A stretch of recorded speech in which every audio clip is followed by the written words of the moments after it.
Chapter 371. Lu Qingqing's remains were quickly covered by more fallen victims. The screams continued. "Let's go!" Yinan turned and headed for the stairs. He was met with a cold face.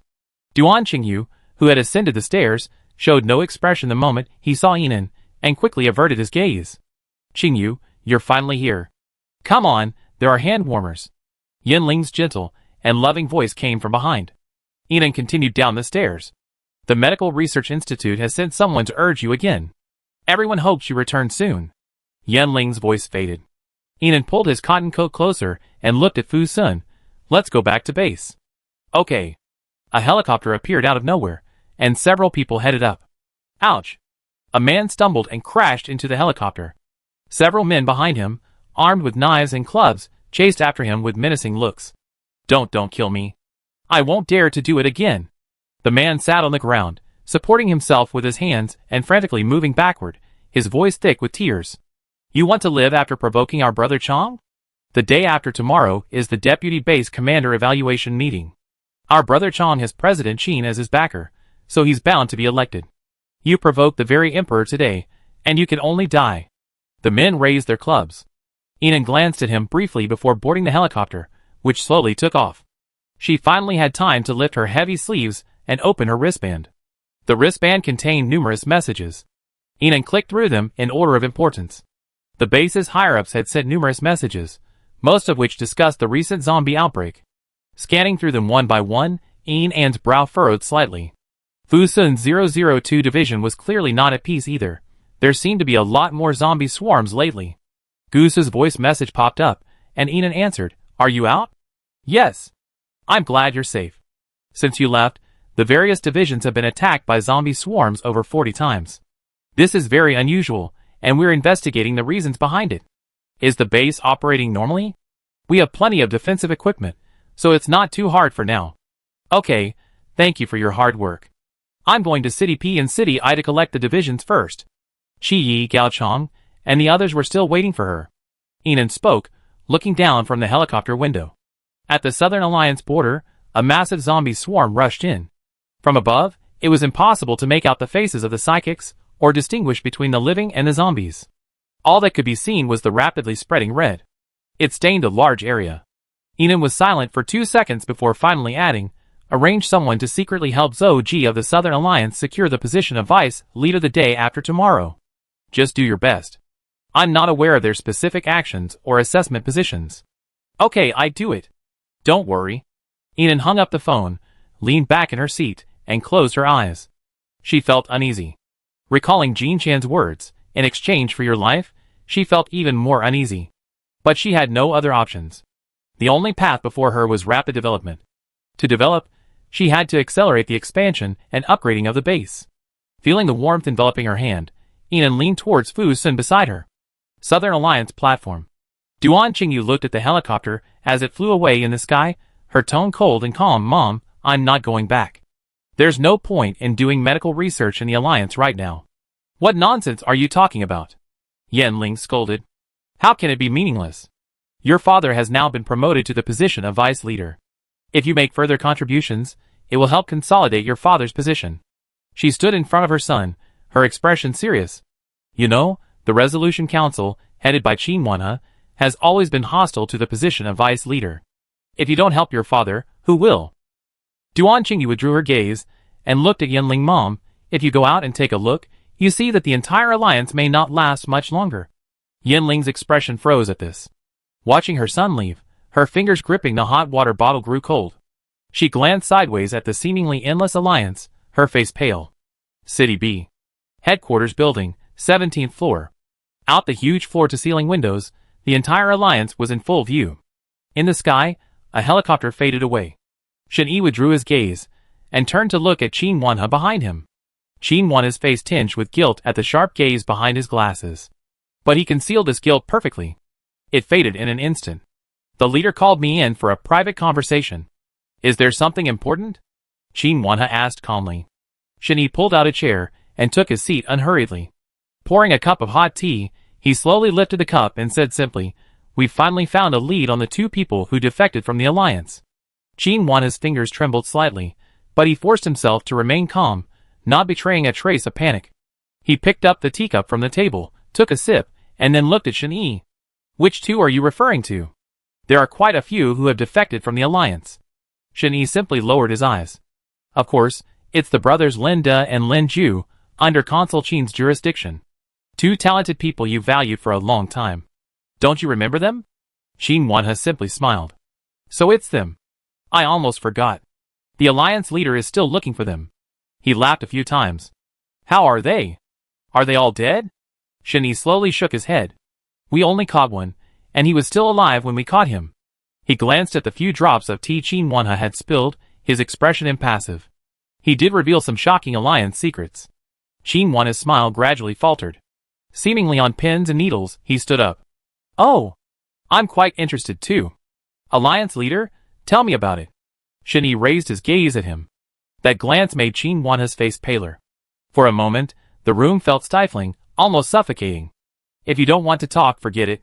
If there's nothing else, I'd be busy now, alliance leader. Qin Wanhe bowed his head respectfully. Just when he was about to lose his temper, Shen-Yi finally spoke. You go. Qin Wanhe turned and walked out. The door opened, and Shen-Yi's calm voice came from behind. By the way, I heard that there's something that shouldn't be there infiltrating Consul Qin's group. Qin Wanhe tightened his grip on the door. It's my fault for not disciplining him properly. I conduct a thorough investigation and ensure that something like today doesn't happen again. Seeing Shen-Yi didn't say anything more, Qin Wanhe left the room and closed the door. Once outside, he quickened his pace and headed for the corridor. He walked so fast that beads of sweat formed on his forehead. At the end of the corridor, Qin Wanhe knocked on a corner wall and walked a long way to the right before stopping outside a large door. The door opened, and a man in black retreated. Qin Wanhe glanced around, seeing no one around, and hurried inside. The room was exceptionally dim. He followed several men in black, passing through 2 rooms, then through a secret passage and into a darkened room, before finally catching sight of a glimmer of light. In the luxurious, lighted room, Shen Xinjiang, seated in a wheelchair, looked intimidating. Why so sudden? Didn't I tell you to send a message a day in advance if you want a secret meeting? Qin Wanhe didn't dare say anything more. Plop! He knelt with a thud. His voice trembled slightly. Mr. Shen, the leader said he's captured Lin De and Lin Ju alive. Look at your unyielding nature. Shen Xinjiang's words brought Qin Wanhe back to his senses. He looked at Shen Xinjiang, feeling somewhat more confident. Is he tricking me? Shen Xinjiang turned his wheelchair toward Qin Wanhe and said in a low voice, My men have been hunting those 2 brothers. This time, we found Lin Ju before he did and killed him. Qin Wanhe breathed a sigh of relief, having just felt his legs weaken. Lin De is still searching. Shen Xinjiang snorted coldly. Over 100 psychics have died trying to kill those 2 brothers. If I'd known it would be so troublesome, I should have killed them all. Qin Wanhe wiped the sweat from his forehead and said weakly, That's good, that's good. This must not be spread, or they call me a sinner. Sinner? Shen Xinjiang's gloomy tone made Qin Wanhe realize he misspoken and immediately corrected himself. No, not a sinner. We just have different perspectives. We're both working for a better future for humanity. After hearing his explanation, Shen Xinjiang didn't pursue the matter further. A hint of impatience flashed in his eyes, and he waved his hand. Let's go. I need to talk to him. Yes. Qin Wanhe left with limp legs. As he left, Shen Xinjiang whispered something to the man in black beside him.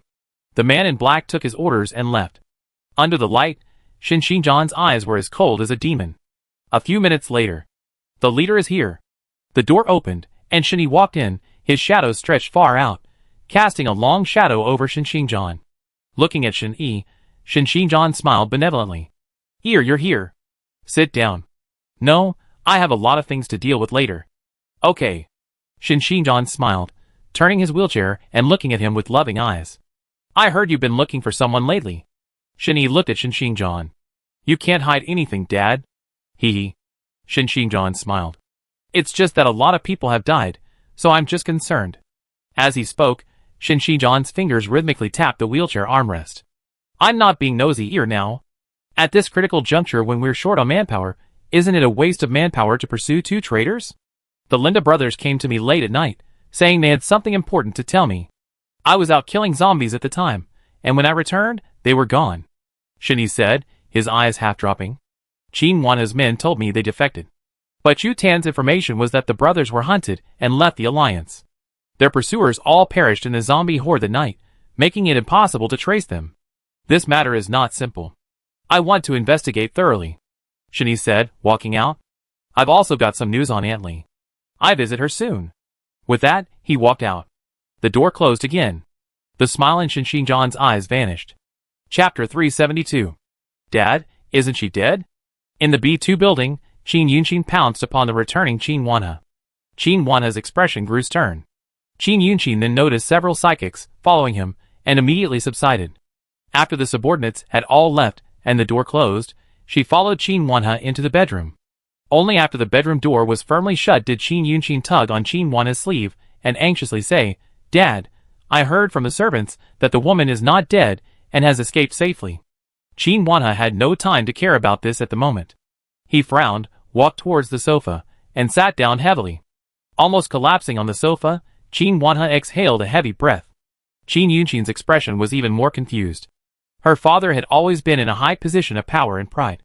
How could he have looked so overwhelmed? Qin Yunqin quickly walked over to Qin Wanhe, sat down beside him, and spoke a little louder. Dad, say something. Qin Wanhe closed his eyes slightly, putting Shenyi's matter aside for the moment. He shook his head slightly. It didn't work. How could that be? Qin Wanhe looked at his daughter, his expression unusually serious. Not only did it fail, but it actually made Alliance leader Shen suspicious of me.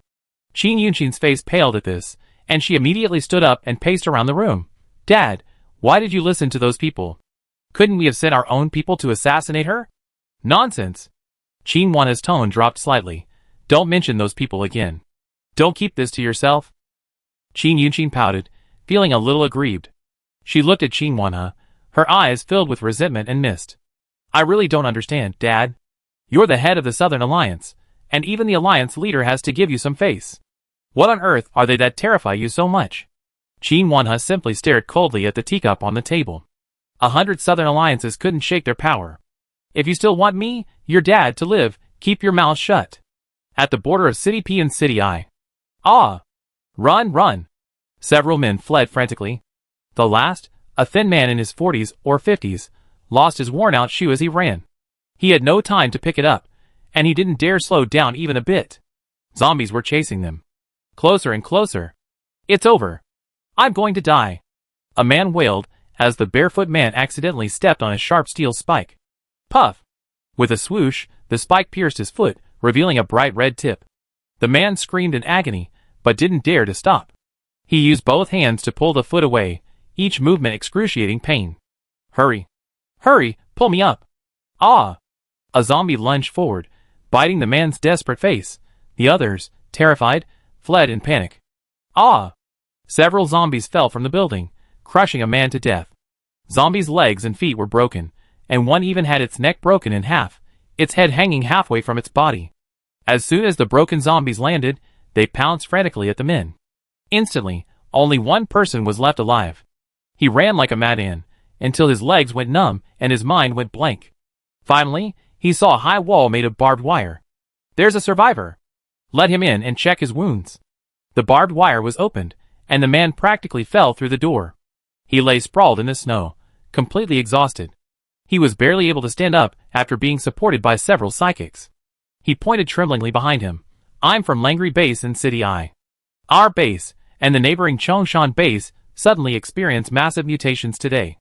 Almost everyone died. Another massive mutation?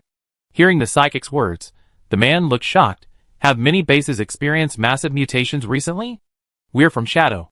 We've discovered massive mutations in 4 bases in the past 2 days.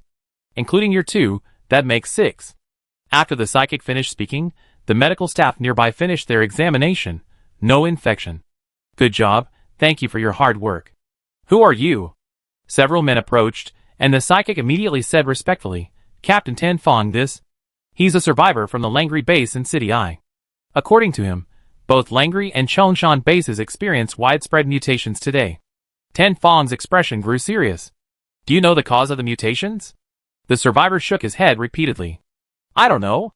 We were working well when we were suddenly notified that a large number of mutants were about to escape. We rushed out without even having time to ask. Tan Fong frowned, but didn't ask any further questions. We're short on cotton clothing here. We assign the newly recruited survivors to work in the building. Yes, Captain Tan. Tan Fong walked quickly deeper into the building, passing through the bustling crowd of psychics until he reached a fairly spacious area. Outside the area, a large number of survivors sat or stood chatting. They all looked anxious. Where's Brother Yi? The boss is upstairs. Tan Fong, upon hearing this, headed towards the building. Hey, Tan Fong. A man stopped him. Please help me convince Brother Yi to hurry up and help save the people.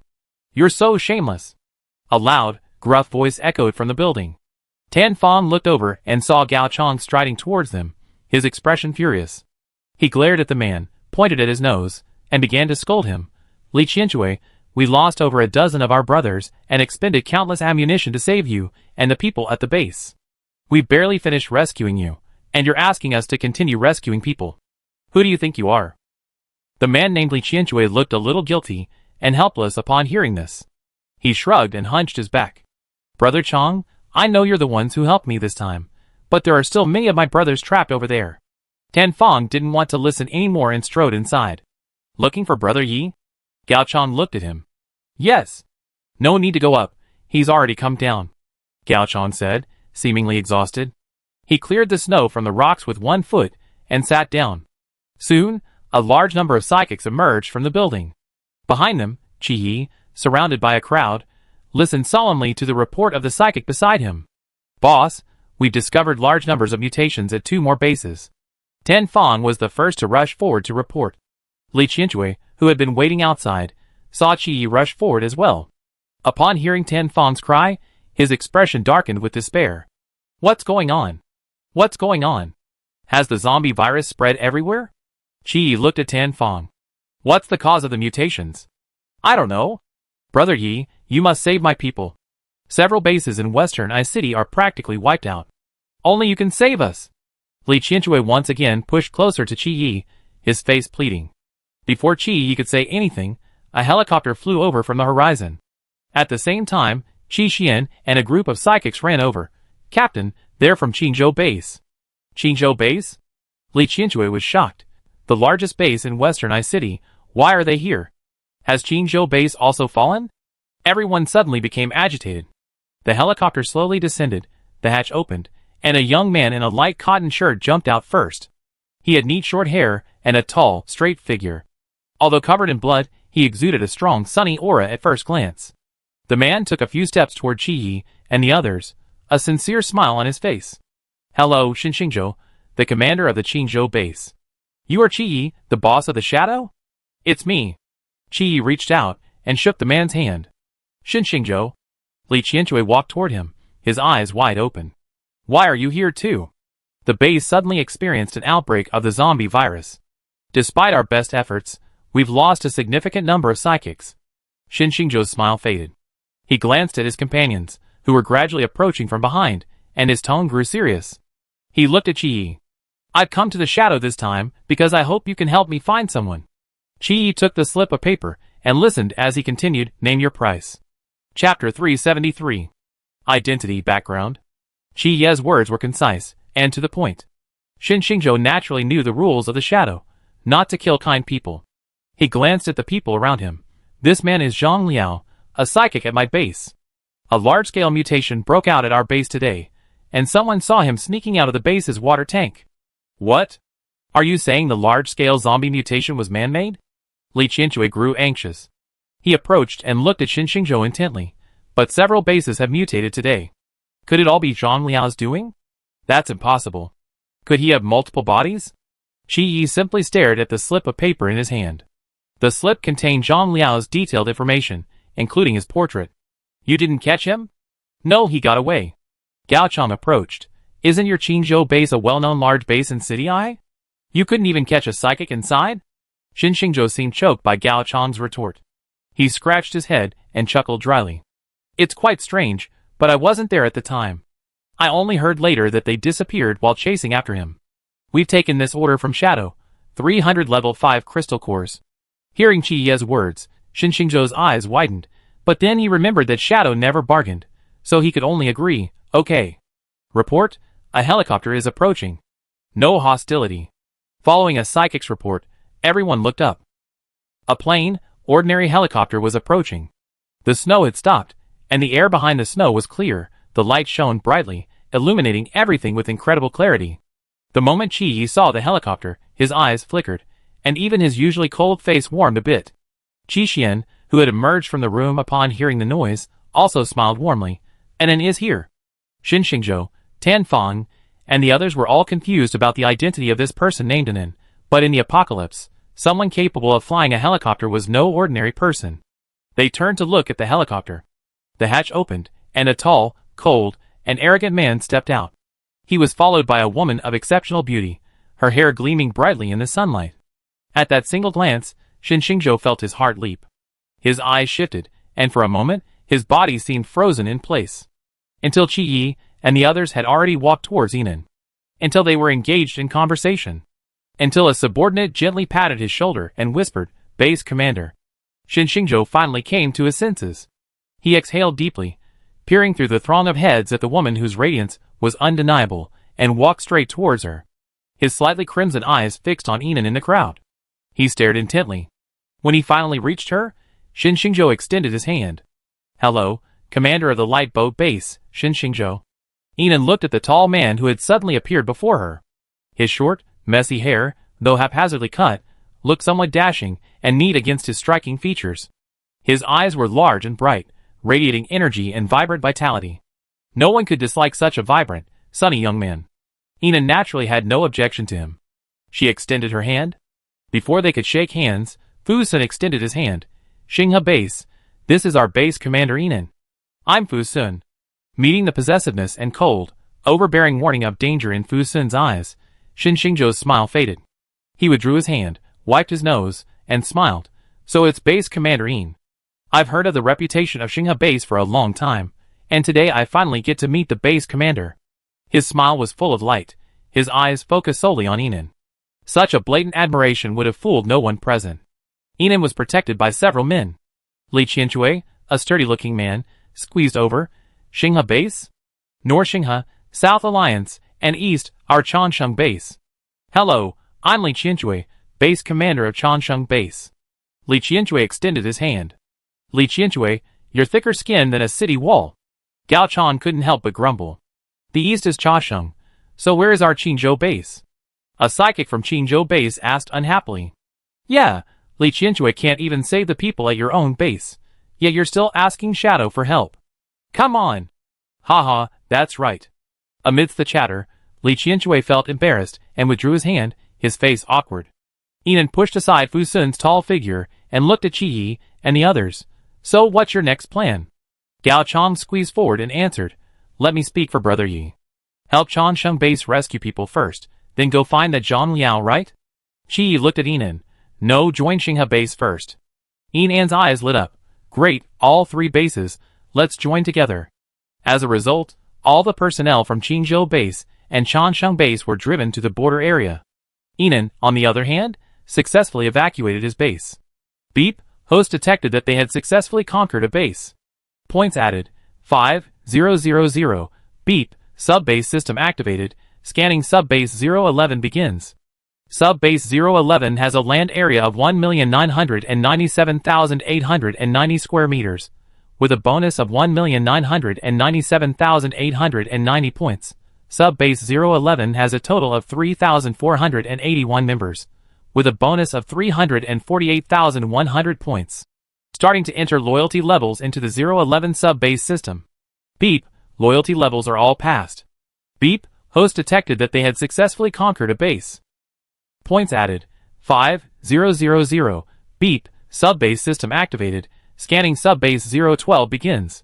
Sub-base 012 has a land area of 867,233 square meters, with a bonus of 867,233 points.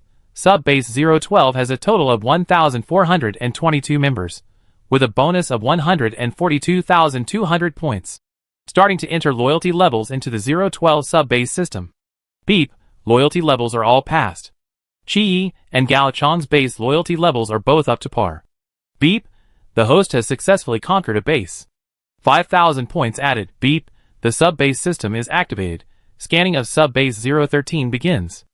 Sub-Base 013 has a land area of 1,347,800 square meters, with 1,347,800 bonus points. Sub-Base 013 has a total of 2,462 members, with 246,200 bonus points, starting to enter loyalty information into the 013 sub-base. Beep, 321 unqualified individuals detected. The host is now being given a list of unqualified individuals, with 32,100 points deducted. A list of 321 unqualified loyalty individuals? Enan looked at the long list of names on his bracelet, feeling confused. After conquering bases for so long, this was the first time he encountered one with so many disloyal people. Where's Wang Xing? I'm here, base commander. Wang Xing walked over, fanning himself. Seeing Enan's serious expression, he frowned slightly. What's wrong, base commander? Your base has quite a few disloyal people. How could that be? Wang Shiheng's face was filled with disbelief. More than that, he was filled with confusion. This new leader hadn't even been to his base. How could he be so sure that so many were disloyal? Faced with Wang Shiheng's distrust, Enan said nothing.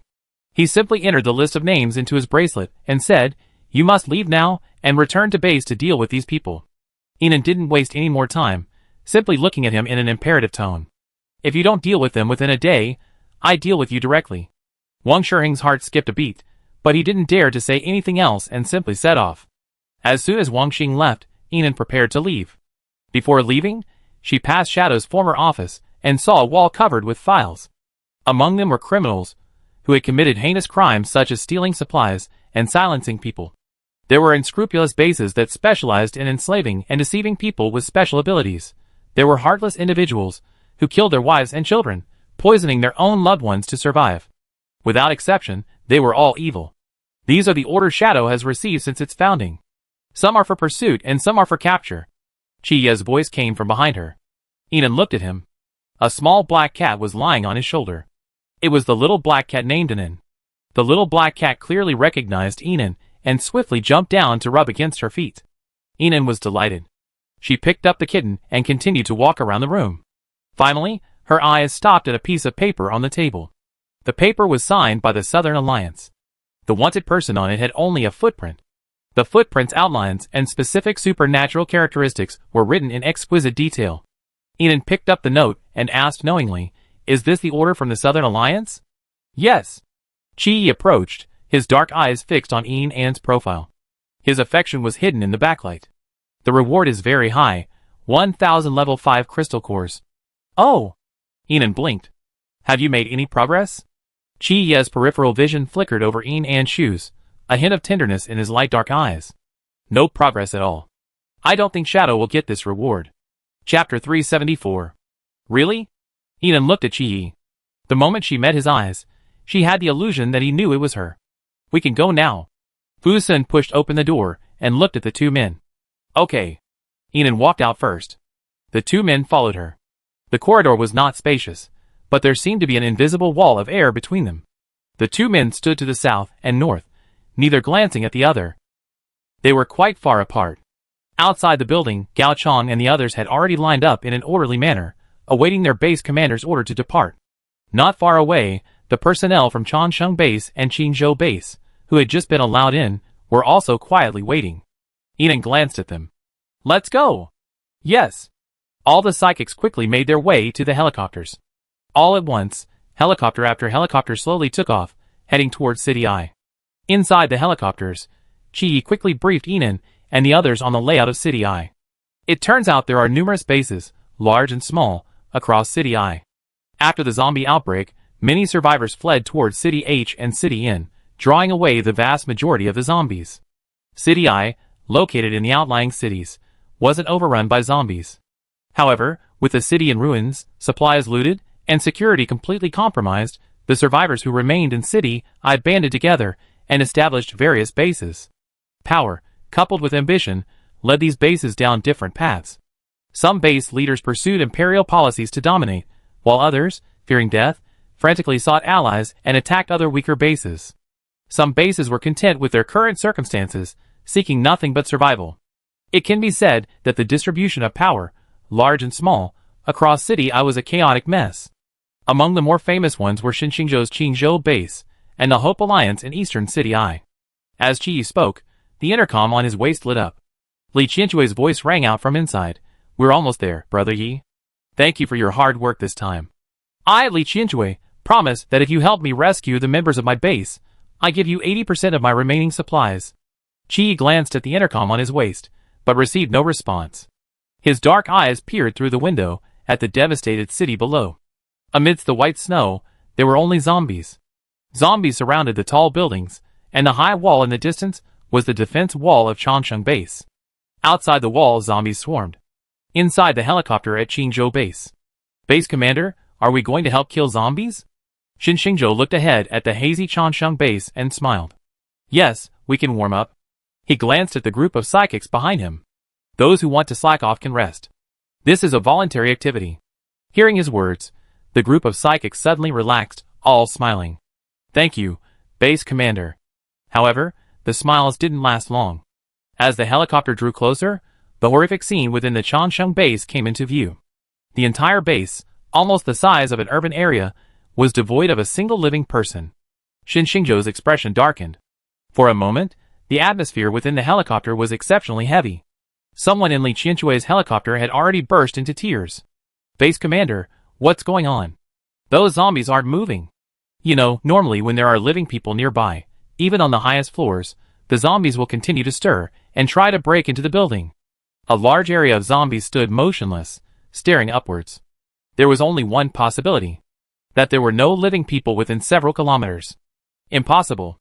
Wang Ershu and the others are hiding in the building, following my orders. Nothing can happen. Li Qianqui's eyes widened. Although panicked, he feigned composure. Quick, pilot, land. Land on the rooftop of Building 147. The helicopter descended rapidly. As the helicopter approached, the swarm of zombies below grew increasingly excited. They roared, howled, and scrambled to grab a bite of the coveted human flesh.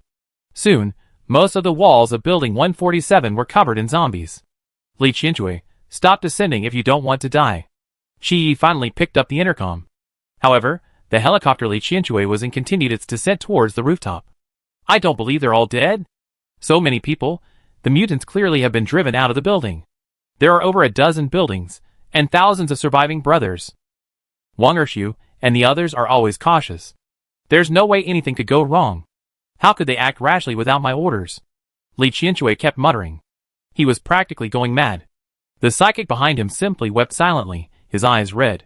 No one wanted to accept the reality of having just seen hope and then despair. More and more zombies climbed onto the rooftop. Once they landed, their chances of survival were extremely slim. Xinxingzhou also opened the window and looked down. Li Qianqui, we welcome you to our Qingzhou base. For a moment, all the helicopters hovered in midair. Everyone watched in silence as the helicopter headed relentlessly towards the rooftop. The rooftop was now densely packed with zombies. Even before the helicopter even landed, zombies were already crawling up the landing gear onto the helicopter. The hatch struggled to open, and Li Qianqui rushed down like a madman. The psychics behind him tried their best to hack and slash at the zombies, hoping for a chance of survival, but a dozen or so psychics were no match for the countless zombies. In a matter of seconds, they were all dead, every part of their bodies devoured by the zombies. In the end, they chose to join their companions. Qi Xian's voice was faint, tinged with sadness. Everyone was filled with mixed emotions, but no one said much. The helicopter simply continued toward the center of I-City. It left the Changcheng base, where only zombies remained. The further east it flew, the more bases it saw. The helicopters were now flying low, taking in the entire city below. In every base, large and small, there were countless zombies. The psychics either fled or fought to the death. I take you to the I-City safe zone. My people are there. Xinxingzhou's voice boomed from the intercom. Immediately, the helicopters from Qingzhou base accelerated forward, leading the way for Enan and the others. All the helicopters followed. The number of survivors below gradually increased. Shelters of all sizes, defensive walls, and installations piled up layer upon layer. A tight seal. The area protected by these layers of defenses was the I-City safe zone. The I-City safe zone, renovated from an entire shopping mall, covered a considerable area. Even so, Enan noticed the throng of people at a glance. There are quite a lot of people here. That's quite unexpected. The helicopter landed in an open space outside the safe zone. This was already very close to the safe zone, and there were guards on duty. As soon as the hatch opened, a number of armed men gathered around, their faces alert. Who are you? Stand still. Put your hands up. Chapter 375. When they saw Xinxingzhou and the others, they lowered some of their weapons. People from Qingzhou base may pass, everyone else, stand back. Enan looked at the heavily guarded crowd before him, and simply raised his hands lazily. When you're on someone else's territory, follow their rules. That makes sense. Where are you coming from? Galaxy Base. Galaxy Base? A man in gray stepped out from the group, clearly the group's leader. He glanced cautiously at Enan and the others. Is this the Galaxy Base I know about? What else? How can we prove it? Enan hadn't expected them to be so strict, and he felt a bit overwhelmed. Fusen grasped Enan's hand and stepped forward. Hasn't the quality of our weapons proven enough? He had a powerful aura, his gaze so fierce it made anyone unable to look directly at him. If it's not enough, I can still defeat you. The gray-clad man pursed his lips, frowning, yet he wore a fearless demeanor. In this apocalypse, no one is a coward afraid of death. I don't care what base you're in. Even if you kill me today, no one from city I can enter. The next moment, Qi disembarked from the helicopter and stood in front of Enan. We're here to investigate the root cause of the zombie virus outbreak. Please allow us to pass. Seeing Qi, the gray-clad man was slightly startled, then a little more respectful. Even his tone became more polite. It's Shadow. Of course Shadow can enter, but Galaxy Base. As he spoke, the man scanned the circle of psychics. Each one looked like a martial artist. The safe zone was built by personnel stationed at various bases in City I. Only bases that have contributed to the construction of the safe zone are allowed to enter. Bases from other cities, no matter how powerful, are not allowed to enter. His tone was firm, clearly non-negotiable. With these words, the people behind him stepped forward, weapons raised. Oh, why are you being so serious? Xinxingzhou's tone was relaxed, and the tense atmosphere eased a bit. He walked slowly past the gray-clothed man, a smile playing on his lips. Now, the zombie virus is breaking out in bases large and small. As the only safe place in City I, it's reasonable for the safe zone to maintain strict security.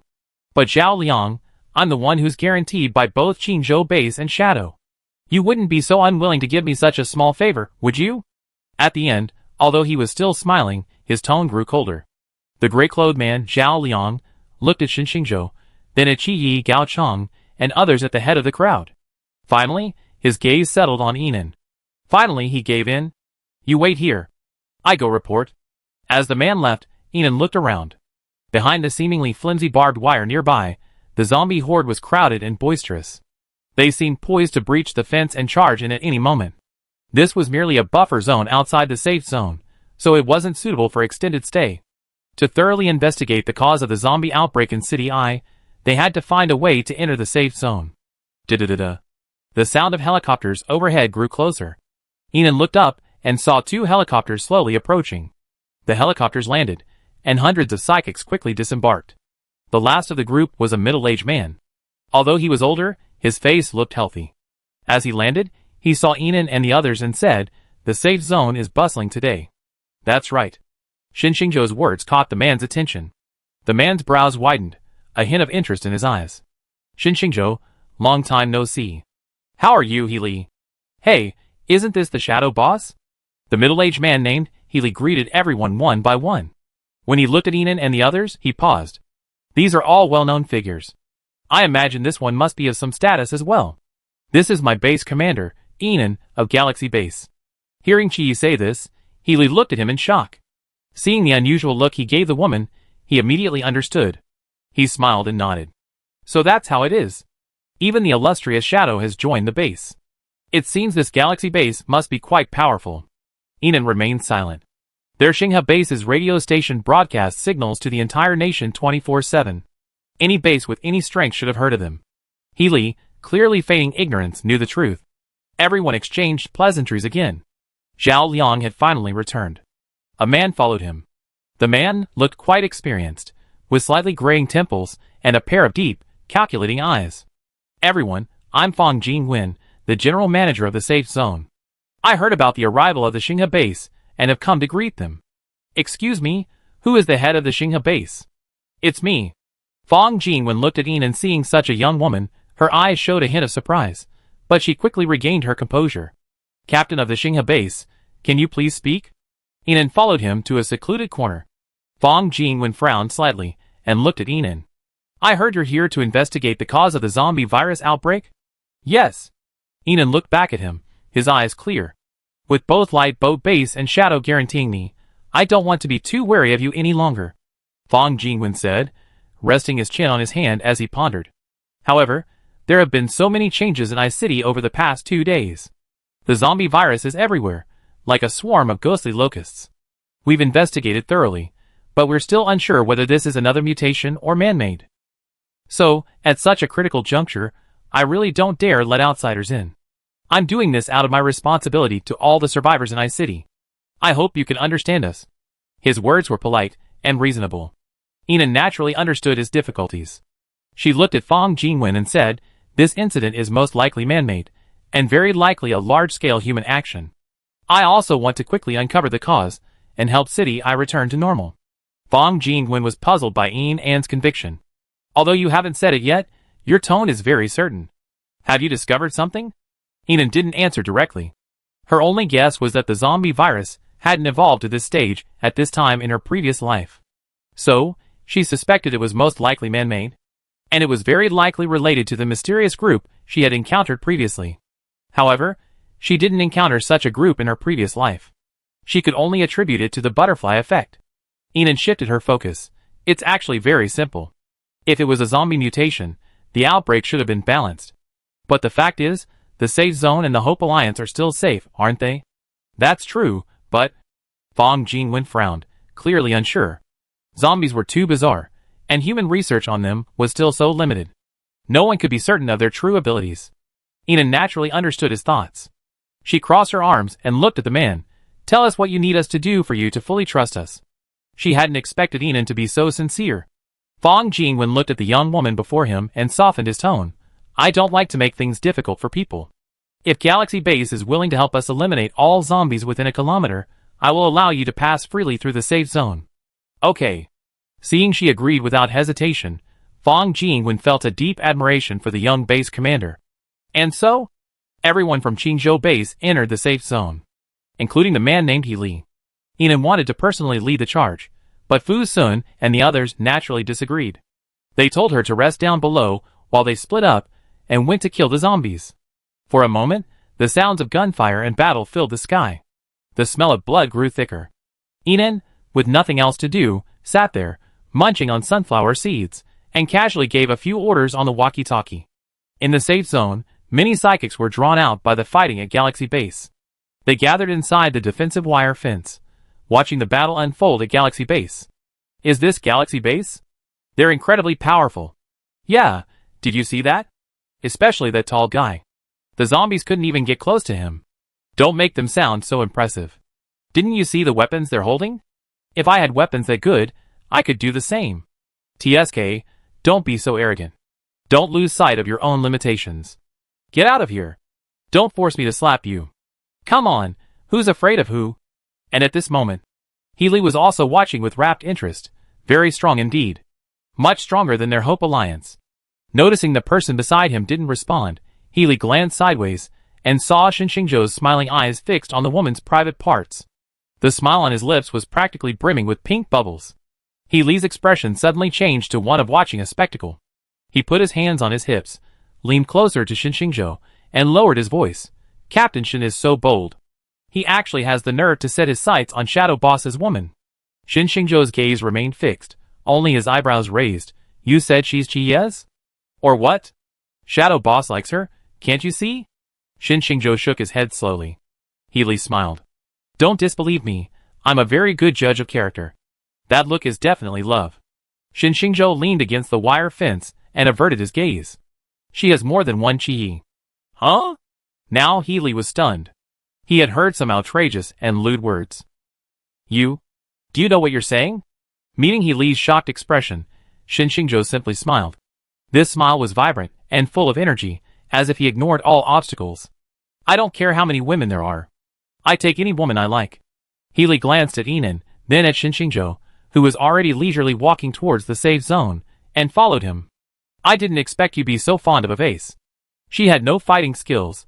She'd just sit there and eat sunflower seeds while others killed zombies. She was clearly a well-protected daughter. Shinshingjo put his hands behind his head and just smiled. Say anything bad about her again, and I beat you up. I'm at least a dozen years older than you. Do you know how to respect your elders? Healy punched him. He didn't hit him at all. Chapter 376.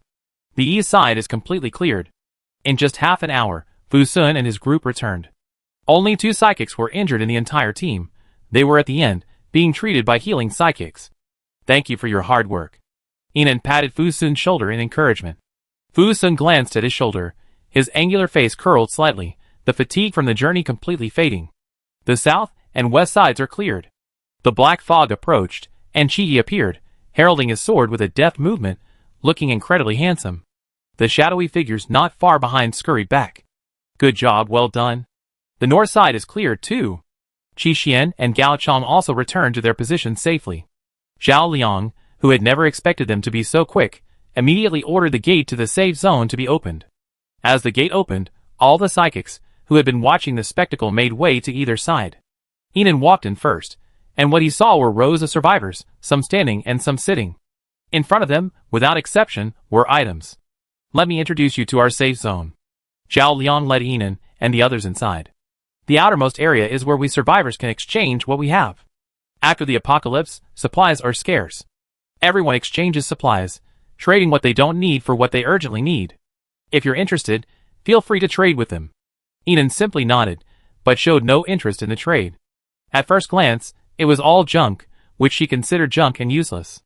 These items would likely remain unused at the galaxy base. Fu Sun shook his head slightly, whispering, a voice only the 2 of them could hear, we really should let them visit the galaxy base. I think they'd be eager to join the galaxy. That's a good idea. Then let District Chief Fu arrange it. Inan teased softly. Fu Sun lowered his gaze to gaze at her thick lashes, his eyes filled with doting, almost overflowing with love.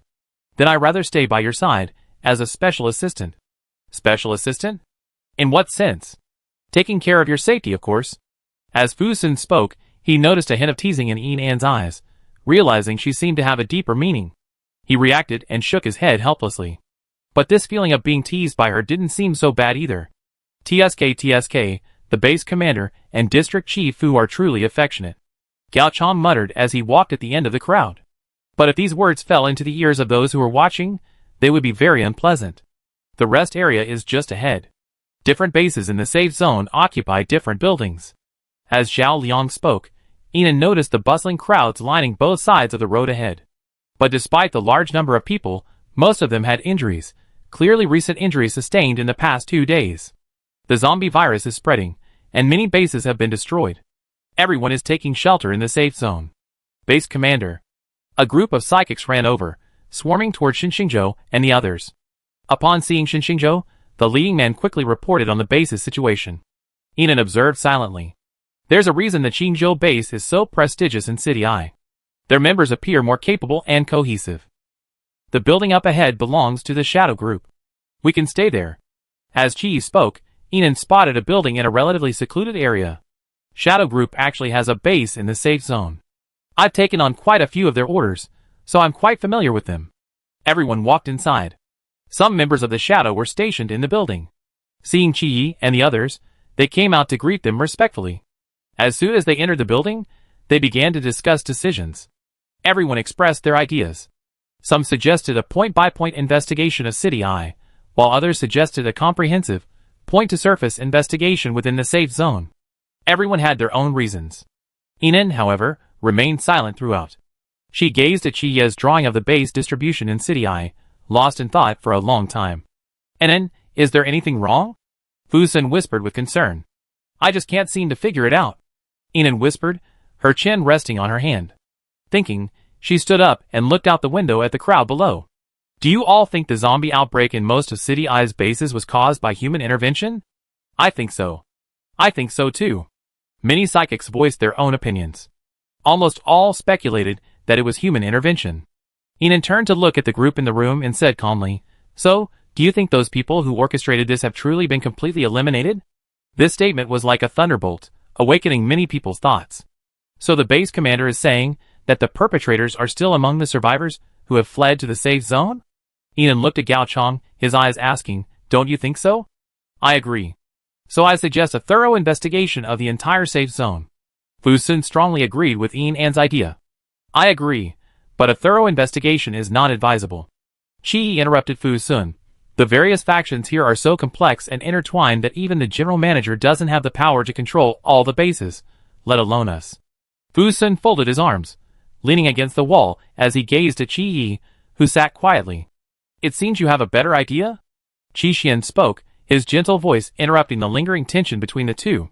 "Perhaps we could establish a good relationship with the general manager, obtain a list of personnel from each base, and then conduct a secret investigation and screening based on that list." He looked at Enan. "It's all for the safety of City Eye. Fang Jingwen might not refuse. It seems this is the only way now." Enan clapped her hands and walked out. "Let's get started." But before she had taken 2 steps, she stopped, as if she had thought of something. The scene of the Southern Alliance attack flashed through her mind. She looked at Fu Sun. "Sun, how long did the people who attacked us in the Southern Alliance have experience in the Southern Alliance?" Fu Sun immediately knew what Enan was asking. He frowned slightly. "I don't know about that, but if they've been in the Southern Alliance for quite some time." His expression grew increasingly serious as he spoke. The two of them exchanged ideas, and their expressions took on a somewhat grim look. Qi and the others came up, and Enan looked at them. It might not be advisable to check the list. That group might have been lurking in various bases for a long time, and become familiar members of the bases. At this moment, everyone in the room looked somewhat panicked. In just 2 days, more than a dozen bases in City I had all been infected with the zombie virus. If it was really, as their base commander claimed, the work of those long-dormant members within the bases, what a terrifying thing it would be. "Base commander. Are you sure?" a psychic asked. "It's just speculation at the moment." Enan looked at everyone, "But we can't rule out this possibility." If anything, she hoped that such speculation was wrong. Otherwise, the enemy would be hiding too deeply. Chapter 377. There's still a way. Keep an eye on this area as much as possible. I take charge. Fu Sun stepped forward. "Okay, I leave this matter to you and Qi." As Enan spoke, a psychic walked in. "Base Commander Fang Jingwen, the head of the safe zone, wants to see you." She walked out quickly, and saw Fang Jingwen approaching alone. The square was crowded, and many people were looking in. They were clearly very curious about the unfamiliar faces of Enan and the others. This time, Fang Jingwen came alone, without even a subordinate, so Enan approached him alone to speak. Fang Jingwen smiled politely, and walked toward a secluded alley. As he walked, his slightly tired voice murmured, "I knew the commander of Galaxy Base must have something else to discuss with me. I figured you might not know which building I was in, so I came looking for you. Captain Fang is quite considerate." "Not considerate, after all. I have an unshirkable responsibility for the safety of the safe zone." Standing by the wall, Fang Jingwen stared directly at Enan as he approached. A thoughtful expression lingered in his slightly aged eyes. "I wonder how the Galaxy Base commander plans to investigate this zombie virus outbreak." Enan didn't waste time talking, saying bluntly, "This matter may be more complex than any of us imagine. We can only monitor this area as best we can."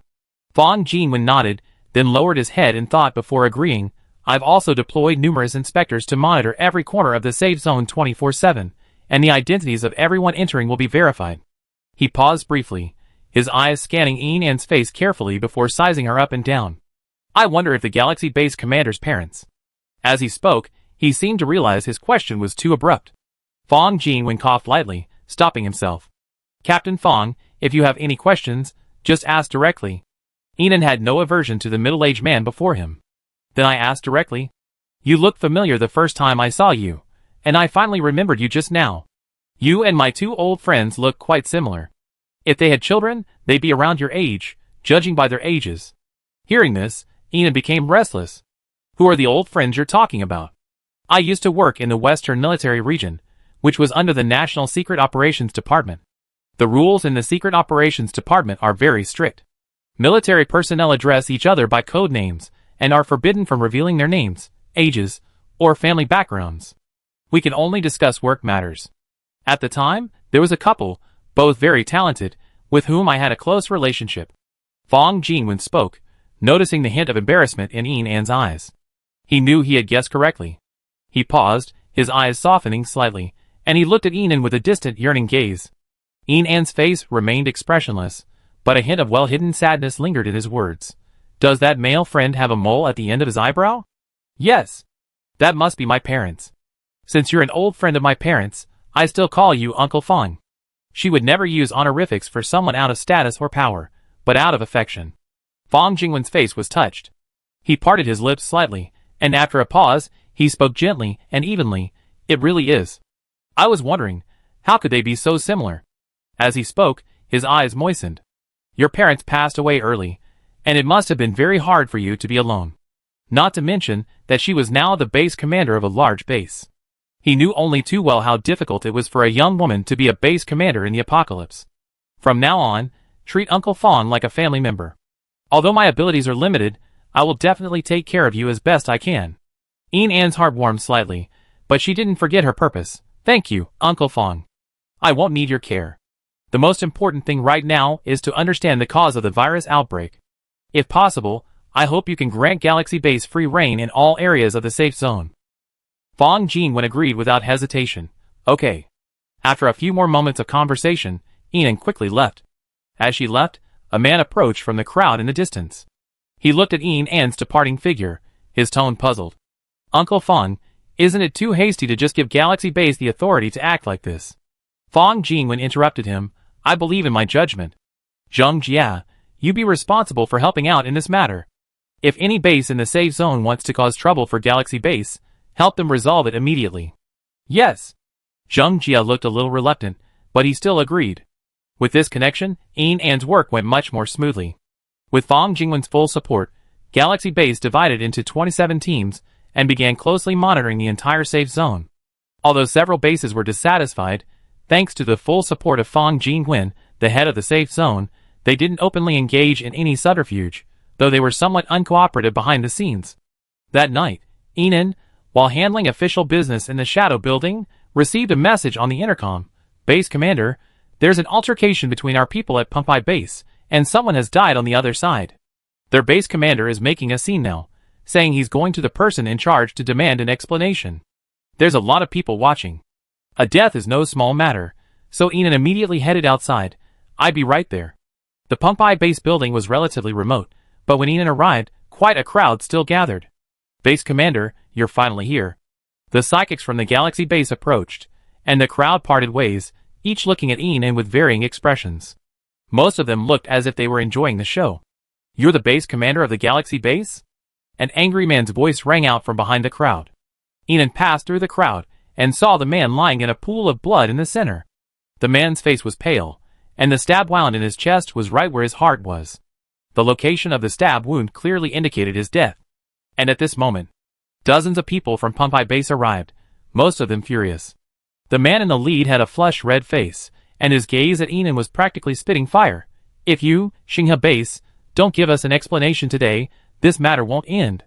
With this cry, everyone in Pumpai Base raised their weapons, and pointed them at Enan and several members of Xinghe Base. Base Commander, should we call District Chief Fu and District Chief Qi and the others? The psychic asked Enan in a panicked voice. Faced with a dozen guns and dozens of cold weapons, Enan simply shook his head expressionlessly. No need to notify anyone, I handle it. How do you handle it? I trade my life for yours. The man roared. What's your name? Huang Kuang, Base Commander of Pumpai Base. Captain Huang, don't get excited. I need to understand what happened. If it's truly the fault of my Xinghe Base people, we naturally explain it to you. Enan said, walking towards the 3 wounded members of the Galaxy Base. Speak. Base Commander, we didn't start the fight. We were just passing through on patrol. The inspectors in the safe zone knew about it, and initially led us. But soon, we noticed someone acting suspiciously. We wanted to catch up and investigate, but after just a few steps, we ran into people from the Pumpai Base. They fell down and insisted that we had hit them, and demanded an apology. Nonsense. A man from the Pumpai Base, also suffering injuries, stood up and said, the road is so wide, yet you insisted on hitting our companion and knocking him down. How could this not be intentional? We didn't hit anyone at all. You're slandering us with your empty words.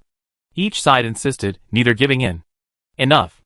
Regardless of who started it, our base member was stabbed to death by you. The safe zone has rules against killing. Huang furiously drew his long sword and strode forward. With a surge of momentum, flames rose over 3 feet high. Today, I make you pay with your lives. Several psychics from the galaxy base fired their guns at the ground, stopping Huang Kuang in his tracks. Their weapons were the upgraded versions distributed by Enon. Their power was so fierce that the spray of body parts sent the onlookers retreating several steps. You want to fight, huh? Huang Kuang stood firm and shouted angrily. Even if my people are wrong, I handle it. You have no right to touch my people. Enan's tone grew colder. Huang Kuang was slightly startled by her warning gaze. He had always looked down upon this woman, but now her aura was truly intimidating. Enon walked towards the 3 wounded psychics. Did you really kill anyone? We didn't. Look at me, tell the truth. I hate lying. Enon spoke each word, gazing at the 3 psychics with eyes, as if she could make them suffer a fate worse than death if they dared to lie even a single word. Really, base commander. The 3 psychics knelt almost simultaneously. I swear, if I lie, I'd be mauled to death by zombies. Me too. Enon turned and walked towards the corpse. The body had been struck in the chest at least 3 times, all by knives. But a closer look revealed that the wounds looked more like stab wounds from a short knife, whereas the 3 members of Galaxy Base all carried long knives. Enon crossed his arms, glanced at the 3 high loyalty points on his bracelet, and turned to Huang Kuang. It wasn't one of my people who killed him. My people don't have daggers. Huang Kuang took a few steps forward and looked at the wound Enon pointed at. Look for yourself. This is a cross-section of the wound. Most people don't understand what a wound or a cross-section is. Huang Kuang looked left and right, and thought any knife insertion would result in the same wound. He was getting irritated.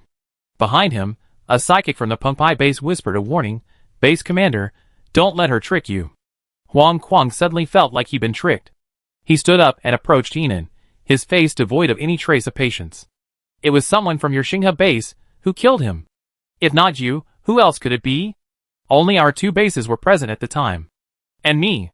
A cheerful male voice suddenly rang out from behind the crowd. Xingzhou slowly walked out. With a flick of his right hand, a blood-stained dagger fell to the ground with a clang. A sound. Huang Kuang looked at the dagger, then at Xingzhou, a prominent figure in City Eye, with a slightly more respectful expression. Captain Shen, what are you doing? I saw it. A masked man stabbed him, and then ran away. He was at least a level 5 speed type. There were so many people around, so I couldn't catch up. I only found this knife. After Xingzhou said this, the people who had been watching the show felt a little disappointed. In the apocalypse, human nature has become violent and bloodthirsty. Everyone lives on the edge of a knife every day, so they naturally enjoy watching bloody scenes of fighting. But Xingzhou's words clearly helped Xinghe base out of trouble. There was no more fun for them to watch. The crowd gradually dispersed. Huang Kuang was very angry and made another unreasonable argument, but Enon repeatedly retorted. After a fruitless struggle, the people from Pengpai base had no choice but to leave. Go back upstairs and apply some medicine. Find a water-based psychic to clean the wound. Yes, base commander. Several psychics supported each other as they left. Enon watched them from behind and was about to follow them when Xingzhou spoke up. Does the base commander of Xinghe base always do everything himself? Enon looked at him. We're short on manpower. Why don't you join my base and help me share the burden? Xingzhou chuckled and took a few steps closer. I just helped you out. Not only did you not repay me, but you're also being so mean. Enon, however, didn't appreciate it. She looked at him with a sharp gaze, as if she could see through people's hearts. You could have come out to testify for my people before I arrived, but you had to wait until the situation became tense before appearing. You're really scheming. Xingzhou raised an eyebrow, greatly impressed by Enan's perceptiveness. He raised his hand, his smile even brighter. Of course I'm trying to win your favor. Well, the hero saving the damsel in distress, that's how it's played out in TV dramas. Enon turned to leave. TV dramas are so far away. Xingzhou grabbed Enan's arm, then quickly withdrew his hand when she stopped. Facing Enan's slightly impatient gaze, Xingzhou spoke softly, What kind of superpower do you have? I see you've always been protected by the people at your base. Could it be a healing or spatial ability? Enon didn't know why he was suddenly asking about her superpower. She was always quick to lie and lie. I'm the base commander. It doesn't matter if I don't have a superpower. That's not a good idea. There will always be a time when others can't protect you. Xingzhou chuckled softly, as if coaxing a child. He pointed to the building where the Qingzhou base was located. I have a training ground over there. Can I teach you some fighting techniques? Chapter 378. Thinking that the matters at hand were almost settled, Enan did not refuse. She followed Xinxingzhou forward, secretly observing her surroundings as they talked. Interrupting his chatter, Enan asked, "You were there just now. Weren't there inspectors from the safe zone nearby?" Safe zone inspectors were clearly everywhere. Xinxingzhou's expression grew serious, rubbing his chin in thought. It seems there were one or two. Since an inspector had seen it, why didn't he come forward to testify? Enan couldn't help but sneer. Sensing her mood, Xinxingzhou simply consoled her, "Maybe you're afraid of trouble. Human nature is complex and changeable, so it's normal." Enan said nothing more. The Qingzhou base occupied 3 buildings and had an excellent location, demonstrating its high status in the safe zone. The area was now filled with psychics, and upon seeing Xinxingzhou, they all respectfully made way. But their faces were filled with a hint of gossip. "Look, there's a woman with the base commander. Look at that smile on the base commander's face. He's probably in love. No way. That seems to be the base commander of Galaxy Base. She just arrived today. Their relationship is progressing so quickly." The sound of gossip reached their ears. "You're all too idle, aren't you?" At Xinxingzhou's words, all the psychics around him lowered their heads and pretended to be busy, slinking away. After dismissing his subordinates, he looked at Enan. "Ignore them. They're a bunch of rough guys with nothing to do for fun besides killing zombies. They're always gossiping." But seeing Enan's indifferent expression, he felt even more favorable towards her. "Your base has quite a few people. The zombie virus outbreak did kill quite a few of us, but thankfully, it was contained in time, and most of us survived." Enan nodded. Estimating the area, there were at least tens of thousands of people. That was quite a lot of points. The two of them walked all the way to the second floor of the building, where a massive training ground appeared before Enan's eyes. It had to be admitted that the training ground at Qingzhou Base was quite large. And the training equipment was very comprehensive. Xinxingzhou chuckled. "Before the apocalypse, I loved tinkering with fitness equipment, so my biggest supplies were these. It's a shame they're the least valuable now." Enan looked at the logo on the sandbags. Qingwei? It's the largest sports chain in China. If she remembered correctly, Qingwei dabbled in boxing, fitness, basketball, swimming, sanda, and other areas. At the time, there was a very large Qingwei boxing gym downstairs from her house. Xinxingzhou simply smiled. Those things before the apocalypse are long gone. Taking a liking to his modesty, Enan followed him to the training ground. "What do you want to learn? What's your best skill?" "Boxing." "Then learn boxing." "Okay, put these on."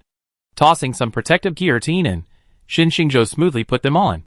Enan looked at the helmet, gloves, bandages, and other items in her hands. She fell silent. Accustomed to her light-based shield, she hadn't worn these protective gear in a long time. Watching her in a daze, Xinxingzhou assumed she didn't know how to put them on. Chuckling, he stepped forward and took the protective gear. "Let me help you put them on." Without waiting for Enan to refuse, he carefully put the helmet on her. Carefully tightening each part, Xinxingzhou looked at her with a smile. "All right." Such a close encounter, meeting Enan's foxy eyes, his smile faltered slightly. The unforgettable feeling of their first meeting resurfaced. Xinxingzhou suppressed his inner throbbing and walked towards the boxing ring. "Come on." Enan followed. He took a stance. "How much do you know about boxing?" Enan recalled, all her fighting skills were acquired through real-life combat. She had received no professional training. So, to be precise, she knew nothing about the professional fighting techniques of boxing. She honestly said, "I don't understand anything at all." "His." Xinxingzhou stood up straight. "Then I need to change my teaching approach. I can only teach you from the very basics." "Then let's start with the most basic moves," Xinxingzhou said, swinging his fist upward. "This is an uppercut, a bending boxing move that strikes the opponent by bending the elbow and wrist to the side or forward." Enan listened attentively, not once dismissing his chief teacher because of his current explosive fighting prowess. Learning never ends. Not to mention that Xinxingzhou truly displayed his professionalism. Over half an hour had passed after the lecture. "Okay, let's start practicing with the sandbags," Xinxingzhou said, leading Enan to a sandbag. With a series of blows, the sandbag shook violently. Enan watched intently. "Your turn." Xinxingzhou stepped back, looking gently at Enan. "Be careful not to get hit by the sandbags." "Okay." Enan stood still. Raised his hand. Fist swung. Bang! The sandbag exploded, spraying iron sand. "Cover your mouth and nose." Xinxingzhou quickly covered An's mouth and nose and dragged her back. They retreated a full 10 meters. The astonishing movement attracted the attention of many people. Xinxingzhou looked at Inan, his eyes filled with disbelief, but he quickly realized what was happening and said helplessly, "You're a power-type Esper, and you lied to me you didn't have any." Chapter 379. Inan stared silently at the pile of iron sand. She had clearly held back several tenths of her strength. "Oh my god! My level 5 strength ability can't even break this iron sandbag." A burly man with a ponytail approached. Xinxingzhou leaned over. "Let me introduce you to Ma Shu, Deputy Commander of the Light Boat Base." Ma Shu bowed to Inan. "Nice to meet you, Ma Shu." He had the demeanor of a man of the underworld, a style rarely seen in modern cities. Inan nodded at her. "Inan. Captain Ian, I suppose you must have a level 6 strength ability?" Ma Shu asked, then shook his head. "I'm being foolish. Judging by your strength, you must be level 6. With a level 6 strength ability, there's probably no sandbag in this entire training ground stronger than you can hit." Xinxingzhou smiled, his eyes, tinged with red amidst the dark gray, sparkling with stars. He looked at Inan with even more admiration. "Then let me be your punching bag." "You?" Inan tilted his head slightly. Ma Shu immediately chimed in. "Hey, Captain Ian, don't underestimate our captain. He has a strong body and enhanced 2 superpowers. His strong body even reached level 6 yesterday." Ma Shu said with a look of confidence, "I be your punching bag." "More than enough." Xinxingzhou shook his head and smiled brightly. "Don't flatter me. It would be embarrassing if I can't take a beating later." Inan, however, was more interested in the enhanced superpower. "What is the power of the enhanced superpower?" "I tell you after training," Xinxingzhou said, taking a defensive stance and looking at Inan. "Come on, punch with all your might. Don't worry. What if it gets damaged?" "Huh?" Realizing that Inan meant him, he said. Xinxingzhou shook his head and smiled. "It's okay. You don't have to pay for any damage." Ma Shu, standing by, took a few steps back and teased, "Just don't damage our base commander there. You can do whatever you want anywhere else." "Oh!" Inan nodded. Raised his hand. A punch. A full-strength blow. It pierced the air. Quick, accurate, and relentless. A direct hit on the forehead. Bang! Like a huge rock crashing down, the sound was deafening. Xinxingzhou fell straight to the ground, unconscious. Ma Shu was stunned. Inan looked down at his fist. It seems his strength has increased again. Quick, quick, quick, call the healing team." Ma Shu, realizing what was happening, panicked. "Base Commander, a large-scale mutation has occurred in the southwest safe zone." The intercom rang, and Inan, without even a moment to check on Xinxingzhou's condition, hurried out. Outside the building, a crowd was in a state of panic. Calm down, calm down." The inspectors in the safe zone struggled to maintain order. Inan quickly ran southwest. From a distance, she could see a large number of galaxy-based psychics. She pushed through the crowd and reached the front. A large number of Earth-type psychics, under the guidance of Qi and others, were rapidly constructing a temporary isolation wall. The remaining members of Galaxy Base, under the leadership of Fu Sun, were keeping a tight rein. With these 2 highly capable district commanders presiding over the situation was handled effectively. But the shouting continued. "Why aren't you letting us out? What gives you the right to confine us? Who's in charge? We want to see the person in charge. Draw your weapons and fight them." "Yes, let's go together." Unhappy with being detained by the Galaxy Base, the crowd grew increasingly agitated. Not only were those inside the temporary isolation wall protesting, but those outside were also protesting. Among those imprisoned were members of several bases, all of which were now rushing in. The situation was fierce. At An's command, all members of the Galaxy Base lined up in a defensive stance. Enan. Fu Sun walked through the crowd toward Inan. "This area has just experienced a sudden mutation, with no apparent cause.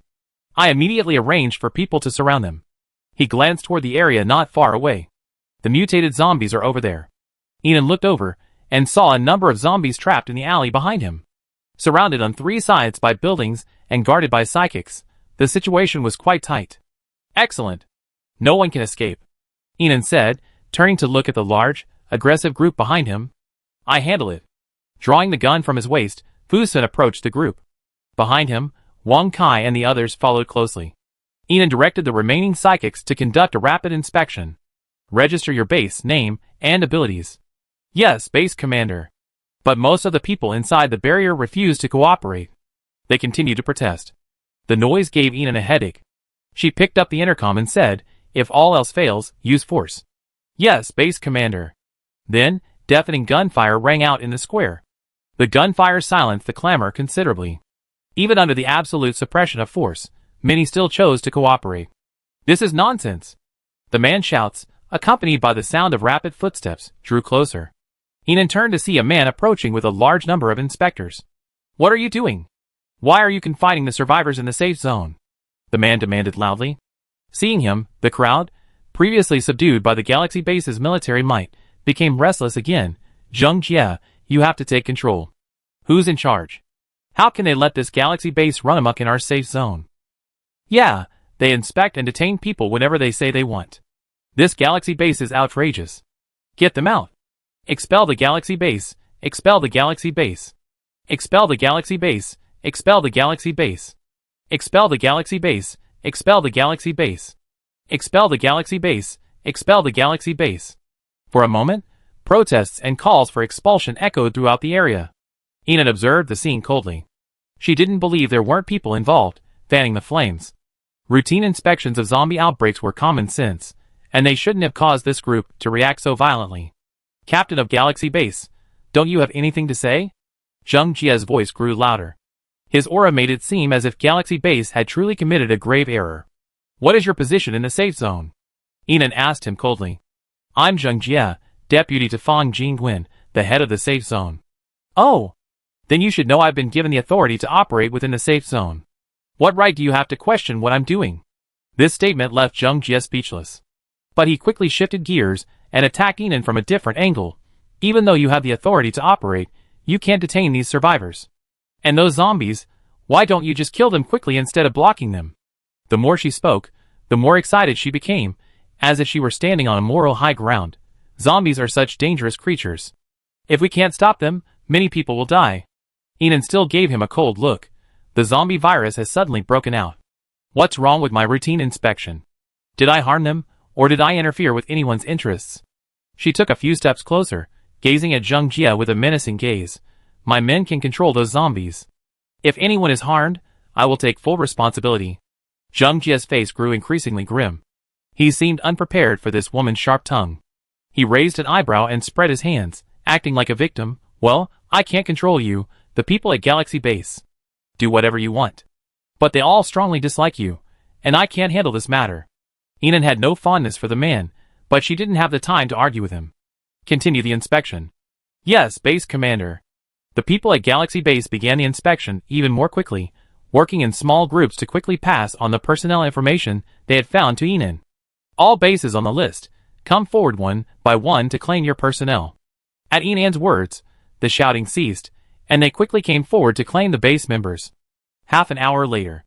"Base commander, all inspections are complete. All personnel information is correct. Body searches and inspections revealed no abnormalities." Inan wasn't particularly surprised by this result. If the underlying cause was so easy to find, so many bases wouldn't have been lost. He glanced at the weary Galaxy Base members, and the safe zone members, who were treating them with disfavor. Inan paused, pondering. Where exactly was the problem? A sudden, massive outbreak of the zombie virus occurred in the heart of a zombie-free safe zone. Is the perpetrator hiding too well, or is this zombie virus truly different from the previous one, and has it mutated because of her? A butterfly? Inan rubbed her brows and decided to check out the zombie swarm in the back. She stepped down from the platform, and out of the corner of her eye, she saw the man named Zheng Jie approaching again. "After all this trouble, we've found nothing. Missing, why don't you send your men to kill all the zombies now?" Inan kept walking. She treated this man, whom she had little affection for, as a mere barking dog. Seeing Inan ignore her, Zheng Jie followed her. "Or maybe Galaxy Base doesn't have the capacity? Then I can arrange for inspectors to handle it." Inan stopped.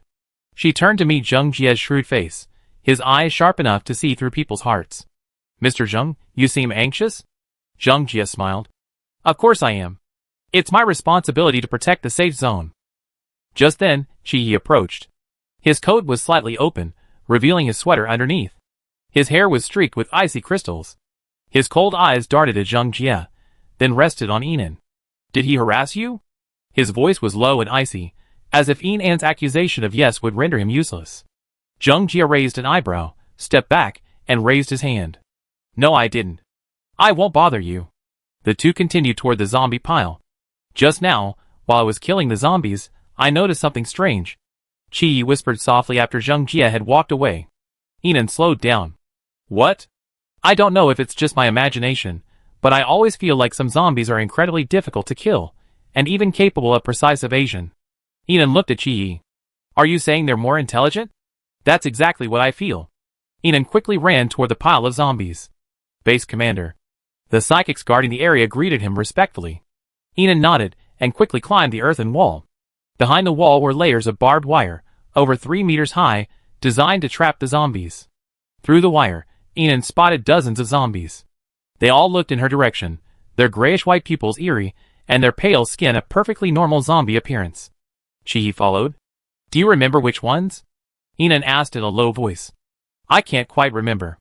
Most zombies look alike, and I didn't have time to pay attention during the battle. Qi Yi finished speaking, and Yinan jumped down. Anan! He was anxious. He blurted out the affectionate name he only dared to call her in her dreams. Qi Yi's ears blushed slightly, as he realized what was happening. I'm fine. Yinan said only this, then, enveloped in light energy, she fell into the pile of zombies. Ah! The zombies buried her in an instant. Chapter 380. Immediately, a pale yellow light shot out from the zombie pile. Powerful light-based supernatural powers burned and sliced the zombies. Like a giant ball of light-based energy, a terrifying energy wave erupted.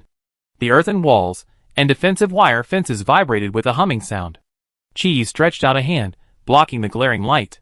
Through his fingers, light poured out like a galaxy, illuminating his dark eyes. So powerful. Stronger than a human. What happened, District Chief Qi? The supernatural powers of the galaxy base rushed over. It's okay. You guard the outside, and don't let anyone get close. Yes. Yinan fought her way out of the zombie pile. Her sharp eyes fixed on each zombie that charged at her. Looking at the abyss's maw so close to them. Unconscious. Hack, unconscious. Keep hacking. Each time she confirmed a zombie was inanimate, Yinan swung her sword rapidly. In the corner. Qi Yi's voice reminded Yinan. She stabbed her grappling hook into the wall, and soared into the air, looking towards the few zombies in the corner that hadn't charged. They were now looking up at her. I've found you. Yinan launched a dart and gave chase. The space wasn't particularly spacious, surrounded on 3 sides by buildings, leaving nowhere to escape. When the zombies saw Yinan chasing them, their first reaction wasn't to charge, but to turn and flee. Abnormal. So abnormal. But the more abnormal they were, the more excited Yinan became. As long as he could capture these intelligent zombies alive, he'd definitely discover something. Ah! The zombies in the entire area suddenly began to stir like mad. The noise grew louder and louder. Right here. They've cornered the zombies. This seriously impacts our safety. Everyone, go and kill the zombies. Go! Suddenly, a large number of footsteps could be heard outside. Qi Yi rushed out immediately. Nearly hundreds of psychics, weapons in hand, rushed over. Chief Qi, what should we do? The psychics at the galaxy base were in a state of panic. How could a dozen of them possibly stop these hundreds? Qi Yi walked forward without a word. Members of the Shadow, along with Fu Sun, Qi Xian, Gao Chong, and the others, also arrived. But the disparity between the size of 100 and a few hundred was still too great. Fu Sun glanced at Qi Yi and the others. I take the left, you guard the other two. Qi Yi nodded. I take the center, Qi Xian the right. No problem, Captain. Although Qi Yi and Fu Sun usually disliked each other, they had a surprisingly good understanding when it came to protecting Yinan's galaxy base. People from several bases stared at the unyielding galaxy base. Their eyes flashed with hatred. Attack! For a moment, the two groups engaged in a fierce battle. Outside, a battle was underway.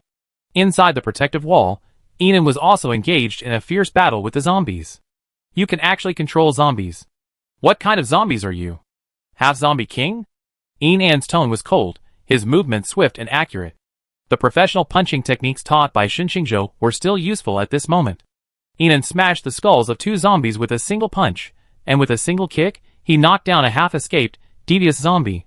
A rope appeared in his hand, and despite the bites of countless zombies, Yinan deftly began to tie up the zombie. Ah! The zombies struggled in agony, unable to break free. 1, 2, 3. More and more abnormal zombies were captured by Enon. Enon had already killed almost half of the zombies in the zombie pool. Her heavy cotton coat had long since been shed, leaving her sweater stained with blood and zombie fragments. Crack, crack, crack. From above her head, the sound of rolling rocks echoed in the distance. Enon was startled. She looked up. From a building more than 10 stories high, a massive rock rolled down, heading straight for her. Enon dodged quickly, followed by more and more boulders, all rolled precisely into the zombie pool. Enon quickly climbed up the wall. Bang, bang, bang. The rocks fell, shaking the ground. The protective wall was shattered. Instantly, all the surviving zombies rushed out, clinging to the wall. Enon looked towards the corner. The corner where she had tied up several abnormal zombies was now nothing but rubble. Damn it! Someone had deliberately sabotaged everything, preventing her from capturing these abnormal zombies alive. Enon had no time to track down who was causing trouble on the rooftop. She could only chase the fleeing zombies. There was still one abnormal zombie left alive in the pack, the last one. She had to catch him. All the zombies are out. Run! The crowd outside was in a panic. They were running in all directions. The dense and chaotic crowd made Enon's pursuit even more difficult. Which one? Chi immediately caught up with Enon. His dark power allowed him to chase his prey through the crowd at a speed unmatched by anyone. The fastest one, Enon whispered. The black fog dissipated, and Chi was gone.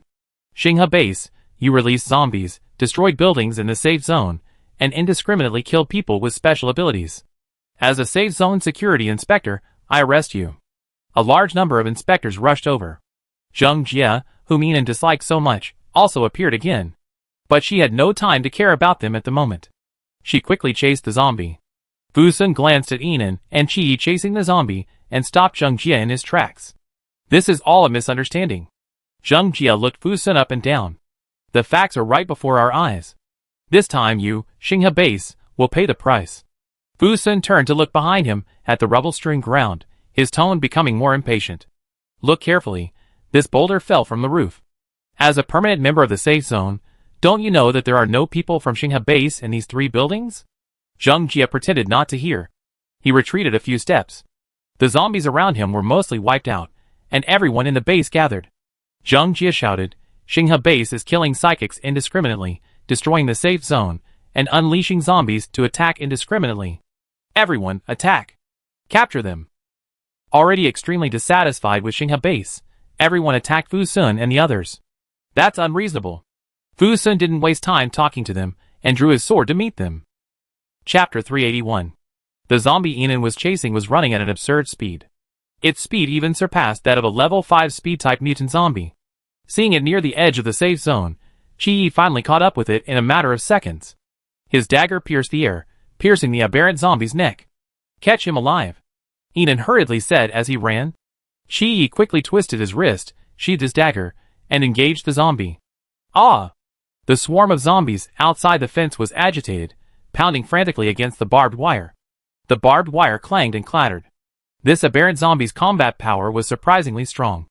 Even against Chi, a top-tier fighter, he was able to hold his own. Enon caught up and delivered a high kick to the zombie's head. The zombie fell to the ground, and Chi immediately pinned him down. Bang! Bang! Bang! Several gunshots suddenly rang out. Enon dodged the bullets and turned to look back. At the corner of a building, 2 masked men in black were shooting at them. Chi immediately drew his gun and fired back. The 2 men in black turned and ran into the alley, disappearing. The abnormal zombie had already taken the opportunity to scale the guardrail. The swarm of zombies outside roared wildly, as if welcoming his arrival. He leaped into the pile of zombies and disappeared. Enon was so angry that she wanted to curse. I chase him. She wrapped herself in a grappling hook and launched it over the guardrail.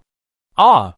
Once outside the safe zone, the zombies were like a sea of corpses, stacked in layers, instantly drowning them. Enon felt a warm hand support her waist. Black mist spread, and Chi appeared at her side. Enon, understanding, immediately cast a light shield on him. Then the black fog dissipated, and after a slight dizziness, the scene before Enon had transformed. Dark power double teleportation. Enon couldn't help but sigh. In the dense mass of zombies, this ability was incredibly useful. If her power slots weren't so low, she would have really wanted to copy Chia's dark power. Hold me tight. Chia's voice was low and hoarse, but still audible amidst the clamor of zombies. Enan hugged him tightly around the waist. Through his thick cotton coat, she could vaguely feel the taut abdominal muscles around his waist. The shadow power was being used to its fullest potential.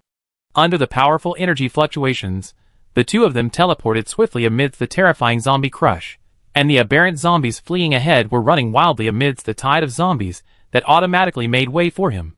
Almost catching up. As soon as Enan finished speaking, the black fog erupted. The scene before them shifted, and the two of them were standing in front of the abnormal zombie. Lucky you, Chi-Yi.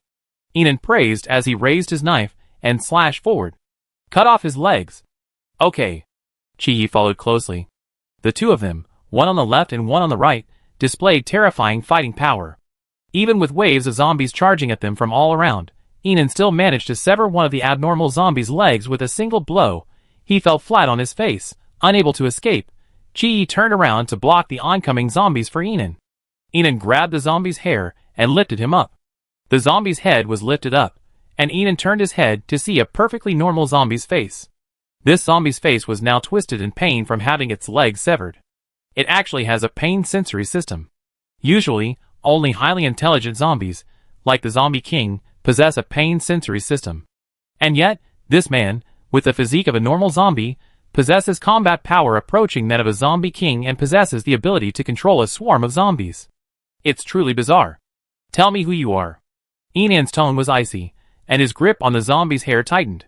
He nearly ripped his scalp off. The man's teeth grimaced as he was pulled. He opened his mouth, and blood flowed out. The next second, Enan was shocked. Half of the man's face began to change. The gray-white skin that once belonged to a zombie had transformed into human skin. Half zombie face, half human face, strangely appeared on this man. Enan was startled, and his grip on the man loosened slightly. The man took the opportunity to break free and struggled to crawl forward. Enan stepped on his severed limb. The man howled in pain, turning to look at Enan angrily, his eyes red. Looking at his pupils, now completely normal, and his face, now completely normal, Enan was shocked and completely understood. A bundle of ropes appeared in her hand, and she was about to tie the man up and take him away for research. The man suddenly burst into laughter, a flash of red light in his throat. Boom, boom, boom. The massive explosion sent the man's body flying everywhere. Flesh and blood splattered. Not only that, the high wall behind him collapsed, crumbling. Though Enan and the other man, protected by their light shields, were unharmed, if they were pinned down by the wall, they would be trapped. Run! Enan quickly ran out. As the wall came crashing down, Chi-Yi grabbed Enan. The next moment, the two of them appeared on the rooftop of the nearest residential building. After slashing at the zombies on the rooftop with his sword, Enan walked over to the guardrail and looked down. The area where the explosion had occurred was now once again filled with zombies. He has a bomb inside him. Chi-Yi approached. A special form that can transform from zombie to human, and can even store explosives. Enan's tone was a touch tired. A zombie's body can indeed accommodate hard objects, which means it possesses all the characteristics of a zombie. No, to be more precise, it's the Zombie King. Chi-Yi took off his coat and draped it over Enan. So the cause of the zombie outbreak has been found. Enan felt none of the relief or joy of having found the root cause. Her brows furrowed ever more tightly. She looked at Chi-Yi. The key is, how many of these special forms are there in the safe zone? Not just the safe zone, but throughout the country, excluding the territory of the Galaxy base? How did they come about? Is it the organization of that mysterious group? Have they infiltrated this far? Seeing Enan's anxiety, Chi-Yi gently embraced her. Don't worry. We slowly solve these problems. In the sky. Inside a helicopter. Alliance leader, we've spotted 2 survivors below. They appear to be the commander of the Galaxy base. A psychic reported, peering through military binoculars. Chu Qin was puzzled. Why is Commander Enan City Eye? Is he here to look for someone? Shen Yi, who had been reading documents, glanced out the window. Amid the dense mass of zombies below, above the residential buildings, 2 black dots appeared. They were too far away to be clearly seen with the naked eye. The City Eye safe zone is not far away. Do you need to stop, Alliance leader? The man continued. How far is it to our destination? More than 10 kilometers. Shen Yi held out his palm, and the man immediately handed him the binoculars. He took the binoculars and looked down. He saw a man and a woman hugging each other tightly, their atmosphere sweet and beautiful, a stark contrast to the horror and bloodshed of the apocalypse. He immediately put down the binoculars, his interest completely gone. No need to stop. Keep flying. Chapter 382. Enan looked up at the helicopter flying away in the sky. Let's get back quickly. The safe zone must be in chaos by now. Okay. Thousands of people had already gathered at the border of the safe zone. Though the later crowd didn't know what was happening, they all joined the siege of Galaxy Base at the cries of their fellow base members. Brother Fu, are we going to kill them? Amid the chaos, Wang Kai anxiously glanced at Fu Sun. Without the base commander's order, they wouldn't dare kill anyone on someone else's territory.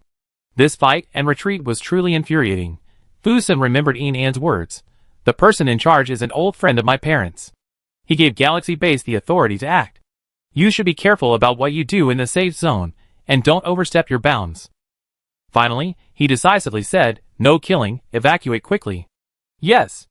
Defending and retreating, they also had to deal with the zombies surging from the outer reaches of the safe zone. Galaxy Base was in an extremely difficult situation. Fu Sun could only charge in the front and lead the charge. But as the people at Galaxy Base were about to evacuate, Zheng Jie roared, stop them. In a panic, he grabbed the gun from the person next to him and opened fire on the last group of people at Galaxy Base. Qi Xian, who was walking at the end of the group, immediately noticed Zheng Jie's actions. He pushed Gao Chang and the others aside, and a wall of water several feet high rose from the ground. It quickly solidified into a wall of ice. The fusion of water and ice powers enhanced both abilities to a certain extent. Thank you, little brother. Gao Chang quickly pushed everyone out. However, with more gunfire, the ice wall shattered, and the final bullet accurately struck Qi Xian, the last of the group. Qi Xian was shot in the right knee and collapsed quickly. Bang! The door slammed shut. Everyone gathered around, glaring menacingly at Qi Xian lying in the snow. Qi Xian stood up and looked at them, his expression calm and fearless. Zheng Jie flung his gun aside and approached. Only one is left. Don't worry, there are so many zombies out there. Just wait for them to be mauled to death. The men in the crowd grumbled. Bang, bang, bang. The sound of gunfire accompanied the rattle of helicopters approaching. Everyone looked and saw that the recently driven out Galaxy Base had boarded helicopters. Not only that, they were firing wildly at the zombies, and the psychics in one of the helicopters had their guns trained on them. Fu Sun's tone was icy. Release our base's people. Zheng Jie gave a look, and a dozen burly men advanced on Qi Xian. Qi Xian, wounded in his right leg, couldn't stand, but he showed no fear of the men. The ice energy in his palm transformed into sharp ice crystals, shooting out in a shower. I don't think you'd be a good hostage. Zheng Jie grabbed the gun from the person next to him, pointed it at Qi Xian's other leg, and was about to shoot. Stop! Everyone looked as Fang Jingwen approached. A number of psychics followed him. Zheng Jie, I asked you to maintain order in the safe zone, and this is how you do it? Fang Jingwen's question was forceful. Zheng Jie immediately lowered his gun and walked over. Uncle Fang, don't you know? This Galaxy Base abuses its power, harming survivors in the safe zone, and even releasing zombies to maul and kill many. He spoke excitedly, pointing to the hundreds of survivors behind him. They're all witnesses. Fang Jingwen's pupil shrank, a hint of shock in his eyes. He looked up at the helicopters hovering overhead, then at the crowd. He had just come across numerous bodies, 2 streets stained red with blood. Such widespread devastation hadn't occurred in the safe zone for ages. Fang Jingwen was furious. Is everything Zheng Jie said true? Prosecutor Zheng is absolutely right. I can testify. I can testify. I can testify. The crowd unanimously supported Zheng Jie. Fang Jingwen's expression grew even more gloomy. I still want to speak to the commander of Galaxy Base in person, Fang Jingwen said, glancing at Fu Sun, who was in a helicopter overhead. Where's Commander Yin? I want to speak with her. She'd be back soon. Let's release our people first. Fang Jingwen looked at Qi Xian, whose face was growing increasingly pale in the pool of blood. His expression was a little conflicted. If Enan was the child of an old friend, their striking resemblance made him feel particularly close and fond. Zheng Jie and the safe zone, then, were the places he had nurtured after the apocalypse, like his own children. In the past 2 years, the safe zone had never seen such chaos. Between the orphan of an old friend he had just met and the subordinate he had personally led for 2 years, Fang Jingwen naturally trusted Zheng Jie more. Finally, he frowned and said, the safe zone has suffered heavy losses and many have died. We will not hand this hostage over to your base. Please ask Base Commander Yin to come and speak to me personally. With that, Fang Jingwen turned and left.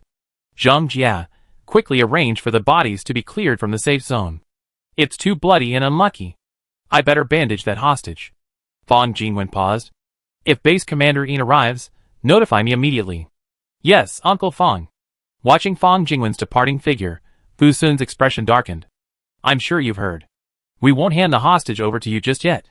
Zheng Jia looked at Fu Sun and the others in the helicopter, his voice growing more confident. Guarantee the safety of our people, or else no deal. Fu Sun's voice left no room for argument. Zheng Jia recruited several psychics to escort Qixin down. Before leaving, he smiled and said, when your base commander arrives, meet on the east rooftop. By the way, she's the only one there. You better come to our leader with sincerity, or we won't guarantee the hostage's life. A quarter of an hour later. East building. Enid arrived alone, her expression grim. After hearing Fu Sun's story, the returning team was filled with fury. From the beginning, they had only come to investigate the cause of the zombie virus outbreak, but they had repeatedly encountered difficulties in the safe zone. Adhering to the principle of not messing around on someone else's territory, she was tolerant. But the other side clearly had no intention of getting along with her. No matter how many abnormal beings, both zombie and human, there were here. This time, she would have to settle accounts with them once and for all. The passage door opened, and Enon walked in under the gaze of numerous psychics. Check for weapons. A man stepped forward. Enon looked at him coldly. I show you myself. She opened her coat and flipped open the pockets one by one. After completing the inspection, Enon left. Wow, Base Commander Enon, you're here quite quickly. Inside the building, Zheng Jia leisurely walked up. The room was filled with psychics. They all looked at Enon, but their gazes were extremely unfriendly. I've already notified them. Director Fong is on his way. Zheng Jia said, looking Enon up and down. Humanity's strongest form? Interesting. Enon just looked at him. Where are my people? Captain Enon, don't worry. You meet again sooner or later, he said, waving his hand. Instantly, hundreds of psychics in the room drew their weapons and attacked Enon. But it's underground. Zheng Jia laughed arrogantly. Enon's eyes were cold, and a long sword appeared in his palm, swinging forward to meet the blow. Chapter 383. Wherever her long sword struck, its powerful energy could destroy nearly everything. Instantly, all the men who had rushed over were transformed. Their faces instantly turned pale, their pupils gray. They looked just like zombies. Not only that, their fighting power had increased several times. Haha, worthy of being the strongest human being, she forced everyone to reveal their true forms in just a few strikes. Zheng Jia's pupils dilated with excitement. He held up the monitor at his hand. Look, it's as powerful as you say. But today, I will not let her leave here. Seal the doors and windows. All the doors and windows were sealed. Enon, brimming with light-based supernatural powers, glanced angrily at the monitor in Zheng Jia's hand. That thing again, spying on her, huh? Then she let them spy on her to their heart's content. She erupted in energy, unleashing her fear and magnetic field abilities simultaneously. Her luck amplified her own luck to the extreme. Invisibility. Switching positions. Instantly, she appeared before Zheng Jia. With a powerful punch, Enon shattered the monitor, then slashed at Zheng Jia with her long sword, wielding the dual-strength abilities of lightning and light. The blade halfway penetrated. Zheng Jia, reacting quickly, was so frightened by the powerful dual-strength abilities of lightning and light that she instantly transformed into a zombie. Luckily, I have the ability to strengthen my body, otherwise I would have been killed by your sneak attack. The fear of surviving a catastrophe made Zheng Jia's attacks frenzied and vicious. He slashed wildly in front of him. This woman is right here with me, come and kill her. He slashed and retreated, but Enon sneered. Strike after strike, strike after strike. No matter how he dodged, attacked, or fled, new wounds appeared on his body every second. Ah! Hack, hack at the air. Zheng Jia's voice grew increasingly panicked. The initial excitement and triumph had vanished. We're hacking, but we can't hurt her. The nearly 100 zombie-like psychics were like headless flies, completely helpless against Enon. How could this happen? How could this happen? Puff! The dagger pierced his eye socket. Zheng Jia thrashed around in agony. My eyes, my eyes. He howled in agony, running through the vast room with the dagger piercing his veins. In a flash, as if realizing something, he shouted, They didn't say you were immune to attack. Did they just use us as cannon fodder from the beginning? The men in the room seemed to be awakened by these words, and they all stopped what they were doing. In just a few minutes of fighting, they had lost nearly a third of their men, yet they hadn't even cut a hair off the woman's head. Could they really kill such a terrifying human? Regrets? Too late. Enon grappled with a grappling hook, climbing up to the chandelier. She hooked her legs around it, a supernatural laser gun in each hand. Bang, bang, bang. Powerful, frantic energy blasted through the room. Someone in the crowd tried to flee, but Enon immediately swept toward the door, preventing any abnormal beings from escaping. At this moment, she was filled with rage and murderous intent. These people were both human and zombie, colluding with that mysterious group. She wanted them all dead. A room filled with blood and corpses. Enon leaped down, her face as stern as a demon's, knife in hand as she moved forward, killing everyone. Those who fled, those who struggled, those who begged for mercy. All of them perished at her hands. Finally, Enon stood before the howling Zheng Jie, her voice low and cold. Tell me who they are. Zheng Jie covered his bloody eye socket with a trembling hand, his other eye, bloodshot with blood, staring at Enon as if he were looking at some hellish demon. His pupils were slightly dilated, his wounds draining nearly all of his blood. You may be strong, but you can't defeat them. Enon plunged her knife into his bloody eye socket. Speak! Zheng Jie screamed violently, shouting, the League of Nations, the Human Transformation Project, dozens of participating countries, decades of secret experiments and planning. What can you do to fight them? He finished his heartbreaking cry, then, seemingly finding it particularly amusing, chuckled softly. You've fallen into a trap. They're using us as pawns, but after killing a whole room of people, you become the public enemy of all of City Eye. Bang! Zheng Jie committed suicide. Enon gazed coldly at the roomful of corpses. These abnormal beings transformed completely into human form before dying. If anyone were to approach now, they surely call her a ruthless killer. But she showed no fear. Holding a bloody long knife, Enon kicked open the door. Going down the stairs, Fang Jingwen and the others, who had rushed over, saw Enon emerging from the house, drenched in blood. She was covered in blood. Everyone was terrified. They all pointed their guns at Enon. Fang Jingwen was so shocked that his voice trembled. You.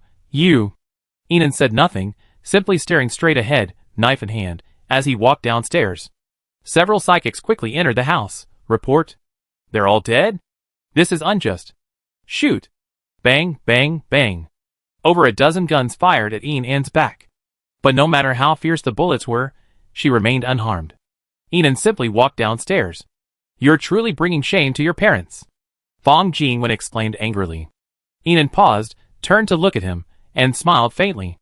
Uncle Fang, your insides are already mostly rotten. I've dug out a lot for you. No need to thank me. You? Fang Jingwen remained furious. On the stairs, blood flowed endlessly like a river. Enon didn't bother to waste time with him. By the time she reached the first floor, tens of thousands of people were already thronging outside the building. Practically everyone in the safe zone had arrived. They had heard the screams from upstairs, and seen several bodies fall from the windows. Even the third-floor windows had blood dripping down the walls, a testament to the sheer number of bodies. Everyone stood outside, staring at Enon as she emerged, too shocked to move. In less than 10 minutes, this woman had murdered 100 patrol officers and Supervisor Zheng Jie.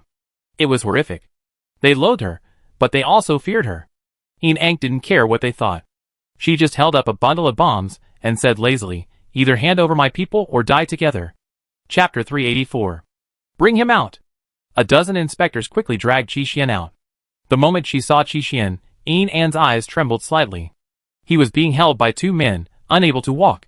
His face was extremely pale, and his right leg, which was almost dragged, was completely stained with blood. The knee, pierced by the bullet, had not been treated at all, and it even looked like it had been damaged again. Enon was furious, but her face was filled with endless coldness. She walked towards Qi and supported him. I'm late. Qi looked at Enon with a pale face, but he simply shook his head and pulled a comforting smile. Enon, I'm fine. Enon observed his forced appearance and said nothing. She looked up at the approaching helicopter with a clattering sound. She glanced at everyone present. Among the countless eyes present, there was hardly a single friendly one. Some were wary of her, some loathed her, and some held hatred in their eyes, ready to shoot her at any moment. Enon's voice was calm, yet tinged with anger. I don't know how many scoundrels there are among you. This is my ultimatum. In 2 hours, either transform into a zombie and get out of here, or wait for your fate. As soon as these words were spoken, the crowd erupted in a commotion. Some were disdainful, some were confused, and still others were filled with resentment. What is she talking about? What scoundrels? At this hour, and you're still spouting such nonsense? Galaxy Base is truly ridiculous. Transform into a zombie? What nonsense is she talking about? Amid the chatter, Fong Jingwen stepped down, his gaze heavy as he looked at Enan, who dared not approach. A complex expression filled his eyes. Just then, a helicopter slowly landed on the rooftop. Enan helped Qi Xian onto the rooftop and, under everyone's gaze, stepped into the helicopter. The hatch closed and the helicopter took off. Shoot! Don't let them get away. Someone in the crowd stirred, and then, countless bullets blazed into the sky. The Galaxy Base helicopter quickly ascended. These people are truly unreasonable. Fu Sun looked down at the crowd below. Someone sneaking in, stirring up public outrage. Enan half knelt, healing Qi Xian, his voice indescribably cold. It seems the feud is settled. Fu Sun leaned back in his seat, unconcerned about the group. He looked at Enan. Just a word from you, and I take them all out. Qi sat to the side, silent, simply staring at Enan. The look in his eyes clearly showed his unconditional support. Watching the wound on her palm gradually heal, Enan unfurled the bracelet. Her eyes held a firm resolve, as if she had made up her mind. Enan opened all the channels in all divisions of Galaxy Base, and said in a cold voice, "All divisions of Galaxy Base, listen up. From now on, all areas outside the Southern Alliance must be forcibly conquered. Any violators will be killed immediately." Inside the helicopter, Fu Sun and the others' wristbands also received Enan's voice message immediately.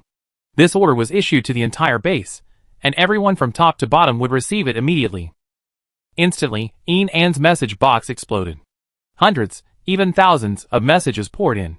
All the senior management at the base received or expressed concern, but most of them were asking her what had happened. Enan didn't click on it. She simply opened Gusu's voice chat, arranged a large team of psychics to the I-City safe zone now. Gusu didn't ask any further questions, his voice lazy. "How many people are needed? You decide. We be there in 2 hours."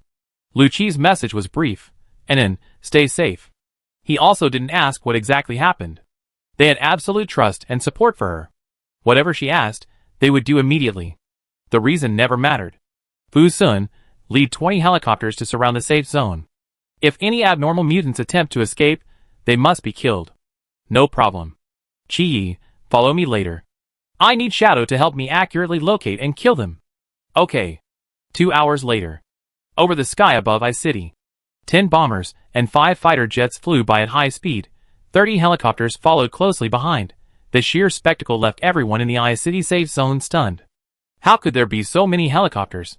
There are fighter jets too. This is terrifying. They're coming towards us. Boom, boom, boom. The bombers formed a circle around the zombie horde outside the safe zone, bombarding them frantically. At the same time, 30 helicopters quickly landed. Lines of psychics, dressed in padded jackets and armed with sophisticated weapons, rushed down. They carried upgraded AKs, upgraded Gatling guns, upgraded submachine guns, upgraded individual missiles. And strapped to their waists were replacement guns and cold weapons. Well-trained and extremely agile, there were tens of thousands of them. The psychics from the Galaxy Base quickly descended the building, floor by floor, and began to suppress the enemy with utmost intensity. All resistance immediately eliminated when Enan landed. The entire safe zone had been completely controlled by the Galaxy Base. Not only that, they were all being escorted to the square by the Galaxy Base's psychics. The safe zone, with tens of thousands of people, was now completely suppressed by the Galaxy Base's top psychic force of over 10,000, leaving them powerless to fight back.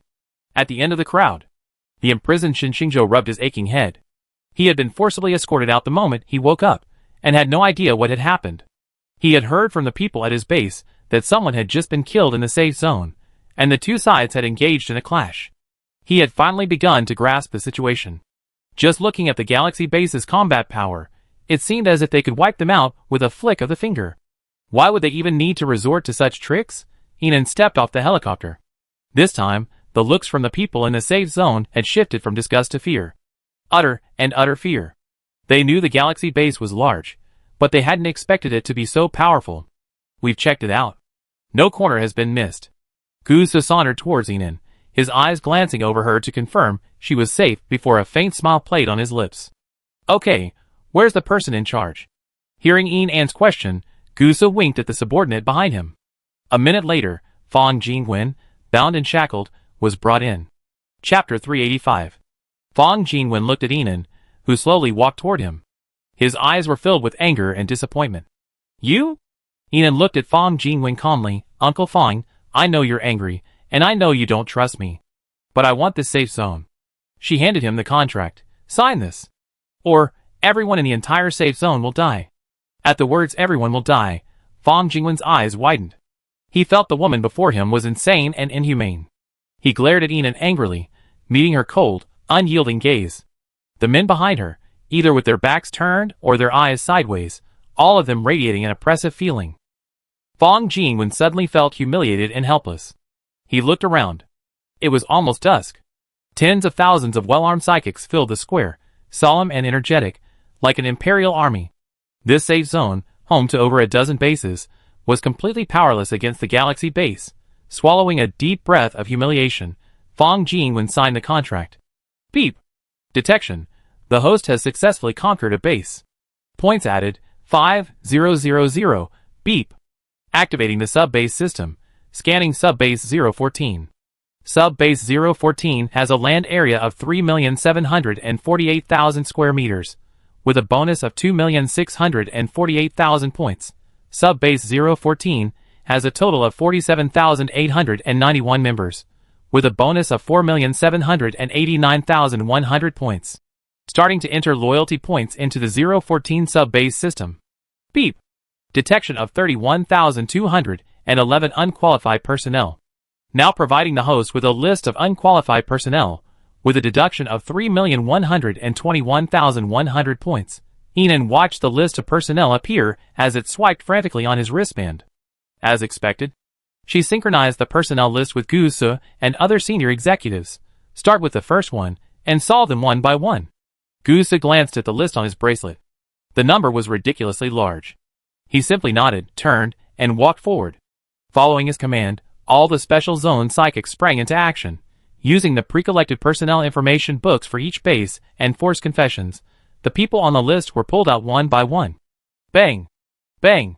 Bang! Bang! The executions began. The crowd began to panic. Beep, 10 unqualified personnel detected, personnel list synchronized. Beep, 40 unqualified personnel detected, personnel list synchronized. Beep, 5 unqualified personnel detected, personnel list synchronized. Beep, 9 unqualified personnel detected, personnel list synchronized. The system's voices continued. Qizhou Base was at the very end of the crowd. Base Commander, this galaxy base has gone too far. Should we resist? Ma Shuo looked at Xinxingzhou, his tone furious. Since their base commander had just been injured, they hadn't participated in the conflict in the safe zone. Even when they were suddenly being held by a large number of well-equipped psychics, they hadn't put up much of a fight. The idea was to observe the situation, and wait for the base commander to wake up before making a decision. Who knew this galaxy base would be so unreasonable and start killing people in front of everyone? Xinxingzhou looked ahead through the throng of moving heads, his eyes darkening as he pondered. Base Commander Shin, what's the matter? If your Qizhou base resists, I join you. We might have a chance of victory. Healy leaned over and whispered. Seeing Xinxingzhou remain silent, Healy couldn't help but continue. I just came to the safe zone to check out the situation, but I didn't expect to encounter something like this.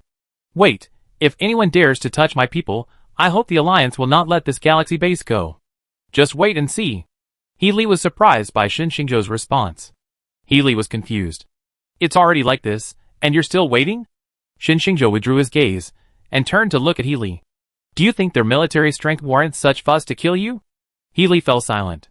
In the apocalypse, anyone who survived the zombie apocalypse and possessed some small amount of power would inevitably become a little arrogant. The bloodshed and slaughter made people restless and arrogant.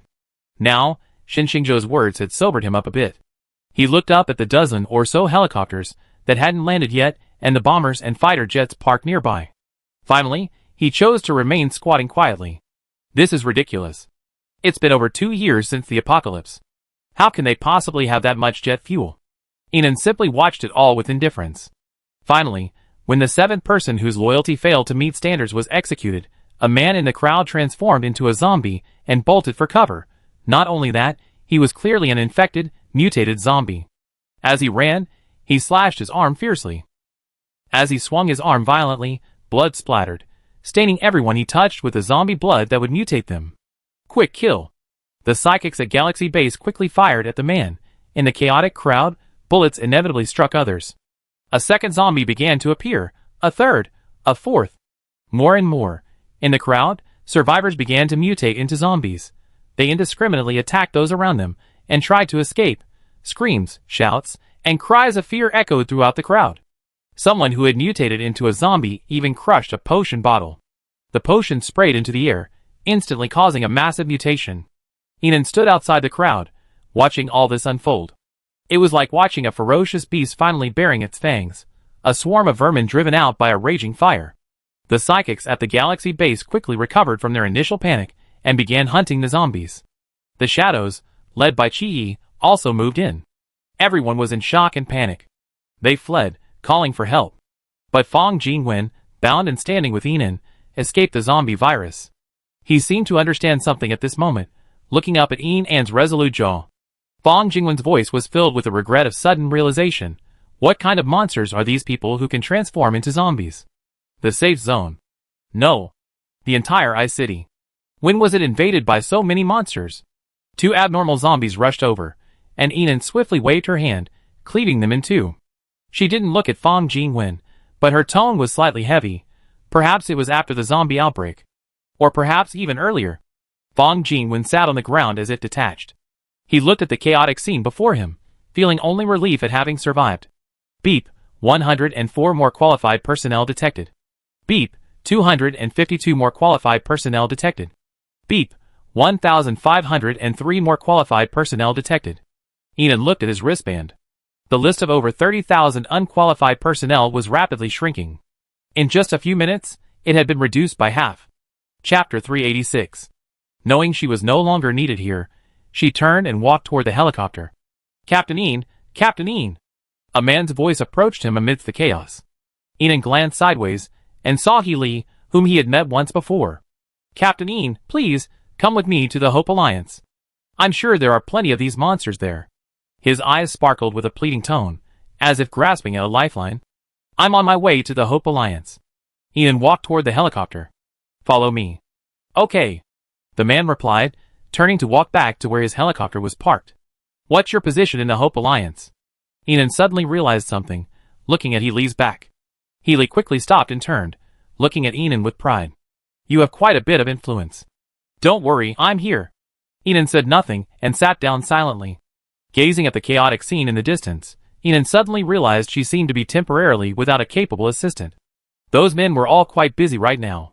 Just as she decided to set off with a few teams of psychics, Gusu strode over at dusk. As deputy base commander, unlike Fusun, Chi-Yi, and the others, he didn't have to lead the team in person. He had been keeping an eye on Enan's movements from beginning to end. After quickly giving instructions for the follow-up, he casually boarded the helicopter. He closed the hatch as if he were returning home. Let's go. Enon looked at the relaxed Gusu and raised an eyebrow. What? Am I not useful? Under Enan's gaze, which he couldn't tell whether it was disdain or criticism, Gusu couldn't help but chuckle. Never used it before. I give it a try this time. Haven't I used it several times? Gusu's question choked him. Enon could only turn his head and look out the window. In just 20 minutes, the helicopters arrived over the Hope Alliance. Healy's helicopter landed first, clearing the way for Enon and the others. Who's that over there? The Hope Alliance's guards immediately rushed over to inquire. It's a distinguished guest. Don't shoot, Healy said, turning and waving at Enan's 5 helicopters. The helicopters slowly descended, and the people from Galaxy Base disembarked one after another. Captain Enon, follow me. Healy greeted Enon enthusiastically. Enon then realized that Shinshingzhou had also followed Healy. Seeing Enon looking at him, Shinshingzhou scratched his head and smiled. Come over and find out what's going on. As if scratching the damaged part, his face suddenly changed to one of pain. Hiss. Enon followed Healy forward. Gusu and several psychics followed behind. The Hope Alliance's headquarters is just ahead. The leader is there. Healy explained the situation to Enon, and the group walked into the building's conference room and sat quietly. A few minutes later, a middle-aged man descended the long ladder. Beside him followed a tall, distinguished-looking man. It was Shen-Yi. When Enon saw Shen-Yi, he already had a bad suspicion. This guy might also be here to subjugate the Southern Alliance. However, the one with the most unpleasant expression on his face was Shinshingzhou. This must be the commander of the Galaxy base. The middle-aged man approached Enan with a kind smile. Yes, just call me Enan. Enan stood up. Hello, Commander Ean and Jianqua, the leader of the Hope Alliance. After Jianqua finished speaking, Healy approached.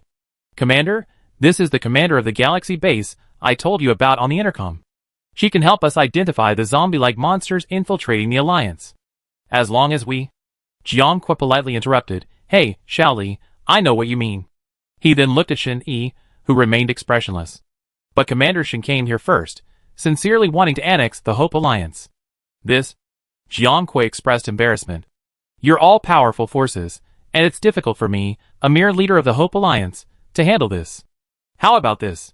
You two big guys discuss it, and then come back to me when you're done. Jianqua said smoothly. Enan politely responded, We won't embarrass Alliance Leader Jiang. Our Galaxy base will discuss this with the Southern Alliance. With that, she led Gu Su and the others out. Xiaoli, arrange for Galaxy base to move in. Okay, Alliance Leader. Healy quickly followed Enan's steps. Enan looked at him. Didn't you say you were very influential? Why did he call you Xiaoli? Isn't that the way he addresses little Kurami? Healy's face was a little grim, and he could only defend himself. He's the Alliance Leader. Everyone is a subordinate in front of him. Enan smiled but said nothing. As soon as they left the headquarters building, she stopped and waited for Shen Yi. It took a full 7 or 8 minutes before Shen Yi finally emerged. His face was expressionless, but his demeanor was extremely low. Behind him, Shen Xingzhou, his expression unusually cold, followed from a distance. He seemed to be deliberately distancing himself from Shen Yi. Enan then remembered that they all had the surname Shen. But she wasn't interested in other people's family affairs. Alliance Leader Shen, could we chat? Enan spoke first, her tone undeniably sincere. Shen Yi simply glanced at Enan and headed towards a building. I don't have much time. Chu Qin and the other members of the Southern Alliance quickly followed him. Enan followed leisurely. He walked very slowly, observing the surroundings of the Hope Alliance as he went. He wasn't in a hurry at all. Gu Su, observing her rebellious behavior, smiled. He stepped closer and asked in his lowest voice, What are your instructions, my base leader? Enan remained silent, simply watching him, her small hand hidden in her cotton sleeve waving in a knife-like motion. Gu Su understood immediately without further questioning. The temporary buildings assigned to the Southern Alliance and the Galaxy base were both located on the outskirts of the Hope Alliance, in rather remote locations. When Enan reached Shen Yi's building, he had already been sitting in his seat, waiting for her for over 10 minutes. The air inside the room had even grown a bit colder. Enan smiled warmly. Alliance Leader Shen, could you please be a little patient? We're partners. Can't you spare a moment to discuss this? Shen Yi raised his teacup and said, Go ahead. Let my deputy base commander speak to you. Enan smoothed down her wrinkled cotton jacket and plopped down in her seat. She let Gu Su and several psychics enter. At the same moment, the sounds of fierce fighting erupted outside the building. When Shen Yi looked at Gu Su, he was already pointing a gun at him. His expression was calm, even a hint of disdain. Rubbish trick. Soon, the two began fighting. As if the previous fight over a supernatural Black Panther wasn't enough, this time both men were even more serious. The energy in the air fluctuated violently. Fear and ice powers appeared one after another, destroying many tables, chairs, and buildings. Before a supernatural being of their strength, even firearms seemed unnecessary. Enan didn't look at them the entire time, simply sipping tea and flipping through her wristband as she handled official business. Seemingly bored, she even walked out of the building to admire the snow. Half an hour later, everyone in the Southern Alliance was tied up tightly.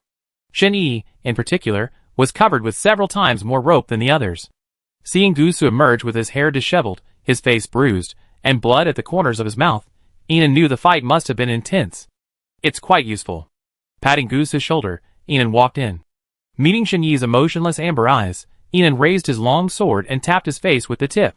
I let you go after I take over the Hope Alliance, Captain Shen. Shen Yi tilted his head away from Enan's blade, disgust in his eyes. Enan simply smiled. What's with that expression? We're partners. Without further ado, Enan quickly walked out, go inform Healy. I've discussed this with Captain Shen.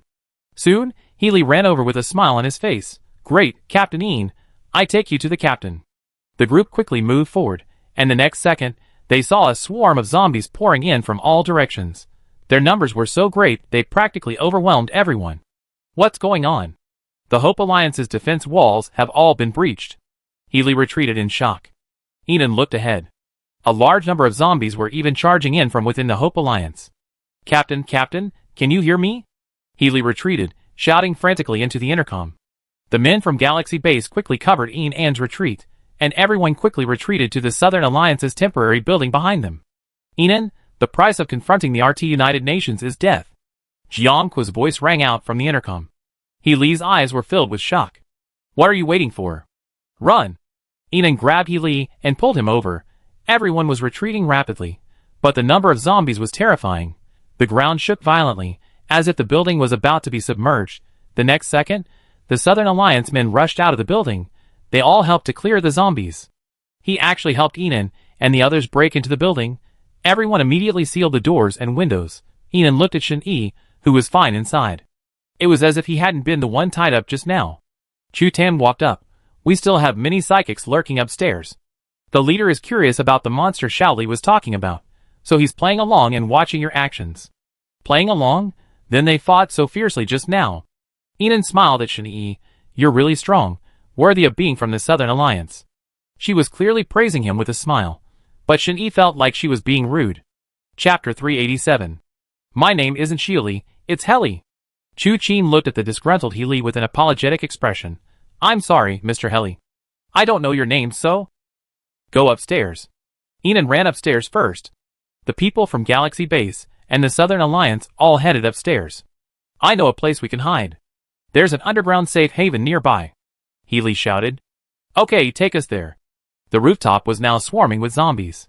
Thankfully, Galaxy Base and the Southern Alliance, with nearly 200 elite psychics, were incredibly powerful. In less than 10 minutes, helicopters took off from the zombie-infested rooftop. From inside the helicopter, Healy looked out at the Hope Alliance, swarming with zombies. This place had long since lost its former appearance. His eyes were hazy and filled with grief. I didn't expect the leader to become a monster. RT the United Nations. Gusa muttered softly, looking at Enan with concern. Since it's the United Nations, they must be quite powerful. It seems they've got you on their radar. That's fine. Kill me if you can. Enan looked down at the sea of zombies, his tone unfazed. Nonsense. If I have to die, I, the deputy base commander, will die before you. Gusa simply chuckled, as if death were nothing more than a trivial matter. Boss, let's not dwell on the life-or-death struggles for now. The underground safe haven is on that plateau to the southeast. Enan looked down. The plateau Healy pointed to was covered in dense forest. The snow-covered forest obscured the terrain, and there was no visible safe haven. However, the number of zombies visible to the naked eye had decreased considerably.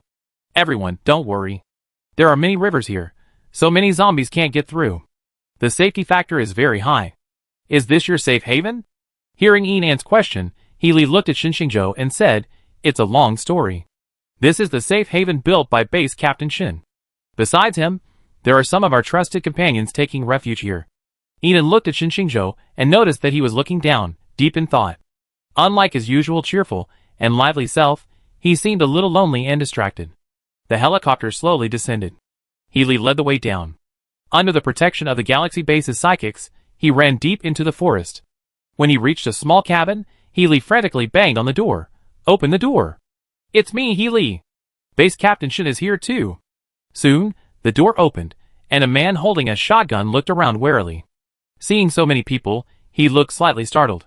Fortunately, Healy quickly explained the situation to him.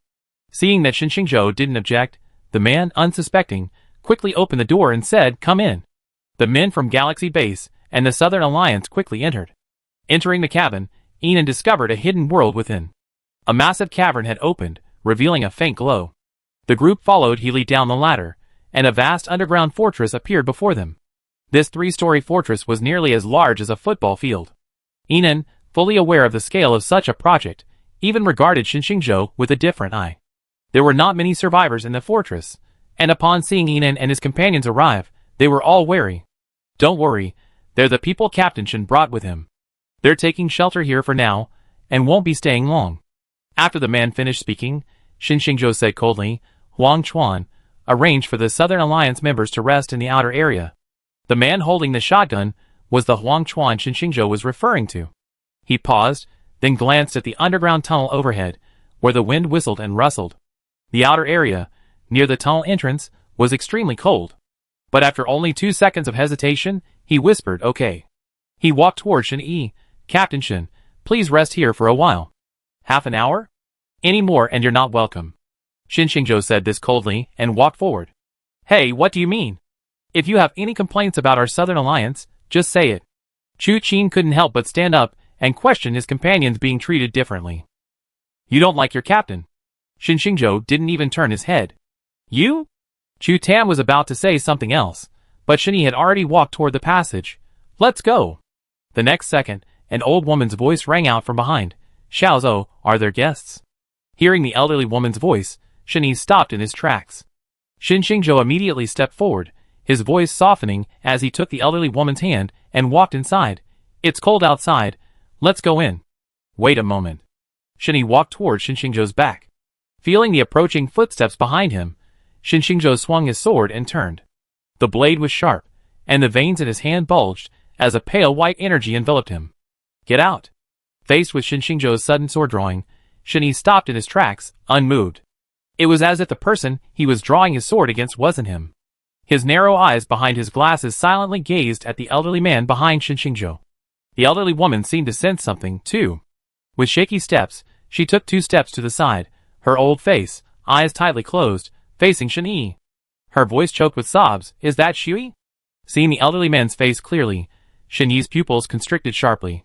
"Your eyes." Enan gave a look, then led his men inside, away from Shin Yi and the others. This was clearly someone else's family matter, and it wasn't good to have so many people watching. "Shin Yi, put away your hypocrisy. Aunt May's affairs don't require your concern," Shin Xingzhou said, supporting the old woman's arm. "Aunt May, let's go inside. It's cold outside." Shin Yi had already strode over to the two of them. He stood directly in front of them, blocking Shin Xingzhou's path. His tone grew colder. "You know I've been looking for Aunt May. She's with you, and you didn't tell me. What's your relationship with me?" "Why should I tell you?" Shin Xingzhou scoffed. "I don't want to fight you here." "Shin Yi, get out now." Chapter 388. Speak with more respect.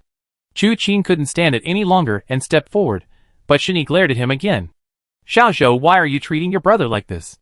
We're brothers, why make such a fuss?" The old man's brows furrowed, a hint of anxiety on his aged face. "He and I are not brothers. We were both adopted by the Shin family. We're not related by blood." Shin Xingzhou's words were cold, but the next moment, a glimpse of the old woman's pained expression changed his expression. "Aunt May, what's wrong with you?" Shin Yi took a step forward, his hand pausing in midair before he stiffly withdrew it. "It's okay. I'm just an old man.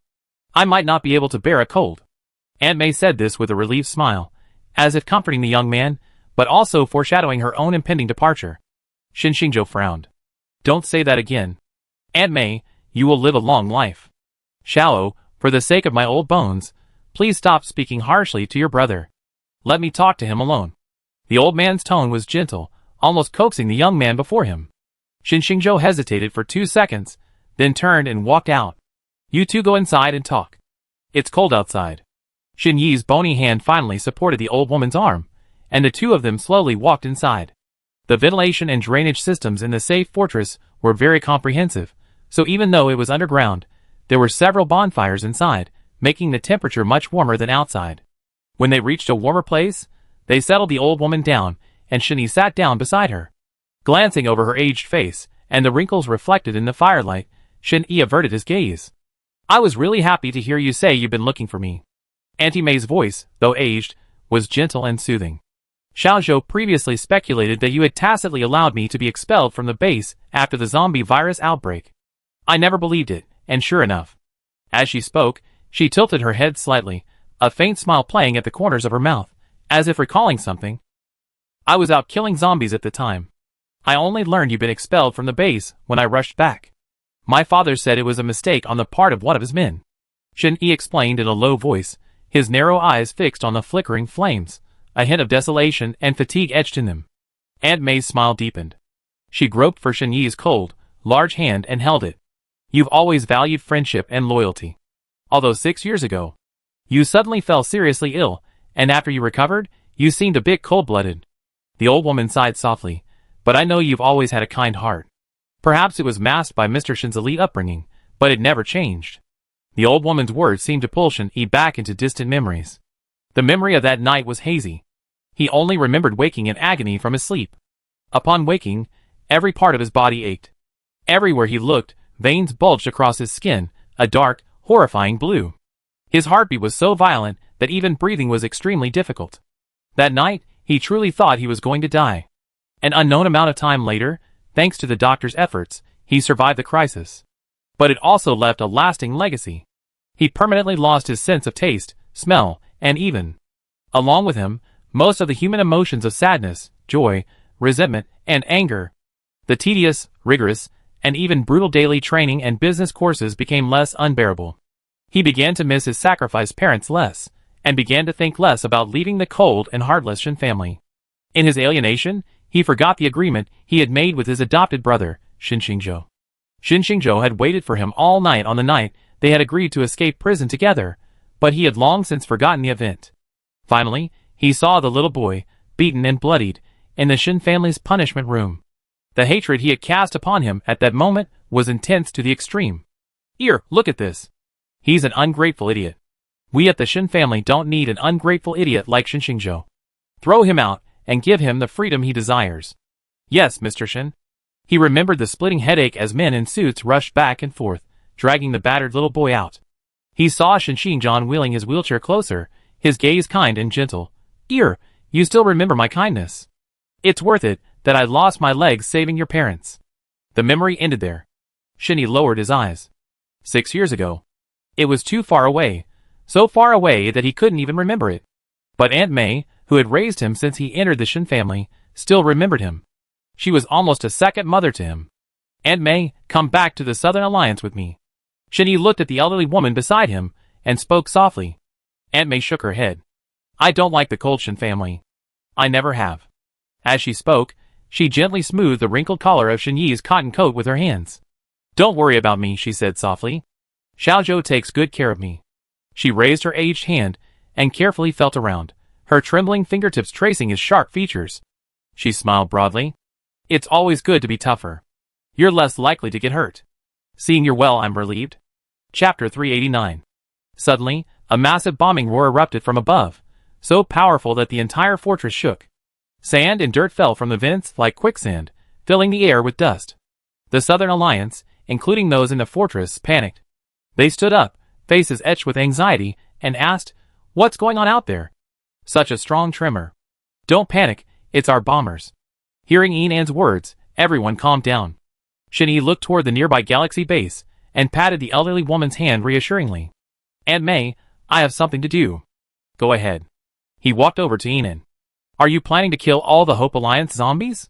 It was rare for Shin-Yi to initiate conversation. Yinan looked up at him. "Yes, but bombing certainly won't completely eliminate them. Those abnormal beings, transformed into zombies, can roam freely among the zombie hordes." Hearing the hidden meaning in her words, Shin-Yi's eyelashes drooped slightly. "Then we can go together." He really wanted to see what they were calling abnormal beings. What does Alliance leader Shin mean? Cooperation. Yinan tilted his head slightly at that, only smiling faintly. Is this a true cooperation? He hadn't expected her to ask that. Shin-Yi stared directly into Yinan's calm eyes, which seemed to swirl with undercurrents beneath them. For the first time, he felt that this woman was more than she appeared. With a slight nod, he whispered, "Yes, true cooperation." "Well then, I have to ask Alliance leader Shin to use your special abilities to look after my companions." Yinan stood up, patted his hands, which were now stained with crumbs from shoveling instant food, and walked out. "Let's go, and see what's going on." "Yes, Base Commander." Watching everyone at Galaxy Base leave, Shin-Yi followed with his men. This high ground offered a panoramic view of the Hope Alliance below. Everyone stood in the snow, looking down. Dozens of bombers and fighter jets circled over the Hope Alliance. All of them were system-engineered, enhanced military weapons. They were now bombing the Hope Alliance in a circular pattern at breakneck speed, from the inside out. Flames rose alongside mushroom clouds, nearly burying the entire Hope Alliance in smoke. Such a large-scale bombing, such formidable military might, astounded the Southern Alliance. The people at Galaxy Base, on the other hand, were beaming with pride. Since following this base commander, they had truly witnessed the true essence of hard power. While they had no idea where she had acquired these top-tier resources, they were under her protection. The glory of Galaxy Base was the glory of every one of them. Boss, a lot of anomalies have escaped. We're preparing for the third round of bombing. You can enter now. Renyu's voice was steady and powerful within the bracelet. Everyone, prepare for action. Yes. Immediately, helicopters appeared on the snowy ground. Captain Shin, my Galaxy Base will cover the southeast and east. The rest is up to you. Shinny looked at Enon and simply nodded. The Southern Alliance and Galaxy Base quickly set off, leaving Healy with only one team to follow. Without a second thought, he and a few of his men piled into Enon's helicopter. I follow Galaxy Base. Captain Shin, you take Huang Chuan and the others to the Southern Alliance. Shin Xingzhou remained silent, silently directing the helicopters to follow Enon and his team. Now, the Galaxy Base's numbers far outnumbered those of the Southern Alliance. This? Chu Qin stared at the receding helicopters, his heart ached. It couldn't be helped. It was their leader's unpopularity. Sensing Chu Qin's thoughts, Shinny closed his eyes and knitted his brows. On Enon's side, as the helicopters sped up, the bombers belonging to the Galaxy Base in the sky began to orderly make way. Not only that, Renyu was constantly alerting Enon via his wristband. The pilot precisely locked onto a rapidly fleeing group of zombies below and accelerated downward. Base Commander, we've found the outermost group of anomalies. Stop them. Yes. The fleeing zombies immediately noticed Enon and his companions, and they all sped up, causing the zombies around them to surge forward. But no matter how fast they moved, they couldn't match the system-enhanced helicopters. The helicopter quickly overtook the zombies, a ladder slid down, and Enon jumped first, but she didn't use the ladder, she jumped directly. Oh my god! Healy was stunned. Not only him, but Shin Xingzhou, Huang Chuan, and the others following behind were also shocked. Base Commander, what kind of superpower does this Base Commander Enon have? Strength. Shin Xingzhou began to doubt himself as he spoke. Can a strength-based superpower allow a high-altitude jump to remain unscathed? As he was about to land, Enon swung out her grappling hook. The hook shot straight through a zombie's head. The powerful impact pierced his skull and pierced deep into the ground. Enon swung sideways, slamming into the pile of zombies. She remained unscathed by the light-based supernatural power. The series of incredible maneuvers stunned the fleeing anomalies for a moment. Then, a meter-long sword, wrapped in the power of lightning, slashed down. The crackling lightning was ferocious and terrifying, and the light-based supernatural power mixed with it made it even more dazzling. Enon's supernatural powers had now been upgraded to level 6, using the level 5 crystal cores she had obtained through deception in the Southern Alliance. And with her constantly improving physical abilities, her combat effectiveness had increased dramatically compared to before. Oh my god! Healy, aboard the helicopter, was once again stunned by Enon's skills. Brother, you can get down now. At the pilot's call, Healy realized that the members of the Galaxy Base inside the helicopter had already descended the ladder to fight. He was the only one who had been held captive by Enon's fighting style until now. Clearly, the members of her base had long since grown accustomed to her strength. Healy then quickly climbed down. With such a powerful figure at his side, he felt confident, and the once terrifying zombie horde below seemed less terrifying. Those with strong abilities should stay on the periphery. Those with weak abilities should avoid showing off. Staying alive is the most important thing. Yes, Base Commander. Every member of the Galaxy Base maintained their utmost focus and fighting spirit. With a base commander like this, their fighting spirit was extremely high. Enon's supernatural energy surged forth. Thunder and light were used most frequently, and these two offensive superpowers combined for maximum combat power. Guza followed closely beside her, helping her control the zombies with her fear power. The two advanced in unison, demonstrating an astonishing speed. Shin Xingzhou tried to catch up with Enon, but found that this woman was so powerful she was almost inhuman. He stared at Enon, her entire body glowing in the foreground, his heartbeat quickening. Is this what it feels like to like someone? To feel like their whole body is glowing? Healy, who had caught up, struggled to pull the knife out of the zombie's skull. He wiped the sweat from his forehead and looked ahead, wondering, huh? I see Captain Enon is glowing too. Shin Xingzhou's slashing slowed slightly, and he tilted his head to look at Healy suspiciously. Aren't you attracted to married women? Don't go around saying that, brother. Healy's expression suddenly became constipated, and his zombie-killing speed increased even more. He glanced around, only to see that the psychics around him were engaged in a bloody battle, no one paying attention to them. He breathed a sigh of relief. He whispered, I like young women, not married women. What's the difference? Xingzhou, unwilling to continue arguing, quickly pressed towards Enan, a pale white energy body appearing in his palm. He aimed at Enan, and then Enan was surrounded by a pale white energy body. Chapter 390. While fighting, Enan suddenly felt a surge of energy within her. It seemed to have doubled in size. Not only that, the lightning power she unleashed was even more ferocious. She turned back, meeting Xingzhou's blazing smile, and immediately remembered the words of the deputy commander of the lightning boat base: strengthen the body, strengthen both abilities. Understanding this, she slaughtered the zombies even faster. The people around her naturally felt it too. They watched helplessly as Enan's fighting power surged, forcing the zombie-transformed anomaly to flee in a tumble. Amidst the flying blood and splatter of zombies, Enan cut a bloody path through the zombie swarm, heading straight for Jiangque. Jiangque had never imagined Enan would dare to attack them. Even more, he hadn't expected her military prowess and combat prowess to reach such a terrifying level. He fled frantically through the zombie swarm, shouting into his headset, "This is J104476, I'm requesting assistance. Our helicopters have been destroyed, and your top target, Enan, is madly pursuing me. I'm requesting assistance, I'm requesting assistance." Jiangque gasped for air. With his dual abilities of speed and fire, he desperately fled, not daring to pause. "Help me. Reply to me. Reply to me. You're such a large organization, you could just send a few people to save me. Where are your nuclear bombs? Hurry and blow up the galaxy base. Am I not loyal enough to you? Why didn't you save me? Huh?" Bang. With Enan shot, the upper right corner of Jiangque's head exploded. A piece of his skull shattered, and his brain splattered. His eyes widened, and he fell to the ground. His right eye quickly transformed from a zombie's gray to a human's. "Ah, I don't want to die. I don't want to die." Howling, Jiangque scrambled to his feet, and continued running. His violent movements scattered his brains all over the ground. Enan narrowed his eyes, as he watched his frantic figure. This type of abnormal being truly inherited all the characteristics of a zombie. Even with their brains almost completely spilled, they were still running with such vigor.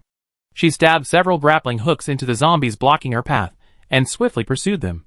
After being enhanced, her physical attributes, such as speed and strength, were also enhanced.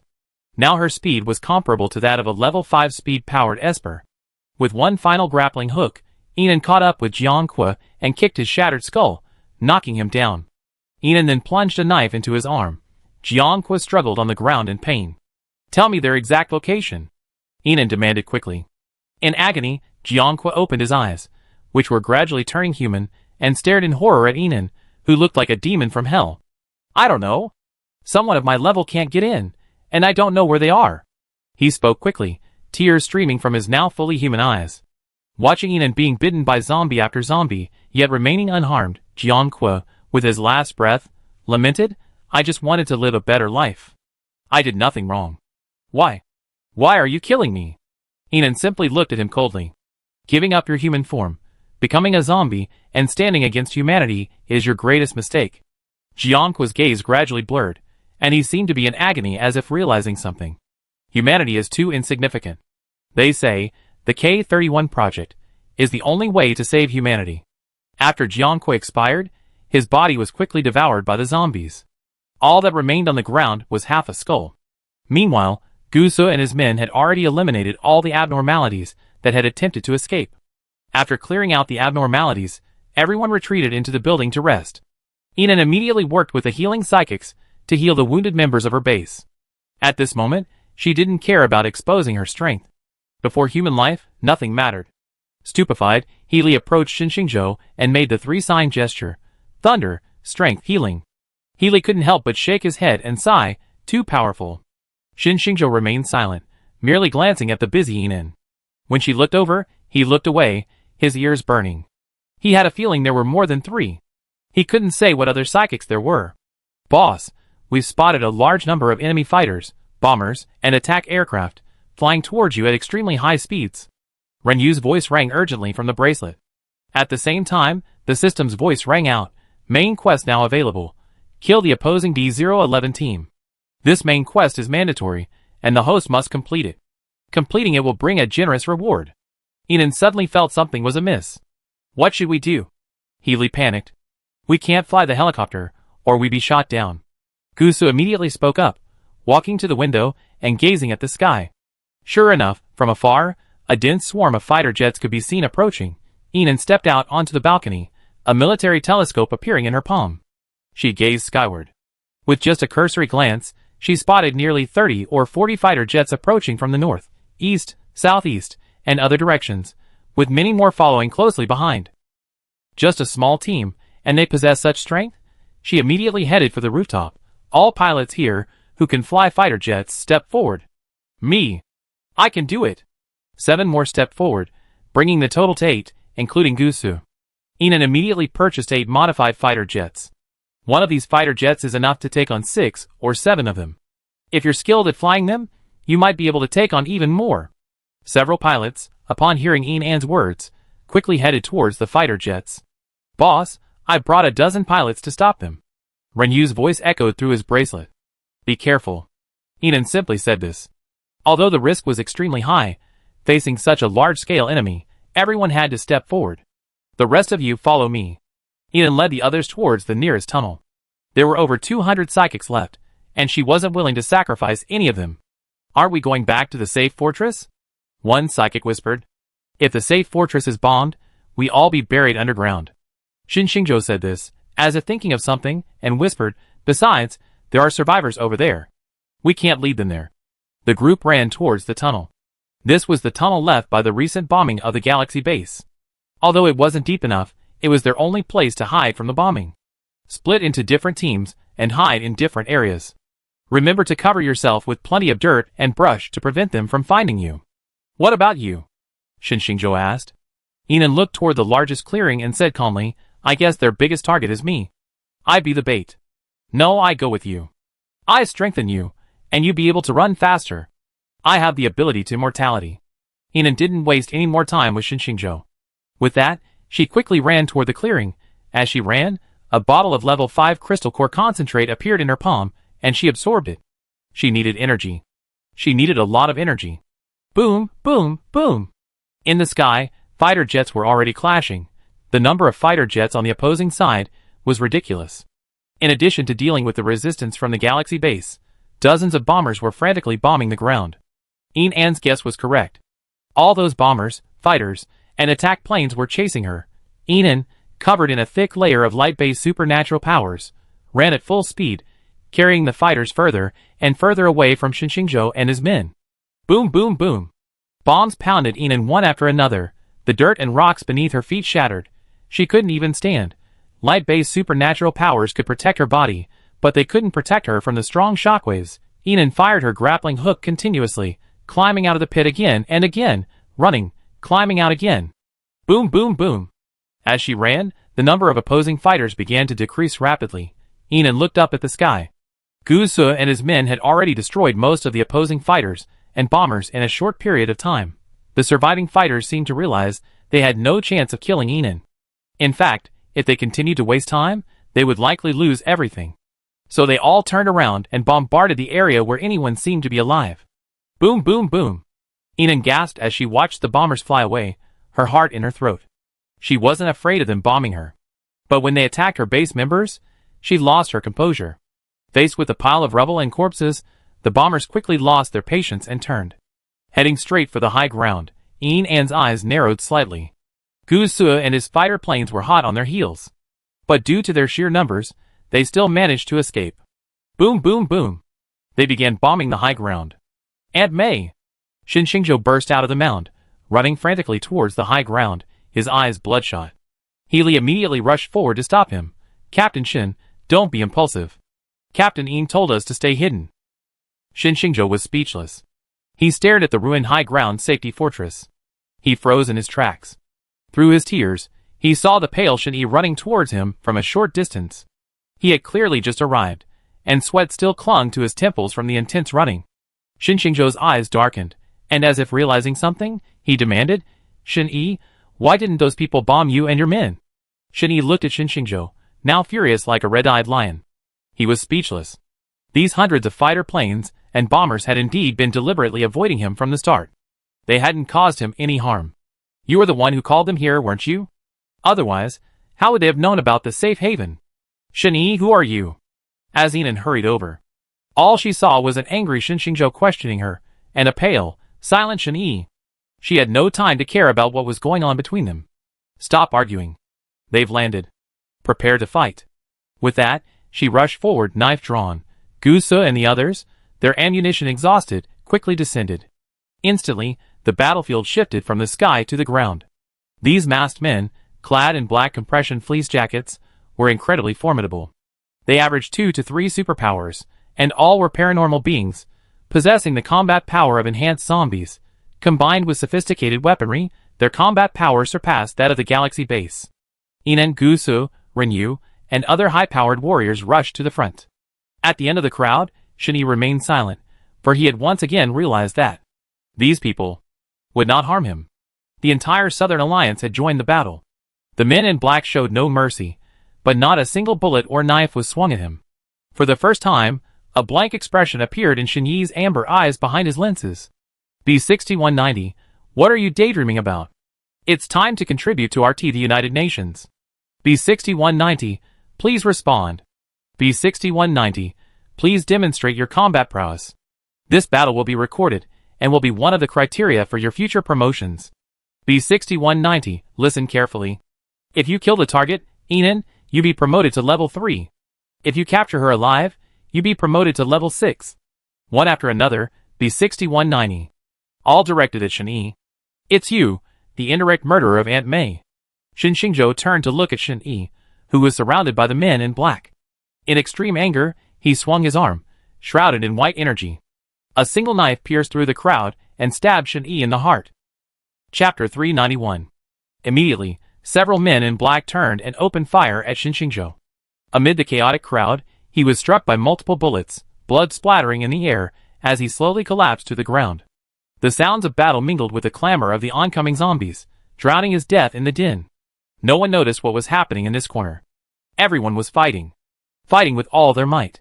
The snow on the smoke-filled wasteland had already dyed a bright red. The ground trembled constantly, as the zombie horde in the distance charged. In the moment before Shin Xingzhou lost consciousness, he saw the men in black say to Shen Yi, B6190, your ability is backtracking. Retrieve your physical characteristics as quickly as possible and cooperate with us to kill the enemy. The calm voice was devoid of any emotion. Closing his eyes, Shin Xingzhou met Shen Yi's misty amber eyes. The next second, he felt his body healed, his heart beat vigorously, and the bloody hole left by the bullet, and the excruciating pain in his body vanished. Shin Xingzhou's eyes widened as he stared at Shen Yi, who had also recovered. He drew his long sword and swung it at the men in black. B6190, what are you doing? The men in black retaliated in shock. Shin Xingzhou reacted quickly, standing up and firing at the men in black. The bullets couldn't penetrate their high-end bulletproof vests, so he could only quickly switch to his long sword and slash. Kill. Everyone was furious. Despite the disparity in power, the dual protection of Shen Yi's recollection and Inan's light system significantly reduced the human casualties. Finally, before the zombie tide surged, all the men in black were killed. The helicopter quickly took off, carrying everyone away. Before leaving, Inan picked up a walkie-talkie from among the body fragments. It was a style of walkie-talkie she had never seen before. Inside the helicopter, Inan studied the walkie-talkie. 30% of the psychics had been lost. Gu Su took a deep breath and looked at Inan in a low voice. They were all so furious with the killing that even their coats had ripped off. They were all wearing blood-stained sweaters, sleeves rolled up, looking disheveled. Inan simply nodded. She had done her best to protect these psychics. Losing 30% was her limit. Return to the safe zone. Yes, Base Commander. The Galaxy Base helicopter quickly flew towards the safe zone, followed by the Southern Alliance. After so long fighting, everyone was exhausted and desperately needed a place free of zombies to rest and recuperate. By now, the safe zone had returned to peace thanks to the efforts of Fu Sun and the others. All personnel with unsatisfactory loyalty standards have been eliminated. Fu Sun rushed over upon seeing Inan and the others return. Looking at the marks on Inan and the others, his expression changed. What happened? As Inan walked back into the building, he calmly explained what had just happened. Afterward, Inan unscrewed a bottle of water and took a few swigs. They'd definitely come again. From now on, we'd be strengthening the base's defenses around the clock. I don't want anything to happen to any of you. Wait a moment. Shen Yi's voice came from behind, and Inan turned to look at him. For some reason, when she met his eyes, She felt that he looked at her with a different expression. Captain Ian, from now on, I sincerely invite your galaxy base to cooperate with the Southern Alliance. As he spoke, his eyes gleamed with sincerity. Ian simply shook her head. Your Southern Alliance? No, even you, B6190, can't be completely trustworthy. Though she said this, she had also witnessed Shen Yi's recent actions. His decisiveness in taking their lives certainly seemed unfamiliar. But she would never trust him completely, not even after the Hong Bing incident. If she didn't desperately need the Southern Alliance as a powerful ally right now, she would have killed him immediately. But Ian hid her murderous intent perfectly. She simply smiled at him, waiting for his response. The person I'm looking for has just been located. The traitor has been found. I will deal with him as soon as possible. Captain Ian, there's no need to be so evasive. This time, I sincerely want to cooperate with you. Shen Yi paused. I don't know why they call me B6190. I'm also curious why you're their top target. But none of this matters. If our territory is invaded, there's no point in fighting for it. This was the first time Shen Yi had spoken so much to her, and Ian understood his meaning.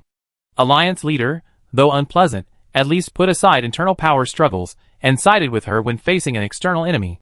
Ian didn't immediately agree, but simply said calmly, Alliance leader Shen, don't talk sweet words and then stab me in the back. Since there's a roach within, why not deal with it first before discussing cooperation with me? Shen Yi understood her implication and, with a final slight nod, I returned to the Alliance to handle internal matters. To show my sincerity, I arranged for Chu Qin to stay here. He looked toward the group of zombies outside the defensive wire fence. And I arranged for several teams of psychics to assist you. They should launch another attack soon. Ian made no further requests, simply turning and walking forward. Then I trouble Alliance leader Shen to send some elite troops. With a single step, the walkie-talkie in her pocket fell to the ground. The side of the talk button hit the ground, emitting a faint green light. A faint noise came from inside. Ian paused, frowning as she picked up the walkie-talkie. The next second, the walkie-talkie lit up red, and a man's voice rang out. As expected, all the fighters have been destroyed. Speaking in a language not native to his own country, the man's voice carried a certain aloofness and a sense of control. For a moment, Shen Yi stopped. Gu Su, Qi Yi, Gao Chong, He Li, Shen Xingzhou, Qi Xian, and everyone else nearby gathered around. Chu Qin and the others also came over. Everyone looked at the intercom in Ian's hand. If my guess is correct, the person I'm talking to now is Ian. The man's voice continued. No one spoke. Everyone looked at Ian and the intercom in her hand. Ian pressed the talk button. Who are you? You don't need to know who I am, Ian. This is our first official call. The man's voice was tinged with a smile. Through our 4 observations and tests on you, we've become increasingly interested in you. You are more powerful than we imagined. As someone like you are a highly sought-after experimental subject for us at RT United Nations, and our highest-ranking target. Hearing the word experimental subject, many people around him showed signs of nervousness. But Ian remained calm throughout. She simply pressed the talk button. Oh? Then I'd love to work with you. Here are the coordinates. Inside the intercom. The man chuckled softly and spoke loudly. Through observation, we've learned that you're both incredibly elusive and incredibly cunning. Therefore, Ian, on behalf of the RT United Nations, I'm officially notifying you. I give you 1 month to consider this carefully. If you don't volunteer to be a test subject for the RT United Nations after 1 month, your country will be buried with you. In the meantime, we have many surprises for you. Chapter 392. As soon as the man finished speaking, the intercom exploded. Almost instantly, Ian reacted with incredible speed, casting a light shield on herself and those nearby. After the flames, only debris remained. Ian stared at the debris, the thought of the 1-month deadline lingering in her mind. The next second, she felt warmth at her fingertips. She looked up at the approaching Fu Sun, his tall figure pressed tightly against her, like a loyal knight. I will not let you become their experimental subject. His voice was firmer than ever, and his gaze on her was filled with deep, fearless determination. In that one look, Ian felt as if he could die for her. Gu Su also approached. It's not your turn to become their experimental subject until I die. And then? Qi Yi also came forward. He didn't say a word, but the look he gave Ian said it all. Qi Xian, Gao Chong, Wang Kai, He Li. Every member of the Galaxy base. They all stood up. Some offered to become Ian's test subjects. Some said they would die for the Galaxy base. Still, some were determined to fight the RT United Nations to the bitter end. No one chose to be a coward. no one was willing to sacrifice their base commander. Enon engraved everyone's face in her mind. She had never been so moved. In this moment, she realized that all her efforts had been worth it. The little psychic who had silently killed zombies to level up in her previous life, only to be betrayed and die in a pile of zombies, now had so many trustworthy companions.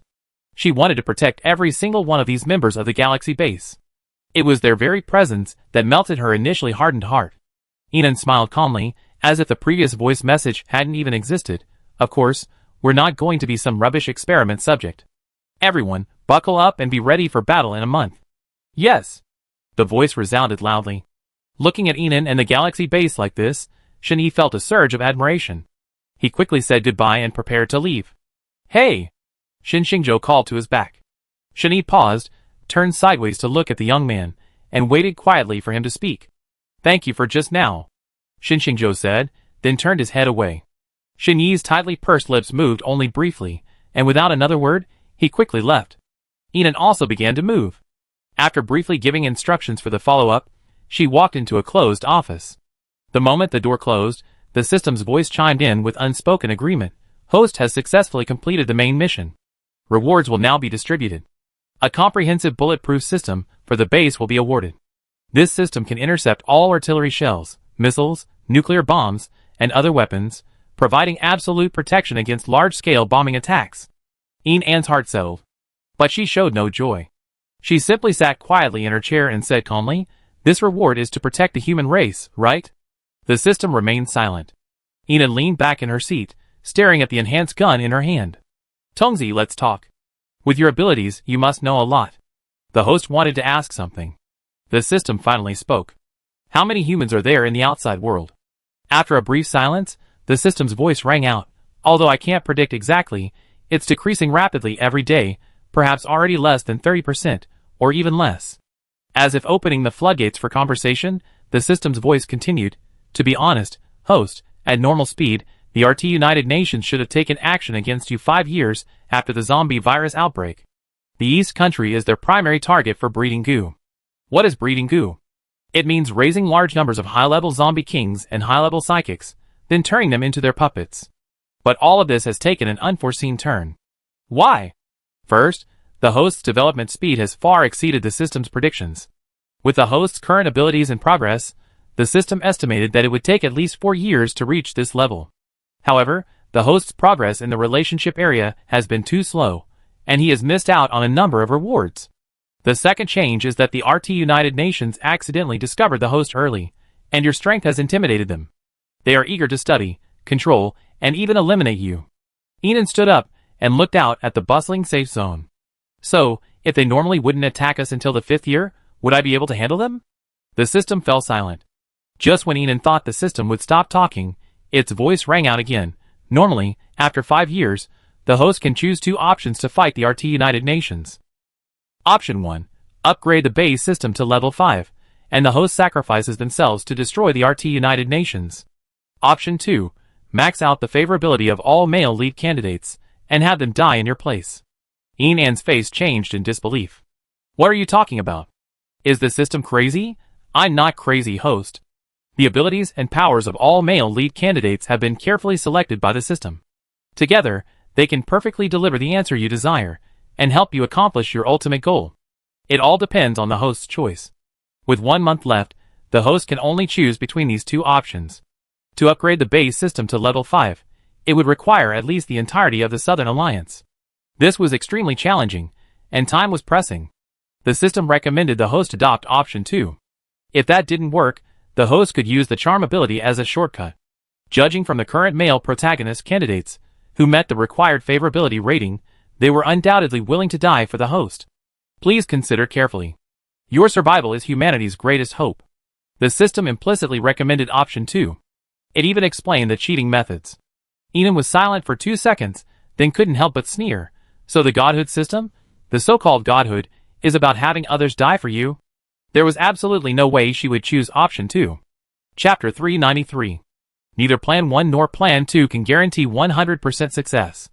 Host, this is a gamble with no way out. I'd like to know, what are the sacrifices in Plans 1 and 2? Upgrading the base system to level 5, or achieving the maximum favorability, for all male lead candidates will unlock the ultimate item. An enhanced nuclear bomb. Enan finally understood everything. The ultimate item in this system is actually a nuclear bomb. However, the number and location of the RT United Nations bases are unknown, requiring in-depth infiltration to steal the specific locations of all bases. What's the full list of male-led candidates? Qi Qixian, Gusu, Lu Qi, Fu Sun, Yan Mo Xingyi, Shen Yi, Shen Xingzhou, Duan Qingyu. 10 in total. Enan was familiar with the abilities of most of them, but was unfamiliar with Duan Qingyu.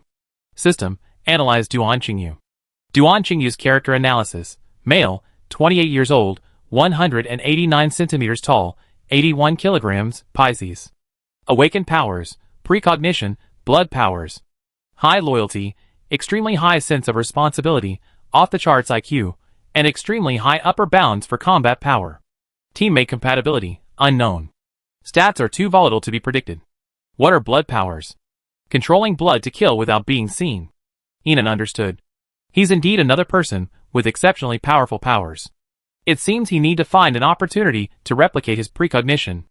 After her recent physical stat upgrades, she has 2 remaining slots in her power slots, perfect for replicating the best. Without further thought, Enan decided firmly on option 1. If she couldn't subjugate the Southern Alliance within a month, she would use her charm power as a shortcut to obtain a powerful nuclear bomb. But in the end, the only one who would venture into that dangerous den had to be her. And she wouldn't let them know about this.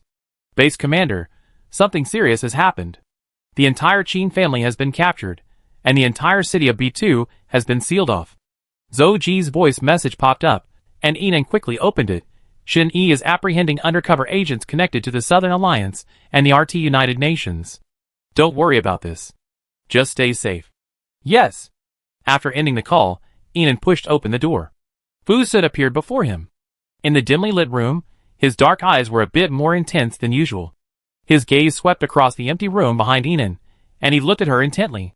As if to read her every thought, he said, "There must be a way. Don't do anything stupid." Enan simply looked at him, his eyes open and fearless. "What? Are you afraid I'd be their test subject?" she said, smiling as she walked out. "I'm the base commander. I haven't served long enough as the commander of a base this large.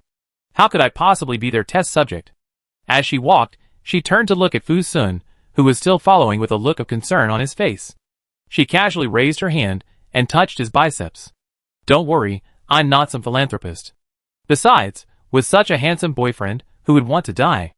Rarely, Fu Sun didn't rely on her physical contact. He grasped her restless hand, his eyes serious and resolute. "Every sector must strengthen its defenses. We still have a month left. I suggest that all base cores be made available free of charge, and everyone upgrades to increase the base's combat effectiveness as quickly as possible." Enan withdrew his hand and walked out. Of course. Return to the Special Operations Zone, and convene a meeting of all base leaders to fully prepare for war. Soon, all senior members of the base began a high-level video conference via wristbands. Enan announced several important development strategies. First, all crystal cores in the base are now freely available. Psychics can claim them in descending order of power, fully upgrading their abilities. Second, all psychic orbs in the base are now freely available. Everyone can claim one. Third, all construction teams and non-psychic personnel will rotate throughout the day to add new base structures, fully establishing a first-level defensive security fortress. Fourth, the base's defense system will be comprehensively upgraded, strengthening base security management. 5. All psychics will begin emergency intensive training, covering combat aircraft control, long-range artillery control, missile control, and other practical skills. The meeting didn't last long. It soon concluded. As soon as the meeting concluded, space psychics from each division and the construction team captains arrived in the special zone to meet with Enan. Enan began a massive point purchase. New antivirus building materials, buy air defense missiles, buy defense cannons, buy enhanced artillery shells, buy laser power stations, buy laser power guns, enhanced helicopters, enhanced fighter jets, buy. Points are plummeting by hundreds of thousands every second. Enan went on a shopping spree. After the purchases were made, they were handed over to a group of space-based psychics to be dispatched to various sub-districts, where they were then quickly dispatched by the higher-ups in different departments. Meanwhile, the territory of the Galaxy base was also rapidly expanding. Only 3 days, after she issued the order to forcibly annex territories. Lu Qi and the others had already annexed 7 sub-districts for her. There were now 21 sub-districts in the Galaxy base. Including the main base, Enon had a total of 22 bases. Finally, after the base added another sector, the system chimed in. Beep! Detection. Host territory expansion has reached the target. Rewarding the host with a system upgrade. The system upgrade has officially succeeded, costing 50 million points. Level 4 base system rewards are now being distributed. Reward 1. Upgrade the points panel by 2 levels, unlocking several new advanced devices. Reward 2. Grant each sector 20 photon rapid-fire turrets for rapid, large-scale zombie elimination. Reward 3. Upgrade the power system to the highest level, providing 24-hour, unlimited power. Enon quickly opened the points panel. Sure enough, the points panel had reached level 7. Upgrade the points panel. Upgrading the points panel requires a 3-month interval, and it cannot be upgraded again. Enon had no choice but to give up. She hadn't been able to upgrade before, but she hadn't even waited 3 months. The 1-month deadline had already arrived. She browsed the points panel. For new options were added: Crystal Core, Intermediate Zombie Virus Inhibitor, Energy Enhanced Individual Missile, and Photon High-Speed Handheld Cannon. As expected, the higher the level, the fewer new items are available. But they are all absolutely top quality, top tier items. Intermediate Zombie Virus Inhibitor can inhibit the virus of zombies level 6 and below. 1 bottle costs 10,000 points. Crystal Cores are available from level 1 to 5, with a level 5 core costing 100,000 points. It's ridiculously expensive. But Enon knew that saving these points would be useless, so she just went on a buying spree. She now has nearly several million people in her base, nearly half of whom are psychics. This number is astonishingly large. Enon didn't stop until she had spent most of her points. Base Commander, District Chief Lu requests a meeting. There was a knock at the door. Let him in. The door opened, and Lu Qi, clad in icy clothes, entered with a chill wind. His jade-like brows knitted together the moment he saw Enon. He strode towards her, his breath extremely unsteady. What's going on? Ever since hearing Goose's brief revelation from the bracelet, he had been deeply uneasy. He had rushed over immediately after finishing all the important matters at hand. Even though she had appeared calm and composed during the meeting, he couldn't let go of his worries. Enon raised her hand to brush the snowflakes from his hair, her voice indescribably gentle. It's just one more enemy. We're fully prepared for war. With our strength, there won't be any major chaos. She spoke lightly, and Lu Qi just stared at her intently. The UN is more than just one enemy. Enon tried to offer comfort, but Lu Qi continued, after the apocalypse, all the nuclear bombs in the treasury disappeared. At first, I thought it was General Hani's arrangement, or perhaps some officer or spatial ability user had hidden them. He looked at Enon with deep, worried eyes. But if they had set up this plan, then these bombs would most likely have been moved by their undercover agents within the military district immediately after the incident. Enon reached out to smooth his frown, saying softly, but the Galaxy base has a nuclear defense system. My Lord District Commander Lu, you must know that. Of course he didn't know. This nuclear defense system had just been awarded by the system. But it seemed only this kind of confidence could make the furrow between his brows narrower and narrower. Lu Qi grasped Enon's hand, feeling the coldness of her fingertips. He pressed her hand tightly against his chest inside his coat. Apart from the Southern Alliance, only Midnight Base remains unconquered. He shook his left wrist, and the bracelet vibrated and lit up, revealing a photo to Enon. Lu Qi lowered his eyes, and looked at her deeply. North of Midnight Base has become a zombie empire. Not only that, the entire Midnight Base is in danger. Enon leaned in closer to observe the horrific scene inside Midnight Base, as the zombie tide overran it. A zombie tide of this magnitude was simply too ferocious to be justified. It looked too much like the work of our United Nations. Abandon or rescue? It's your decision. Enon listened to Lu Qi's words and looked up at him. At this critical juncture, she should abandon Midnight and move forward quickly. But who knew YNMO still existed in GE? If she couldn't convince Shen Yi and failed to win over the Southern Alliance, she could at least use her charm powers to get the nuclear bomb. Gritting her teeth, Enon finally whispered, "Help." Chapter 394. A series of bombers and helicopters flew over the Galaxy base, heading straight north. The area they passed through was a devastated no-man's land. Further north, Midnight Base came into Enon's sight. At this moment, many zombies had swarmed into Midnight Base, and the defensive walls had been largely destroyed. The remaining survivors, aided by He Qi, Zhang Meng, and the others, frantically fled south.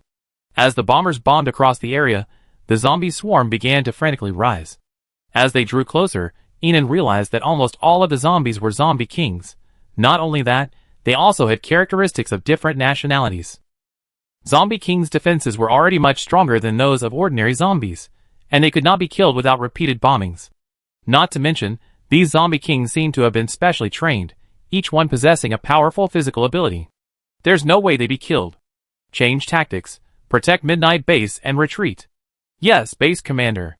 The helicopters and bombers at Galaxy Base suddenly changed their strategy. They began bombing in the opposite direction, trying to draw the zombie king's attention. But the zombie kings, now awakened to wisdom, weren't buying it. Enan immediately ordered the pilots to fly towards Midnight Base. Save Midnight Base Commander Yenmo.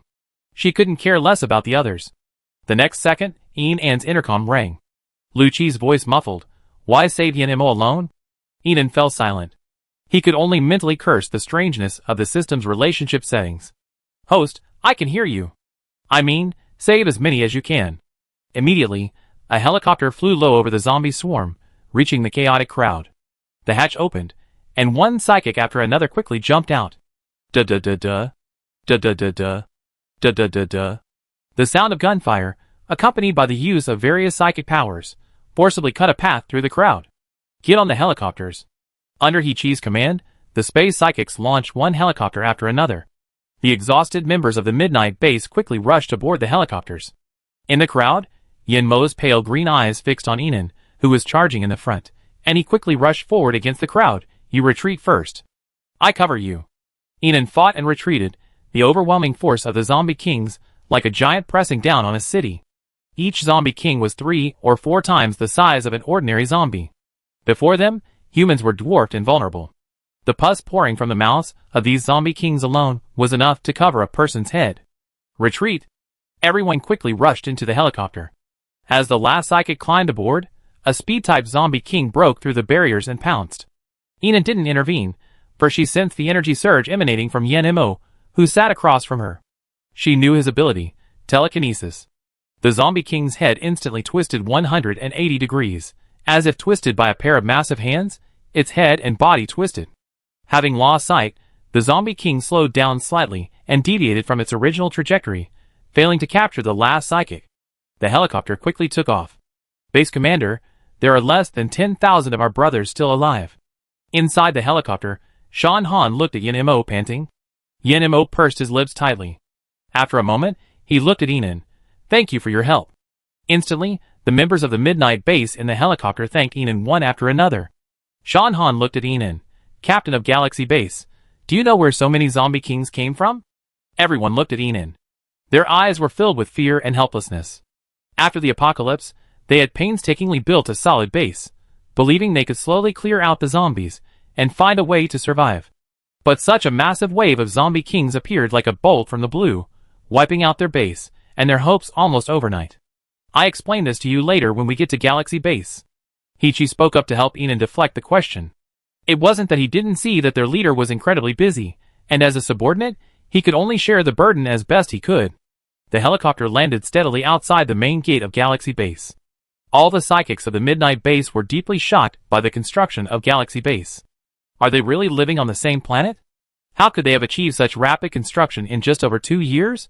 It's incredible. Line up and follow me inside for a physical examination. Led by Hichi, everyone entered the Galaxy Base one by one. Enan stared at the Nuwa Bridge in the distance. The Galaxy Base's defensive walls couldn't hold back the hordes of zombie kings for long. She knew that if this continued, a direct confrontation would come sooner or later. Roar, roar, roar! Suddenly, the roar of a giant tiger grew closer.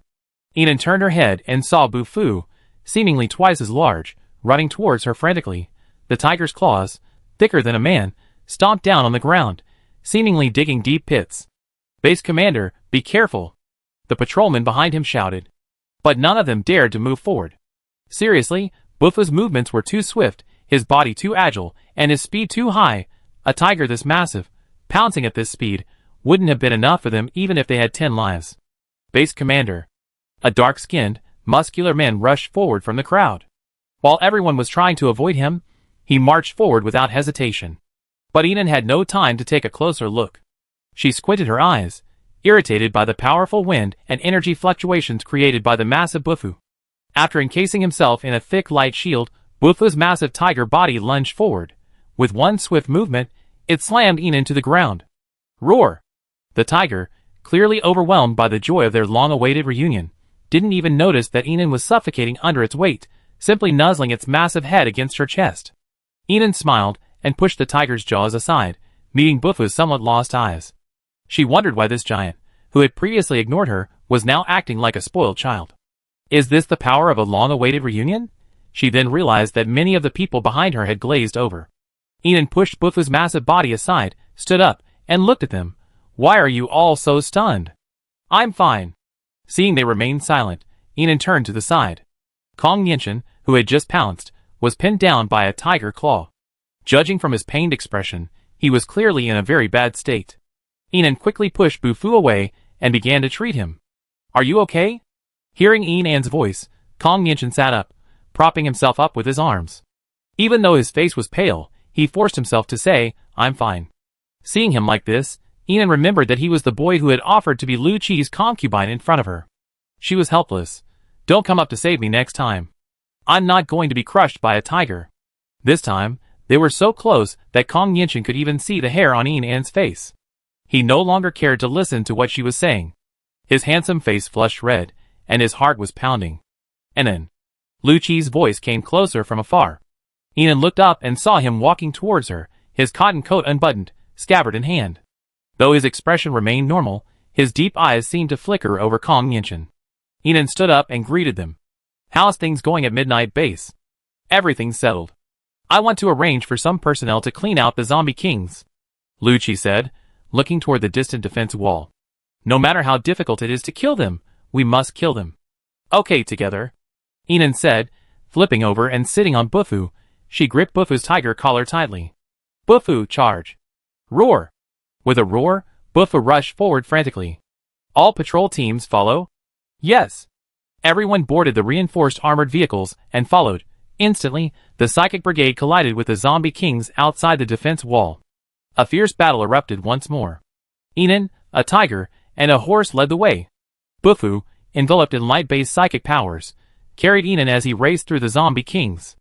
With a single blow, he could rip the heads off two zombie kings. With Inan, whose superpowers were fully activated, the two of them went on a killing spree. As the sky darkened, Inan, who had been killing for 4 or 5 hours, returned to the defensive wall to rest.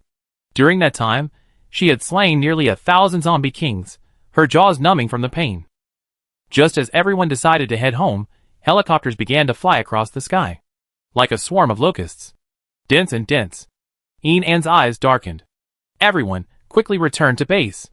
At the same time, she immediately issued a base-wide evacuation order via her wristband. Everyone quickly piled into armored vehicles and headed towards the base. Galaxy Base activated full defense mode, and anti-aircraft missiles were activated. As the first row of helicopters approached, missiles fired frantically. Boom, boom, boom. Dozens of helicopters were shot down at once.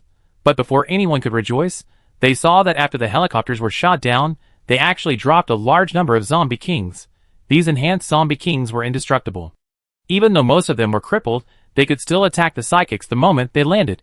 Inan understood completely that these helicopters were victims of the RTUN, their goal being to drop zombie kings. Not only that, as more and more helicopters arrived, they began to fly to various sectors. The massive swarm of helicopters almost obscured the entire sky. Inan's eyes grew colder. The base had strengthened its defenses, but they hadn't expected these beasts to resort to such extreme teleportation measures. Is this what they called a surprise? They're just zombies. We've been killing them for so long, we've gotten used to it. Don't worry. Noticing Inan's distress, Lu Qi immediately offered comfort. He embraced her deeply and squeezed her hand tightly. But time waited for no one, and even though he wanted to stay with her longer, he reluctantly let go. Drawing his sword, he led a group of psychics behind him, and charged out to slay the zombie king. Watching Lu Qi's retreat, Inan opened her bracelet.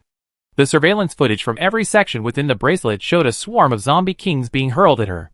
She was thankful she had purchased a large quantity of intermediate-grade zombie virus inhibitors at noon and distributed them to each section, forcing every member to receive them.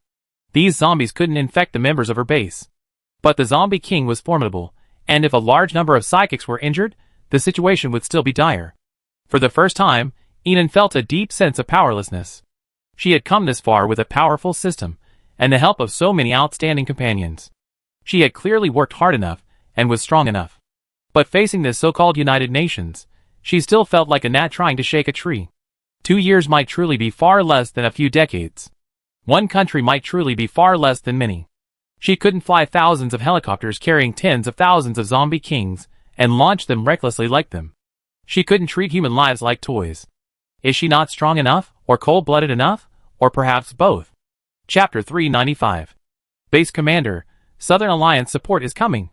Lei Hao's voice popped up from her bracelet. Enon opened the voice chat.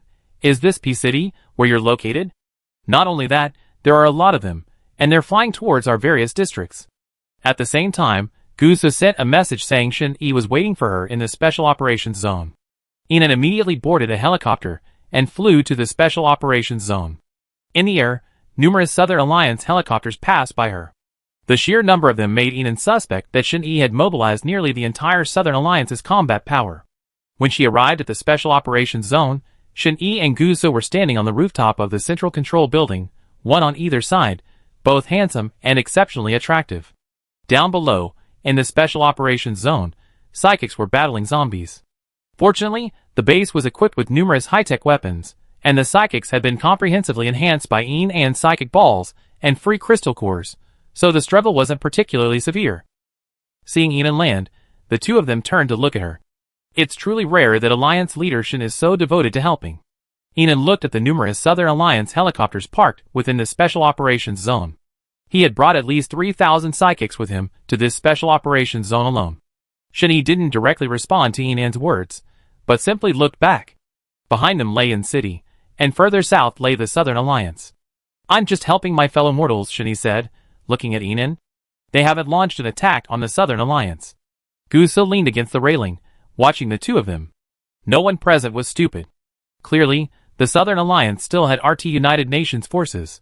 Is it possible that this person is you? Enon simply smiled. You just don't remember. Since you don't remember, I naturally have the right to reconsider my stance. Shen-Yi looked back at Enon.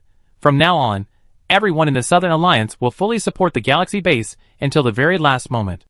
Enon's eyes flickered slightly, as if she suspected she had misheard, but when she saw Shen-Yi's calm, amber eyes, without a trace of regret, she was convinced she hadn't misheard. The safe passage from P1 City to In City is already being constructed, Shen-Yi said as he walked towards the helicopter. He bent down to enter the hatch, turned to Enon and Gusu, and said, "Let's go take a look." They all boarded the helicopter, which quickly flew south. When they reached the border between In City and P1 City, candles lit brightly below, and long lines of torch-bearing troops were working in an orderly manner to build the passage wall. Your people are very vigilant. No matter how my diplomats tried to persuade them, they said they wouldn't build it without your orders, Shen-Yi said calmly. Enon immediately ordered the base members to participate in the construction and grant access. Soon, with the joint efforts of the two bases, the passage wall was successfully constructed. Groups of people began to move from the Southern Alliance's territory toward the Galaxy base.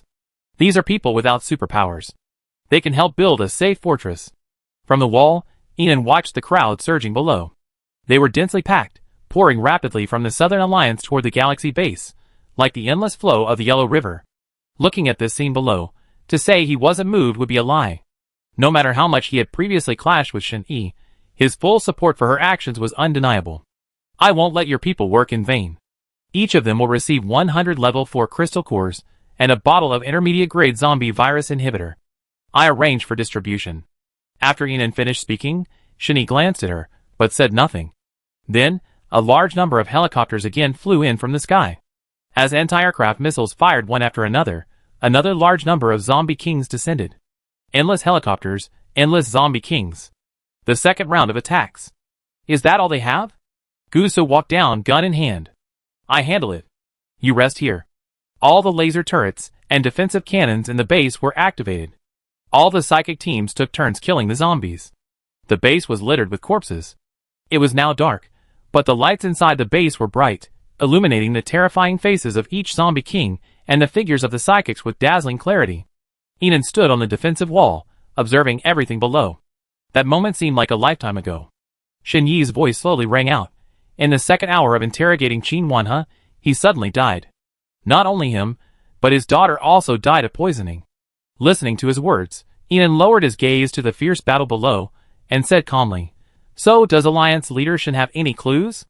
The two of them seemed to be chatting casually with longtime friends, without any sense of the urgency of an impending crisis. "Let's put the investigation on hold. Whoever it is, at least his presence can protect the Southern Alliance from attack." Indeed, if it weren't for the presence of RTUN personnel in the Southern Alliance, it wouldn't just be the Galaxy base being pelted with zombie kings. How does base leader Ian plan to deal with this crisis? Shen Yi suddenly asked.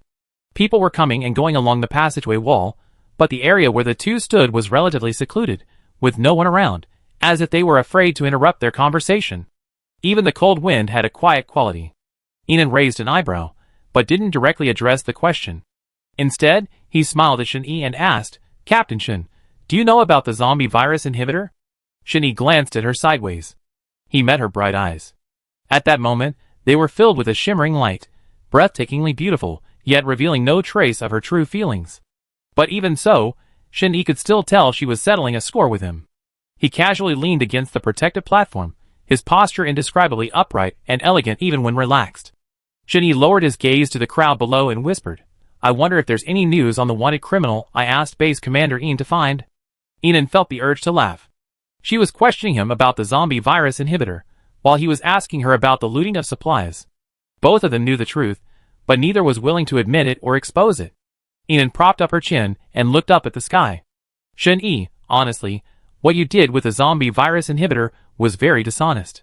So many soldiers died. This was something she couldn't let go of." Sensing the hidden meaning in Enan's words, Shen Yi turned and glanced at her. "Captain Ian, are you trying to come clean with me today?" "Yes, I was the one who assassinated you." Enan didn't hide anything, looking at him frankly and fearlessly. "I guessed it." Shen Yi's amber eyes deepened a little. His gaze swept from her feet, then up to the sky. "I don't sincerely want to cooperate with you. Devouring the Galaxy base is my ultimate goal." Enan nodded. She could see that, too. She smiled. "Me too." After a pause, she continued. "The power balls were a prank on the Qin family. Everything I gave them was fake." Shen Yi chuckled, a rare moment. "I figured it out, but the Qin family was the one I always wanted to suppress, so I didn't intervene back then." A brief silence fell between the two of them. Enan continued, "Shen Yi, if I hadn't been able to do so, I would have wanted to kill you long ago." The air was incredibly quiet. The moonlight reflected on Shen Yi's glasses, illuminating his half-closed amber eyes, making them emotionless. After a moment, he simply said, "Same here." Hearing him say this, Enan smiled. It was a genuine smile. Because she was convinced that Shen Yi truly was just like her, harboring no feelings for her beyond an alliance. Even his current assistance was for the sake of preserving the human race. In other words, he wasn't helping her, but the countless members of the Galaxy base, humanity, and himself. That would put her completely at ease. Perhaps the entire Galaxy base wouldn't want her to die. But Shen Yi, like her, wouldn't. Not to mention that he was emotionally deprived, having lost many of the emotions that make him a human. Enan looked at Shen Yi seriously, her expression extremely serious. "Shen Yi, do me a favor." Seeing her so serious for the first time, Shen Yi's eyes darkened a little. He stared at her intently, awaiting her next words. "In a month, no, 27 days to be exact, if anyone from my base tries to find me, please help me stop them." Shen Yi's eyes flickered slightly at her words. He fixed his gaze on her. "Have you made up your mind?" Enan nodded heavily. Very firmly. She looked down. The densely packed security fortresses were as solid as upside-down bowls. Furthermore, many more were still being constructed in the open space. The roads were wide and clear, the streetlights shone brightly, and high-tech weaponry was everywhere. This thriving base was built with her sweat and blood time and again. It was her most precious treasure. She was willing to protect it with her life. "And I have one more favor to ask of you." "You say." "I sincerely invite your Southern Alliance to join the Galaxy base. Once this incident is over, you can leave at any time." Enan finished speaking, and seeing Shen Yi didn't respond, she turned to look at him. Meeting his eyes, which were now devoid of emotion, she said nothing. People like Shen Yi were very subjective. No matter how much she said, it would be useless. He would naturally agree once he figured it out. If he didn't agree, her eloquent words would be useless. After a moment, Shen Yi said softly, "I consider it." half a month, any longer, and I can't wait any longer.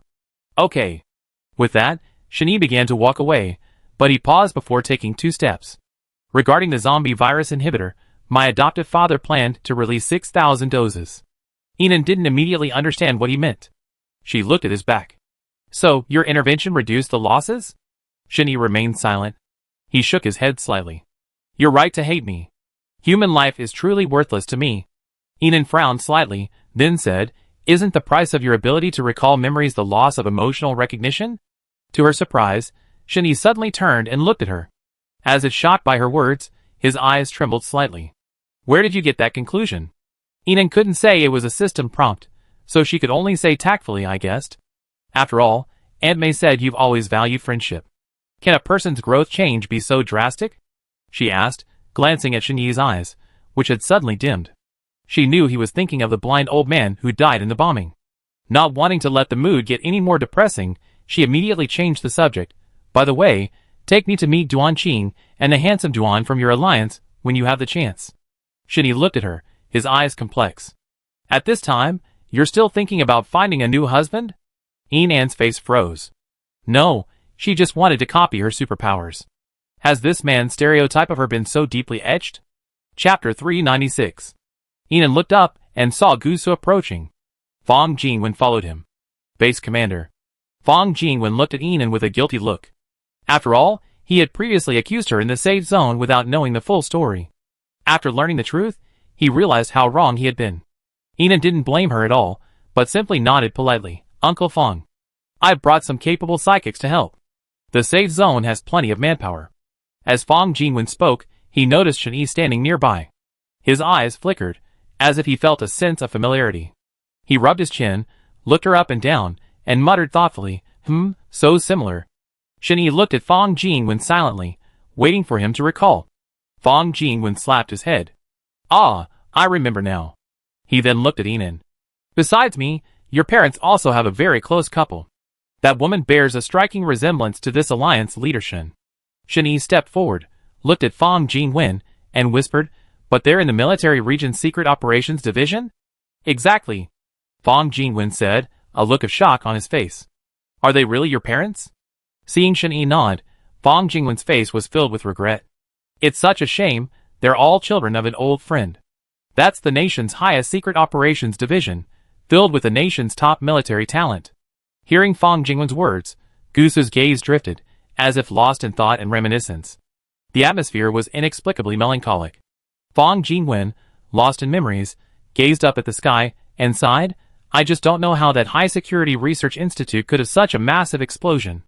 Inan pursed her lips tightly, remaining silent. She was only 6 years old the year of the explosion. Fong Jingwen seemed to suddenly recall something, and looked at Shin-Yi. By the way, Captain Shin, how did you end up being adopted by the Shin family?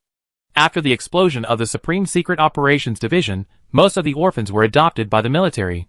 A small number returned to their families, and very few were adopted by larger families. Shin-Yi simply lowered his eyes, as if there was no trace of sadness in them. My adoptive father broke into the center of the explosion to save my parents and lost a leg. He stopped there. Memories returned to that hazy night. In the flames, Shin Xinjiang rushed out in a panic, holding only the charred remains of his father. He had since fallen seriously ill, and upon waking, he was already at the Shin family. He decided to spend the rest of his life repaying the adoptive father, who had lost his legs for his parents. Your adoptive father is Shin Xinjiang of the Shin family? Gusu, who had been silent until then, suddenly spoke. Shin-Yi looked back at him. Yes. Gusu smiled. He leaned lazily against the railing, his face expressionless and wild, his expression indifferent. But what he said shocked everyone present. There's no one like Shin Xinjiang in the military district. Fong Jingwen looked at Gusu. Perhaps they were a temporary appointment, given the chaotic situation at the time. Gusu simply shook his head. General Hongyi was primarily responsible for controlling that area. I followed him throughout, and I've never heard of anyone from the Hong family having access. After saying this, Gusu smiled lazily. It's a new discovery. Fong Jingwen felt the weight of this information was overwhelming, and he no longer dared to speculate. Although Shin-Yi's face remained expressionless, he still thanked him earnestly and quickly left. After they all left, Gusu and Inan were the only ones left. As the night deepened, the wind grew even colder, causing their hair to flutter. Guso stepped closer to Inan and said, "Try some insulation. It keep you from feeling so cold." Inan glanced at his sharply defined profile and whispered, "Do you know more about the explosion?" After all, it concerned the truth behind her parents' deaths. Guso lowered his gaze to look at her. His usually cold eyes looked no different now. But Inan felt something different. Unfathomable emotion seemed to flow beneath those starry eyes, captivating the gaze. His voice was low, lazy, and tinged with a casual, nasal twang, but it was incredibly pleasant. The establishment of the Supreme Secret Operations Department began with my parents' sacrifice. Inan, hearing this inside story for the first time, immediately stood up and leaned in closer, her eyes, sparkling with starlight, fixed on Guso with exceptional seriousness. Back then, they formed a secret investigation team with 100 elite first-class officers and went deep abroad. In the end, Guso looked down, the brilliant light obscuring the melancholy and deep desolation in his eyes. In the end, only my father's remains were found at the border. Not even the remains of the others were ever found. Hearing this, Inan felt a pang of discontent. The country brought back my father's remains, consisting of only a few chopped, rotting limbs and some internal organs. Inan frowned slightly, about to say he didn't want to recall the past, but Guso continued, "Fortunately, the enemy still missed some information. Some data was found in my father's internal organs. It turned out to be their biochemical experiment plan, along with a small glass bottle containing a chemical. And the Supreme Secret Operations Department launched a top-level operation based on the few documents and medicines my father's remains brought back." After hearing all this, Inan's heart was heavy. Both their parents had sacrificed their lives for their country and their people. And now, like a living fire, they continued the goal their ancestors failed to achieve. But the future was uncertain and uncertain. Perhaps another abyss awaited them. "It's cold and windy here. Let's go down." Guso unbuttoned his coat and pulled Inan inside. He was tall, and his coat was the largest. With it open, it could actually fit Inan completely. Covered by his coat, Inan raised her slightly red face from the cold and looked up at him. From her angle, she could see the distinct angle of his jaw and the tip of his nose. Even the sparse stubble on his chin was clearly visible. Noticing Inan's gaze, Guso lowered his head to look at her. He smiled indulgently. "Why are you so gloomy? Don't be soft-hearted when you need to use me now." As he spoke, Guso's eyes grew serious, as if reflecting on something. "If you were a little more selfish right now, I'd be relieved. When you're in a position of power, you should be a little more ruthless." He wrapped his coat tightly around Inan. The two of them were incredibly close now. So close that she could almost hear their heartbeats. Their beats grew closer and closer. For some reason, Inan didn't move forward. She told herself it was all for her bottom-line points, but she knew she was probably just deceiving herself. Her nose felt slightly sore, and she lowered her head and whispered, "Guso, be my boyfriend." Chapter 397. It seemed as if he were hallucinating. Guso gazed deeply at Inan, until her reassuring eyes returned his gaze, and he was convinced she wasn't joking. But his long-cherished dream, now realized, didn't bring him the satisfaction he imagined. He felt only endless heartache and worry. He gathered his coat in his hand and reached out to caress the side of her face. His warm fingertips traced her delicate, cold cheek, and he whispered softly, "I really should have recorded this, so you won't regret it later." Ding, 20 million points successfully transferred. He pulled her tightly into his arms. With his ice-based powers, his body temperature was naturally lower than normal, but Inan could feel a particularly comforting warmth. She heard his low voice above her head, "Since I'm your boyfriend, it's only natural for me to do something for you." Inan lowered her eyes, her lips buried in his chest, unable to resist a wry smile. She was speechless. She thought of Lu Qi and Fu Sun's determination. She thought of Qi Xian, and Xing Yi's silent perseverance. She suddenly realized how steadfast and devoted these men were, how reckless they were. If they were a little more selfish, a little more self-absorbed, perhaps she wouldn't feel as bad as she did now. How could she, Inan, deserve such sincere and deep love from them? But the bitterness didn't linger on her lips for long.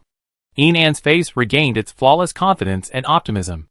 She pushed Guso aside, smiling brightly and radiantly. "Well, what else? I hired you to do the work." She strode forward. "You must protect my safety." "Yes, my base commander." Guso hurried after her, his smile softening slightly at her words. At this moment, the base was still clearing out the remaining zombie kings. Inan hurried on with her shopping.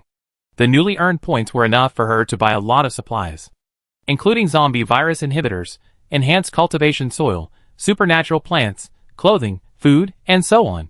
She gave the space ring she had given Jiang He to Fu Sun to copy. She copied several large boxes in a row.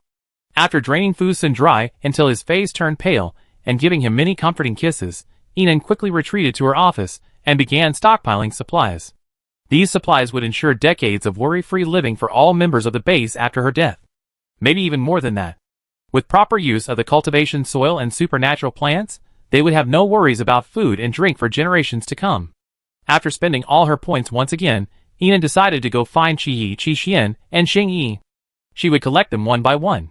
Qi was currently in Sector 013. When Enan arrived, he was in the middle of a zombie pile, killing zombies. This sector's military strength and number of psychics were far inferior to those of other sectors. Most psychics were practically powerless against a zombie king of this terrifying power, so Qi was almost the sole bearer of the fight. Enan joined in without hesitation. The Thunderous Force's psychic power was fierce and powerful. In less than an hour, all the zombie kings in Sector 013 were slain. Amidst the thick black fog, Qi approached Enan and asked, "Why are you here?" At this critical moment, the main base and the special zone needed her more. Enan said nothing, simply taking his hand and leading him into the safe fortress. As Enan led him inside, Qi's eyes flickered with surprise. He looked at Enan, who was clutching his hand tightly, and a hint of awkwardness crossed his usually withdrawn, almost stubborn face. She led Qi inside, closing the door to block out the noisy outside. Enan turned and looked at him intently. Her ears burned from her gaze, and Qi lowered his eyes to the side, his usually low, raspy voice lowering even further. He was naturally taciturn, and not good at expressing himself. Now he was speechless. She hadn't expected Qi, who had always been as ruthless as a cold machine when it came to killing zombies, to be so innocent. This actually made Enan a little embarrassed. She scratched her head and whispered tentatively, "Didn't you say you wanted to apply?" Hearing her words, Qi's eyes suddenly grew serious. Yes. This seriousness was tinged with a hint of nervousness. His hair was now disheveled across his forehead, sweat streamed down his cheeks, and his dark eyes gazed at Enan, just as they had when they first met in the graduate student dormitory at Z City University. His sharp features remained unchanged, his thin lips, his straight nose, remained unchanged. If anything had changed, it was probably the emotions hidden deep within his dark eyes, the ones Enan couldn't fathom, and the faint loneliness that had always lingered between his brows since Qi Mei's departure. But thankfully, with the system, Enan knew that the unfathomable emotion was his deep love for her. Thinking of this, Enan felt a pang of bitterness.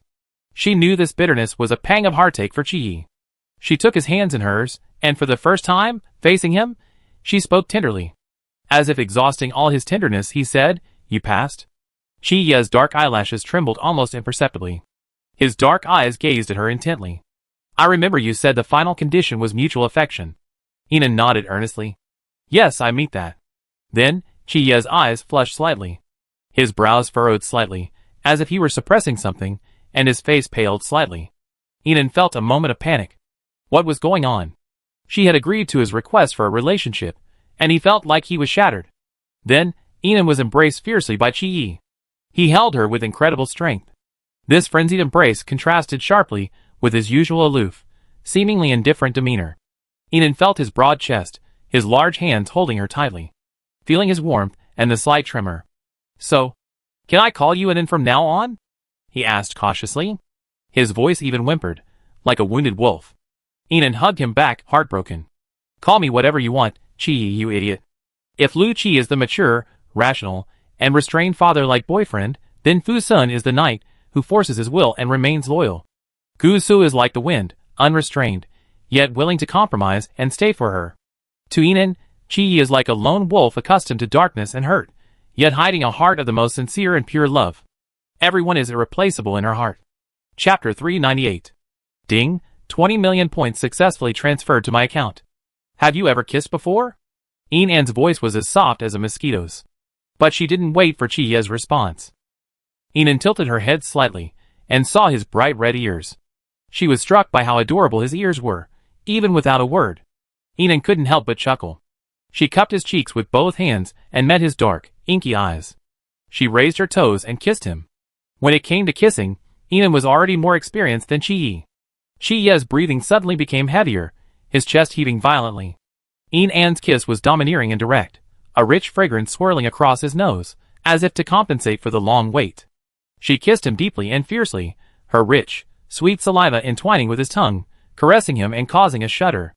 Chiya's temperature rose rapidly, his breathing heavier, and his eyes, gazing at her, were almost as intense as ink.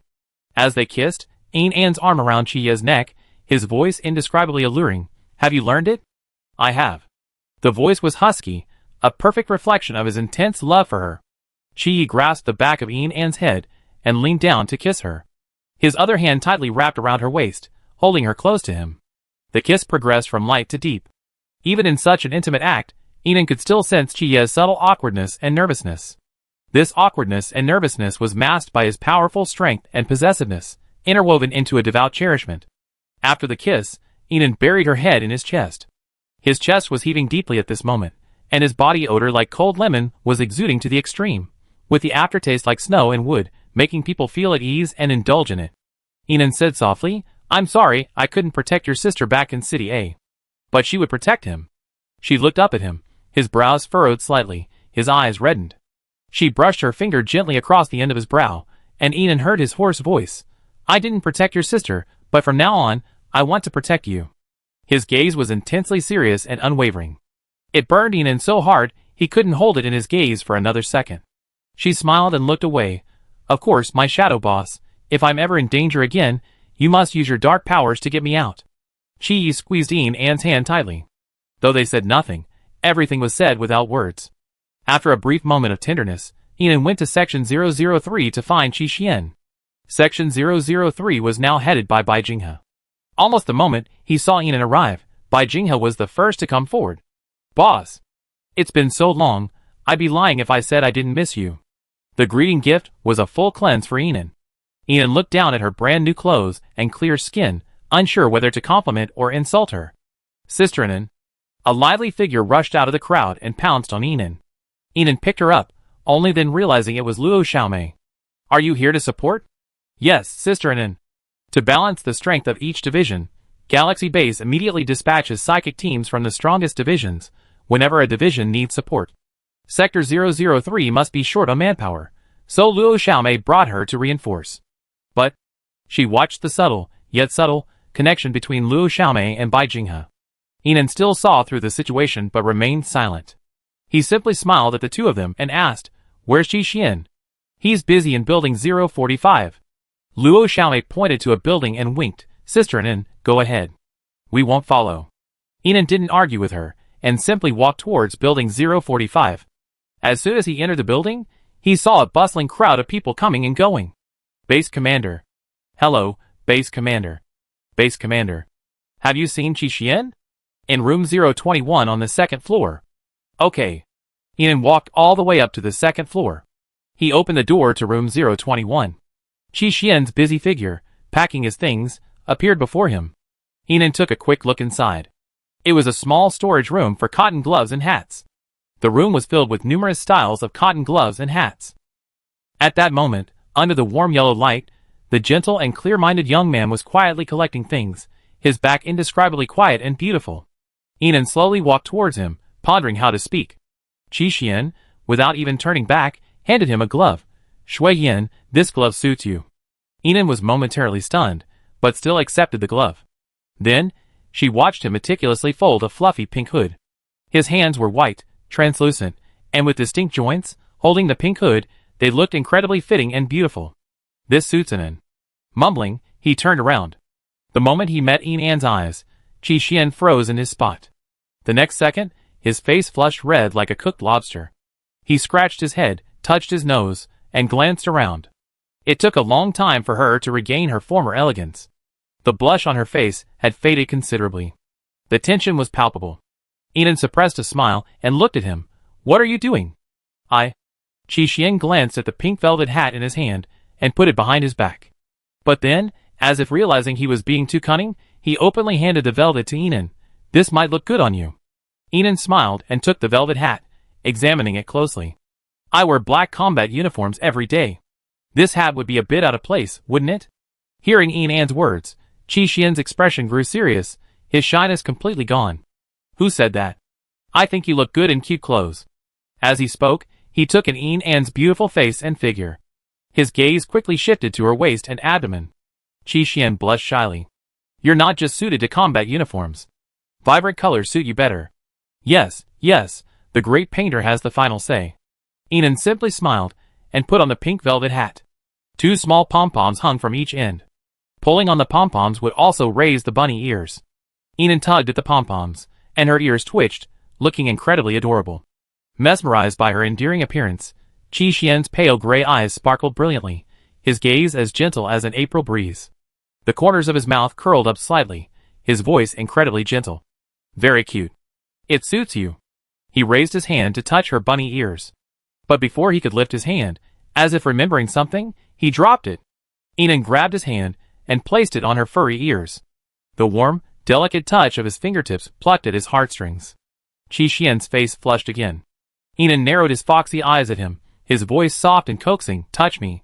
How could Qi Xian resist Inan like this? His heart was beating rapidly, and every inch of his skin was sensitive to the touch. He numbly stroked An's plush bunny ears twice. Qi Xian blinked and took 2 steps back. I have something else to do. With that, he turned and walked away. But before he'd taken 2 steps, he turned back and walked towards Inan. His flushed face was indescribably innocent and adorable. His flaxen hair swayed slightly with his nervous movements, casting shadows on his fair face, as beautiful as a painting. Inan, did you come here just to see me? He asked tentatively. Inan looked into his light gray eyes. Those eyes were filled with shyness, nervousness, and a hidden fear of wanting more. Inan lowered her eyes. She thought to herself that she was such a jerk. Qi Xian had clearly confessed his feelings to her a long time ago. What had she said then? It had been so long that she had forgotten the details. She only remembered that he had interpreted her as wanting multiple boyfriends, and that he had asked her to agree to be one of them. For so long, he had been silently by her side. Even though his abilities weren't the strongest, his power wasn't the greatest. Even though she always ignored him because she was focused on others. He would turn around and walk away dejectedly, only to return to her side after digesting his feelings. Even in teamwork, he was always the considerate mediator, attentive to everyone's feelings. He was like a caring and thoughtful puppy. But even with this puppy, she had caused him so much injustice. Seeing Inan was silent. Qi Xian's gaze dimmed, the melancholy and sadness that always accompanied him reappearing in his eyes. As if mocking his own wishful thinking, his gentle voice became a little dry. I'm overthinking it. No, you're underthinking it. Inan took off his hat and placed it on Qi Xian's head. He already had fair skin and delicate features, and with the pink plush hat, his flaxen hair was held back, making him look incredibly beautiful. Inan stood on tiptoe, reached out and rubbed his head, then leaned in and kissed him on the cheek. Not only did I come here specifically for you, but I also wanted to confirm our relationship. Chapter 399. Qi Xian's pupil shrank slightly, and the next second, his brows furrowed before relaxing again. Confusion gradually dissipated, leaving only a moist, deep affection. He was clearly an elegant prince, yet he was incredibly innocent. Inan couldn't help herself, holding on to his shoulders and standing on tiptoe. She wanted to kiss his cheek again, but Qi Xian pushed her and she fell. She actually fell directly onto the sofa behind her. Inan threw herself on him. This posture made it seem as if she had bullied a powerful man and forcefully tackled him. Inan looked at Qi Xian, who lay groggily on the sofa. His flaxen hair was a little disheveled, his moist lips slightly parted, and his V-neck sweater was slightly pulled down, revealing the texture of his fair, delicate skin. A corner of his beautiful collarbone and sleek, white chest muscles was revealed. Qi Xian's scent was warm and refreshing, like the green and clear roots of herbs after a spring rain. For a moment, Inan felt like a tyrannical boss, a tyrant who robbed and bullied a young woman. She tried to stand. But just as she did, she felt Qi Xian's arm firmly grasped. The next second, he pulled her down. This time, they pressed even closer. Not only that, but he gripped her waist tightly. Inan looked into his watery eyes. She didn't know if it was her imagination, but she felt he was completely wicked. Those watery eyes were pure and innocent, but a hint of seduction and paranoia seemed to appear and disappear in an instant, so fast it made one think it was an illusion. The next second, Qi Xian brushed against the corner of An's lips. His voice, no longer gentle, was now wet and low. Inan, it's red here. Have you been kissed? Inan instinctively shook her head, no. But when she met Qi Xian's fixed gaze, she immediately remembered his ability to discern psychics. Oh no! She must have been discovered. Qi Xian simply nudged the side of An's face with his furry head. Since we're boyfriend and girlfriend, you have to teach me how to kiss. Okay. An immediately looked at his lips. Qi Xian's lips were plump, radiant, and his teeth were as white as pearls, incredibly beautiful. Slightly parted before her, they seemed almost seductive. An leaned in and gently pressed her lips against his. The moment their lips touched, his breath grew heavier, and even a faint humming sound escaped his Adam's apple. His voice was already soft and pleasant, wet and moist. This time, his hoarse humming, tinged with lust, was incredibly alluring. An's body immediately went limp. She pulled away and looked at Qi Xian. Did I hurt you? It was just a kiss. Why are you moaning so loudly? Qi Xian's cheeks flushed, and he just frowned and shook his head. It's my first time kissing, I'm too nervous. He gently stroked her cheek. This time, I take the initiative, An nodded, closed her eyes, and let Qi Xian hold her. He gently pressed his lips against hers, and laid her down on the sofa, his lips lingering between his teeth. Whether he did it intentionally or not was unclear. The panting he emitted was always so seductive. It made An blush, and her heart beat fast. Finally, she almost fled from Section 003. In the helicopter, An tugged at her collar, exclaiming in the heat. Captain, are you still going to Section 004? Sector 004, wherein you and Song Yin were stationed, was also heavily affected by the Zombie King. Go. Okay, Base Commander. As the helicopter approached, An spotted Ring Yu and Song Yin, slaying zombies in the crowd. The tall young man, who looked like a bodyguard, not far from Song Yin was none other than Fu Yin. Your wind blade scratched my ice crystals.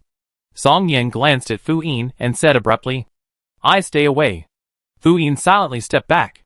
Judging from his practiced steps, this wasn't his first time. Seeing him move away, Song Yin's movements became more aggressive. But when he heard the strong wind, he unconsciously wanted to look at the carefree young man. That glance met Fu Yin's gaze.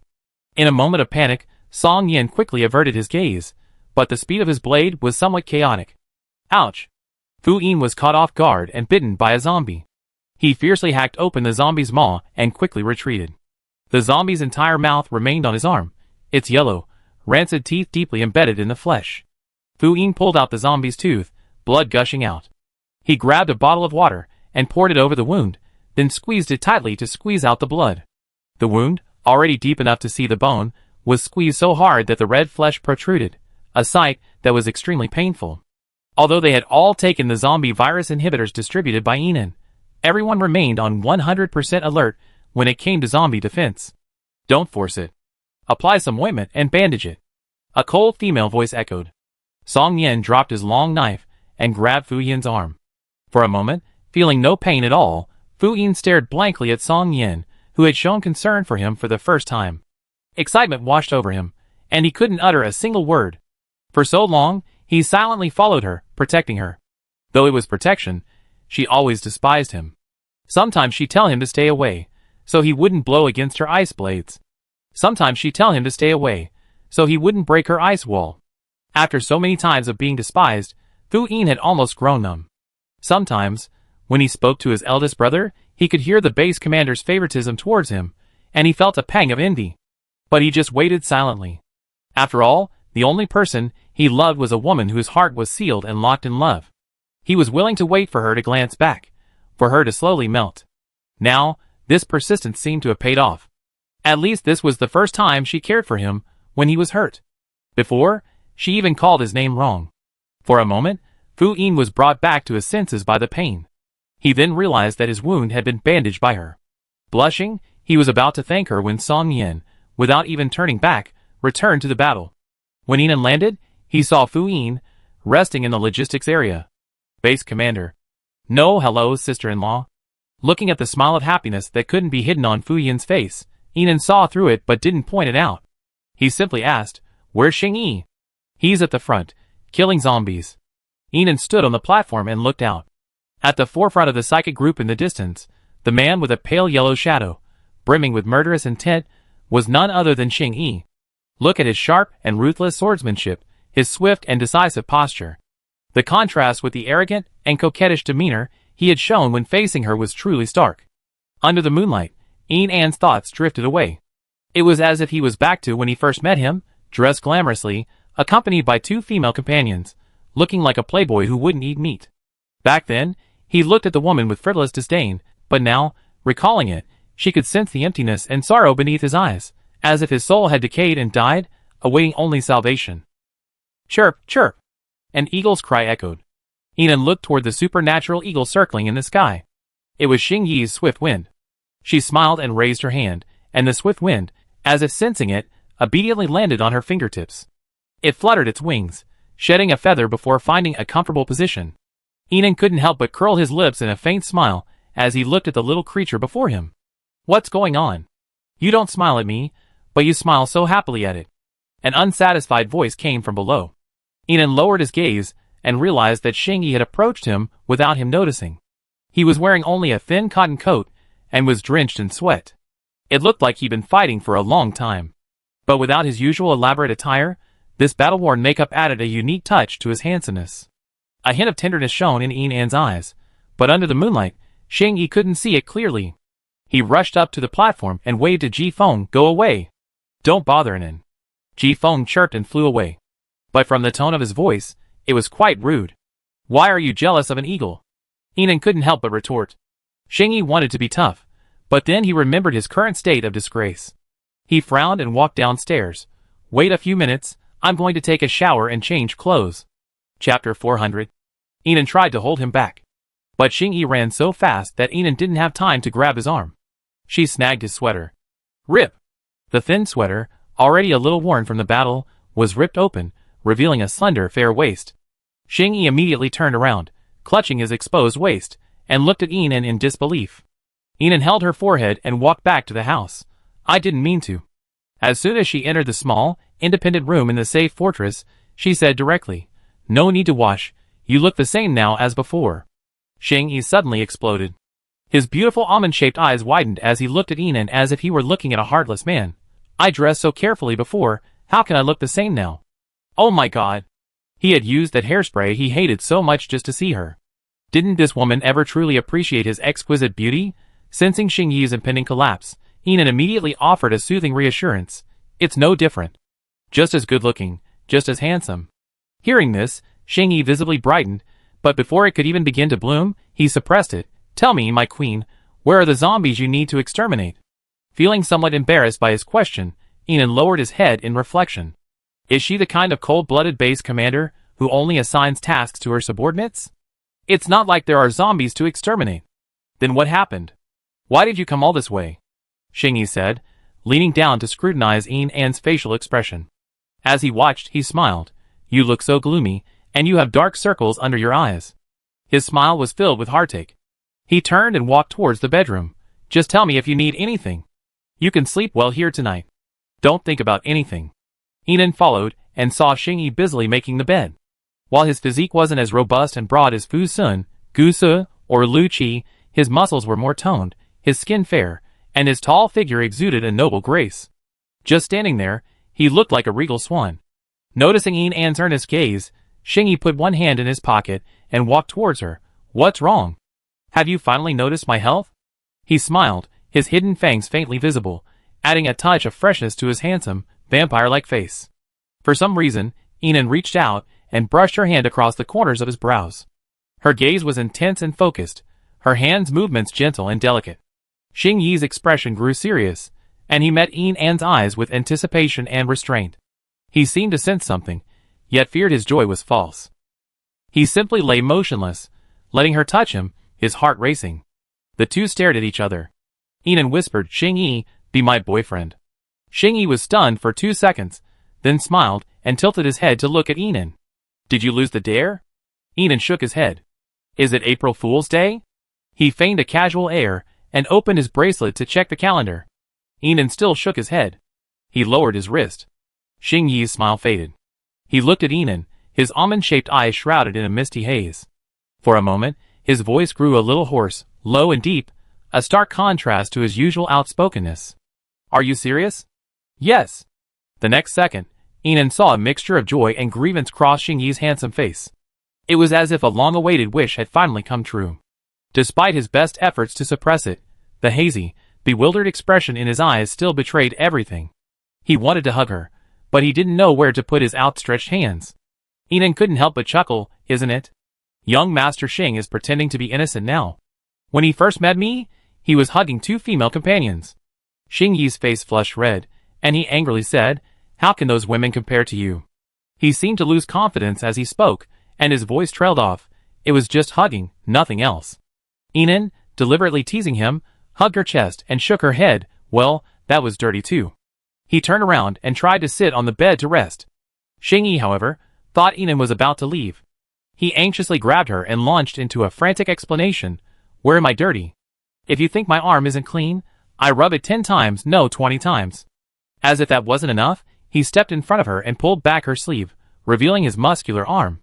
"You can chop it off." "Okay." Inan nodded seriously, and with a mock gesture, a dagger appeared in his palm. "Then I chop it off." Xing Yi stretched out his arm, eyes closed, a look of fearless readiness. Inan suppressed a smile and bit his arm. "Ah, it hurts, it hurts." Xing Yi immediately withdrew his arm and rubbed the bite mark, accusing Inan of showing no mercy. Ding, 20 million points successfully transferred to your account. Inan just smiled, his hands folded behind his head. "Let's go." "Where to?" "Business." "Shouldn't you bring your boyfriend along?" Xing Yi followed after him, feeling worthless. As if suddenly realizing something, he pulled her closer, his eyes filled with nervous anticipation. "I'm the 3rd child, right?" An's heart skipped a beat. She then remembered how he repeatedly reminded her to reserve the 3rd child spot for him. She forced a fake smile. "Since you like the number 3 so much, I'm giving you 2 3s. "What do you mean?" Xing Yi's brows furrowed. "It's the 6th child." "Huh?" For a moment, Xing Yi's expression was uglier than tears. "What the hell, the 6th child?" He took a few deep breaths, seemingly furious. He turned and sat down on the bed. "I've been waiting for the 3rd child for so long, and now there's only the 6th child. I'm angry, and I can't appease you." It was clearly an angry remark, but the ending tone was indescribably endearing. Inan was so amused that he couldn't laugh or cry. He could only lean over and rub his head. "Be good, I love you so much, handsome Yi." As expected, Xing Yi's complexion brightened noticeably, but he still turned his head away. "Not enough." "Xing Yi, my dear." Suppressing a smile, Xing Yi said sullenly, "I want more." Inan didn't bother to coax him anymore. He pushed him into the soft quilt and pressed down on him. Pinching his chin, he kissed him fiercely, causing Xing Yi's face to turn a peachy red. No. This woman was usually so aloof, like someone with a cold personality. How could she be so capable now, kissing passionately and taking advantage of him? Xing Yi's face, irritated by An's overbearing demands, grew redder and redder, practically bleeding. "Are you still angry?" Inan chuckled sullenly as he looked at Xing Yi, who was clutching her chest like a bullied woman. Xing Yi simply shook her head with her misty eyes half open. Inan stood up and straightened his collar. "If I say I'm still angry, will you eat me today?" Inan looked at Xing Yi, who lay sprawled, his clothes disheveled, half his chest and abdomen exposed, his eyes dazed. He looked like a seductive demon. She crossed her arms and looked at him. "You seem really excited?" "Of course not. What I mean is, if you molest me again, I scream." "I didn't see that. I just saw young Master Xing with those seductive eyes telling me I'm yours." Xing Yi blushed and sat up. Slander, pure slander. Chapter 401. "Okay, if you say it's slander, then it's slander." Inan shrugged and walked out with a smile. "Where are we going?" "The Special Administrative Region." "I'm coming with you." Inan paused, looking at Xing Yi's tattered sweater. "You're coming with me dressed like this?" "I go change." Inan casually tossed him something from the spaceship. "This one will do." Xing Yi took the clothes, a short gray and white cotton jacket and a dark gray turtleneck sweater. The jacket had a large, outward-turned triangular collar, with 2 silver locks at the corners, a striking design. He smiled, as if he had received a precious gift, his eyes soft and joyful. He quickly took off his sweater, revealing his entire upper body. Inan, very gentlemanly, turned away early. "You don't have to be so polite. Look around, it's free." Xing Yi's voice was slow, and there was a hint of dissatisfaction. "I wouldn't dare, fearing young Master Xing would blackmail me. Do you have such a shabby image of me in your mind?" How heartbreaking. Inan didn't argue with him, pulling him, who had just changed his clothes, onto the helicopter. The helicopter took off quickly. It was now completely dark, but the interior of Galaxy Base was ablaze with lights, like a city that never sleeps. The branch bases were closely connected, spread across the continent like a vast galaxy. At this moment, each branch base was bustling with activity. Everyone was working to build a safe fortress and develop. Enon looked down from the helicopter. At that moment, she felt that this galaxy base wasn't just hers. It was everyone's galaxy base. Galaxy base couldn't be built without the hard work of every person who worked for it. Soon, the helicopter arrived at the Special Operations Zone. Due to its largest area and the largest number of members, the Special Operations Zone is the busiest of all the zones. Most of the Southern Alliance's members are also helping out in the Special Operations Zone. Base Commander Gao Chong was currently leading a large group of people to deliver food. Seeing Enon, he waved at her from afar. "What are you doing?" "We're delivering food to our Southern Alliance comrades." Gao Chong put down the wooden box he was carrying and wiped his sweat. The Deputy Base Commander said, "We can't skimp on the food." Enon smiled with relief. "Give them the best food from the base, and I pay for it all." "Okay." Gao Chong picked up the wooden box. "Then I be leaving first, Base Commander." And then look up. Xing Yi's serious voice echoed, and Enon looked up. Then a swarm of helicopters, dense as locusts, flew in again. The third wave of attacks. These people are really desperate. Wave after wave, without a break. All the psychics around were ready for battle. All of the base's firepower was activated. The base was once again fully engaged in combat. Suddenly, as if remembering something, Enon headed south. "What's wrong, Enon?" "The Southern Alliance has a large number of non-psychic personnel constructing a security fortress over there. They've worked so hard to help. If they suffer heavy losses due to the galaxy base's inadequate protection, she wouldn't be able to explain to Xing Yi." Passing through the vast preparation area, the vast, endless construction area appeared before them. At this moment, hundreds of security fortresses were being rapidly constructed, with hundreds of thousands of people working diligently, carrying construction materials. Base Commander Lei Hao quickly greeted Enon upon his arrival. "How many people have you prepared to defend this place?" 30,000 top-level espers." "Not enough?" "Send another 10,000. "Yes." Lei Hao quickly ran to reinforce, while Enon and Xing Yi went down together. The busy crowd made way for Enon and the others as they arrived. Most of them didn't know the commander of the Galaxy Base. But after a day of helping out at the Galaxy Base, their impression of it had completely changed.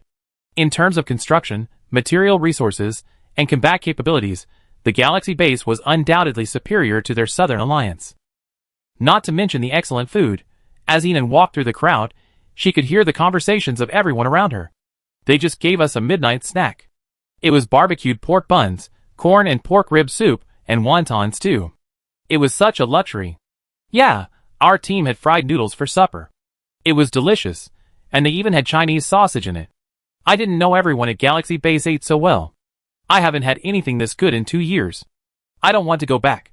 Even if it's a little hard and tiring here, as long as I can eat delicious food." "No, bro, how could you betray the Alliance?" "I don't want to go back either." "I don't want to either. Honestly, the Southern Alliance is even more tired. Galaxy Base's weaponry is powerful, and the death rate is much lower than the Southern Alliance's." One voice after another. All praise for Galaxy Base. Xing Yi leaned close to Enon and whispered, "Look, your base is so well built." His eyes were filled with pride. This was his beloved. A beloved so powerful that she had given thousands of survivors a new home. It was his greatest honor to have her like him. Enon looked back into his dazzling eyes, her voice softening. "It's our base." The two of them were so close together, the atmosphere indescribably sweet. "Captain Enon," a man's voice called out. Enon looked up. At the front of the crowd, he saw a tall, straight-set man in a white fur coat. It was Song Wenjing. At his words, the eyes of everyone around him shifted as they looked at Enon. They all stepped back to give Enon and the other two ample space. Their gazes at Enon were filled with wonder and admiration. "It's you." Enon smiled faintly. "Are you here to help?" "Yes, all my men are here." Seeing Enon approach, Song Wenjing stepped aside with a gentlemanly demeanor and said softly, "With Qin Wanna's downfall, I become the new head of the consuls." He chuckled softly, half self-deprecatingly. "It's a lucky break. You're being modest. Consul Song relies on his own strength." As the two spoke, zombie kings began to plummet from the sky. "It's time to get your men out of the way to avoid accidental injury." Enan's tone cooled, a long sword materializing in his hand. He zeroed in on the first falling zombie king and charged. "They're not that weak. Consider this a training exercise. All the surrounding psychics joined in the fight to kill the zombie kings. Under the barrage of powerful firearms and the elite psychics led by Enon, the zombie kings gradually lost. Possessing wisdom, they wouldn't fight like puppets, desperately fighting to the death. Under intense bombardment, they retreated madly, unable to defeat the enemy. When they retreated, Enon pursued them. Her grappling hook pierced the zombie kings' bodies, piercing their faces with powerful thrusts. In the midst of the frantic battle, Enon's grappling hook pierced the zombie king's forehead. She soared upward, slamming directly into the zombie king's pale eyes, faintly tinged with fear. With just one glance, Enon sensed his intense fear and desire to survive. Her brow furrowed, she whispered, "If you don't want to die, then serve me." The zombie king, however, ignored her and fought back fiercely. As if Enon's words were a ridiculous, presumptuous joke. Enon raised her blade and plunged it fiercely into his skull. As blood spurted out, the zombie king roared and fled, but no matter how he struggled, he could not escape Enon's grasp. The frantic battle continued. In less than an hour, most of the zombie kings in the entire building area were wiped out. More than a dozen helicopters flew in from the sky, and the newly added psychics from the Southern Alliance quickly rushed down to join the battle. Shen-Yi watched Enon, who was killing the most fiercely in the chaos, and quietly waited for her on the platform. After more than 10 minutes, Enon took off her blood-stained coat and walked toward Shen-Yi. "Let's go! I take you to see the person you want to see." Chapter 402. The Southern Alliance was now mostly empty, with only the defense zone holding a large number of psychics. Seeing Shen-Yi's helicopter approach, they all saluted respectfully. As soon as the helicopter landed, several psychics rushed over, their expressions tense. "Alliance leader, President Shen has ordered you to come over." The situation was extremely urgent. Enon looked at Shen-Yi, but saw that he had a blank expression. "I go after I finish my current business." After that, he walked forward slowly, not in a hurry at all. Enon had no interest in other people's affairs, so he didn't ask any questions and simply followed silently. Crack! From behind, there was a sudden sound of wood being broken open. Enon turned and saw a wooden defensive wall being breached by a swarm of zombies. Instantly, a large number of zombies rushed in. "Quick, block the door." The psychics guarding the surrounding area rushed forward to resist. Shen-Yi rushed in. However, there were too many zombies outside, and the gaping hole in the door was too large. The zombie swarm surged forward, instantly killing several psychics. Enon, a long sword appearing in his palm, joined in.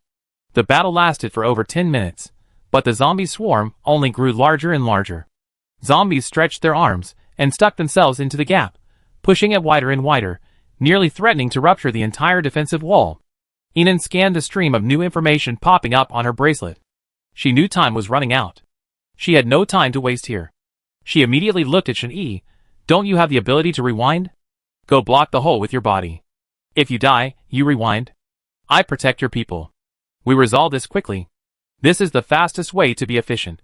Shen-Yi turned to look at Enon, his usually calm eyes now swirling with emotion. Facing his gaze, which was slightly shocked and tinged with displeasure, Enon felt a wave of confusion. That look made it seem as if she had let him down. Had she said anything wrong?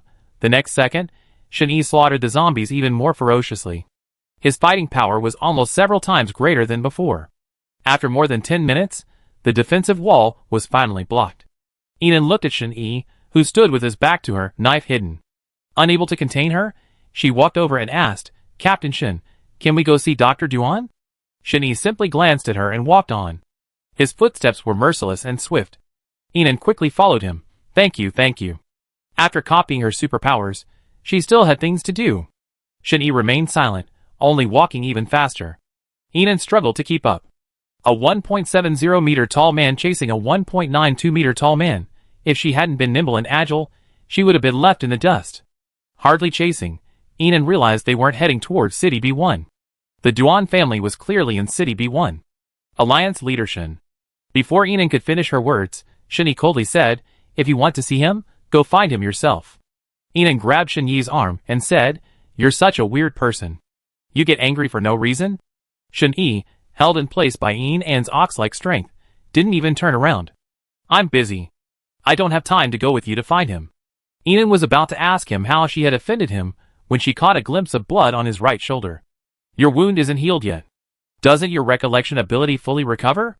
Shen-Yi tilted his head slightly, neither looking at her nor paying attention. The cold and arrogant angle of his jaw kept her at arm's length. Inan lowered her eyes, pondering for a few seconds. Then, she looked at Shen-Yi and asked tentatively, "Are you unhappy about being asked to block the cave entrance?" Seeing Shen-Yi still silent, Inan began to reason. There were so many zombies at the time, the cave entrance couldn't be blocked. You have the ability to rewind, and you can't die anyway, so it's best if you block it. As she spoke, she suddenly felt a darkening overhead. Looking up, she saw Shen-Yi had turned and was looking down at her. His amber eyes were now as still as an ancient well, dark and silent. "I won't die, but I will feel pain." Chapter 403. Inan fell silent. Yes, being injured hurts, but the pain of near death is unbearable for ordinary people. She was indeed inconsiderate in asking him to serve as a human sacrifice wall, not realizing how hurtful her words were. Just as she was about to apologize, the man's aloof and arrogant figure had already vanished. Inan looked around. The Southern Alliance was so vast, and now there were only a few guards and psychics coming and going, so the environment was relatively smooth. Never mind, he told her to find it herself, so she would. He headed straight for City B1. To facilitate her movement, Inan turned invisible and ran at full speed. It was like entering an empty space. After finding the Duan building, Inan crawled all the way into Duan Qingyu's bedroom. His bedroom was huge, extremely spacious and tidy, with almost no one in sight. Inan searched for a long time in stealth before hearing the sound of water dripping near the bathroom. It was obvious that the man was showering. Inan stood outside the bathroom door, muttering to herself, "Copy the precognitive ability." The host was too far away to copy. "Inan, question mark." "Okay." She waited. 5 minutes passed. 10 minutes passed. 15 minutes passed. 20 minutes passed. No, this man is even more tedious than a woman when it comes to showering, isn't he? Just when Inan was growing impatient, the bathroom door finally opened. Inan turned her head. She was petrified for a moment. This man came out naked after showering without clothes or a bathrobe? She turned her head silently and said, "Copy the precognitive ability." The host successfully obtained the precognitive ability, receiving 10,000 points.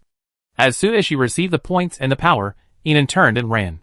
In her haste, she stepped on the stagnant water on the ground.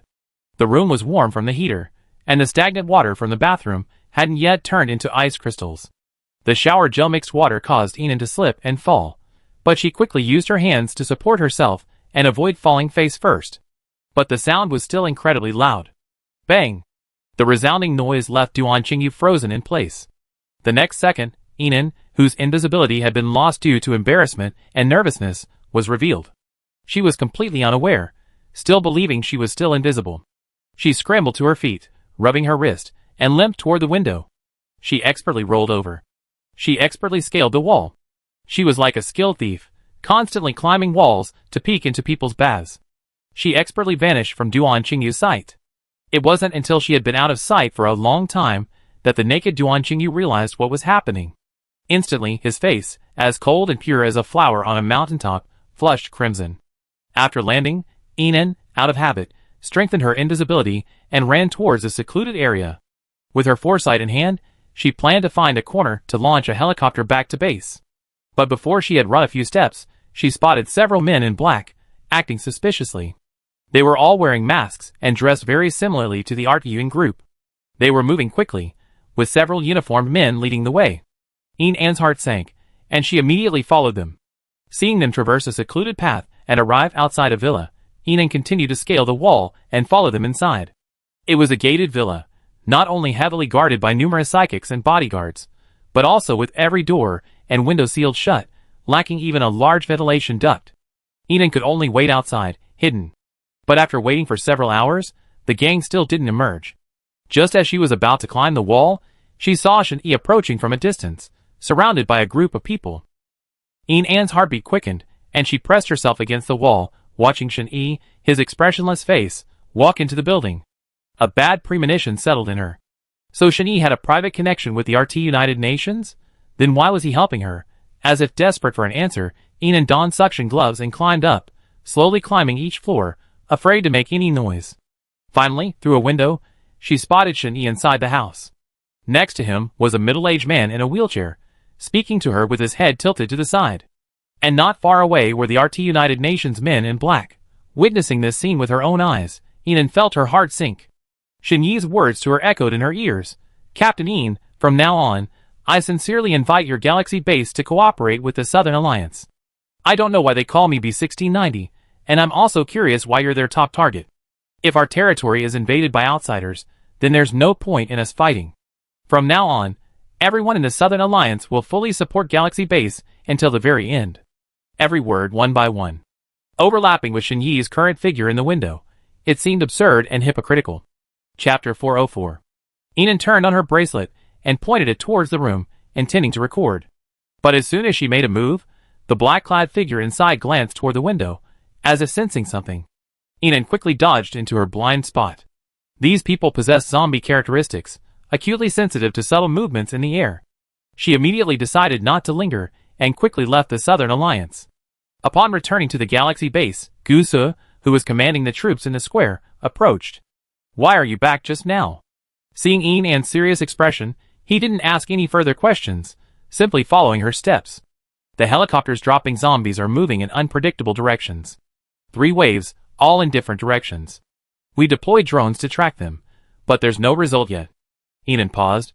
As if determined, her eyes were cold and resolute. Gu Su, arrange for your troops to follow me and storm the Southern Alliance. Hearing this, Gu Su simply looked at her. Have you found the RTUN personnel? Perhaps it's the Shins. Ian said, quickly heading for the armory. Mount up the reinforced artillery, too. The sooner the better. Glancing at Ian An's resolute back, Gu Su didn't ask any further questions. He immediately switched on the intercom and issued a military order. Instantly, helicopters were launched from Galaxy Base, one after another, heading towards the Southern Alliance. The Southern Alliance's personnel clearly hadn't anticipated such a large-scale visit from Galaxy Base. They all knew the 2 factions were collaborating, but the situation at this moment seemed like a storm brewing. They tried to stop them, but they couldn't. Ian An's helicopter flew straight towards the villa complex. Leave now, or we open fire. The psychics guarding the villa issued strict orders to expel them. However, the number of helicopters at Galaxy Base continued to increase. For a moment, they looked a little panicked. You all wait for me in the air. I go down by myself. After issuing the order, Ian jumped down alone. She looked at the villa in front of her. Above it, helicopters rose up. All of them were RT United Nations helicopters. The muzzles of their guns and cannons were pointed in Ian An's direction. Gu Su and his men's guns were pointed at RT United Nations. The 2 sides were in a standoff, neither willing to give in. Under the countless gunshots, Ian walked in calmly. The dozen or so psychics guarding the gate quickly retreated to both sides before Ian could make a move. They knew too well the strength of the woman before them, and they knew they couldn't stop her. Kicking the gate open, rows of well-trained, uniformed psychics looked at Ian with serious and wary expressions. The atmosphere was extremely oppressive. Ian walked forward step by step. With every step she took, the crowd moved aside. This way, she moved unimpeded through the hall guarded by numerous psychics. She reached the top floor. Ian pushed open the luxuriously carved and gilded wooden door. A hall as magnificent as a palace appeared before her. It was the very room she had just peeked into. In the hall, dozens of masked men in black turned their gazes towards Ian. In the center of the hall, Shen Yi and Shen Xinjian also stared at her. Everyone was looking at the woman who had come alone. Behind Ian, all the psychics in the villa came forward. They stood behind her, their guns pointed at her back. But even though she felt like the target of everyone's attack, Ian remained calm and walked forward. She stared directly at Shen Yi. Though she said nothing, a questioning look lingered in her eyes. Ian, you're truly courageous. Shen Xinjian spoke first. His tone was harsh, and he looked at Ian as if he were a rude and insolent youngster. Ian stood at the long table, looking across at Shen Xinjian, who sat in a wheelchair, without saying a word. Shen Xinjian shook his head and smiled. He glanced at the men in black around him, spread his hands, and said helplessly, perhaps this is what ignorance brings. Chapter 405. Ian ignored Shen Xinjian. She simply looked at Shen Yi. Shen Yi, if you've been kidnapped or forced, I can get you out safely right now. She still had some lingering trust in him. Last night on the podium, they had a frank conversation. He had also assisted her wholeheartedly in the vast river of zombies. She was willing to give him a little more trust. The morning light outside the window was glaring, and in the backlight, the expression on Shen Yi's face was unclear. He simply looked at Ian calmly. For a moment, an eerie silence fell in the air. Shen Xinjian leaned back in his wheelchair, his expression relaxed and content. His complacency made An's heart sink. A young girl is just a young girl, foolish enough to think she can change the world. Xinxiang's voice, raspy and aged, rasped, "Ian, do you really think that just because you've taken over a few small bases in China, you're so powerful?" Ian looked at Xinxiang and smiled faintly. "Of course, it's not as powerful as you being a dog for the RT United Nations." Disrespectful young man, short-sighted. Xinxiang's brows immediately rose, his eyes furious, and even his grip on the wheelchair tightened. Ian ignored him, continuing to look at Shen-Yi. "My patience is running out. One last minute. Answer me." Her expression grew colder, and disappointment lingered in her gaze toward Shen-Yi. Shen-Yi simply looked at her calmly. Looking at her, targeted by a chorus of guns. He looked away calmly, sighing softly, "Give up. The RT United Nations is not something you can stand up to." An's eyes were filled with complete disappointment. She sneered, "So in just one day, you're going to defect? We agreed to fight for humanity. We agreed to fight to the bitter end." She really overestimated him. Shen-Yi's face suddenly darkened. He looked at Ian and said, "You're truly the most clueless. With just one galaxy base, you think you can fight the RT United Nations, which has over 80 major bases worldwide." Ian frowned slightly as he continued, "You have 25 days left.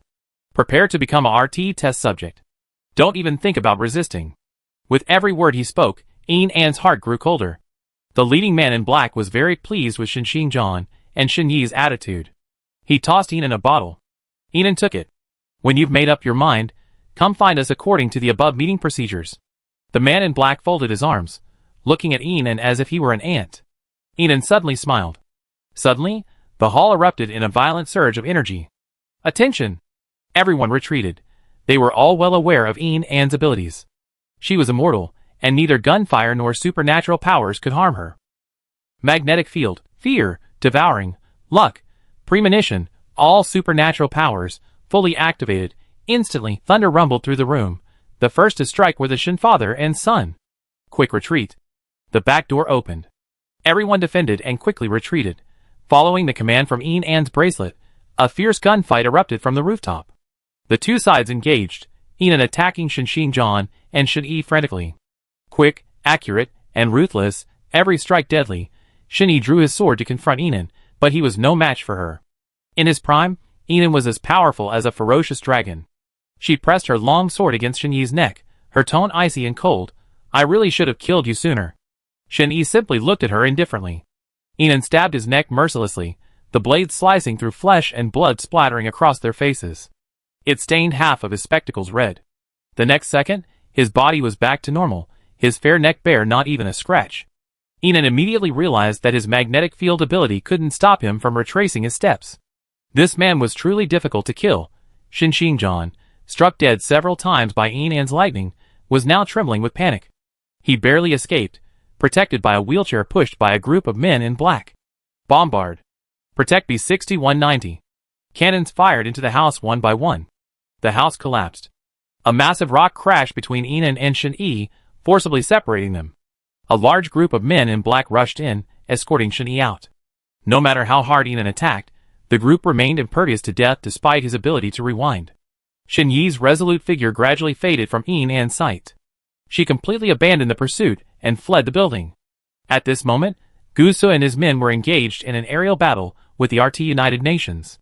The RT United Nations helicopters, clearly bulletproof, rapidly retreated, their artillery firepower even more abundant, continuously firing at the Galaxy Base's fleet. Chapter 406. They retreated too quickly. They weren't interested in a fight. It was clear they were only here to pick someone up. Thousands of Galaxy-based drones were chasing them. Although large numbers were occasionally shot down, many still pursued them relentlessly. Ian looked around and picked up the intercom. "All psychics, occupy the Southern Alliance." "Yes, base commander." The Southern Alliance psychics, led by Duan Baizheng and other high-ranking officials, quickly came running. "Please leave." Even with Alliance leader Shingon, the Southern Alliance is not something you can just occupy at will. Ian ignored them and headed towards the Southern Alliance headquarters. In the sky, troops led by Lu Qi were flying towards them. "It looks like this Galaxy base is trying to seize our Southern Alliance. This battle has to be fought. Where's Vice Commander Zhou? Go and inform him." Before Duan Baizheng finished speaking, Zhou Ji arrived with a large number of psychics. The large number of psychics quickly surrounded the crowd. But it wasn't Yinan's siege, but Duan Buisheng's. Duan Buisheng clearly hadn't anticipated this, and he looked at Zhou Ji in shock. Zhou Ji didn't explain, simply raising his gun. Give it up. I've got most of the Southern Alliance under my control. After searching the entire headquarters building, Yinan found nothing useful. Beep. The Southern Alliance has been successfully subdued. She looked down from the floor-to-ceiling window.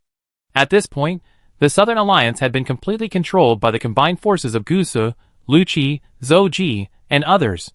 Territory area, 277.2 billion square meters, bonus points, 277.2 billion, base personnel increased by 234,219, bonus points, 23, for 21, 900, 4310 loyalty points have been deducted for unqualified personnel. The personnel list will now be synchronized with the host. Yinan's heartbeat quickened as he waited for the system to continue. Sure enough, the next second, the system's voice sounded again, this time with exceptional clarity and clarity. Congratulations to the host. You have successfully completed the ultimate mission for territory expansion, and have upgraded your base system to the maximum level.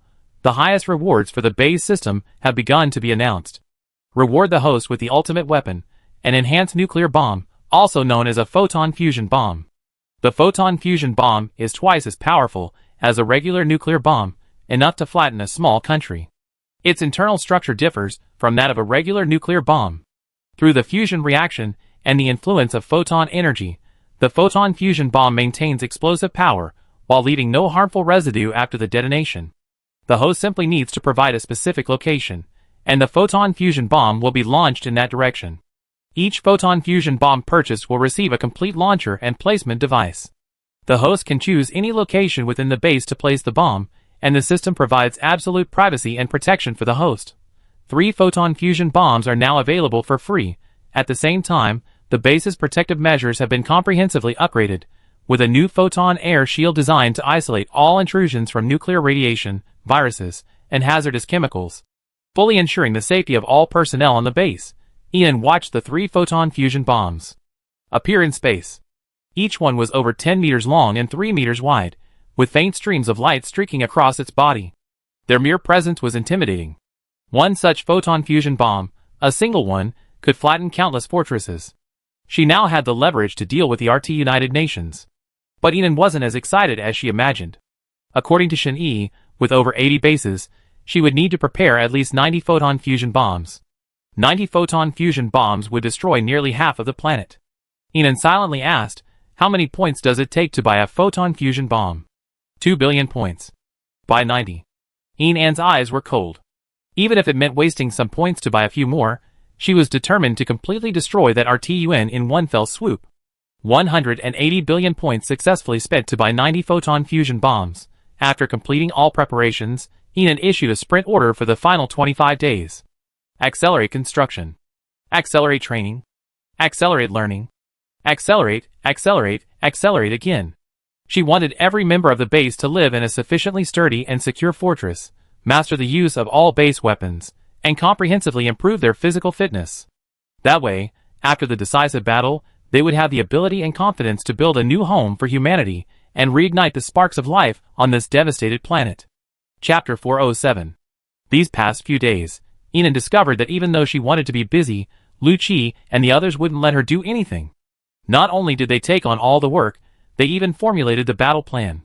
In the conference hall, Yinan fell silent as he looked at the documents piled on the table.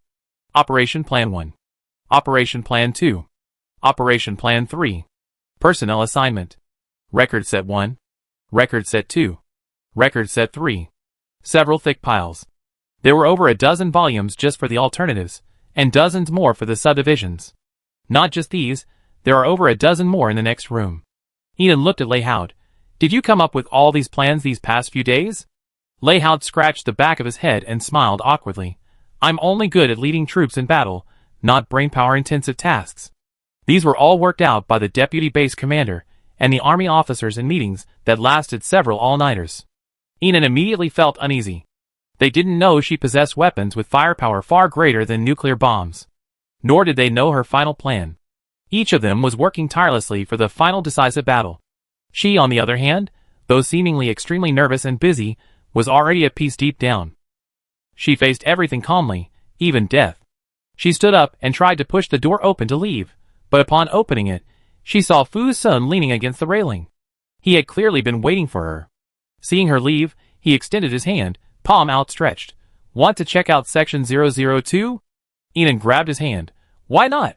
You guys have taken on all the work, and I'm just bored. The helicopter flew towards City M. By this time, section 002 in City M had changed dramatically. Beyond the towering, sturdy, virus-proof alloy walls, the base's territory expanded over 10 times its former size. Within, each security fortress stood sturdily and steadily, and members of each area worked diligently. Despite the intense busyness, hope and happiness shone on everyone's face. Seeing Fu Sun's helicopter, they all looked up at the sky and greeted him. They warmly welcomed their district chief.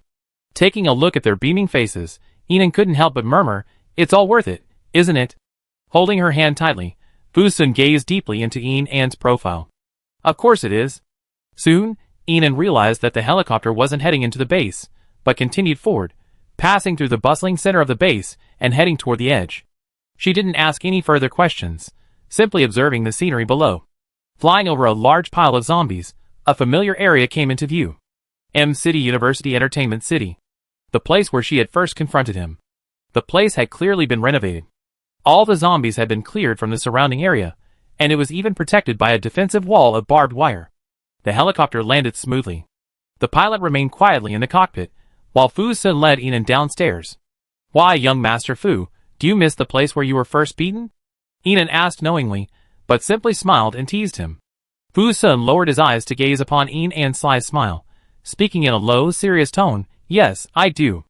Inan strode towards the underground mall. "Well, since you miss it so much, I give you another good beating here today." Fu Sun couldn't help but chuckle and followed. As they walked down the long staircase, the past flashed before their eyes. A faint hint of reluctance and sadness crossed Inan's brow, but she quickly suppressed it. She turned to look at Fu Sun, who was following behind her. Their eyes met, and time and memories collided in this moment, just as they had more than 2 years ago. In a trance, Inan smiled and asked, "This place is very well cleaned. It seems young Master Fu comes here quite often." Fu Sun walked slowly down. Indeed, he has been here several times. During those days when we were unmarried, he would come to see her whenever he missed her. The two of them walked all the way to the cellar on the 3rd underground floor.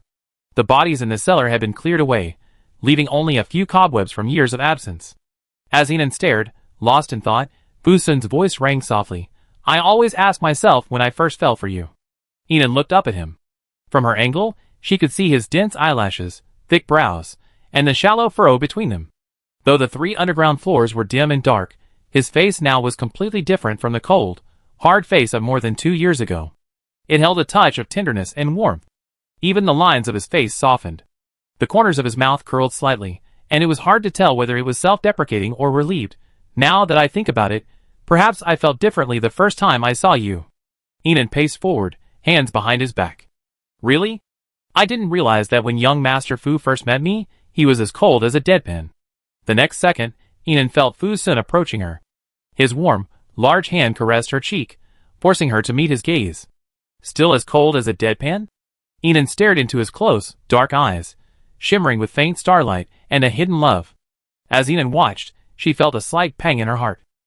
She smiled softly, not a face-wrapped expression, but a silly lovesick person. Fu Sun's eyelids drooped slightly, his gaze sweeping from Inan's brow, inch by inch, across the tip of her nose, her lips, every part of her that made his heart flutter. His voice was deep. "Lovesick person?" "Yes, lovesick person." He slowly embraced her, gently yet firmly, practically squeezing her into his arms. "I don't know what lovesick person means, but for you, anything is fine." "Okay, then, for me, live a healthy and fulfilling life." Chapter 408. I don't know if it's Inan's imagination. I feel like these men have been very generous with each other these days. The jealousy has less often happened. Perhaps everyone is too busy. Sometimes, the 3rd house would drag her away in front of the 1st house, and the 1st house would just turn a blind eye. Even the jealous 6th house has become as generous as the 5th house. Sitting in his office, Inan rubbed his sore shoulders and took out 2 packs of compressed biscuits from his space. Just as he was about to fill his stomach, the door was opened by Lu Qi. He was carrying a bucket of lunch boxes, placing them one by one on the table. Lucci's deep eyes swept over Enon. I haven't eaten properly in a few days. Eat all of this today. Enan's eyes widened as he looked at the 2 meat dishes, 2 vegetable dishes, and soup on the table. I'm not a pig. Lucci pulled out a chair and sat down. Eat as much as you can. How can you get enough nutrition from just eating compressed biscuits? Enon raised an eyebrow, but immediately picked up her chopsticks and began to eat with big mouthfuls. At the first bite, her eyes sparkled. It's delicious. Was it Chi Xian's cooking? Lucci's face darkened slightly. Yes. Chef Chi's skills are indeed top-notch. Enon narrowed her eyes in happiness and ate even faster. Eat slowly, Lucci said, his voice softening. Since you love to eat so much, I learned how to do it after the final battle with the Artian. Enon raised her chubby little face and looked at Lucci. I think Officer Liu is more suited to handling a gun than a spatula. She was stammering because she had so much food in her mouth. Lucy Chi, fixated on her sparkling eyes, couldn't make out what she was saying. Gently wiping a grain of rice from the corner of her mouth with his fingertips, Lucci's eyes were filled with love. His voice was low and soft, filled with endless doting. Eat slowly. I take you somewhere afterward. After finishing, Enon followed Lucci all the way to the helicopter. The base had just experienced its 7th wave of attacks. The zombies had been mostly wiped out, and all the psychics were cleaning up the mess. Stepping into the helicopter Lucci had prepared earlier, Enon looked at him. Where are we going? Touching her nose, he simply said gently, You know when we get there. The helicopter flew out of the base's jurisdiction and arrived at Section 018. Section 018 wasn't crowded, but it covered a considerable area. The vast expanse of open space looked vast and empty, and behind it lay a large mountain. Even in the apocalypse, the mountain was carefully tended and well maintained. Enon followed Lucci deeper into the base. The deeper they went, the more military buildings she noticed. Was this a military base before the apocalypse? Yes. After the zombie outbreak, I immediately led my men to secure this place. Lucci tightened his grip on Enan's hand, his gaze fixed firmly on the front. District Chief Liu. Several soldiers guarding the gate saluted respectfully. The gate opened. The two slowly walked in. When they saw the massive memorial pavilion, Enon realized it was the martyr cemetery. Her expression immediately grew serious, as if she had guessed who Lucci was taking her to. Her face was particularly earnest and reverent. Across the vast square, rows of martyrs' monuments appeared before their eyes. It stretched endlessly across the mountains, almost endlessly. Feeling the chill of Lucci's fingertips, Enon grasped his hand tightly. Walking among the rows of memorials, both of them walked lightly, as if afraid to disturb the martyr's sweet dreams. Finally, Lucci stopped in front of a memorial. Liu Peiyuan Martyrs Memorial. A few large characters adorned the memorial, along with a photograph framed by glass. The soldier in the photo wore a stern face, his gaze fixed firmly on the camera. Although his left arm seemed slightly out of sync, his left sleeve slightly undone, the unwavering determination and fearlessness of death etched in his expression could not be concealed. Just by looking at the photo, Enon could imagine that this martyr must have been a brave soldier, fearless as a knife. Lucci stood quietly in front of the memorial, lost in thought, contemplating the photo. Enon did not disturb him, but simply took a bouquet of flowers and placed them in front of his gravestone. The two of them bowed deeply to the monument. Then Lucci took Enan's hand and took a step closer. He looked at the photo on the monument, his lips curling slightly, but he said nothing. Enon turned her head to look at his slightly red eyes, sensing his emotion, and remained silent. At this moment, she too began to miss her parents. After a long moment, Enon heard Lucci's deep voice, Dad, I have a crush. He turned his head to look at her. It's the one you see before you. She's outstanding. His voice cracked a little as he spoke. With your inhumanly strict standards, you would be extremely pleased to see a daughter-in-law like this. He moved his lips, a hint of self-deprecation in his smile. In his deep, steady voice, there was a hint of longing and relief.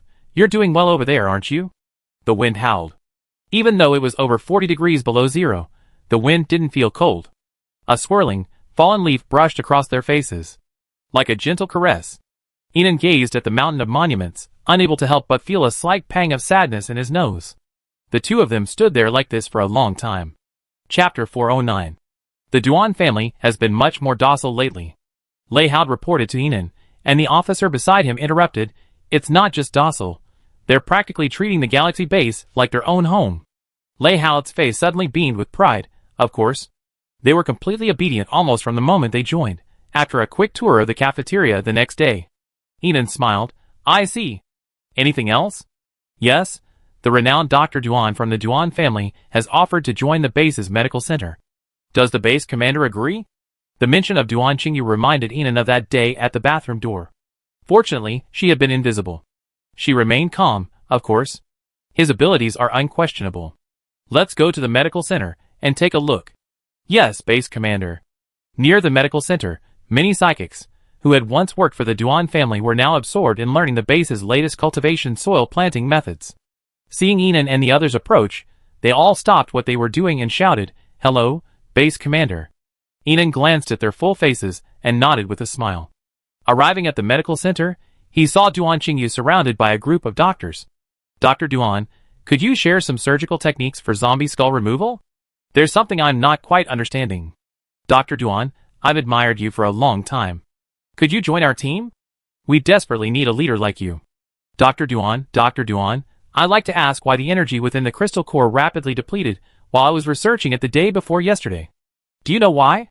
The overly enthusiastic crowd practically cornered Duan Qingyu. Ahem. With Lei Hao's cough, the doctors finally realized the base commander had arrived. They greeted him and reluctantly dispersed.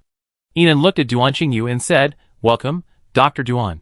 You can become our Galaxy Base's chief physician directly. Officer Lei will take you through the enrollment procedures." Yes. Duan Qingyu nodded.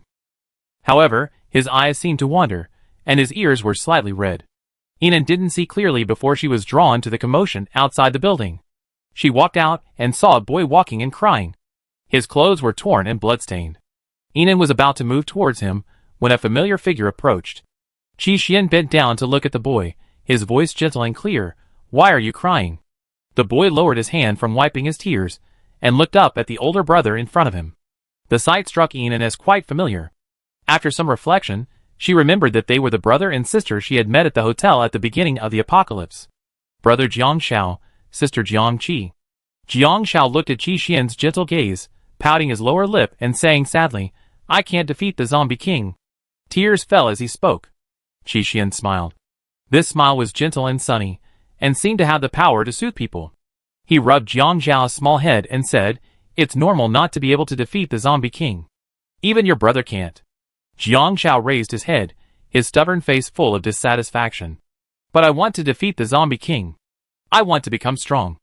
I want to share the burden with my sister, the base commander."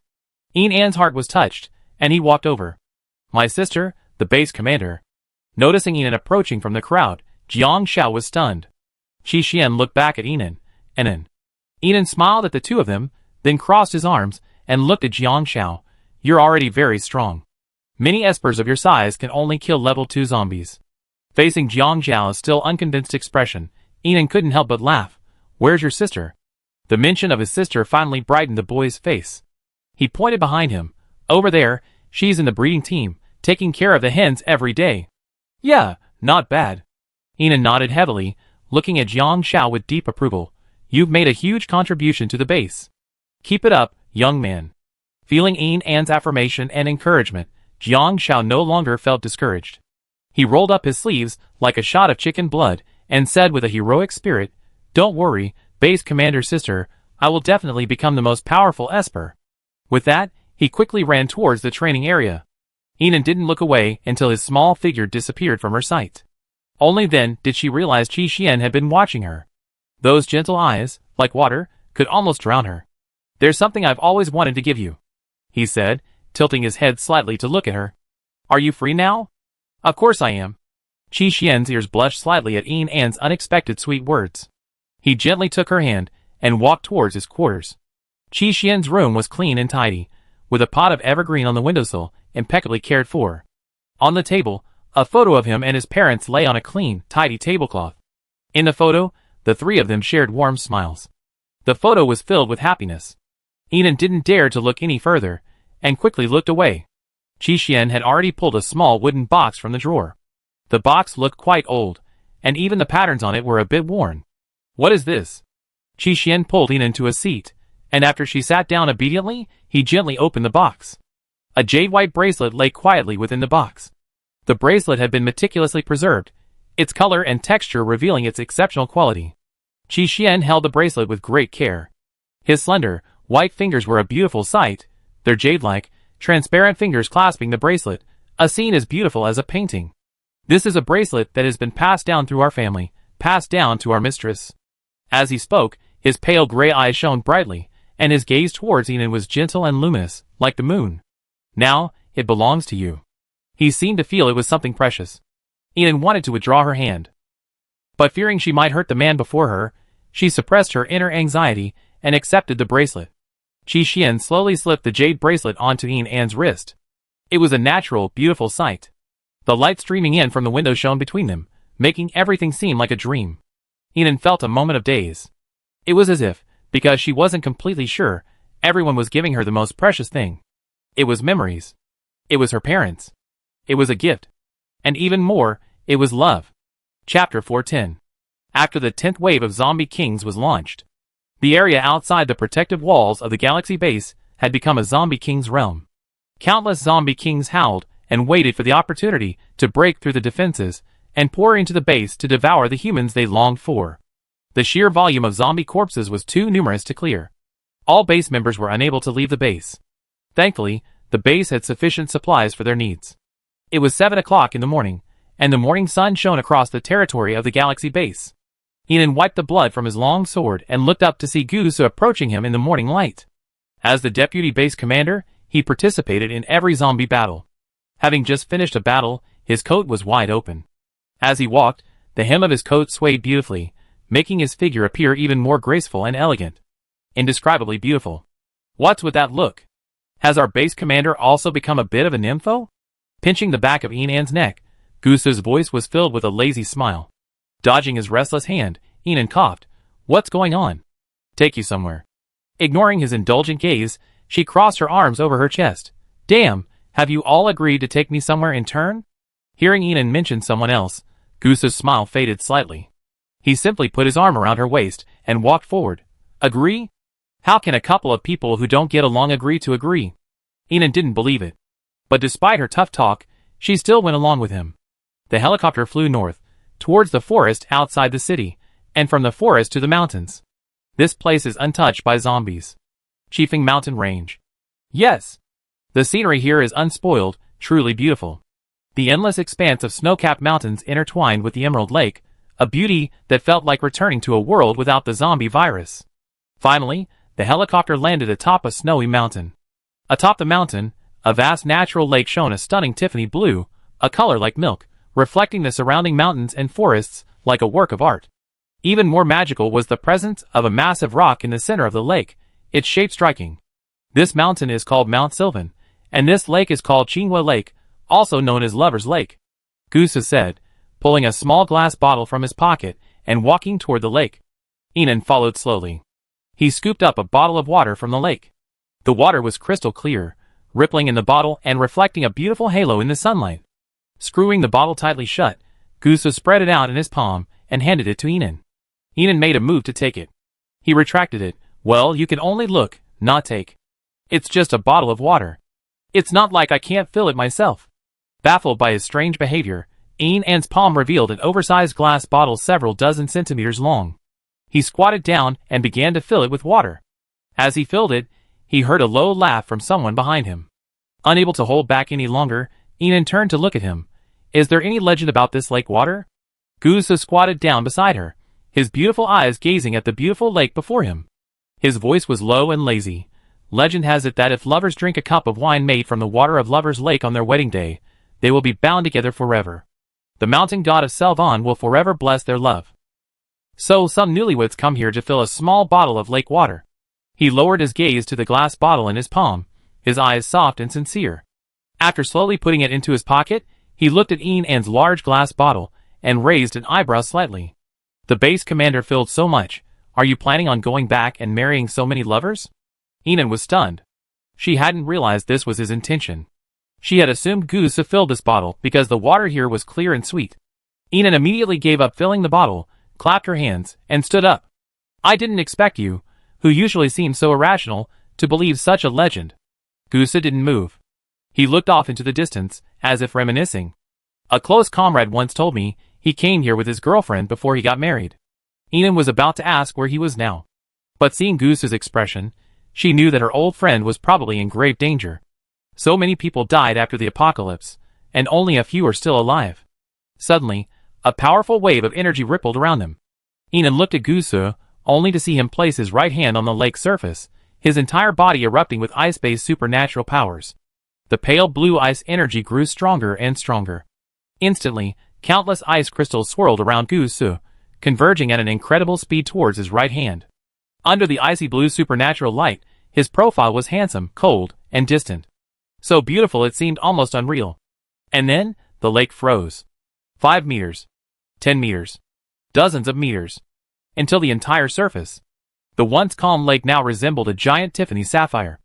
A different kind of beauty. Come! Inan looked at Goose's outstretched hand, and grasped it tightly. He led her hand, stepping over the ice step by step, towards the stone in the center of the lake. The ice reflected their figures, their reflections overlapping as they walked. Finally, Gusu stopped before the stone. He drew his sword swiftly, and carved a character into the stone, one horizontal and one vertical stroke. Gusu and Inan. This is the lover stone. Now that our names are engraved upon it, we are destined to be lovers for eternity. He spoke with such dominance that before Inan could object, he lowered his head and kissed her lips. Chapter 411. Congratulations to the host for obtaining the SSS level superpower. Physical transformation. Physical transformation comprehensively enhances all bodily functions, granting superhuman strength and extreme speed, accelerating recovery from physical damage, and strengthening skin to resist attacks. This power is passive. It does not require active activation or energy consumption. The host's bodily functions have now been transformed. All of the host's superpower gauges are full. No more superpowers can be acquired or copied. Feeling the changes taking place in her body, Inan felt no excitement. She had been feeling strange these past few days. Everything was apparently normal. The base was functioning normally. Everyone in the base was working diligently and energetically as always. There were no anomalies in the system. But she just felt something was amiss. Thinking over it, she realized that the problem lay with those boyfriends. When Chi showed up, Inan became even more convinced that these men had conspired against her. Fu Sun, Lu Qi, Qi Xian, Gu Su. Now it was Chi's turn. They had tacitly agreed not to interrupt her when she was with one of them. Just thinking about it, she felt a faint sense of crisis. She had a feeling they hadn't just agreed on this one thing. She opened the bedroom door and looked at Chi outside. Inan naturally took his arm and said, "Today is concubine Chi. I'm very pleased." Hearing her playful remarks, Chi couldn't help but smile. Today, the snow fell heavily, and the piles of corpses were covered with thick white blankets. Chi took Inan to Chimei's grave. Halfway up the mountain, the snow thickened, blurring the view and making it difficult to see clearly. Chi, always taciturn, was even less talkative at his sister's grave. The two of them stood there, as if simply accompanying a friend who was alone. From dawn to sunset, they stood there. Chi finally took Inan's hand and left. Holding her hand tightly, Inan gazed at his always lonely figure. For some unknown reason, she spoke. "Chi, are you hiding something from me?" Chi paused slightly, turned, and looked at Inan, his eyes as dark as ink. "Why do you ask?" Inan said nothing, but studied his expression, trying to capture every detail. But the snow was so heavy that even his face was covered in flakes. Inan squinted her eyes, and reached out to wipe the flakes off his face bit by bit. As they brushed past the corners of his eyes, she smiled faintly. "It's okay, let's go back." She already had the answer in her mind. On the way back, Inan was unusually quiet. As soon as she arrived at the base, she texted her boyfriends. "Special Operations Zone Secret Meeting Room, waiting for you." The Special Operations Zone Secret Meeting Room had undergone a secret modification by her. Not only was it embedded with magnets that block supernatural powers, but it also concealed a sturdy cage mechanism, preventing anyone from escaping. She was the only one who knew about this. Not even Gusu, Lu Qi, and the others knew. It was just a precaution. Unexpectedly, it would come in handy today. Inan had already made up her mind. If they didn't tell her the truth, she would lock them all up here until she had dealt with the RTUN and released them. If she didn't return alive, the cage would automatically open on the 30th day. Someone will deliver meals during this time, so they won't starve to death. Pretentiously setting up a long table filled with food, Inan decorated the already cozy meeting room like a small French restaurant. Xingyi arrived first. The sky had darkened, and under the lights of the galaxy base, he trotted over. The busy Inan simply glanced up at him. "You're here. Is it some kind of anniversary today? A big banquet? Glancing at the busy Enan and the table full of delicious food, Xingyi looked at Qi, who was helping Enan carry a bunch of supplies, his face full of confusion. Enan clapped his hands and stood up. No one's had a birthday since the apocalypse. It's perfect. Today's your birthday, isn't it? Of course. Queen Enan has the final say.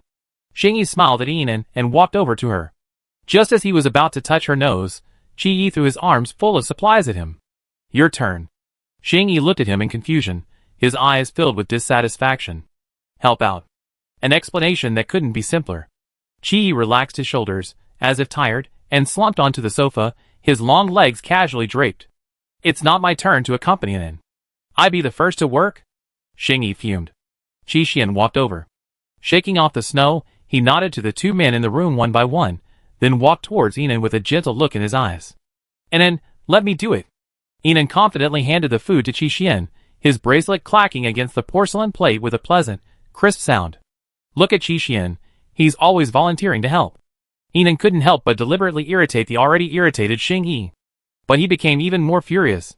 The look he gave her was one of resentment and anger, as if she had let him down. Enan could only step forward to comfort him, rubbing his furry head.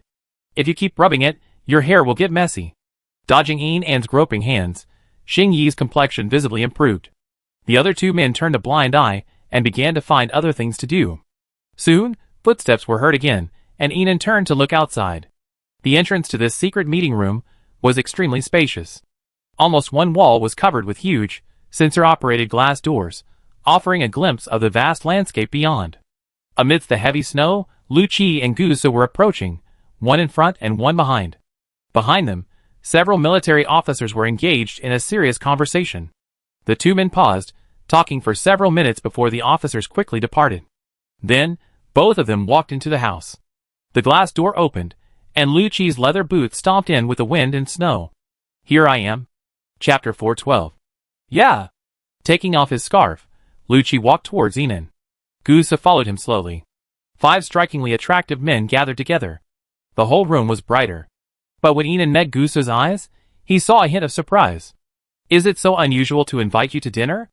At her teasing, Gu Su simply returned to his usual laziness. He shook his head, pulled out a chair to Enan's left, and slowly sat down. I'm just hungry, so I have a big meal. Just a simple meal. Lu Qi looked at Enan and asked. But even in his question, his voice was incredibly gentle. Don't worry, brother. Come and help. Lu Qi glanced at Xingyi, who was carrying a large bag. He ignored him, and sat down in the chair to Enan's right. Qi sat across from Enan. Xingyi was even more displeased. He put down the mess in his hands and looked at everyone. All right, everyone's waiting to eat, and I'm the only servant, right? You're the youngest, so you should do more work. Gu Su's cold remark only added fuel to the fire. Okay, if you don't want to work, just sit down. I do it. Qi Xian's words extinguished Xingyi's arrogance. Enan couldn't bear it any longer and stood up. There's nothing to prepare. The dishes are all hot. Just get some bowls and chopsticks. Don't bother, just eat. As she spoke, she distributed a pair of chopsticks and a bowl to each person. The door opened, and Fu Sun, who had rushed from the subdivision, looked at the crowd. Then, he arrogantly grabbed a chair and tried to squeeze in next to Enan. He went to the left. Gu Su wouldn't let him. He went to the right. Lu Qi wouldn't let him. He wanted to go across. Qi didn't budge. No, it doesn't matter where you sit, does it? Enan was fed up with these men. Can they finally have a good meal and talk business? Seeing Enan's displeasure, Fu Sun scowled and dragged his chair to sit across from Enan. Qi Xian also finished heating the last dish, set the plate, and sat down. Then let's eat. Enan didn't rush to question them. Everyone had been tired lately, and their dark circles were visibly more pronounced. She would ask them later after they had eaten. But in her heart, she kept repeating, System, activate the isolation magnet. Once the isolation magnet is activated, it cannot be deactivated. Please confirm. Confirm. The magnet has been activated. Hiss. A slight gasp suddenly came from beside her. Enan turned to look. Qi Xian looked as if he'd been burned, his hand red. She immediately asked with concern, Are you okay? Qi Xian shook his head, No. Ah, I bit my tongue. It hurts. Xingyi's voice rang out from the other side. Gu Su put down his chopsticks. The tea smell is too strong. I can't eat anymore. Lu Qi and Qi stopped what they were doing. Fu Sun's face was gloomy, and he clearly had no appetite either. Inan resisted the urge to roll her eyes. Eat well, or I be mad. The 6 men now all ate obediently. As they ate, Xingyi couldn't help but mutter, I feel like I can't use my powers anymore. Am I weak from not getting enough sleep? Kidney deficiency is a disease and needs treatment. The head of the Women's Federation is so talkative. Giving Gusu a cold glance, Xingyi stopped looking at him. I'm generous and won't argue with you. Lu Qi suddenly turned to Inan. Inan, what's going on? Tell me. All 6 men looked at Inan at once. Chapter 413. Seeing they all looked like they knew the truth, Inan didn't hide it. She put down her chopsticks, stood up, and slowly paced around the long table, looking at the 6 people. You're hiding something from me. It was a definite statement. As she spoke, her expression was extremely serious. You must confess the truth today, or I tie you up and torture you one by one. Hearing tie you up, the men looked at each other with varying expressions. Hidden something from you? Gusu was the first to stand up. He leaned against the bed, a glass of red wine in hand, and looked at Inan with an indescribably casual tone. You say so, it seems so. The day before yesterday, I took the initiative to expand the livestock area by 2 times. I didn't discuss this with you. Inan looked at him with disapproval. You know I'm not talking about such a trivial matter. Lu Qi shook his head, leaning back in his chair and looking at Inan. How could I be hiding something from you? Inan saw his serious expression and just chuckled. She walked up behind Qi Yi and placed a hand on his shoulder. I'd like to believe it too, but unfortunately, some of you aren't very good at acting. Xingyi stood up. That means District Chief Qi is hiding something from you. It has nothing to do with us. He completely dismissed it. Qi Ye's eyes flickered slightly, scanning the gazes of the people around him. He whispered slowly, and then, maybe you're overthinking it. I don't think I'm overthinking it. Inan's tone darkened. Her face became even more serious. She glanced at each man present. I won't allow you to make any decisions without my knowledge, even if they seem insignificant to you. Although her tone was cold and hard, it even carried the air of coercion and interrogation. But deep down, she was terrified. The galaxy base was now too vast for her to manage alone. She trusted these men enough to grant them ample authority. But at this critical juncture, if they made some foolish decision behind her back, she would likely be blinded to the truth. The atmosphere froze for a moment. Boss! A crisp shout broke the stalemate. Inan looked outside. Jiang He rushed in. Her face was filled with a smile and a deep longing. Behind her, Song Yin, Chung Su, and Ren Yu all arrived. She hadn't expected them to come to her so suddenly. Her heart was moved. She put aside the interrogation and greeted them. Why are you here? Jiang He was the first to rush to Inan's side, giving him a big hug. I haven't seen you in a while, boss. I missed you. After greeting him, Chung Su rushed to the table and tucked into his meal. Ren Yu looked at Inan, boss. Song Yin also smiled a rare, warm smile. The room, which had been somewhat empty, suddenly felt even warmer. You haven't eaten yet, have you? Come on, it's still hot. He invited the 4 to eat. All 4 sat down, but Jiang He and Chung Su seemed to have endless things to say, chattering away at Inan. They almost wanted to recount all the joys and thrills they experienced recently. The boyfriends also sat on the sofa not far from the table, tacitly avoiding interrupting Inan and his team's reunion. Inan listened intently, and as she listened, she felt as if she were back in time with their first team, a lump in her throat and a discomforting feeling. To say she didn't miss him would be a lie. Although she wasn't nearly as strong as she is now, and although her eyes were focused on killing and supplies, but the shared struggle and fighting side by side at the beginning are precious memories she will never forget. Boss, we toast you. The 4 members of the former Nansheng team all stood up and raised their glasses. Inan had no reason to refuse, so she took the glass from the table and emptied her gulp. She drank decisively, oblivious to the strange looks from the men on the sofa behind her. It's so lively, and you didn't even call us? That's really unreasonable, Base Commander. Gao Chong sauntered in. Inan turned and saw a whole new group of people. Gao Chong, Wang Kai, Fu Yin, Bai Jinghe, He Qi, Zhang Meng, Yan Mo, Xin Xingzhou, Jiang Heng, Luo Xiaomei. There were dozens of them, many familiar faces. Each of them wore long, thick cotton-padded jackets, and their faces were all beaming with smiles. The eyes that looked at her were like those of a benefactor, a teacher, a leader, a friend, even a family member. Every gaze was filled with warmth. But despite such a happy reunion, Inan couldn't feel happy. A bad premonition arose in her heart. But she had no time to think it through. her mind drifting hazily and uncontrollably. In her last glance before collapsing, she saw only Gu Su and the others swiftly approaching her. Feeling her body being embraced by a warm hand, Enan fell completely into darkness. Chapter 414.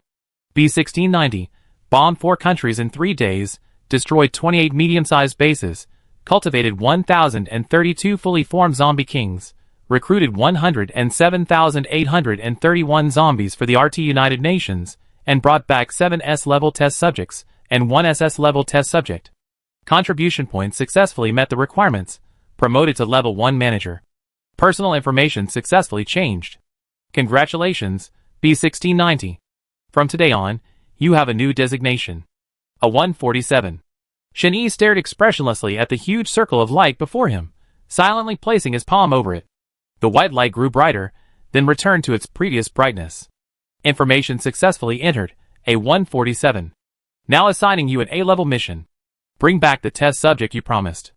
If you don't do so within 1 day, you will be severely punished.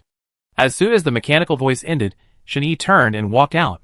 On the long, pure white metal corridor, men and women of vastly different appearances and body shapes looked at Shen-Yi and discussed the situation. In less than 10 days, he's been promoted 3 levels and directly entered the A-Series branch. This newcomer has some background. TSK, what background? Don't you know he's a beneficiary of the EV potion? Has he been injected with the EV potion? Yes, if I've been injected with that potion, then I can probably be injected with it too. There are only 1,000 EV potions in total. What kind of background does he have to be able to inject EV potions? It said that it was the only one originally given to Donghua. I see. He's really lucky. Shen-Yi seemed tired of hearing such discussions. He didn't show any expression. He walked out the door and headed straight for the helicopters. He boarded the helicopter swiftly and adjusted the device at his ear. Let's go! A 147, this is C-3179. From today on, I will follow your orders. I'd like to confirm whether these are all our target test subjects. Shen-Yi glanced at the electronic screen.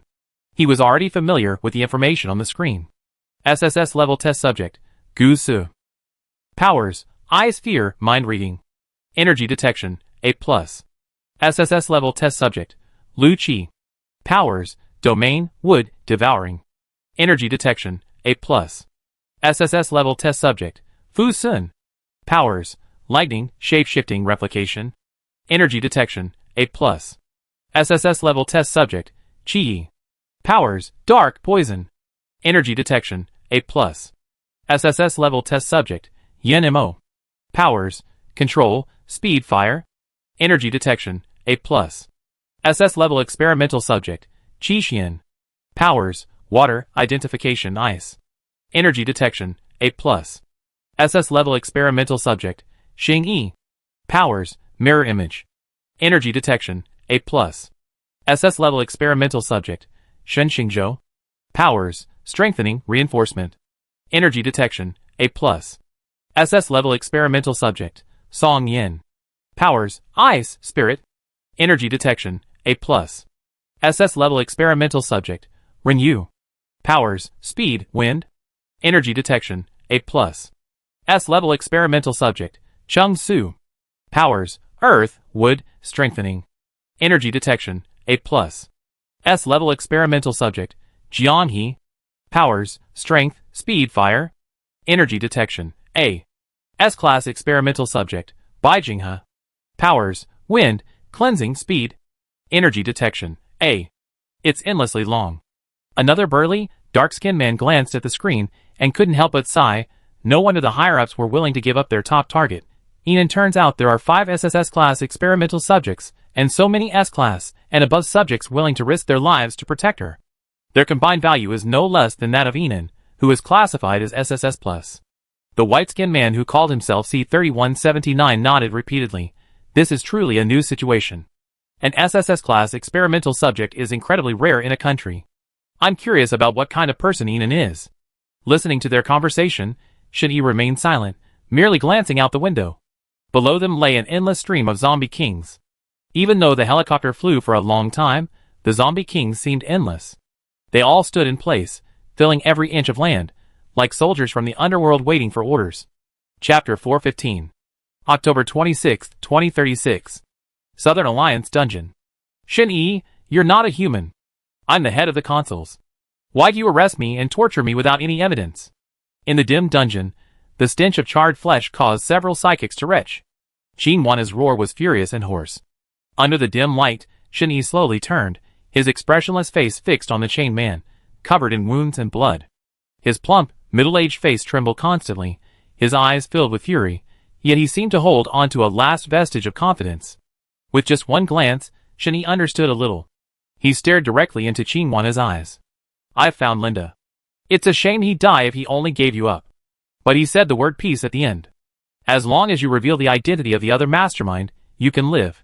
Shin-Yi finished, no longer looking into his unfocused eyes. I don't know what you're talking about. Linda is slandering me, and you're slandering me too. Keep going. Yes, Alliance leader. The interrogator continued to raise the red-hot brand, pressing it hard against Qin Wan's wound. Ah! The screams were like thunder. Shin-Yi turned and walked out of the dungeon. His steps were slow and steady, each one accompanied by the painful roars behind him, and the increasingly strong smell of burning in the dungeon, as if he was counting down the days until his death. Notify me as soon as you die. Yes, Alliance leader. With these final words, Shin-Yi left. Half an hour later. Alliance leader, Qin Wan is dead. The reporting psychic walked quickly. Shin-Yi followed quickly. When he saw the body, his experience immediately revealed that the man hadn't just died. It looked as if he had been killed the moment he left. He activated his replay ability. Qin Wan, his head bowed 180 degrees, remained motionless. His replay ability could currently replay any living being within 10 minutes.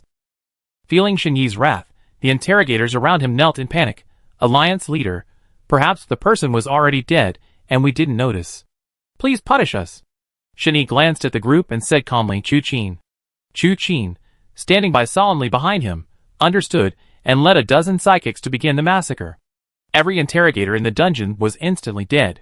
Alliance leader, Qin Yunqin is dead too, Chu Qin whispered. Shin-Yi remained silent. The answer had already emerged. He simply walked towards the Alliance headquarters building. To the top floor. The most luxurious and extravagant place in the entire Alliance. When the door opened, Shin Xinjiang was already seated, with food and red wine on the table. 2 sets of bowls and chopsticks each. It looked like he had been waiting for him. I knew you come. Let's eat first. He smiled calmly and kindly, taking a sip of tea from the table. Nice aftertaste. Shin-Yi said nothing, simply sitting quietly at the table. But he didn't pick up his chopsticks. He just stared at Shin Xinjiang with calm amber eyes, waiting for his explanation. I know what you want to ask here. This world isn't what you imagined. Shin Xinjiang put down his teacup, leaned back in his wheelchair, and looked at Shin-Yi. What I'm about to tell you is a world you know nothing about. Shin Xinjiang raised his hand as he spoke. Behind him, several men in black approached Shin-Yi, carrying a large amount of information. Shin-Yi took the information, and the first thing he opened was a dusty bullet and an empty injection. 7 years ago, just after my first day of work, a group of mysterious individuals held a gun to my head and abducted me. Because the Shin family was involved in both the political and military sectors and had extensive connections, they found me and forcibly injected me with a drug. Later, I fought back fiercely, but they shot me and nearly killed me. Ever since then, my body has been acting strangely. I constantly feel like thousands of ants are crawling in my veins, causing me pain and itching, keeping me awake at night. Many others have experienced the same thing. At first, I thought they injected me with drugs, but later I learned it was called the corpse potion. As Shin Xinjiang spoke, his eyes turned gray, taking his skin with them. Veins bulged, turning a dark purple. He had transformed into a zombie. Shin-Yi's eyes flickered slightly, his brow furrowed slightly, but he remained silent. I don't know the full extent of their power, but one thing is certain, they are absolutely untouchable by the East. They told me that in 7 years, this planet will be completely transformed. They also told me that if I wanted to continue living, I had to obey their orders. Plus, after being injected with the corpse potion, my body was constantly in pain. I had to constantly work for them to keep receiving the corpse potion to sustain my life. That year, I did a lot for them, and they rewarded me with an EV potion. Although that potion can cause a person to lose their emotional cognition, sense of taste, and smell, it can also unleash powerful superpowers, even supernatural powers. They told me that this potion is extremely precious, and those who receive it receive special treatment.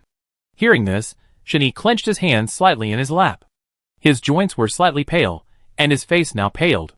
Shen Xinjiang, seeing him like this, knew he had guessed that he was the one who received the EV potion. He pushed his wheelchair, his eyes wide open and his brows raised, as if he had the best of intentions. As a father, what father wouldn't wish the best for his child? Of course, I'm leaving this precious potion to you. Shen stared directly at his now unfamiliar adoptive father, his gaze devoid of emotion behind his glasses. Shen Xinjiang continued, I've been maintaining contact with them for you over the past few years. A few days ago, they sent me a message blaming you for not cooperating properly with Team D011 on their mission. I explained and pleaded with them on your behalf. Fortunately, the situation isn't serious. Team D011 was just a trivial sacrifice, a test for Enan. It's time you knew the truth. I see you've been getting pretty close to Enan lately. That's not a good thing. Shen Xinjiang spoke, gazing out the huge floor-to-ceiling windows at the devastated world outside. This country will be completely destroyed sooner or later. Shen withdrew his gaze. His first words after entering the room were, haven't you ever thought of resisting? Resist? Shen Xinjiang laughed, as if he just heard something truly amusing. Their base occupies almost half the planet, with over 80 branches. Their locations are kept extremely secret, so secretive that they don't even know each other's exact locations. How can we possibly fight such a massive force? Shen stood up and walked out. Seeing his cold and stubborn demeanor, Shen Xinjiang frowned slightly. He pushed his wheelchair to keep up with Shen Yi's determined departure. Here we should leave. You're an EV. With you here, their people will be here to pick us up the day after tomorrow. The door slammed shut, blocking Shen Xinjiang's view. As soon as Shen Yi left the Alliance headquarters, Chu Qin and a large number of psychics surrounded the building. Instantly, numerous psychic teams rushed out. The two sides faced off, and Shen Xinjiang was quickly subdued. As if in disbelief at Shen Yi's decision, he struggled with anger and said, Shen Yi, you're ridiculous. You're so smart, can't you figure this out? Going against them will only lead to death. Shen Yi, without even turning back, said, inform everyone in the Alliance to fully support the Galaxy base. Chapter 416. October 27, 2036. There's no such person as Shen Xinjiang in the military district. Shen Yi looked at Gu Su, who was leaning nonchalantly against the railing, his eyes darkening. What Shen Xinjiang had said yesterday, 7 years ago, echoed in his ears. A deeper suspicion loomed in his mind. It chilled him to the bone. He hurried away, but had barely stepped off the protective wall when a man's voice called out to him. Shen Yi turned around. The man looked familiar, his brows like cold jade, his demeanor calm and commanding. He remembered correctly. His name was Lu Qi, one of that woman's husbands. A key figure in the Galaxy base. Not far behind Lu Qi, the man who had attended the auction with him was approaching, cigarette in his mouth. He remembered correctly. This was also her husband, Fu Sun. Although he had no idea what the two men wanted to talk to him about, seeing their expressions, Shen Yi stopped and patiently turned around. What is it? Lu Qi lowered his voice and continued walking downstairs. Please, Captain Shen, let's talk downstairs.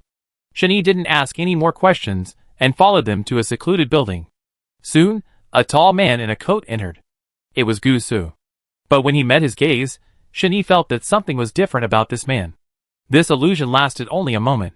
The next second, he was back to his usual self. It was so fleeting that he thought it was just an illusion. Watching the grand scene, Shen Yi slowly sat down in his seat, waiting for them to speak. Gu Su approached him. He was leaning against a table nearby. Unlike his usual languid demeanor, his expression was serious and solemn. His voice was low and deep. Captain Shen, I'm sorry to have taken up your time. Today, we'd like to ask you a question. Go ahead. Can the RT United Nations Central Control Center obtain the specific locations of all sub-bases? I hadn't expected him to ask that question. Shen Yi's expression froze for a moment. Then he slowly shook his head. Your question is beyond the scope. I don't understand the RT United Nations at all. Lu Qi and Fu Sun remained silent, waiting for Gu Su to speak. The next moment, Gu Su's words shocked Shen Yi once again. But that's not what I saw, your honorable EV. Shen Yi looked at Gu Su. In that moment, he felt as if he had seen through his thoughts. His gaze narrowed slightly. Can you read minds? To be honest, it's a newly awakened ability. Gu Su didn't hide it.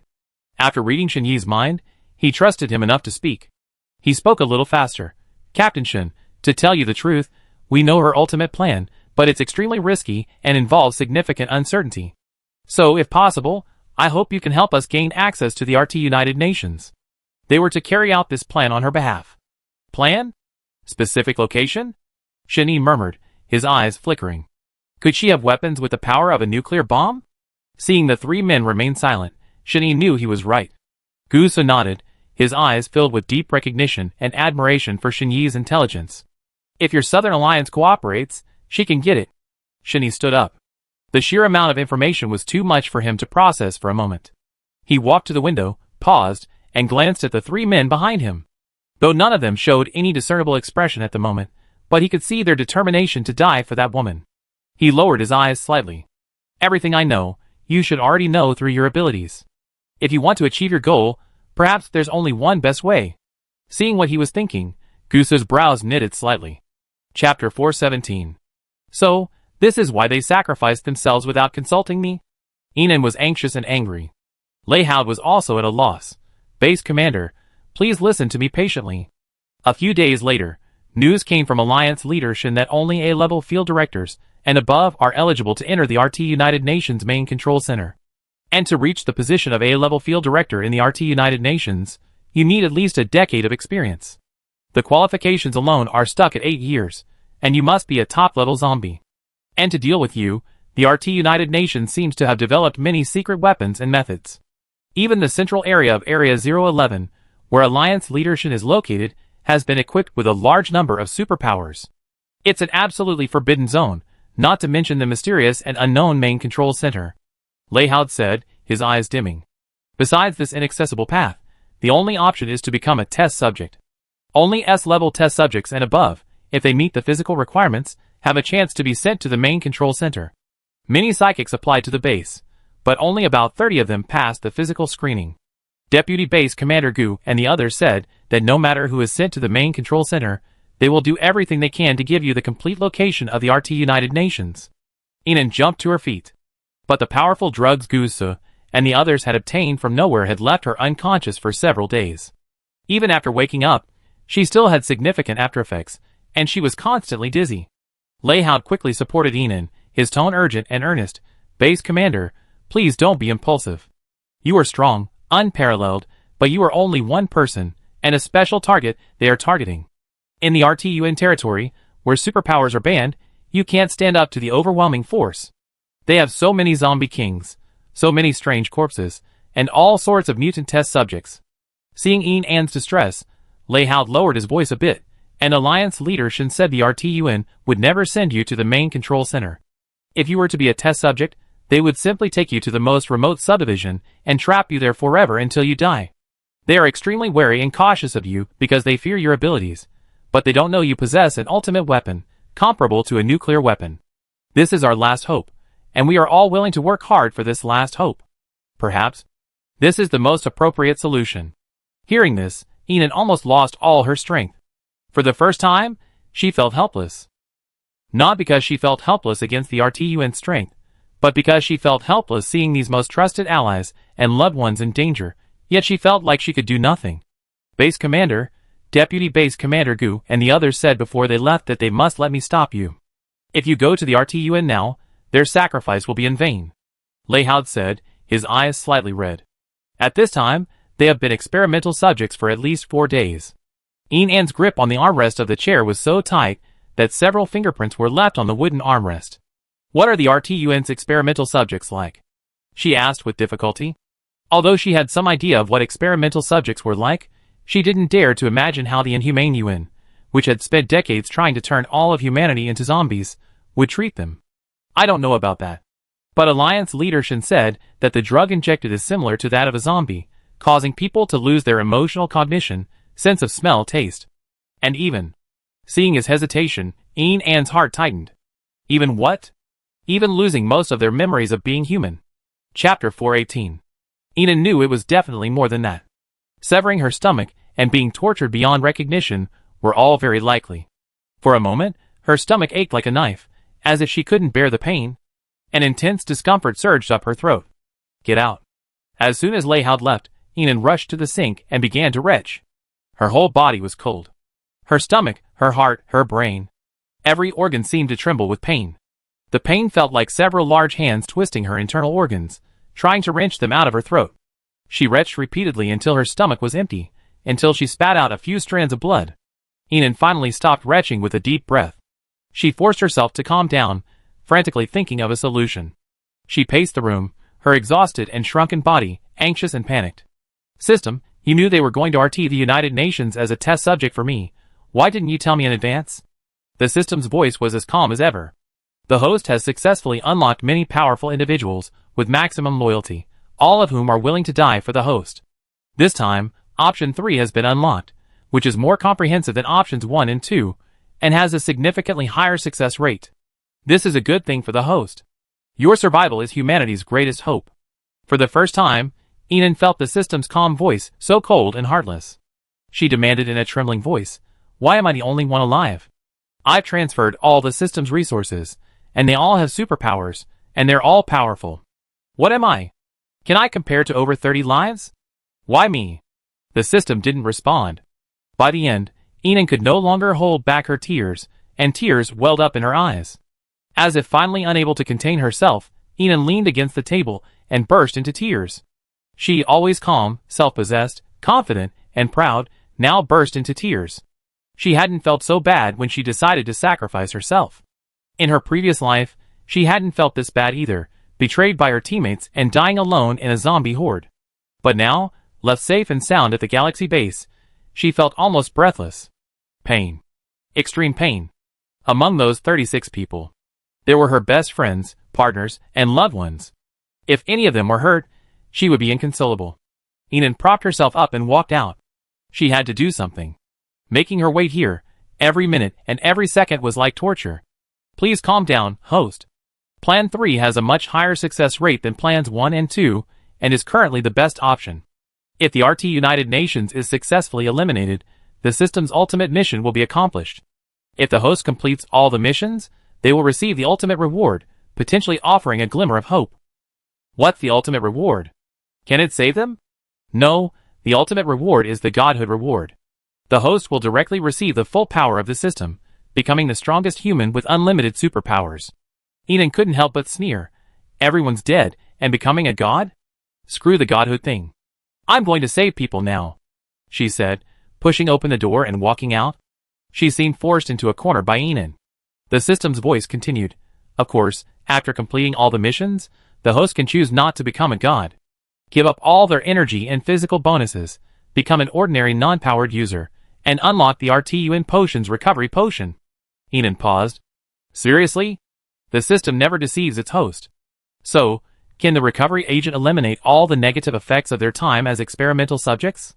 It can fully restore physical functions, but the system couldn't guarantee the restoration of lost memories.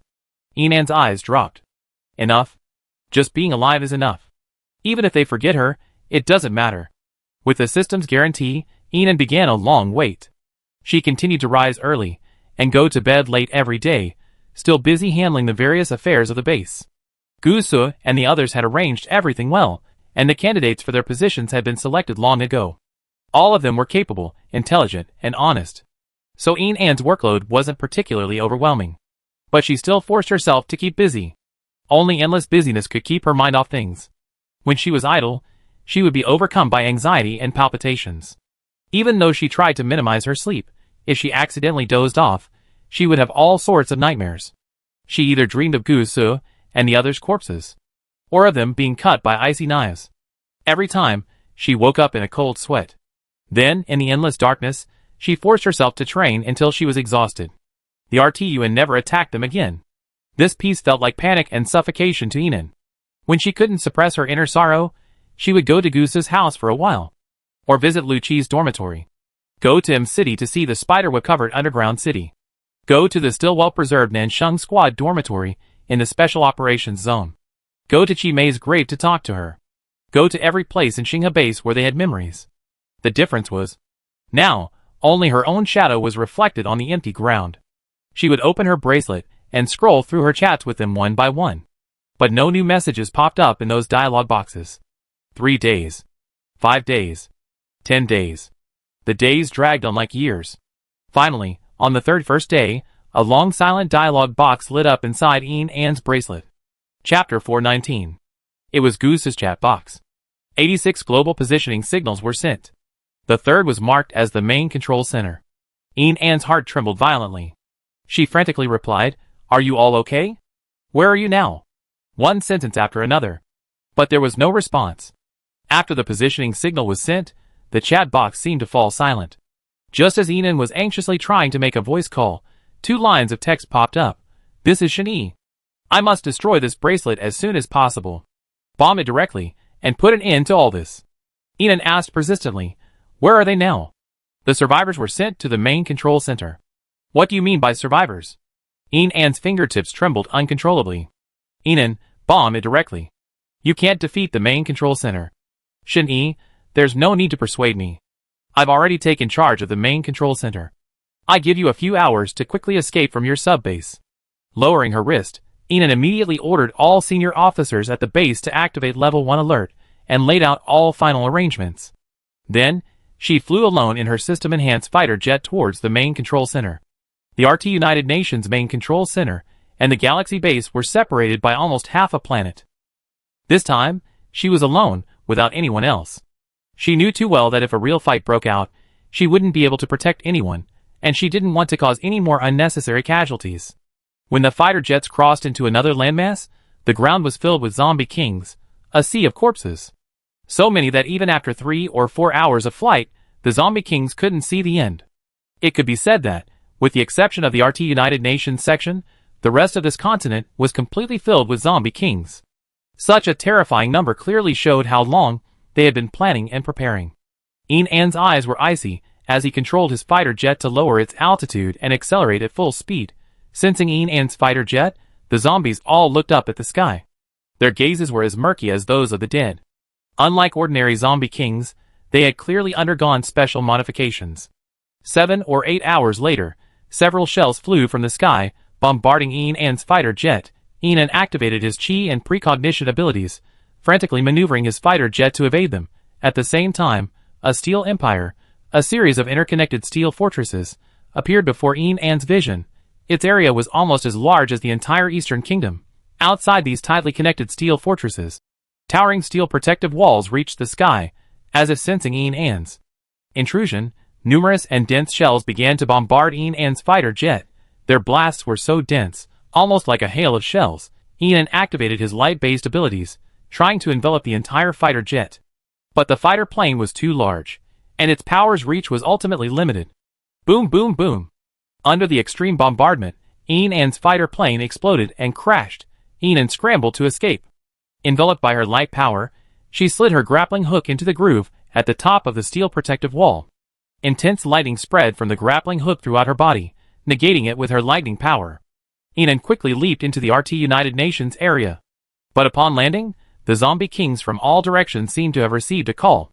Their once murky, death-like eyes suddenly lit up, radiating a bloodthirsty light as they all rushed towards Anne.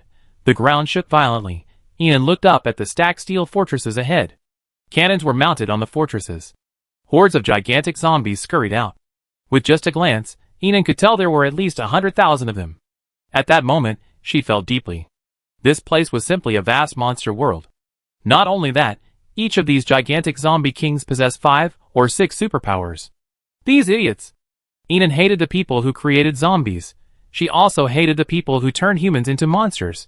She launched a dozen superpower laser turrets, then charged into the zombie horde, knife in hand. Hook shots pierced the zombies' heads, and Anne soared into the air. She charged swiftly through the horde of zombies. She knew she would never be able to kill them all. Just the zombies she had seen along the way were enough to keep her slaying for the rest of her life. She had to save people. Her target, the central laboratory in the control building. One zombie king after another, their stinking, slimy mouths gaping, pursued Anne. Unable to use his invisibility ability, his invisibility was useless against these highly perceptive zombie kings. Anne stepped on their heads, their zombie faces, their mouths. He raced. His body, enhanced by the physical transformation ability, now possessed several times greater attributes than before. After running for several kilometers, the RT United Nations Control Center was only a few hundred meters away from Anne. Outside the steel gates of the control center, rows of zombies began to fire wildly at Anne. These zombies now resembled zombies, but unlike zombies, they could transform into normal humans, and even control zombies. Their guns were all modified, their firepower incredibly powerful, but these men clearly knew Enon was unkillable, and their artillery attacks were merely an attempt to distract her. Amidst the blinding flames and thick smoke, Enon felt a powerful pressure from the energy. She squinted her eyes and looked up. She saw a mountain of gigantic zombies charging towards her. These zombies were clearly of a higher level, twice the size of ordinary zombies, and possessed incredibly powerful superpowers. There were an average of 4 zombies per person. Enon didn't know how many potions and surgeries these zombies had taken to transform into such terrifying monsters, but she was certain that no normal person could unleash so many superpowers. These zombies desperately wanted Enon dead. They were both men and women, generally between 20 and 40 years old. Their skin and features were from many different countries. All sorts of superpowers, both those Enon had never seen before, attacked her frantically. Thankfully, she had her light-based superpowers to protect her, allowing her to withstand the zombie swarm's attacks. Enon was in a killing frenzy. Kill, kill, kill. At this moment, she had only killing in her sight. Unleashing all her supernatural powers, she fought from day to night, consuming countless doses of level 5 crystal core concentrate. Enon finally reached the main entrance to the control center. The heavy, tightly closed door was clearly intended to protect her from invisibility and positional manipulation abilities. However, before Enon could pound on it, the heavy metal door slowly swung open.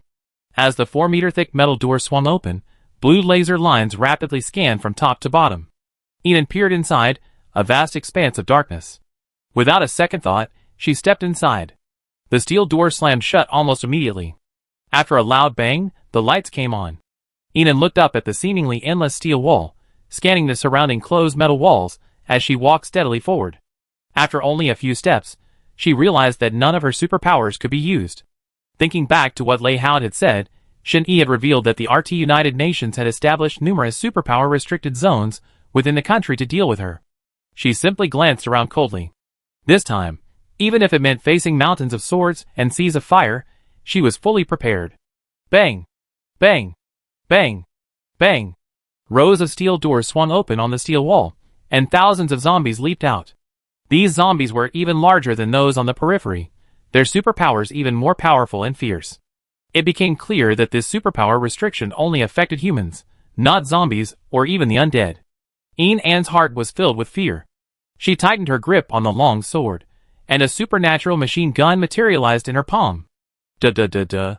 Under the frenzy barrage, supernatural laser turrets were also deployed all around. Gun in her left hand, sword in her right, Enon hacked and slashed with all her might. An hour later, all the corpses in the entire steel room were dead. The door in front opened again. The same room. The steel room, so high that you could not see the ceiling, the walls sealed with nothing. Only the space was larger. Enon walked in with tired steps, determined and resolute. Bang! The steel door slammed shut again. The frenzied fighting continued. Without the protection of her light-based supernatural powers, Enon was bound to be injured. Although her body's wound healing speed had increased due to the physical transformation, it was still far inferior to her healing powers. She was now relying entirely on her tenacious will and physical strength to hold on.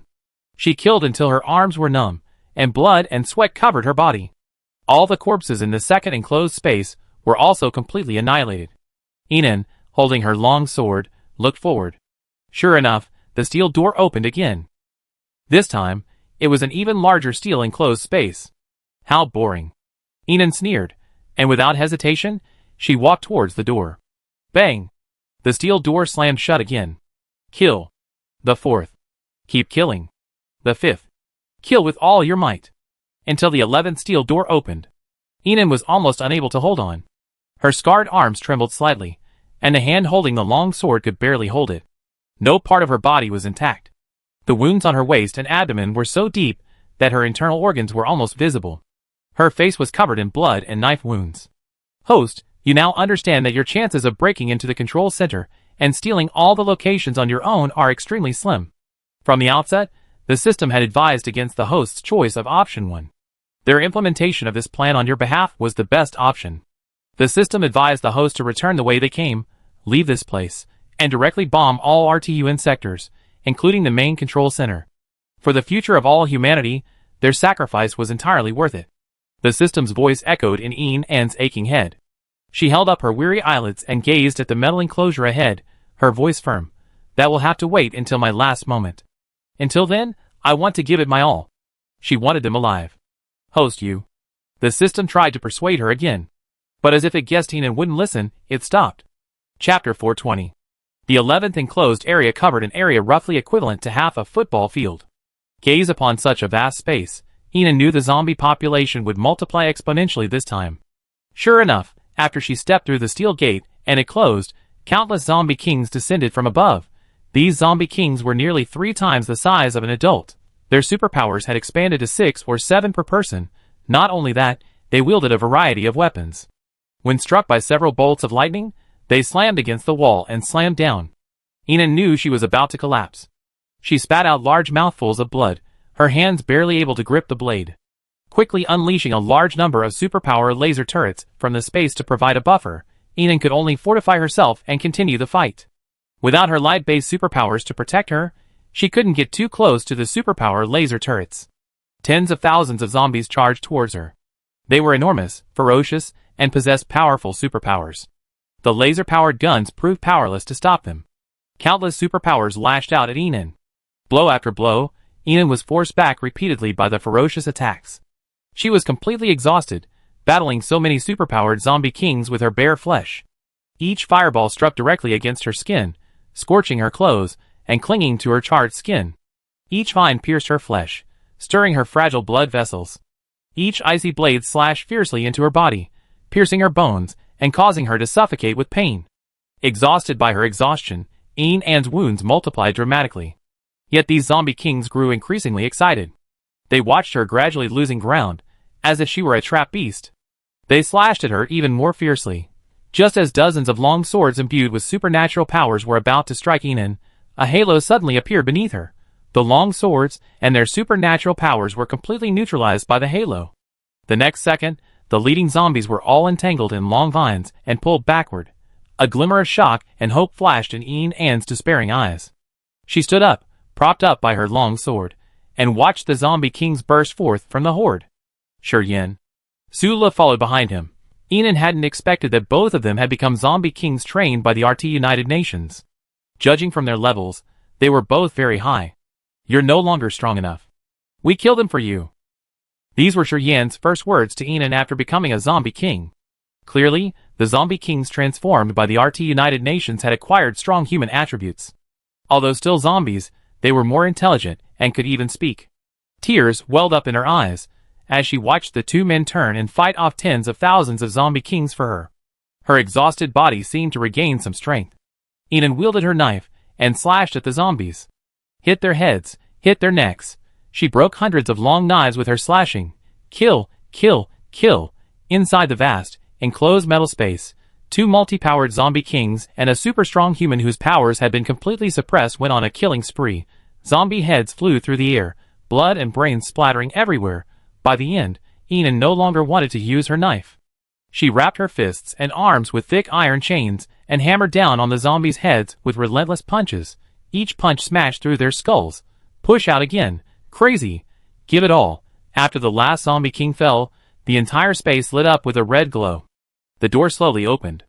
A massive metal platform appeared before them. This platform was as wide as 4 rings. To the left and right were still high metal walls, while directly opposite Enon was a glass wall. The lights came on. Behind the layers of glass walls, dozens of men stood or sat. All of them were dressed in bright clothes. A dozen or so men in the middle sat on luxurious sofas.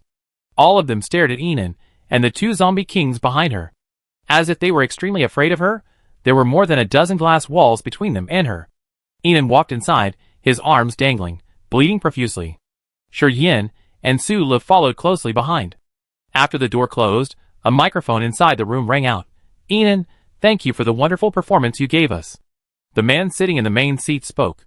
He had a fair complexion, and although his hair was mostly gray, his face was immaculately maintained. Hearing him say this, Enon turned and glanced at the wall behind him. Sure enough, the scenes inside the enclosed metal rooms were crystal clear on the huge screen. But now, all 11 rooms were filled with corpses. You're truly incredible. Even with your powers suppressed, you were still able to kill so many of us high-level zombie kings and high-level zombies. Another man chuckled softly, shaking his glass of red wine. Thank goodness, we reconfigured the main control center's facilities for you, Enan. You're truly worth it. The white man in the middle stood up and approached the glass, getting as close to Enan as possible. A pair of pale blue eyes looked at her, as if they were looking at a perfectly crafted work of art. Originally, we just wanted to kill you, but now we've already sacrificed so much for you, and you've killed so many of our SSS-level zombie kings. The man fiddled with the electronic information screen in his hand and continued, cultivating an SSS-level zombie king is very labor-intensive and resource-intensive. He looked at Enan again, his eyes, from excessive excitement, turning a faint zombie gray-white, now tinged with a bloodthirsty red. A superpower with 3-element superpowers can be cultivated by us to become an SSS-level, 8-element superpower zombie king. I'm really curious about how many superpowers you would possess if you became a zombie king. After he finished speaking, his face trembled slightly, seemingly from excessive excitement. Enan looked at his frantic expression and said coldly, turning all of humanity, including yourselves, into zombies, what do you want? Hearing her question, the white-skinned man smiled. He looked at Enan with disdain, as if he were looking at an ignorant, inferior being. Creatures like humans shouldn't exist on Earth. They're weak, inferior, and incompetent. Not only do they require so much energy and food to sustain life, but they're also prone to death from illness and accidents at any time. And we at the RT United Nations are dedicated to finding a perfect solution for transforming humanity. Project K31 is the perfect solution we've found. As he spoke, the men behind him all revealed expressions of smug satisfaction. As if they were gods creating a new world. Turning people into zombies, depriving them of their emotions, their sense of smell and taste, and the warmth that comes with being human, is your perfect plan? Enan couldn't help but sneer as he spoke. What a foolish plan only a lunatic could come up with. The white-skinned man's face darkened slightly. Not only him, but the men behind him were also somewhat displeased. I want to see this foolish woman pay the price. 01 decision maker, stop wasting time with her. Turn her into a zombie king, the most loyal zombie king, and make her our slave forever. I think she could be a test subject. I want to see her suffer countless tortures. She's too strong. Her abilities should be utilized. Anyway, let's control her first. They chatted back and forth, discussing how to execute Enan. The white-skinned man known as 01 Decision Maker had regained his composure. He glanced at the people behind him, motioning for silence. Then his eyes turned calmly towards Enan. He smiled faintly. Don't you think this world is the best? Higher-level zombies can live several times longer than humans without any energy supply. Lower-level zombies can maintain their physical characteristics by occasionally eating zombie meat. The endless supply of zombies will obey orders unconditionally, working endlessly, and even requiring no feeding. No longer needing to grow and raise food like humans. No longer needing to worry about illness or suffering. Zombies are humanity's path home. He spoke with cadence and passion, as if recounting his remarkable research and inventions. Seeing Enan remain silent, merely looking at him as if he were an idiot, 01 Decision Maker couldn't help but ask, don't you agree? I still hope you voluntarily submit to us. A human as strong as you, if you submit obediently, perhaps you could become our special zombie king and make even greater contributions to us. Enan slowly shook her head. Under the mixed gazes of the men, her voice was firm and cold. Zombies are not the destiny of humanity. Humans should be human. Hearing her words, the people behind the glass wall felt as if they had just heard some utterly ridiculous joke. Decision Maker 01 was perplexed. Weak human genes are what you desire? Enan looked down at her almost unconscious hands.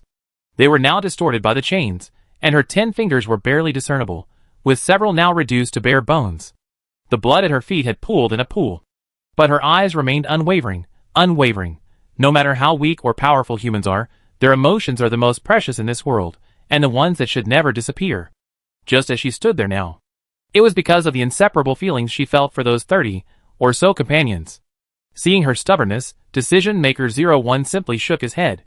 Behind him, several men urged, hurry! This woman won't surrender of her own accord. Now 2 SSS-level zombie kings had defected to her side, making it more difficult to capture her alive. Let's adopt A46512's plan. Kill her first, control her, and then track her down. But she's very difficult to kill. I've been watching her kill zombies here for almost 2 days. It's really too long. Overhearing their conversation, Decision Maker 01 smiled slightly and said, I have a better idea. Chapter 421. I don't know how you found our control center, but I'm guessing, Enan, you must be here for your companions. As soon as the 01 decision maker finished speaking, Enon had a bad feeling. I have to say, your Eastern Kingdom psychics are truly formidable. You have so many high-quality SSS level test subjects. As he spoke, Anne's heart grew colder. For a moment, her arms trembled uncontrollably. Do you want to know how your companions are doing? The 01 decision maker looked at Anne's rapidly paling face with satisfaction, then slowly said to the men standing in the corner, one SSS level test subject will suffice. We need the strongest one. The men quickly left through the door behind them. The decision maker slowly returned to his seat, his face brimming with interest. We've only found 3 high-quality SSS level test subjects worldwide, yet the East has 5. They truly are a great nation. After a month of transformation, these test subjects have completely lost their memories and emotions. Each of them can withstand 1,000 zombie kings, more than enough to deal with you and the 2 little zombies behind you. You claimed that human emotions are the most precious, didn't you? Then I let you die under your self-righteous emotions. Anne's heart grew colder. At that moment, she was filled with panic. Because she knew that no matter if it was Lu Qi, Gu Su, Fu Sun, or anyone else, she would be powerless to resist. In fact, the moment they appeared, her steadfast faith would crumble. The sound of doors opening rang out. One by one, the iron doors swung open, and Gu Su emerged. Seeing him again, Anne's eyes instantly reddened. His figure now looked identical to before, except for the countless slender, multicolored tubes protruding from his arms, heart, and the back of his brain, and numerous metal instruments embedded in his body. His dark eyes glared at her coldly, devoid of any trace of human emotion. Gu Su, Anne whispered. Gu Su remained silent. He simply stared at the 01 decision makers behind the glass wall, like a loyal, ruthless killing machine. Kill them. A man's voice rang out from the microphone. Gu Su turned to look at Enon and the others. Instantly, a burst of immense energy erupted from his body, and he slowly walked towards them. Such a terrifying energy field, nearly several times that of the Zombie King, was suppressed by a fear power several times more powerful than before. Enon felt as if a huge mountain weighed down her heart, nearly suffocating her. Although he was once your companion, he's no longer human, Shuryen said, raising his long sword, ready to fight at any moment. Enon controlled her trembling arms, and stared intently into Gu Su's dark eyes. Gu Su. She called his name, trying to summon a shred of his humanity. But her cries had no effect. Ice crystals quickly formed on the entire metal platform, transforming it into an ice cellar within seconds.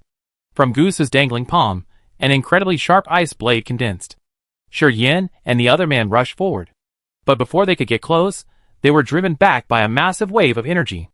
Hundreds of ice spikes, over a meter long, surged wildly from the ground. The ground suddenly resembled a massive heap of ice crystal spikes, piercing straight through Shuryen and Su Li's bodies. At the same time, the energy of fear intensified to its peak. Gu Su swung his ice blade, slashing Shuryen and Su Li within the circle of light to their deaths. Slaying 2 SSS-level zombie kings was as easy for him as slashing 2 ants. Witnessing his terrifying power, Enon knew that no matter how much she resisted, it would be futile. She gave up. She simply stared at Gu Su calmly. His black veins spread from his neck to his face, his cold face indescribably unfamiliar. Behind the glass wall, the men's gazes grew increasingly excited. Under their utterly aroused gaze, Gu Su's ice blade plunged into Anne's heart without hesitation. Blood spurted out. In excruciating pain, accompanied by despair, Enon slowly collapsed to the ground. But she did not die immediately. She held on to her last breath, dragging her shattered body, lying in a pool of blood. She watched Gu Su's back as he turned away without emotion, watched the glass walls open one by one, watched the men approach her with smug looks on their faces, watched the metal doors swing open, and rows of corpses walked in. They pushed iron cages and held chains, all clearly intended to control her. The decision-maker was the first to approach the fallen Enon. He smiled faintly at her, his tone indescribably smug. Are you happy to be killed by your self-righteous emotions, Super Zombie King? Chapter 422. A dozen zombies approached, tying up Anne's arms and body. Send a 147 in. When Shani entered, he saw Enon, bound and lifeless like a rag doll. Behind her lay the corpses of 2 zombie kings. A 147, please trace Anne's vital signs. After hearing the decision-maker's command, Shani simply stared at Anne's corpse. A 147, please trace Anne's vital signs. The command rang out again. Shani remained silent. A 147. Several decision-makers looked at Shani in confusion. Shin Xingjian, at the end of the crowd, hurried over. A147, quickly trace. He didn't want to be implicated. The next moment, the lights on the entire metal platform went out. Under the terrifying energy surge, the crowd erupted in panicked screams. Yinan suddenly felt herself come alive. Furthermore, the chains around her were violently cut. At the same time, Shi Yin and Su Lu were also resurrected. Under the powerful ice and fear powers, Yinan felt a large hand grab her arm and drag her away. She immediately realized something and ran after them. Shi Yin and Su Lu chased Yinan to help her block the zombies. Hurry, keep an eye on Yinan. Don't let her get away. They were all zombies, and they all had superb perception in the darkness. The extinguishing of the lights didn't significantly hinder their ability to sense the flow of energy around them. A large number of zombies followed behind Yinan. Hundreds of sharp ice crystals pierced their bodies. In full-strength fear power mode, Gusu single-handedly held off the frenzied horde of zombies. Quick, notify all areas. Hunt them down with all your might. Don't capture her alive, kill her. And A147, kill them all. Decision Maker 01 was frantic. His eyes were nearly red with anger at the defecting test subjects and A-level managers. He frantically tapped at the screen and dialed. Nuclear bombing, East Country, massive bombing. Decision Maker 01, are you sure? The plan time hasn't arrived yet. Yes, no need to raise the goo anymore bomb now. Crazy ice crystals surged from the walls and ground, forcing the decision makers to retreat frantically, attempting to escape through the back door. Launch Nucleus 013 target, East Country Territory. Launch Nucleus 014 target, East Country Territory. Launch Nucleus 015 target, East Country Territory. Launch Nucleus 016 target, East Country Territory. The decision makers scrambled to escape. All the steel doors swung open, and a massive horde of SSS-level zombies charged towards Wang Gusu. As for Yinan, Shen Yi pulled her forward frantically. With the authority of a first-level base administrator, he had no trouble making his way. A large number of zombies and ghouls blocked their path. But Shen Yi had apparently also been injected with a drug, transformed into a ghoul, and could now control the zombies as well. The two of them slaughtered the ghouls along the way. With Shen Yi's ability to rewind, Yinan gave it his all, completely unafraid of death. After running for over 10 minutes, they finally reached a large steel gate. My clearance only allows me to exit here. Beyond this gate is a more confidential area of the RT United Nations, where there are more high-level ghouls and zombie kings. But once we reach the laboratory building, the magnetic field that forbids ghouls will dissipate, and your companions will be there. Shen Yi finished his words quickly, noticing Yinan's prepared look. He placed the electronic device on his wrist on a nearby sensor. Kill them! Behind them, a large number of zombies were chasing them. Bullets were pounding at the two of them. Shen Yi used his body to shield Yinan. The door opened, revealing a souped-up fighter jet. Yinan quickly entered the front cabin, and Shen Yi followed closely behind, getting into the rear cabin. Outside the door, a large number of high-level zombies, and the two zombie dynasty soldiers were firing. Bang, bang, bang. Bang, bang, bang. Bang, bang, bang. Bang, bang, bang. Bang, bang, bang. The RT United Nations main control center building was completely enclosed. Even now, the large square was surrounded by solid steel walls on all sides. The steel ceiling, several dozen meters high, blocked out any sunlight, yet the bright lights during the day seemed as blazing as the sun. While they were shooting, Yinan was bombing. Following Shen Yi's guidance, Yinan flew all the way to the laboratory building. But these men were clearly furious, firing missiles directly in their direction, completely disregarding the possibility of killing their own men. The fighter plane was destroyed and crashed.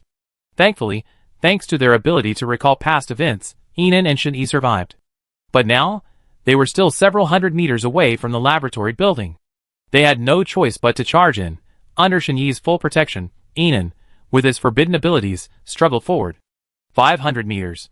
300 meters. 100 meters. They bled all the way.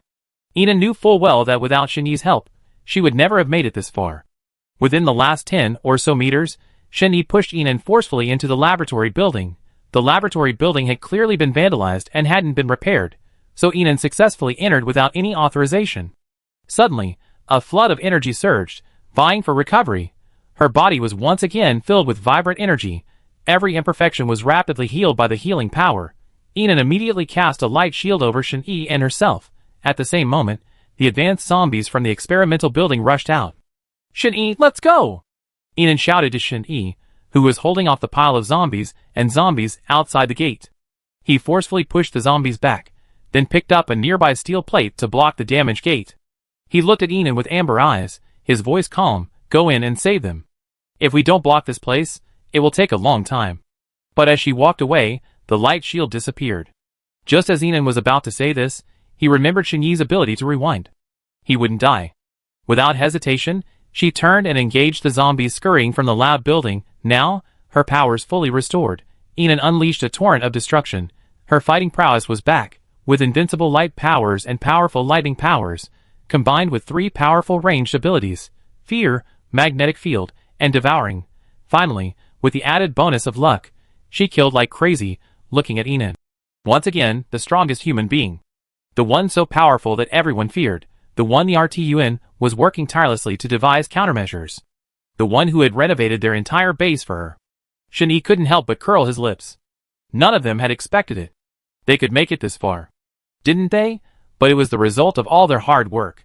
Missing any one person, any link, wouldn't work. At that moment, Xinyi felt incredibly relieved. Even though he was now being hacked and slashed against by the enemy, pressed against the door. Long knives plunged into his body, the bright red tips piercing his skin frantically. Every organ was being destroyed, then healed, then destroyed again. Every part of his body ached. When the pain became unbearable, he thought of Enon's words to him in the Southern Alliance. He couldn't help but lower his head, his pale lips twitching slightly. Who is it that has lost all sense of emotion and abandoned me without a second's hesitation? What a cold-blooded woman. Chapter 423. Nuclear Bomb 013 intercepted, bombing ineffective. Nuclear Bomb 014 intercepted, bombing ineffective. Nuclear Bomb 015 intercepted, bombing ineffective. Nuclear Bomb 016 intercepted, bombing ineffective. The top decision makers at the RT United Nations looked at the red alert on the screen, all with shock. What's going on? How could so many nuclear bombs be intercepted? Sector 001 bombed. Sector 001 completely destroyed. Beep. High alert, Sector 001 completely destroyed. The sudden appearance of the destruction alert made their expressions even more shocked. What the hell is going on? Calling AAA-1. Beep. High alert. Sector 002 has been completely destroyed. Beep. High alert. Sector 003 has been completely destroyed. Beep. High alert. Sector 004 has been completely destroyed. Beep. High alert. Sector 005 has been completely destroyed. Beep. High alert. Sector 084 has been completely destroyed. Beep. High alert. Sector 085 has been completely destroyed. 85 sectors spread across most of the planet. The RT United Nations empire, built over decades. In an instant. Totally destroyed. In the decision-making hall of the main control center, everyone who heard the announcement was in a state of panic. Where did they get their nuclear weapons? Didn't we immediately transfer the East Kingdom's nuclear weapons? Don't the sectors have nuclear interception systems? Why were they all bombed? We must capture her. All decision makers, evacuate this area immediately. Why evacuate? This is our last base. What if she still has nuclear weapons? Faced with the questioning of the 01 decision maker, no more objections fell, and everyone resolutely chose to evacuate. The zombie kings and zombies throughout the main control center were all released. Not only that, but the zombie king army stretching for thousands of kilometers across the continent was also inspired. Instantly, like the activated soldiers of hell, they madly rushed towards the main control center. They all received the order to kill Enon. The doors of all the main control centers were opened, welcoming this terrifying zombie king army. At this moment, Enon, who had finally reached the top of the laboratory building, finally saw Lu Qi and the others among the metal instrument tables. They were all confined in small metal laboratories, each in a separate lab, lying on the cold instrument tables with their eyes closed. The glass doors of the labs were marked with their code names and information. The information outside Lu Qi's door was SSS-level experimental subject 005. Enon frantically pressed the buttons outside the glass door. No permission. No permission. No permission. A mechanical creak echoed, and the glass door refused to open. Lu Qi. Enon shouted, swinging her hammer at the glass door. Her physique had been transformed, giving her the strength of a top-tier power-type Esper. Even with her full powers, the glass door remained motionless. Enon's hands moved with incredible speed, hammering repeatedly until her hand bones were practically paralyzed. her strength only growing stronger with each blow. Finally, after 5 or 6 frantic blows a second, the glass shattered. Inan rushed in quickly, immediately disconnecting all the tubes plugging Lu Qi's body. She gently nudged him. "Lu Qi, can you hear me?" His tightly closed brows remained deep, but now, his familiar face was bloodless, a cold white, like a glass body frozen in time. If it weren't for the subtle breaths between her nose, Inan would have thought he was dead. Just as she was about to carry him away, a powerful energy suddenly attacked from behind. Inan drew her sword, swung around, and fought back. It was an SSS-level experimental subject, a white woman, approximately 5 feet tall. Not only her, but all the non-Eastern experimental subjects in the lab building were released. 3 SSS class, dozens of SS class, countless S class. Their target was Inan. Inan had already witnessed the power of SSS class experimental subjects from Gusu, and she didn't dare to be careless. She cast a light shield on Lu Qi, lying on the cold instrument, and attacked with all her might. This woman also had lightning abilities. In an instant, the entire lab was struck by fierce lightning. The entire metal lab was like a giant electrified grid, and half-meter-thick lightning bolts madly struck Inan. But with her light abilities, she would not retreat in the face of any powerful ability.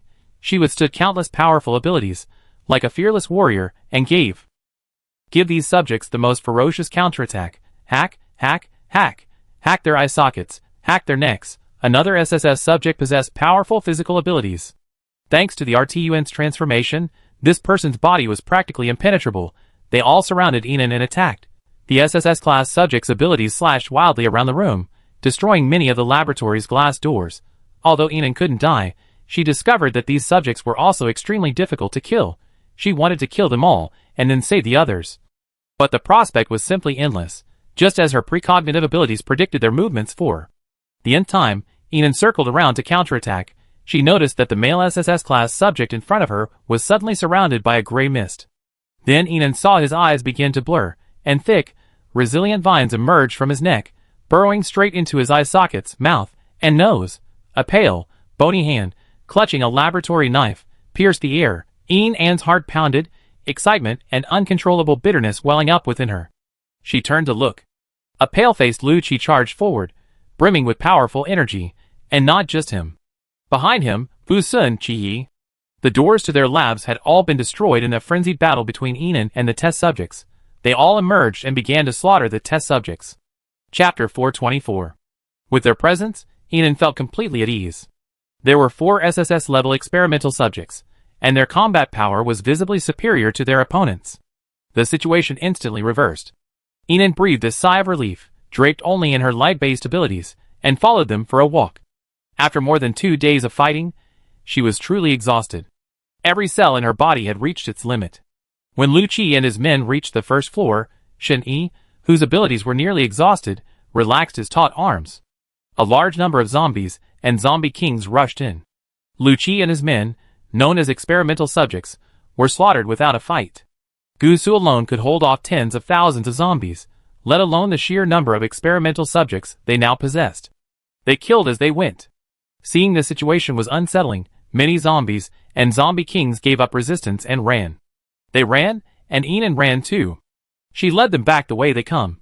She had to bomb this place before these idiots could escape. Look over there, they've opened a new passage. Inan looked in the direction Shen Yi pointed. A huge skylight had been ripped open in the metal roof, and the decision-makers and the zombies were pouring into helicopters, trying to escape. She immediately deployed several upgraded helicopters and fighter jets. "You get in the helicopters, I go after them." She flew her fighter jets and bombarded the decision-makers' helicopters furiously, bombing every one she saw. Meanwhile, Shen Yi and his men quickly took off in their helicopters. Desperate from Inan's bombardment, the decision-makers stood on the rooftop, cursing Inan furiously. They bombarded her fighter plane with individual missiles and attacked her with guns. Finally, they even bombarded her with missiles. Inan's plane crashed, as she wished, and she swapped places with a man on the platform. Enveloped in powerful light-based abilities, she wielded a long sword and slashed at the terrified decision-makers. When they fled, her grappling hook shot through their skulls. When they ran, Inan used darts to stop them. When they dodged, Inan simply switched places. Inan chopped off the legs of each decision-maker one by one. She didn't kill them outright. She simply prevented them from escaping. Like maggots with their legs chopped off, they could only scream and twist and crawl on the ground. Shen Yi, piloting the helicopter, waited for Yinan a few meters above the rooftop. Shen Xinjiang scrambled out of the metal door, his face awash with panic. He practically pleaded as he ran toward Shen Yi's helicopter. I'm here, pull me up. Hurry, put down the climbing frame. Seeing him, Shen Yi's amber eyes flashed with disgust and hatred. His voice was utterly cold. Do you really think I don't know what you've done? Looking at Shen Yi like this, Shen Xinjiang's eyes were filled with panic. He frantically explained, What have I done? I lost my legs trying to save your parents. If it weren't for the incredible medical skills of the RT United Nations. You're still pretending, even at this moment. Shen Yi interrupted him coldly. My parents died at your hands. Hearing him say this, Shen Xinjiang's face turned despairing. His lips trembled, as if frantically trying to figure out how to convince Shen Yi to save him. His eyes raced. Yinan, having chopped off the legs of all the decision-makers, approached from behind him. She looked up at Shen Yi in the helicopter and asked calmly, Do you need help killing him? Thank you for your hard work. Be ruthless. After Shen Yi finished speaking, Yinan raised her knife and slashed at Shen Xinjiang. She first severed his legs, severing them at the knees, then severed his hands, and finally slashed at his eyes. Then, amid his frantic howls, she swiftly climbed onto the climbing frame Shen Yi had dropped. Once inside the helicopter, Shen Yi quickly took off. At this moment, Lu Qi and the others' helicopters were parked in the air, apparently waiting for Shen Yi and the others to lead the way. There are still 3 people to pick up. Shen Yi knew who Yinan was talking about, and the helicopter flew towards the front gate of the RT United Nations Control Center. There Gu Su, Shi Yin, and Su Lu were charging out of the gate. Outside, a sea of zombie kings threatened to overwhelm them. It was unknown what orders the RT United Nations had issued, but at this moment, the zombie king army had completely lost control, frantically attacking all living things. Even Gu Su and his 2 companions, possessing zombie attributes, were unable to control these zombie kings. Thankfully, Shi Yin and Su Lu were both zombie kings, mitigating most of the zombie attacks. But Gu Su was different. He was being madly attacked by the zombie kings. The helicopter quickly approached, dropping a ladder, and Shi Yin and the others climbed aboard. Gu Su's body was instantly submerged in the zombie tide, leaving no trace. Yinan leaned out most of her body. Symbiosis Gu Su. Then she and Gu Su's life became symbiotic. Yinan's body instantly became covered in wounds. Healing and light powers erupted simultaneously. All the wounds healed. At the same time, Gu Su, who had been desperately protected by Yinan, charged forward. Hold on. The ladder was flung further out, and Gu Su managed to grab it. The next moment, the ladder tightened rapidly. Dozens of zombie kings clutched Gu Su tightly, and were pulled up. Many more quickly fell. Yinan, Shi Yin, and the others swiftly dispatched the remaining zombie kings. As Gu Su successfully entered the helicopter, the hatch slammed shut. System, bomb the RT United Nations main control center, synchronizing positioning. Begin launching photon fusion bombs, expected arrival in 5 minutes. Hurry, get out of here within 5 minutes. Helicopters soared from the sky, flying over towering high-speed rail buildings, over endless high-speed rail fortresses, flying over vast swarms of zombie kings piled like seas, flying over steel walls, flying away from this cold monster kingdom. After flying a few thousand meters away from the RT United Nations. Boom! A huge explosion echoed. Yinan looked back. A massive mushroom cloud enveloped the entire control center, and even the helicopter itself was shaken slightly by the residual energy in the air. But the system-generated helicopter was more stable, quickly recovering and rapidly flying towards the galaxy base. Yinan breathed a sigh of relief. She looked at Gu Su, only to find that he was looking back at her. Meeting those familiar dark eyes, she felt a surge of joy, and was about to praise their perfect, tacit cooperation. His unfamiliar, emotionless voice slowly rang out.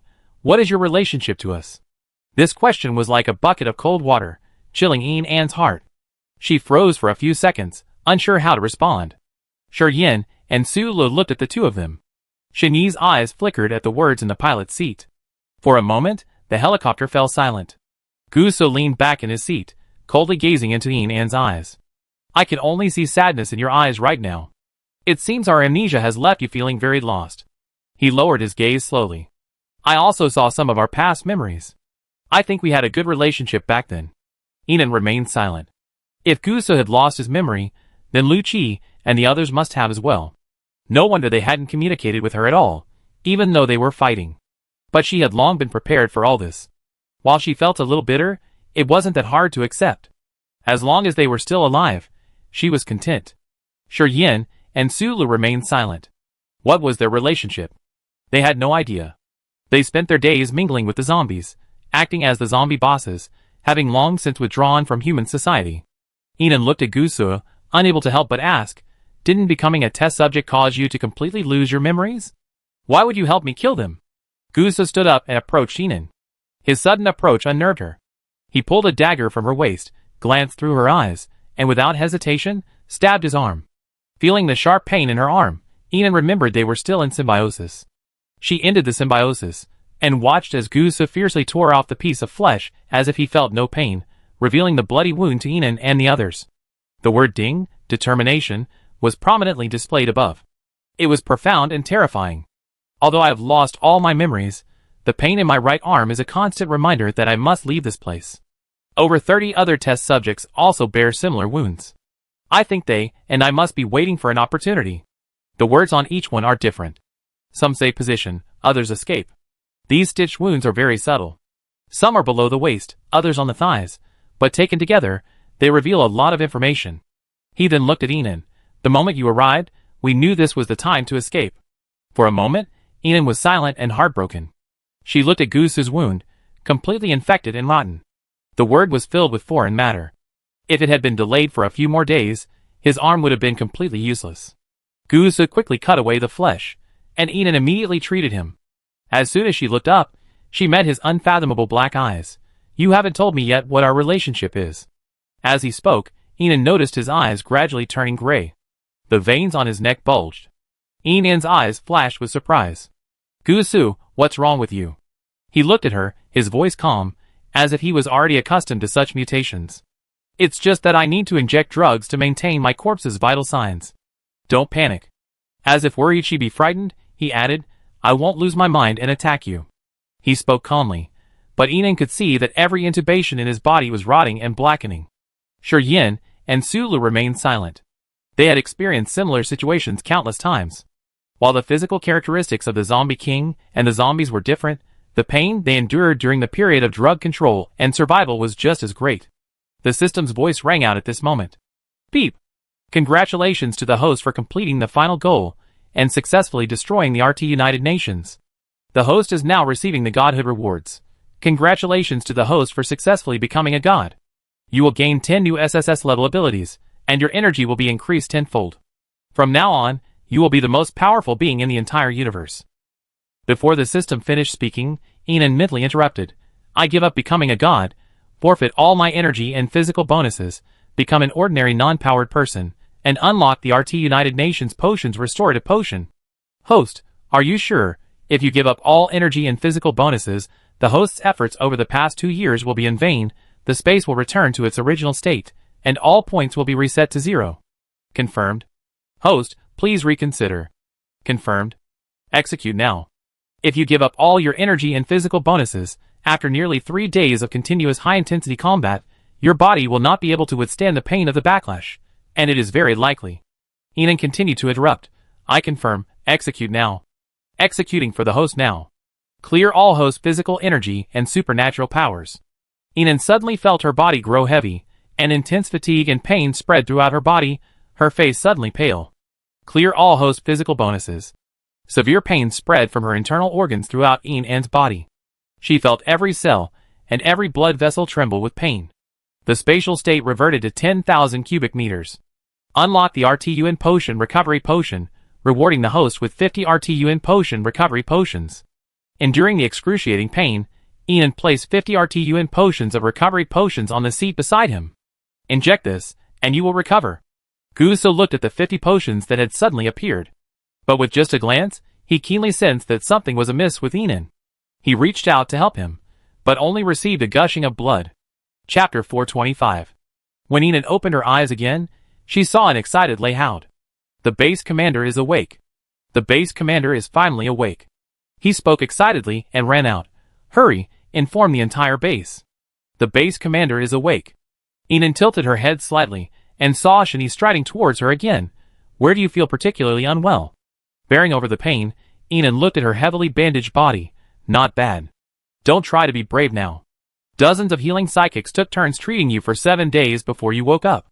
There's still a lot of your body that hasn't healed, especially internally. As he spoke, the worry and heartache in his eyes were unconcealable. Your blood vessels burst all over your body on the helicopter. Not a single inch of your skin was intact. It's a miracle you were able to be saved.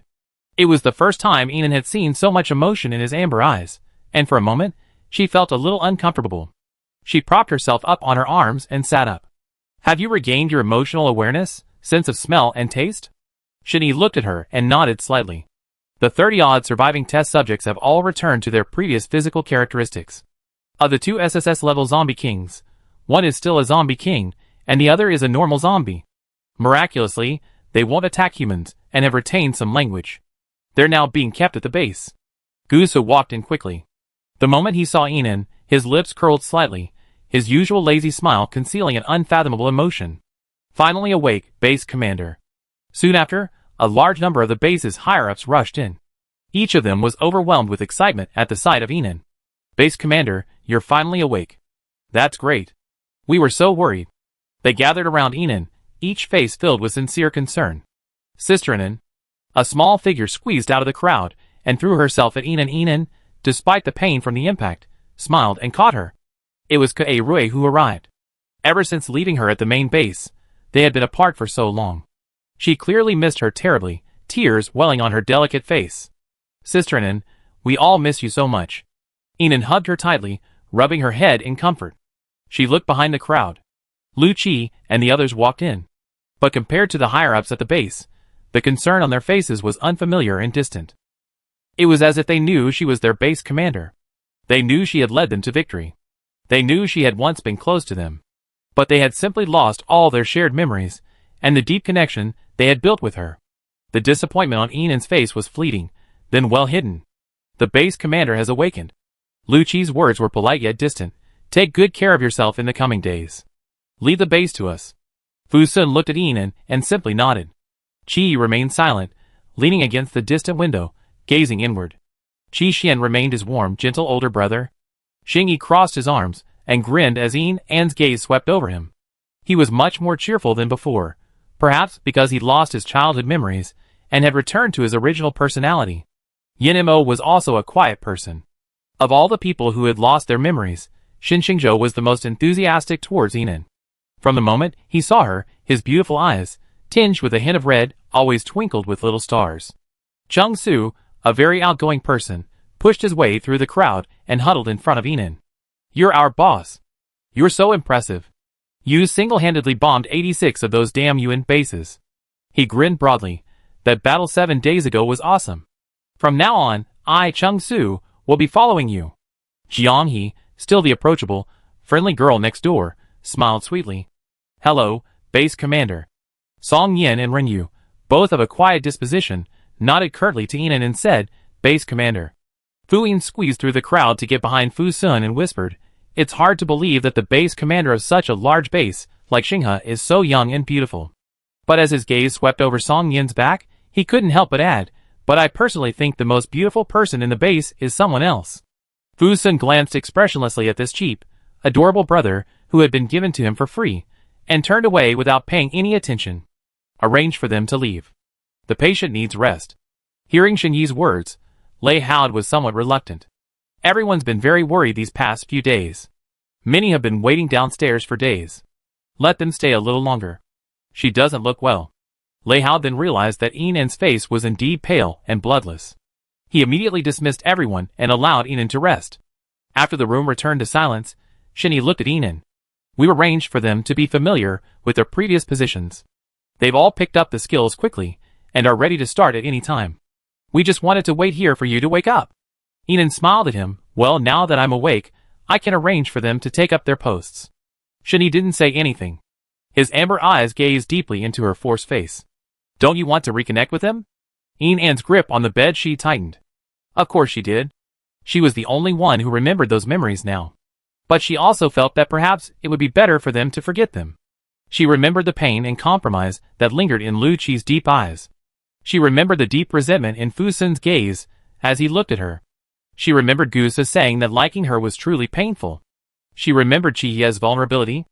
She remembered Qixian's waiting. She remembered the uneasiness behind Xing Yi's heartless smile.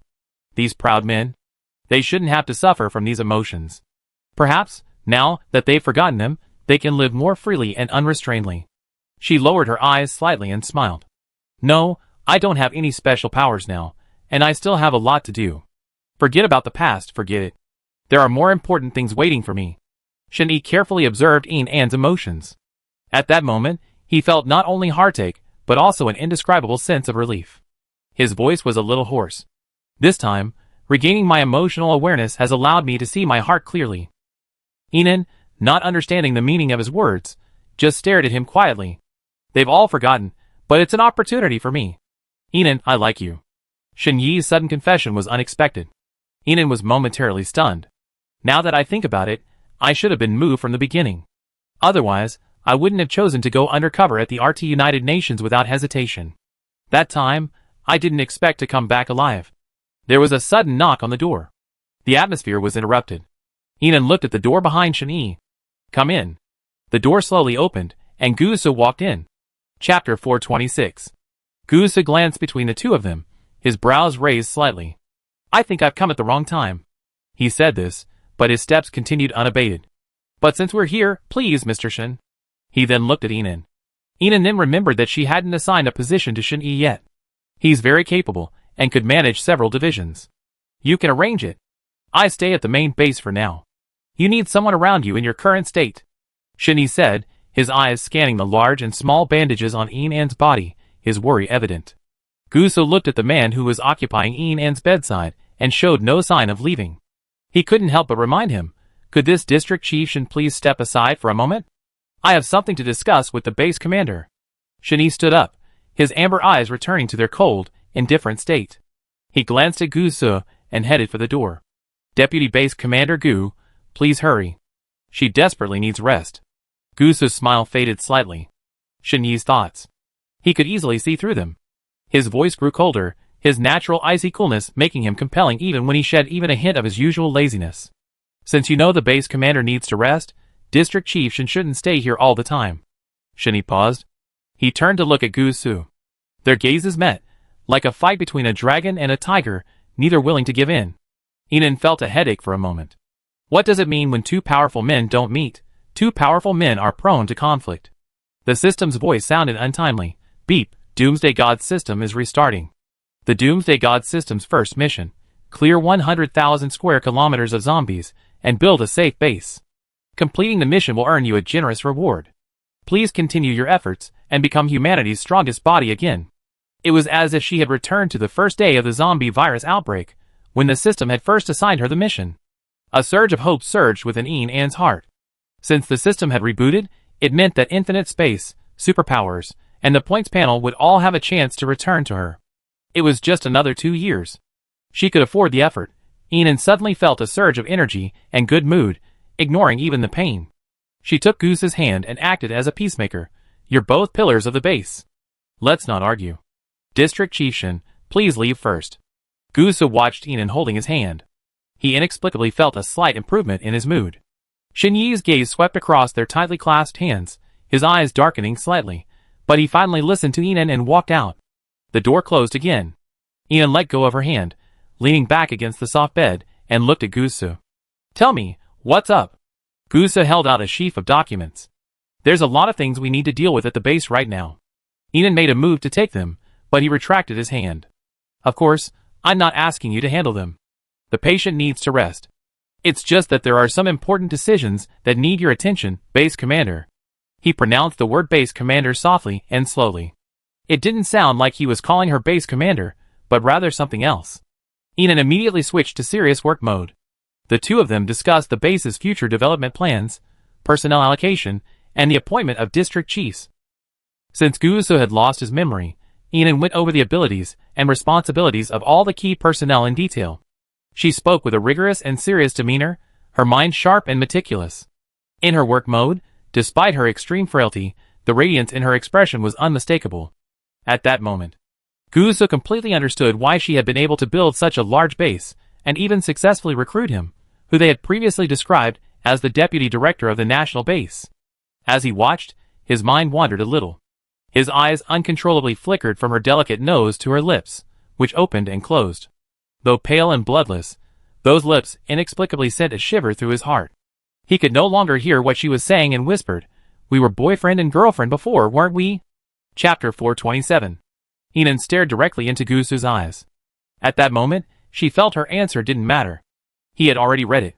Sure enough, the next second, Gusu raised his hand, his fingertips brushing the corners of her eyes. His voice was indescribably gentle. "No wonder my calm heart skipped a beat when that sword struck you at the RT United Nations Control Center." Later, he read her mind in the helicopter, and saw those flashbacks of the two of them. Seeing her and him standing on the snowy mountains, seeing them sitting together in the house for warmth, seeing them desperately trying to survive in the helicopter in the gusty wind. He felt that his relationship with her must be special. He sighed inwardly at how tight-lipped this woman was, not saying anything. Gusu's voice deepened. "If you didn't have the ability to read minds, would you just abandon me like this?" His voice gradually lowered, almost as if he were coaxing her. "Are you angry about that sword strike?" Inan shook her head. She was about to say, "It's because you said it was too painful." But then she thought, now that Lu Qi and the others were gone, she was essentially single again. So if she only found one partner, she wouldn't have to suffer. Suffer? Sensing that Gusu was reading her mind, Inan immediately turned her head away to avoid his gaze. Damn, what kind of incredible power was this? Seeing her like this, Gusu chuckled softly. Was it painful to like you before? Why are you difficult? Seeing Inan remain silent, merely turning her head to face him, Gusu's smile widened. Suffer, so be it. I like a challenge.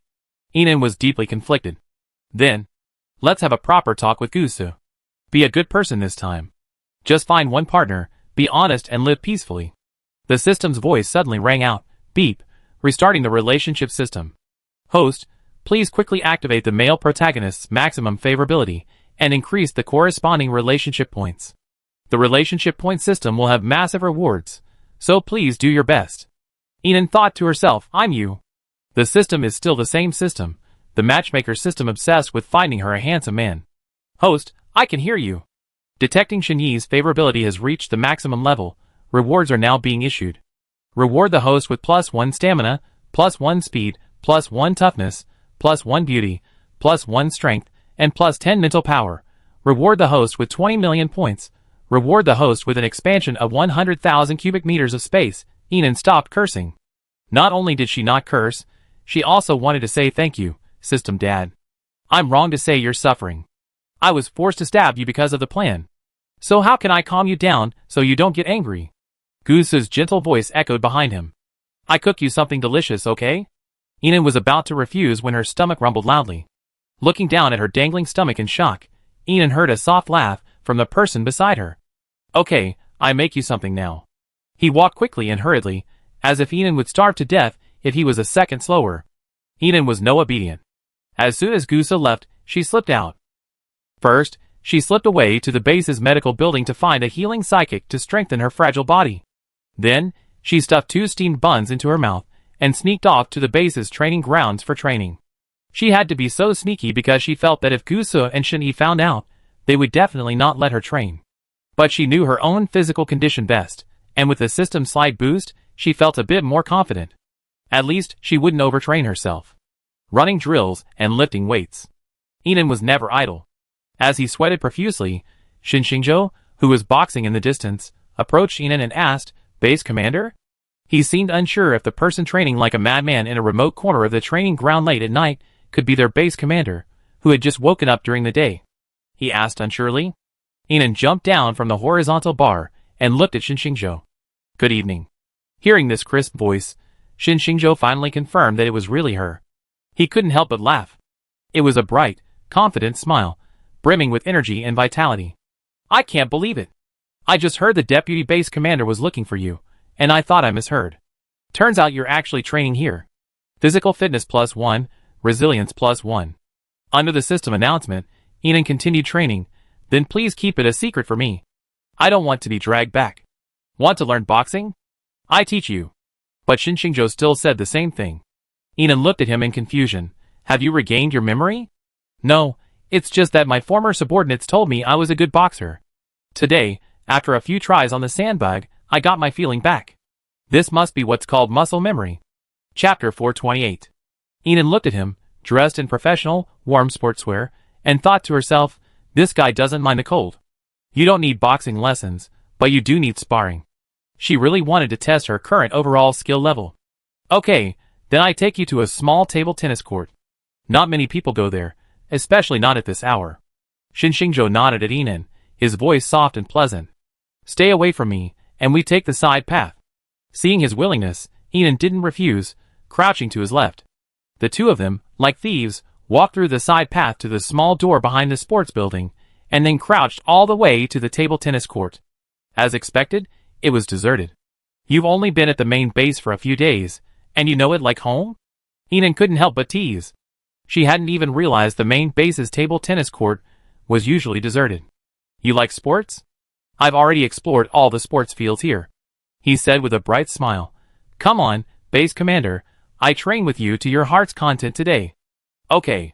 Hearing him say that, Enid felt relieved. She stretched her muscles. Let's begin. Xinxingzhou simply smiled, and waited for Enid to strike. Enid unleashed a series of expert punches, but he only defended, his defense obvious. Enid paused. It's pointless not to fight back. I heard you don't have your powers anymore, and I'm afraid I hurt you, so I just be your punching bag. Xinxingzhou tilted his head. A person with powers has several times the physical strength of an ordinary person. What he said made sense, but Enid was unhappy. If you want to fight back, then simulate the abilities of a level 2 zombie. I can then decide tomorrow morning whether to go out and kill zombies. The lowest level zombies were currently level 2, with most around level 3 or 4. After a second's hesitation, Xinxingzhou finally relented. Okay, but be careful. If you feel unwell, tell me. Don't get hurt. Don't worry. The two began fighting again. This time, Enid felt the strain. The physical gap between her and him was truly enormous. But she had always been incredibly patient, and with her extensive combat experience, she could manage a decent fight. After Enid nimbly dodged another punch, Xinxingzhou couldn't help but exclaim, your movements are amazing. You even have some boxing skills. Did you learn them? Enid simply smiled at him. Yes, I learned from a very skilled boxing instructor for over half an hour. Her smile was dazzling, and Xinxingzhou was momentarily mesmerized. His smile faded slightly, his eyes gleaming like stars. I've changed my mind. Enid paused. What? Tomorrow, the district chiefs and the psychics from each division will leave the main base and return to their positions, but I don't want to leave. Xinxingzhou said, looking intently at Enid. I want to stay here and train with the base chief. I'd be with you as long as you train. Enid sat on the ping-pong table, panting as she looked at him. Okay, approved. After all, he was the male lead chosen by the system. She didn't necessarily want to send him away. Having such a cheerful, sunny, and handsome sparring partner wouldn't be a problem. My professional sparring coach, continue. Enid said, striking an attacking stance. Looking at Enid, who was full of energy, Xinxingzhou's smile widened.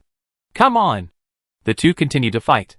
Stamina +1, speed +1, strength +1. Enid could see that Xinxingzhou had truly drained all his supernatural powers, and suppressed his own energy in his fight. Otherwise, she might have been injured long ago. She gained strength and excitement as the fight continued. As the two of them clashed fiercely, she seized the opportunity with a feint, tricking Xinxingzhou into dodging to the side, and then swept across his ankle. Xinxingzhou's body lost its balance. Then, a powerful burst of energy pierced through the air. A powerful fist smashed into his head. Bang! With a resounding sound, Xinxingzhou fell to the ground. Enid was stunned. She looked from the sprawled Xinxingzhou to Kong Yanchen, who had suddenly appeared, his face filled with worry. He rushed over and lifted her to her feet, his eyes darting through her with worry. Base Commander, are you okay? Which unit is this guy from? He hit you. I won't let him go. Kong Yanchen said, about to pick up the unconscious Xinxingzhou. Enid hurriedly stopped him, her expression uglier than tears. Look, Brother Kong, we're just training. Get him to the medical room. Kong Yanchen paused for a moment, then nodded quickly. Oh, okay. He carried Xinxingzhou and ran to the medical room. Enid quickly followed him.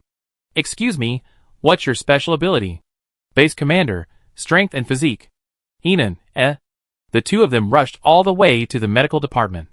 Ever since Enid unlocked the level 5 base system and the base's rapid development, the number of casualties daily has been quite a bit. It was nighttime, and the medical department had very few casualties. Furthermore, Inan, as the base commander, granted Xinxingzhou special privileges and sent him directly to the special medical area. Several healing psychics quickly gathered around him, led by a senior base physician. While many of these physicians didn't possess healing abilities, their specialized diagnosis and the proper use of medical equipment allowed them to more accurately guide healing psychics to precisely target specific areas.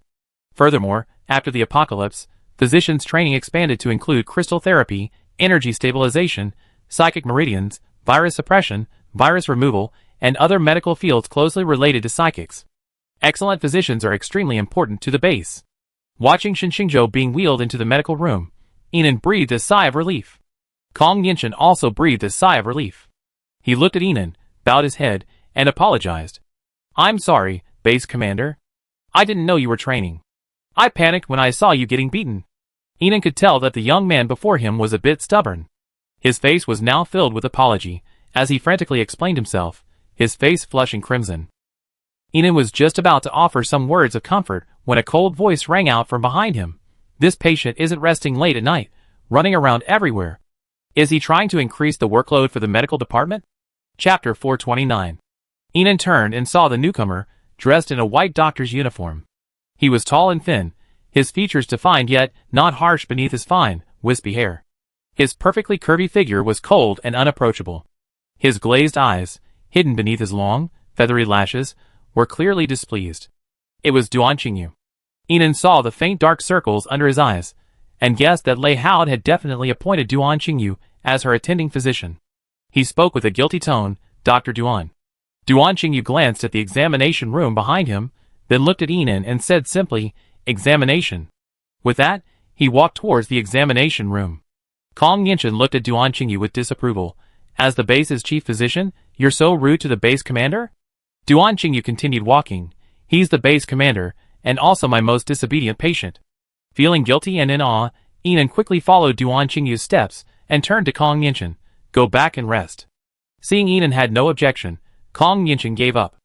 Inan followed Duan Qingyu all the way to the examination room. "Lie down." Inan dared not disobey.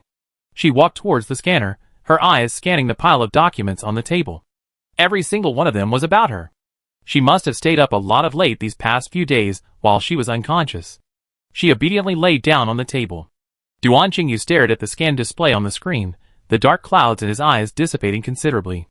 "I've recovered so quickly, it's beyond my expectations." As the device rolled out, Inan sat up and forced a smile. "Yes, I'm feeling much better now. Thank you, Dr. Duan, for your hard work these past few days." As if to prove himself, Inan jumped down and began bouncing around, pumping his fists. "Look, I can still box." Duan Qingyu's expression was expressionless. His glazed eyes glanced at the sweat on Inan's temples, his face turning a shade colder. He lowered his head and began writing quickly on the report. "Your internal organs are still extremely fragile. If ruptured, the internal bleeding would be fatal, even without your healing abilities." He added, "I will inform your caregivers of your condition and ask them to keep an eye on you." Inan was unhappy. With the system's attribute enhancements, her body was truly ready for combat. She approached Duan Qingyu and pleaded, "My attending physician, please be kind. I really want to go out and kill zombies." Duan Qingyu's pen spun without pause, his voice cold. "The base commander has a unique hobby." Inan smiled. "I have quite a few." Hearing her words, Duan Qingyu's hand suddenly stopped. Memories of the dead attacked him frantically. His face flushed slightly, and his expression suddenly became unnatural. Inan didn't notice. She was just flipping through the medical reports on her desk. She asked, "Who are my caregivers?" Duan Qingyu opened his bracelet, his fingers pausing slightly. "Officer Lei initially told me to notify Commander Shen if anything happened, but 2 hours ago, Deputy Base Commander Gu sent me another message, adding your 2 boyfriends." "So," he said, frowning for once, his hand moving a bit faster. 4 in total." Inan immediately approached him. No, that's too many. I don't think I need a caregiver." But as he finished speaking, he met Duan Qingyu's gaze, which was now fixed. "I've already sent it to 2. Inan's heart tightened, and he leaned forward. "Which 2? Damn, this bracelet doesn't have an undo function." Fu Sun's message dialog box was displayed on Duan Qingyu's wristband. The incoming message, written in the attending physician's tone, clearly indicated it had been sent. Yinan grabbed Duan Qingyu's wrist and clicked return. The other person was Lu Qi. Her eyes darkened. Hurry up and send them a message saying you sent it to the wrong person. Okay. Duan Qingyu typed quickly. But before he could finish, a reply arrived. Lu Qi, yes. Fu Sun, yes. They both replied almost simultaneously. Duan Qingyu looked up at the petrified Yinan. Now that things have come to this, base commander, please wait here. All information has been synchronized with the amnesiacs. Since they previously held high positions within the base, it will take time for them to adjust. Lei Hao listened to his subordinate's report and nodded solemnly. Okay, tomorrow, the senior management from each district will return to their divisions. You must carefully monitor personnel deployment to ensure no disruptions occur within the divisions. Rest assured, Officer Lei. By the way, there's one more thing. What? Should we tell District Commander Liu and District Commander Fu about their relationship with the base commander?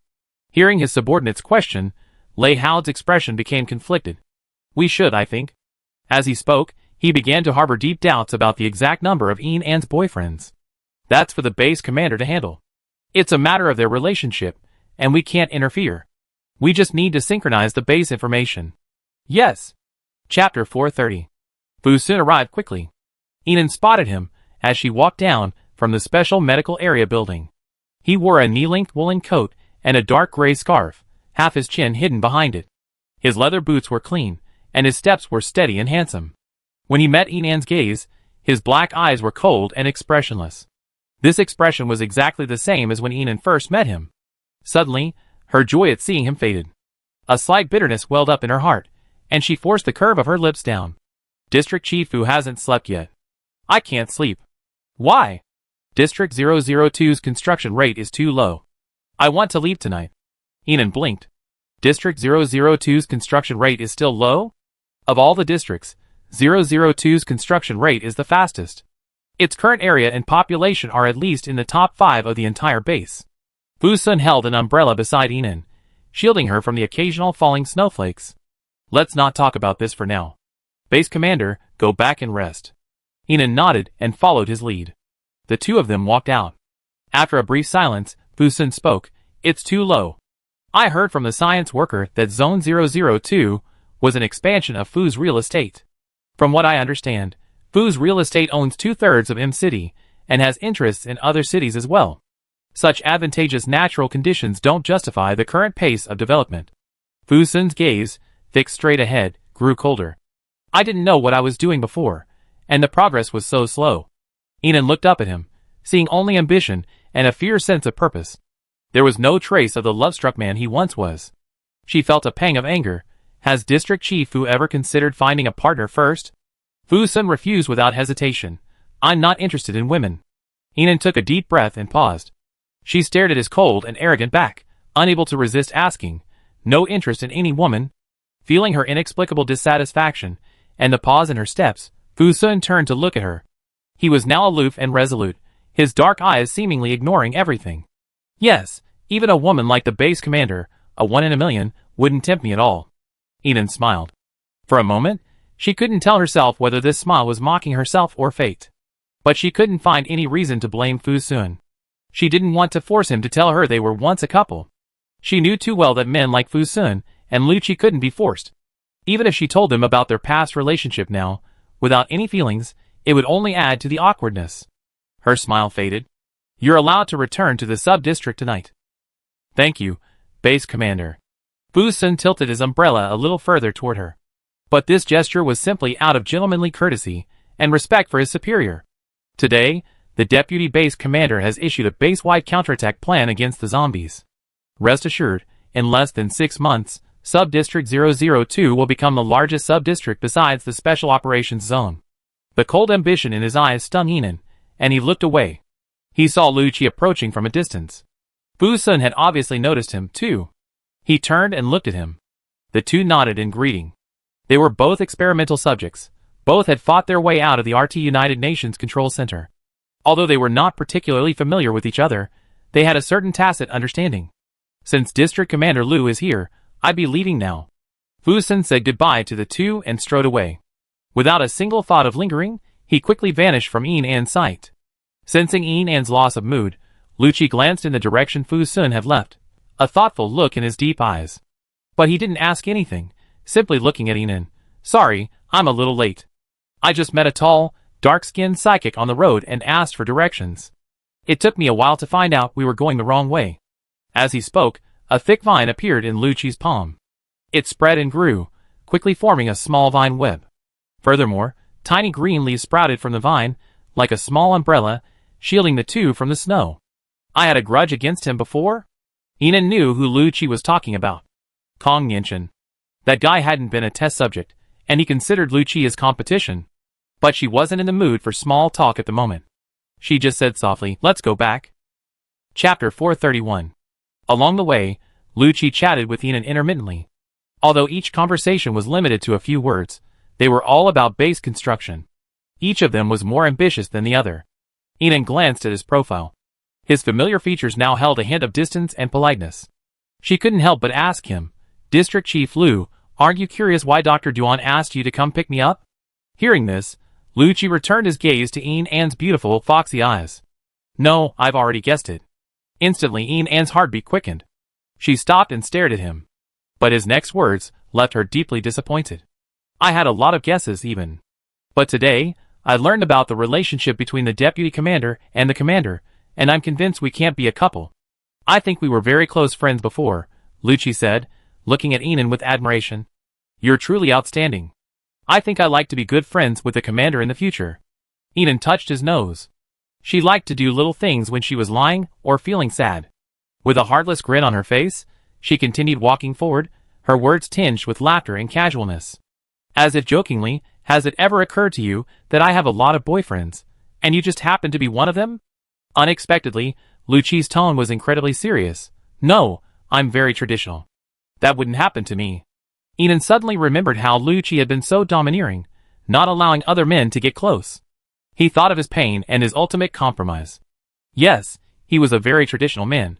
How many times did he have to convince himself before he could allow another person to take his lover away? She smiled. It was just a joke. "District Chief Liu, don't take it so seriously." She was so serious, as if she had truly thought about the question. Inan no longer had the strength to move forward. "I want to walk on my own." "District Chief Liu, please go back and rest." At this moment, only a few patrolling psychics were still around. The snow was getting heavier, and the number of psychics training and conducting exercises had dropped significantly. Lucci handed Inan his umbrella. He looked at her with deep, steady eyes and nodded without hesitation. "Base Commander, please rest early too." Until Lucci's figure disappeared at the end of the road. Inan's wooden umbrella finally gave way and fell to the ground. She walked slowly forward, as if her strength had been drained. She walked alone along the path covered with a light layer of snow, past the training ground, and to the shooting range. The place was now deserted.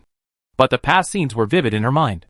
She had proudly confessed her relationship with him here, and he had rolled up his sleeves, shooting, neatly hitting the bull's-eye at 600 meters, domineeringly proclaiming his love for her amid the cheers and jeers of the crowd. The uncontrollable pain and bitterness in her heart surged in her throat. Inan crouched down, hugging her knees, finally unable to contain herself. She sobbed, suppressing her tears. The snow grew heavier, covering the targets, obscuring Inan's footprints, and even blanketing her head in a thick layer. It was unknown how long it took. A faint sigh escaped, and Inan, her body numb with cold, felt the snow dissipate slightly before her eyes. A pair of snow boots appeared before her. She looked up, meeting Gusu's unhappy face. She immediately lowered her eyes, accustomed to avoiding his mind reading. The next second, she felt herself being lifted sideways and wrapped tightly in Gusu's coat. Gusu lifted her with one hand, his hoarse voice faintly helpless. "There are many ways to vent unhappiness, but it doesn't have to be self-harming." He was about to leave, but his attention was suddenly drawn to the farthest target in the shooting range. Although the snow obscured his vision, a rough estimate suggested it was nearly 600 meters away. He held Inan in one hand and walked a few steps to the pistol rack, raising his automatic rifle. He loaded the rifle with one hand. He aimed. He fired. In the night, amidst the heavy snow, all 10 shots hit the bull's-eye. Chapter 432. The next day, Inan deployed numerous reconnaissance teams to launch a long-term global exploration plan.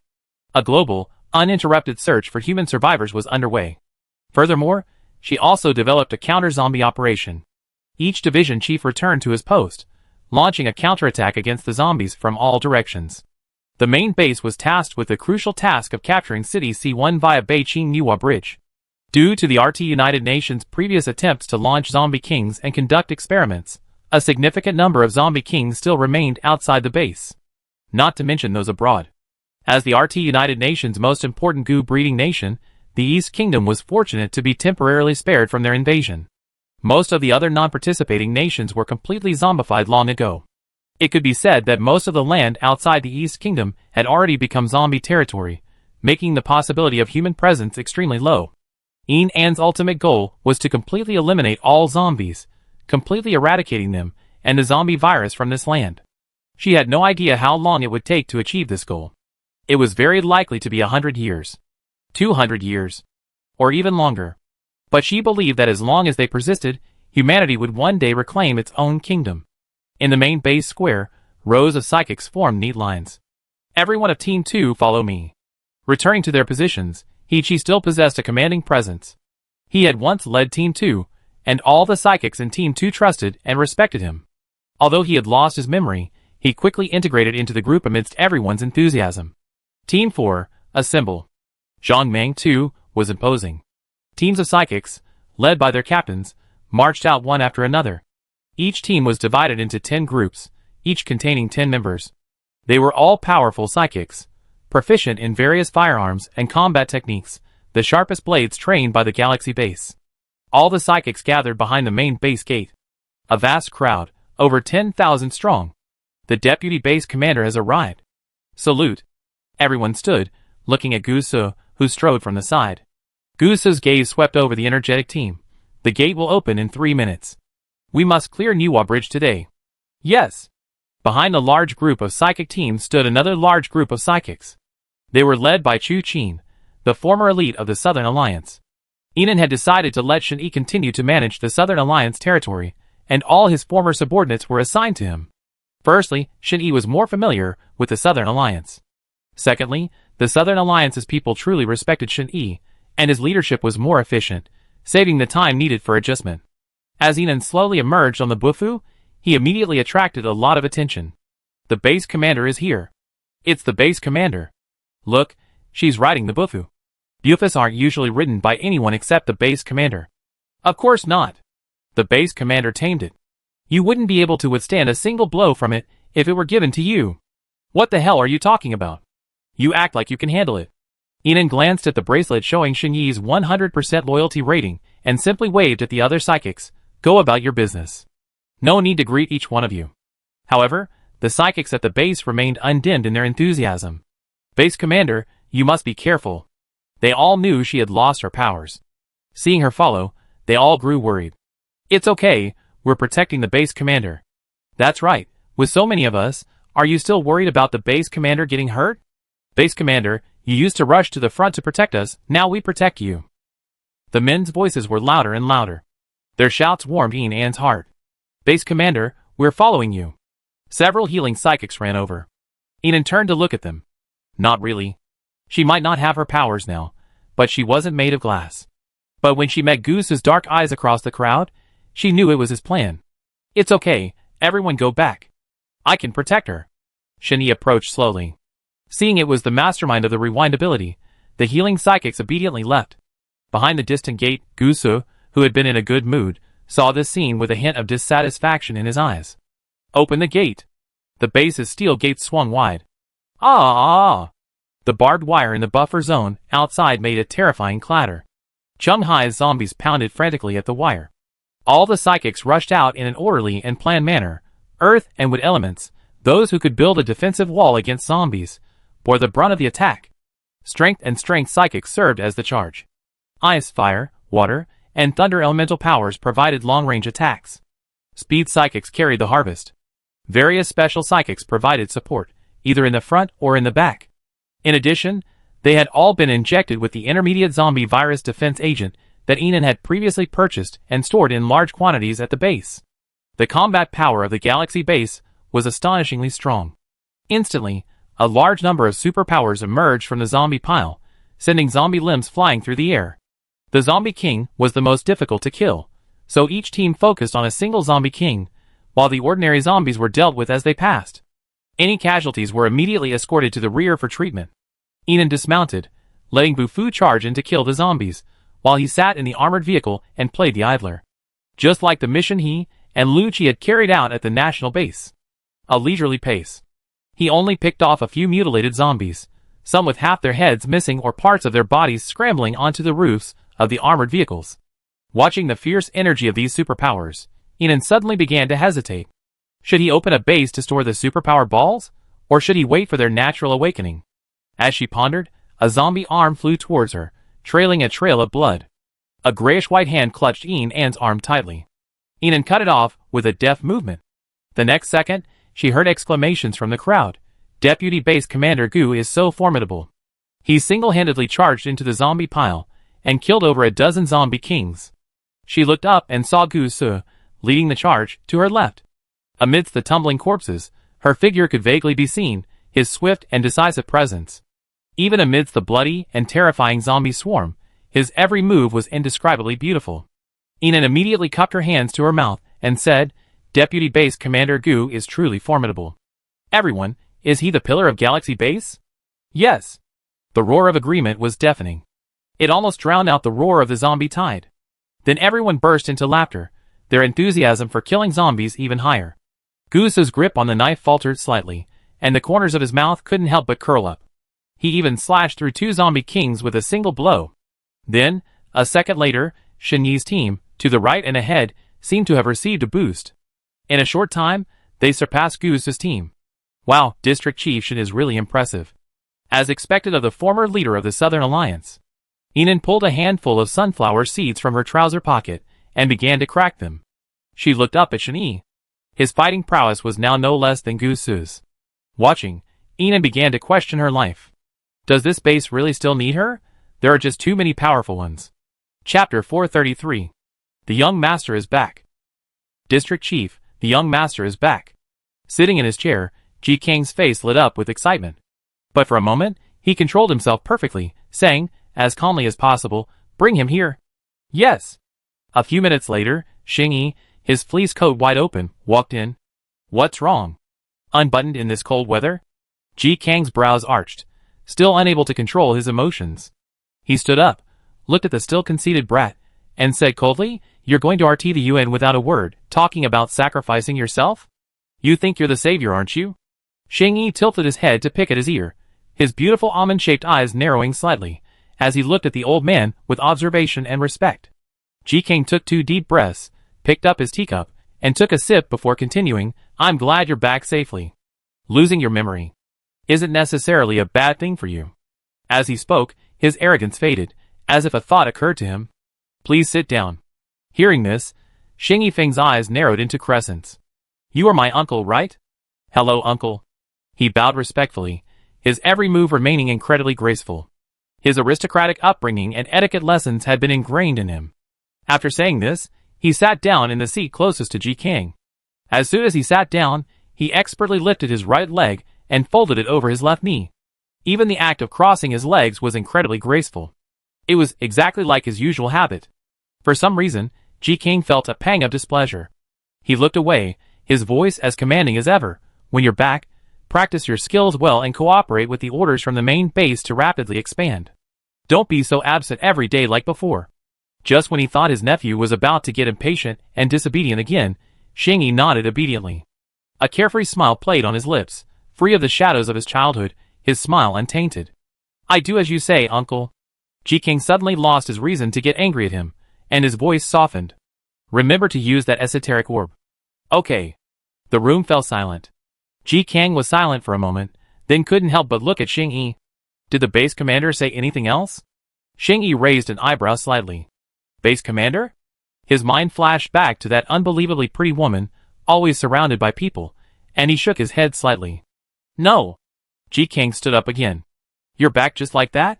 Xing Yi looked at his unfamiliar uncle with confusion. He belonged to this division. What was wrong with him coming back?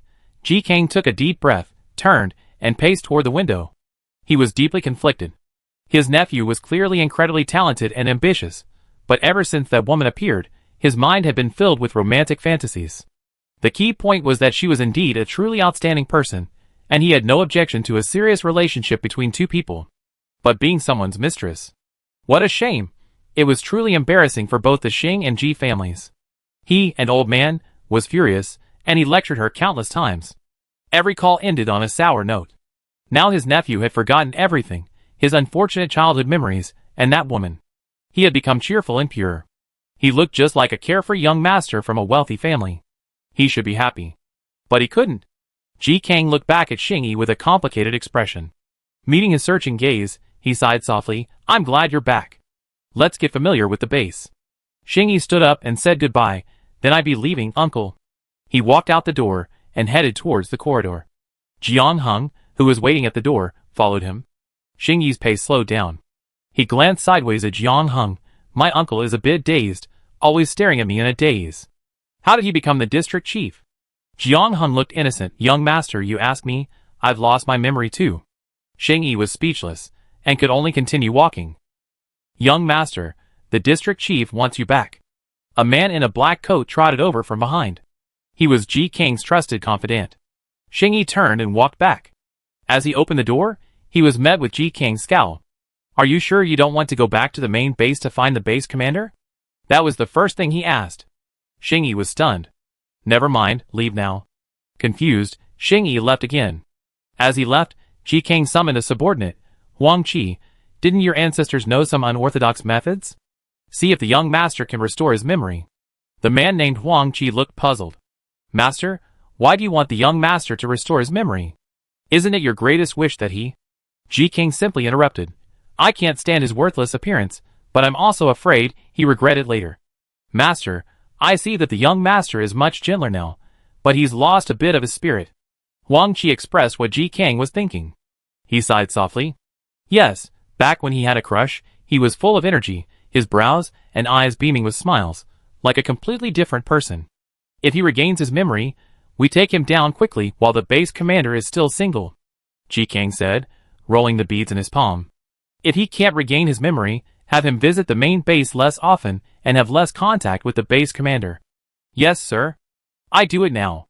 Chapter 434. Xing Yi had just returned to his room after a tour of the base, when there was a knock on the door. He rubbed his half-dry hair and opened the door. Huang Qi, a beaming smile on his face, appeared outside. Young master, I take you somewhere. I've been around the entire base for 4 hours. Where else do you need to go? To find oil. The helicopter was clattering away. Young master, we're almost there. This time, there are other bases besides ours. Xing Yi peered out the window and saw dozens of people standing below, apparently waiting for them. He looked puzzled. Does Xinghe base need to cooperate with other bases? Besides, there's only one base left in the country. How could there be others? Ah, that's what they call strength in numbers. Huang Qi smiled. Xing Yi glanced at his trademark smile, and then at Jiang Heng, who was standing beside him, looking equally bewildered. His gaze finally fell on a muscular tan man. Are you Song Lang? Seeing Xing Yi finally initiate a conversation, Song Lang visibly brightened. Yes, young master. Song Lang was once young master's right-hand man, one of his most trusted confidants. Huang Qi added, taking the opportunity. Dozens of psychics were still inside the helicopter. As soon as it landed, Xing Yi was the first to exit. The waiting psychics all gathered around and began introducing themselves. We're members of the Brotherhood Alliance. I'm Li De. I'm Li Er. I'm Li San. Each of their voices was loud and powerful. But judging by their reciting introductions, none of them looked particularly bright. Confused by their reciting introductions, Xing Yi folded his arms and stepped back a few steps. Standing behind Huang Qi and the others, he whispered, Is this base reliable? It looks like a bandit's lair. Reliable. Huang Qi nodded repeatedly. Song Lang approached Xing Yi and pointed at a tall, slender woman among the rough-hewn men. She was wearing a black combat uniform, a mask, and her long, curly hair was disheveled, obscuring her features. He whispered, Young master, that woman looks very mysterious.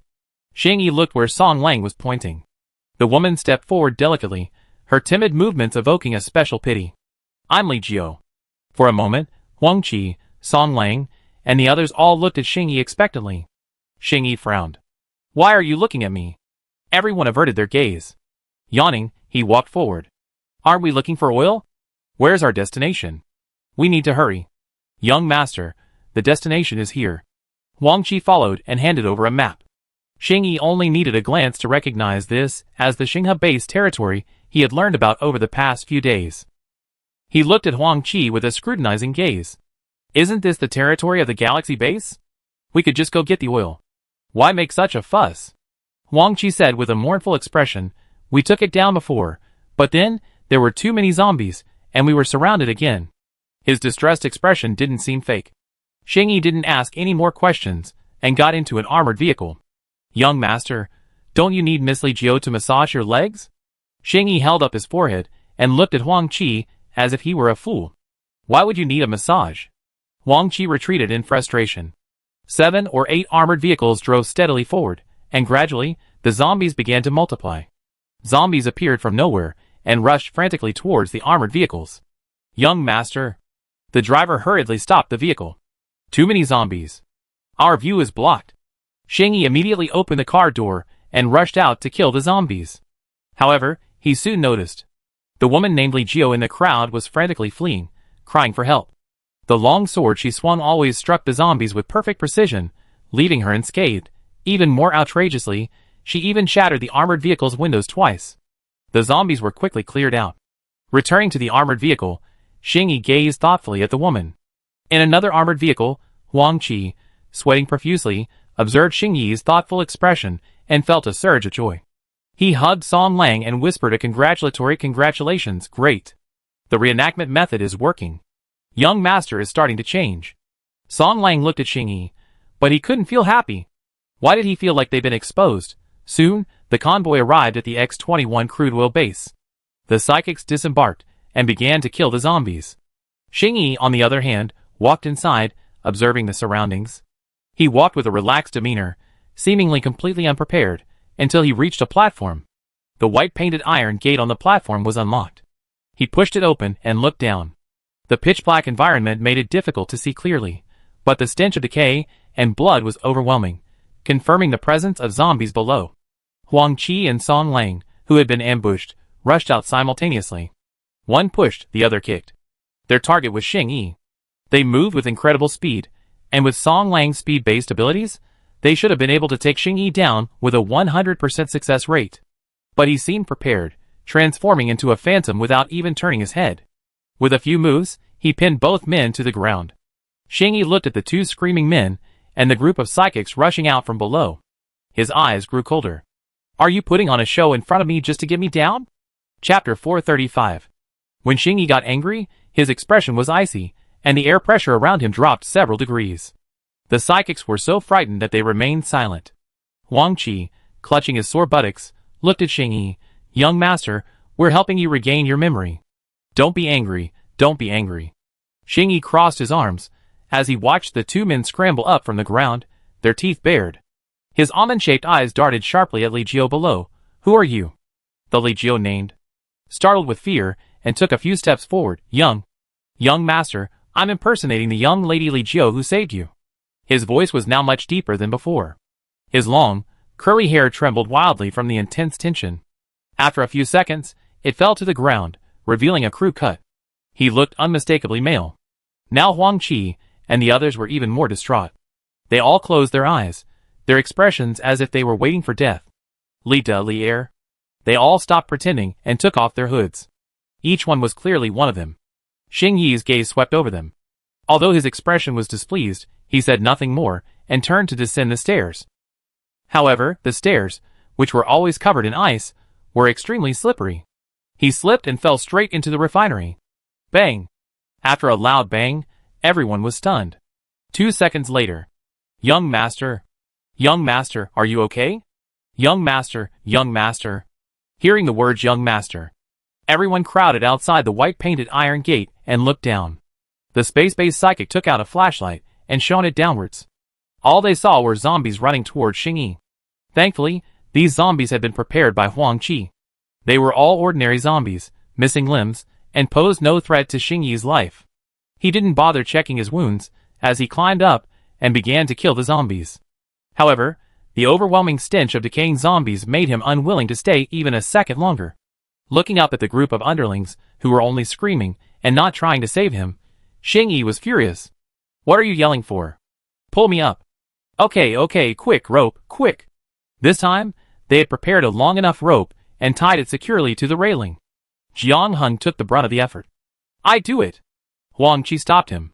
His face, covered in bruises, turned to look at Li Jiao. He picked up his wig from the ground and put it on him, his face full of helplessness, as if to save the situation. Let's give it one last try. The Li Jiao gazed down through the light and flinched in fear. Brother Huang, I can't do this. I'm a skinny dog. Huang Qi, furious, yanked him toward the ropes. Could you give me a little more strength? I've been acting all this way, and now you're letting me down at the crucial moment. But the young master has already noticed we're acting. If I go down now, he might beat me up. No, don't worry. The healing psychic is here. Nothing's going to happen.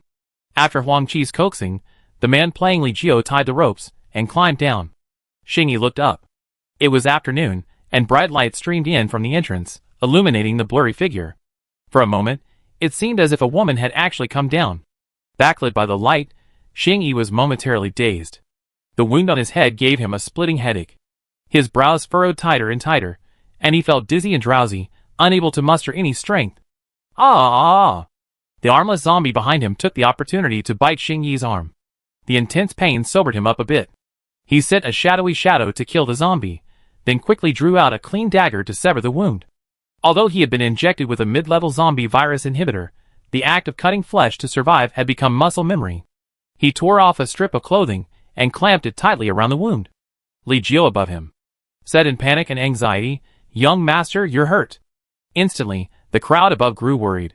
They crowded around the entrance of the passage, looking down. "Young master, are you okay? Young master, are you okay? Should we send a healing psychic down now?" The voices kept coming. Xingyi found them particularly noisy. His head ached intensely. He looked at Li Jiao, who was getting closer and closer under the rope, and said coldly, "Be quiet. You, Li Jiao, start over again." The Li Jiao shuddered at this. Not daring to disobey, he climbed up again with a stern look. Huang Qi, heartbroken, whispered to Song Lang and the others, "It seems to be working." Li Jiao climbed up the platform with a grumble, gulped down a few gulps of water, and then grunted again as he continued to climb down. Xingyi cast a shadow to fight the mutilated zombies, looking upward. His almond-shaped eyes narrowed slightly, as if he were lost in thought, his face growing paler as the blood drained away. Just as Li Jiao climbed 2/3 of the way up, Xingyi slowly shook his head. "Start over." Li Jiao, wanting to cry but unable to, started again. "It doesn't feel right." Started again. "It doesn't feel right." Climbed again. "Your posture is too vulgar. Can you act like a woman?" Li Jiao. Finally, he burst into tears. Wow, I'm out of strength. I'm just an ordinary, single-powered man-girl." Huang Qi saw this and quickly had the man-girl pulled up. "Quick, switch, find someone thinner." Soon, another thin man donned Li Jiao's clothes and hood and climbed down. Xingyi had already killed all the zombies. He had lost too much blood, suffered multiple injuries, and a massive wound on his arm. His superpowers had been largely depleted. He leaned on his sword and looked up at the man climbing down again. He simply shook his head. "It doesn't feel right." Switch. "Okay, quick, next one." Switch. Next one. "No." Quick, a few more thin ones. And so on, one after another. This went on for hours, until darkness fell. The whole group of men was exhausted. A pool of blood pooled at Xingyi's feet. "Young master, you're so badly injured. Why don't you come up first? We come back another time." Huang Qi anxiously called down below. Xingyi, however, was stubborn, bordering on paranoia. "Keep going." He had a distinct feeling that, just a moment ago, he had truly been on the verge of catching something very important. The feeling was ethereal and fleeting, like a flash of white light that flashed and vanished quickly. It was hard to see clearly. But his heart strongly told him he had to catch it. As Xingyi thought about this, he felt his mind go blank. The excessive blood loss had finally reached his limit. He tightened his grip on the hilt of his sword, then completely loosened it, and fell to the ground. Young master has fainted. Go down and save him." With Huang Qi's cry, a stream of warm yellow flashlight shone down. Like intense sunlight, the piercing warmth pierced Xingyi's slightly dazed eyes, causing them to constrict. His eyelids grew heavy as they slowly closed. Before they finally closed, the brightly lit Li Jiao glowed with a warm yellow aura. At that moment, The light seemed to penetrate his heart. Before his consciousness completely faded, Xing Yi seemed to hear a very clear and pleasant female voice say to him, "Hold on tight." Chapter 436. Night fell. The Galaxy base had already crossed Niwa Bridge. Beyond Niwa Bridge lay City C1, occupied by a vast horde of zombie kings. No longer suitable for a human assault. Build a temporary protective wall. All teams, rest where you are. Officer Lei shouted into his wristband, and all the psychics quickly erected a protective wall. At the same time, bombers flew across the sky. The second phase began. The bombing phase. Dozens of bombers flew in different directions. As the sound of the bombers faded, Gusu, stripping off his blood-stained coat, walked towards Enan, who was feeding Bufu. "We be leaving soon. This time, we be divided into 10 action teams, simultaneously attacking 10 key areas in City C1. Enan looked up at him. "Is District Chief Shen with you?" At her mention of Shen Yi, Gusu's smile faded slightly. "They're in the last 3 groups." Enan shook his head. "No, let him join you. That way, he can guarantee your safety." Gazing closely at her beautiful fox eyes, Gusu's smile curved even higher. "Worried about me?" Enan didn't hide her feelings, looking directly at him and nodding. "Yes." He suddenly stopped smiling. Those inscrutable black eyes suddenly became intensely serious. He tightened Enan's scarf. Gusu's voice was indescribably gentle. "As you say. When do we leave?" An untimely voice interrupted their gaze. Shen Yi approached. Yan-Mo also followed. As the former ruler of C1 City, he is most familiar with the structure of C1 City, and is an important member of the current strategic discussion plan for counterattacking C1 City. "Now." Gusu rubbed Enan's cheek for the last time, then turned and strode out.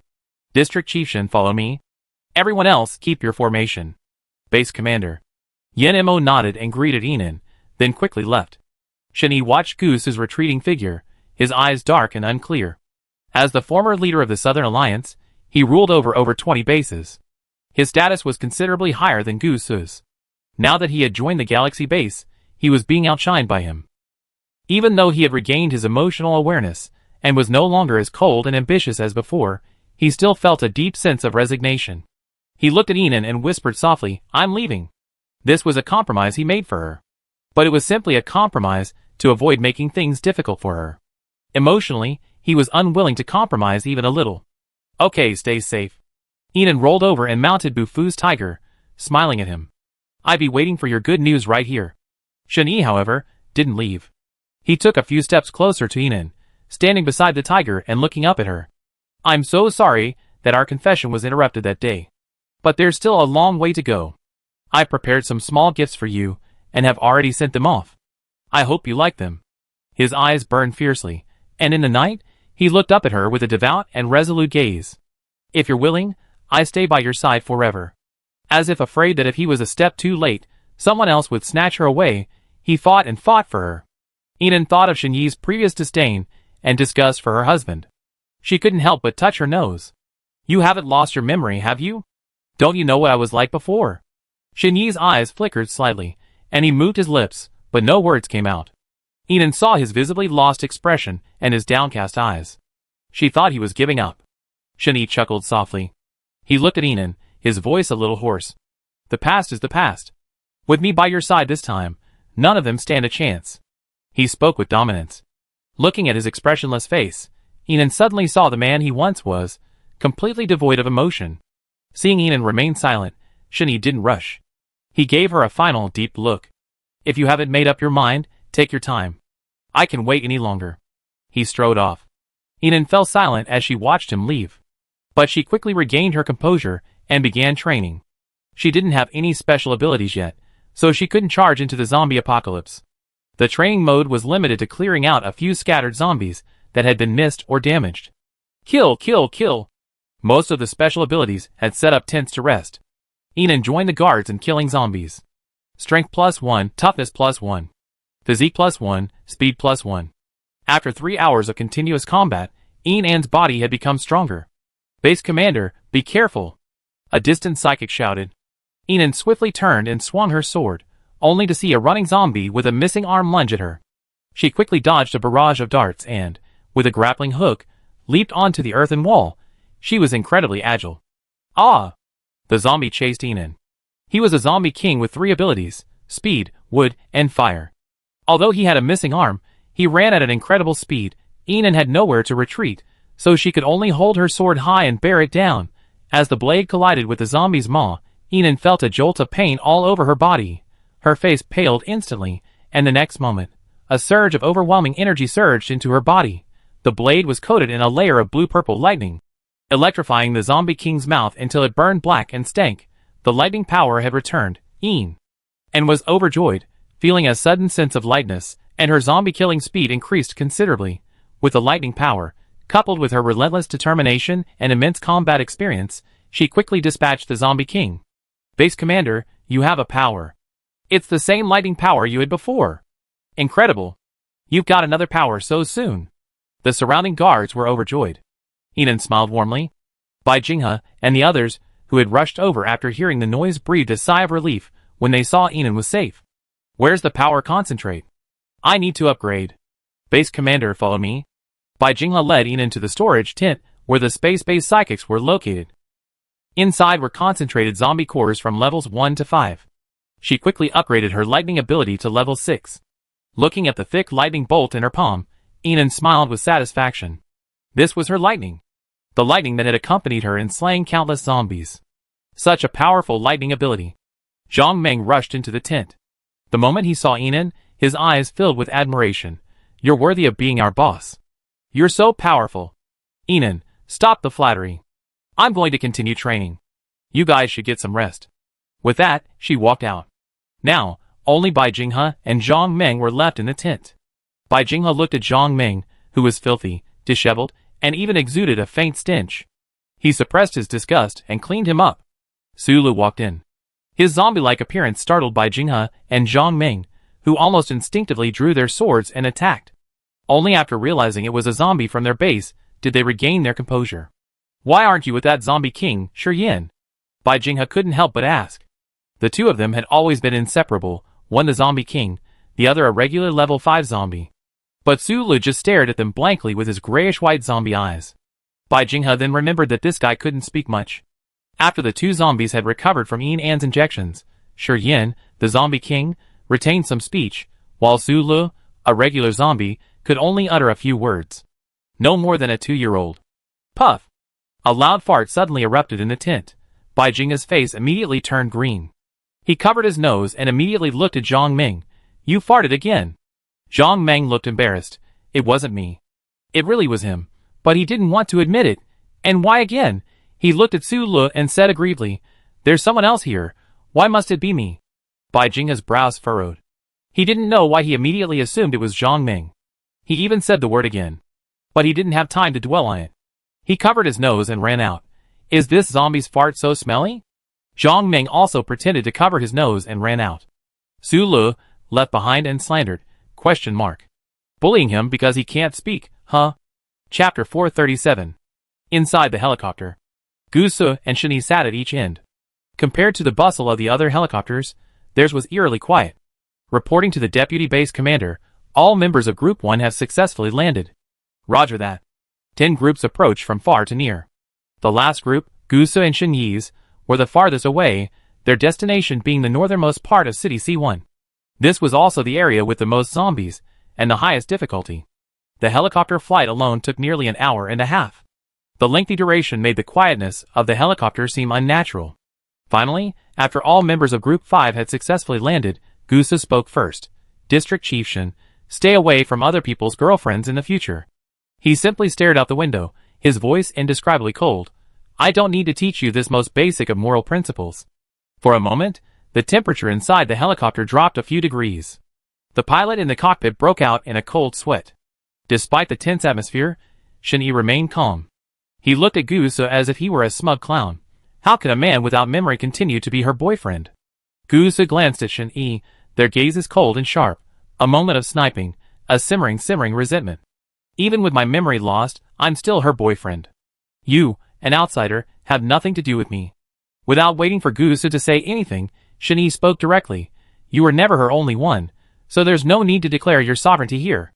Gusu's gaze was slightly suspicious, and he immediately used his telepathic ability.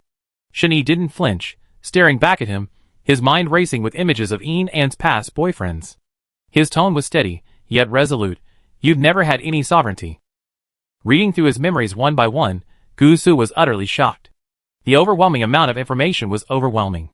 Too many outstanding men were her boyfriends. His heart was shaken, yet his expression remained composed. In just 2 seconds, Gusu burst into laughter. With his usual lazy smile, he slowly leaned back in his chair and said in a low voice, "Thank you, District Chieftain, for letting me know how lucky I am. Since I didn't have any sovereignty before, I must seize this opportunity to reclaim it." As he spoke, his telepathic ability continued to function, capturing all of Shen Yi's thoughts. Then, his telepathic ability vanished. This time, it reappeared on Shen Yi. "Shen Yi, let's see who ultimately gains sovereignty." Late at night, on Yuhua Bridge, Enan, who was training, received the news that all 10 teams had successfully landed.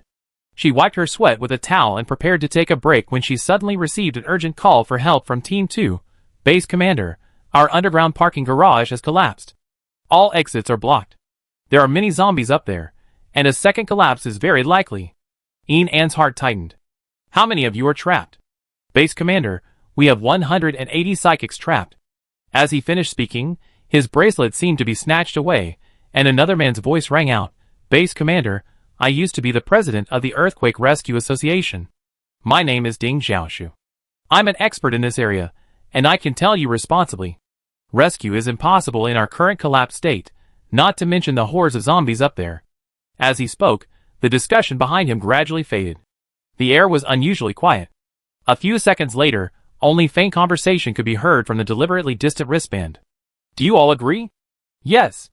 I agree too. I have no objection." Enan's heart sank, as if he had guessed what they were deciding. Sure enough, Ding Xiaoshu's voice rang out again.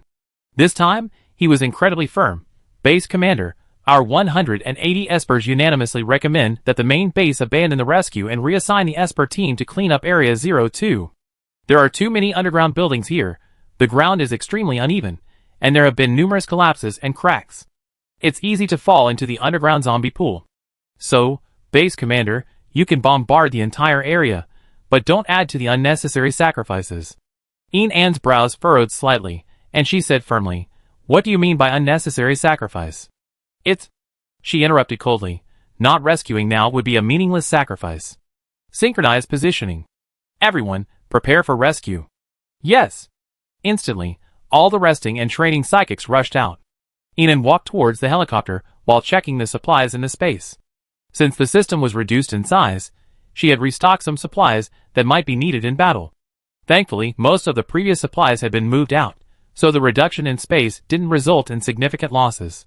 Chapter 438. More than a dozen helicopters arrived above the second set of collapsed areas. Giant searchlights, each the size of a bowl, shone downward, illuminating the collapsed area, which had shattered into vast stone walls and piles of rubble. The collapsed area stretched for kilometers, and the rubble was swarming with zombies. As the zombies surged and ran, the rubble and the collapsed stone walls trembled terribly, threatening a second collapse at any moment. "By Jinghe, according to the location, they're down there." Enan glanced at the endless zombie swarm stretching for kilometers nearby, then looked at the structural engineer and search and rescue expert beside him. "Thank you for your hard work, both of you." The two immediately began to survey the area below. After a moment, they all looked at Enan with a serious expression. "The difficulty is too high. There are too many zombies. Draining them alone is extremely difficult." Enan's eyes darkened. "Is there no solution at all?"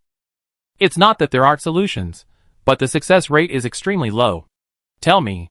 No matter how low the chances are, we have to try." "Okay, does the base commander have a pen and paper?" Enan produced a pen and paper from his spaceship and handed them to the two. Soon, more helicopters arrived. Under the guidance of professionals, helicopters began to fly in all directions. The first step in the rescue operation, large-scale zombie drainage. This time, the drainage was extremely large, aiming to remove nearly all the zombies in this prone-to-collapse area. Helicopters and drones formed an aerial drainage network. They hoisted large quantities of fresh pork, repeatedly dispersing the zombies in batches. The second step in the rescue operation, long-distance, large-scale, buffer tunnels dug through the basin.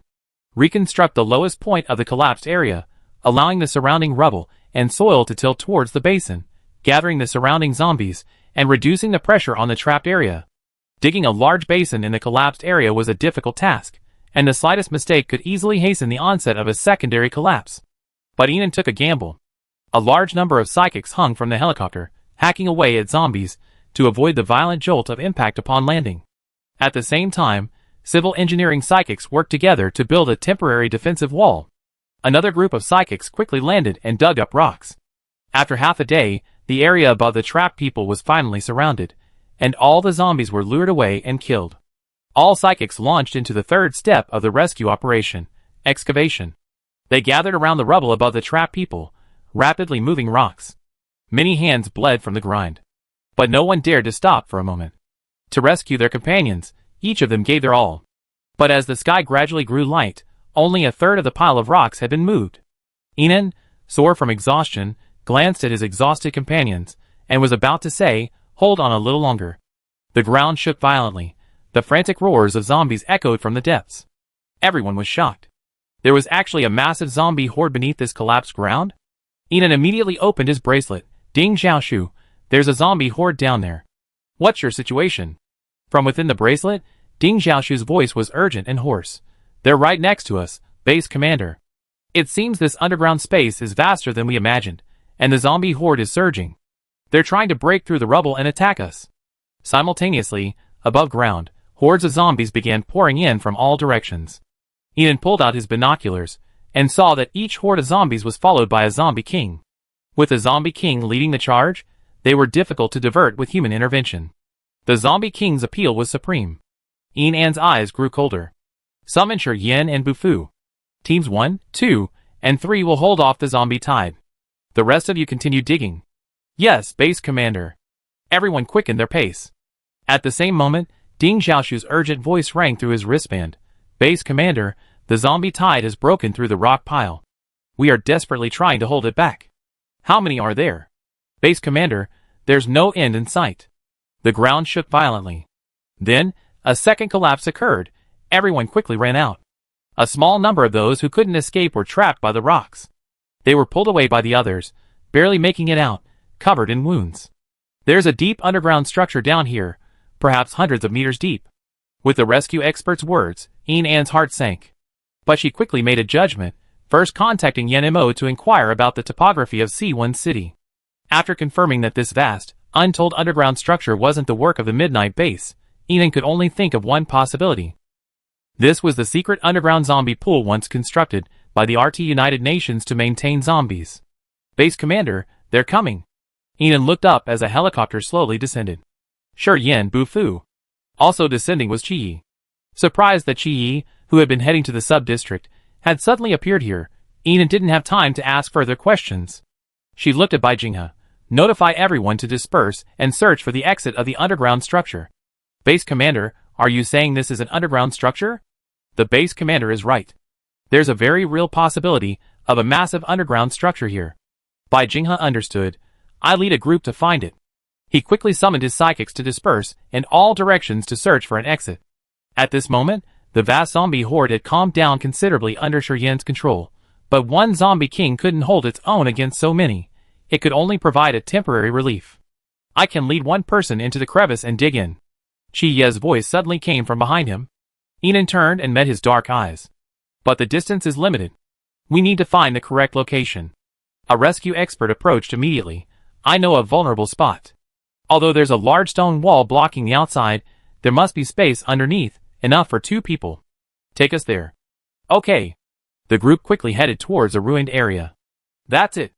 Following his direction, Enon saw a collapsed high-rise wall surrounded by numerous stone pillars and rubble. "Take me down." Enon looked at Qi. "Base Commander." Kong Yinshin rushed over from the side. "It must be dangerous down there." "Let me go." "That's an order." Enan's tone grew colder. She looked at Qi, her eyes intensely serious. "Take me down. I have the space and the experience." In her previous life, she had experienced 2 floor collapses. While not as severe as this one, she had gained valuable experience from narrow escapes. Qi didn't refuse. He simply embraced her and said in a low, hoarse voice, "I'm ready." Enon nodded. The next moment, a black mist filled the air. The dark power activated. The 2 of them appeared in the crevice. Chapter 439. Enon flashed a flashlight in his hand and shone it around. Sure enough, there was a gap beneath the stone wall large enough for 2 or 3 people. Chiya's eyes flickered slightly. We can go deeper. The next moment, the black fog reappeared. The two of them were in an even narrower crevice. Behind the crevice, the roars of zombies and the sounds of psychics fighting could be faintly heard. The teleportation distance isn't enough. Looks like we need to dig a bit further. Inan tossed a shovel to Chi-Yi and took one from his own space. Digging began. But the space was too small, only enough for 2 people, and digging in such a space was a bit cramped. Thankfully, Chi-Yi was quick, and in a few strokes, he had carved a large hole in the pile of rocks. Base Commander, we're almost at our wits' end. There are too many zombies, and there's a lack of oxygen here. Brothers. Ding Xiaoshu's voice was breathless. Hold on, I have oxygen tanks in my space. Inan quickly raised his shovel and dug at the pile of rocks.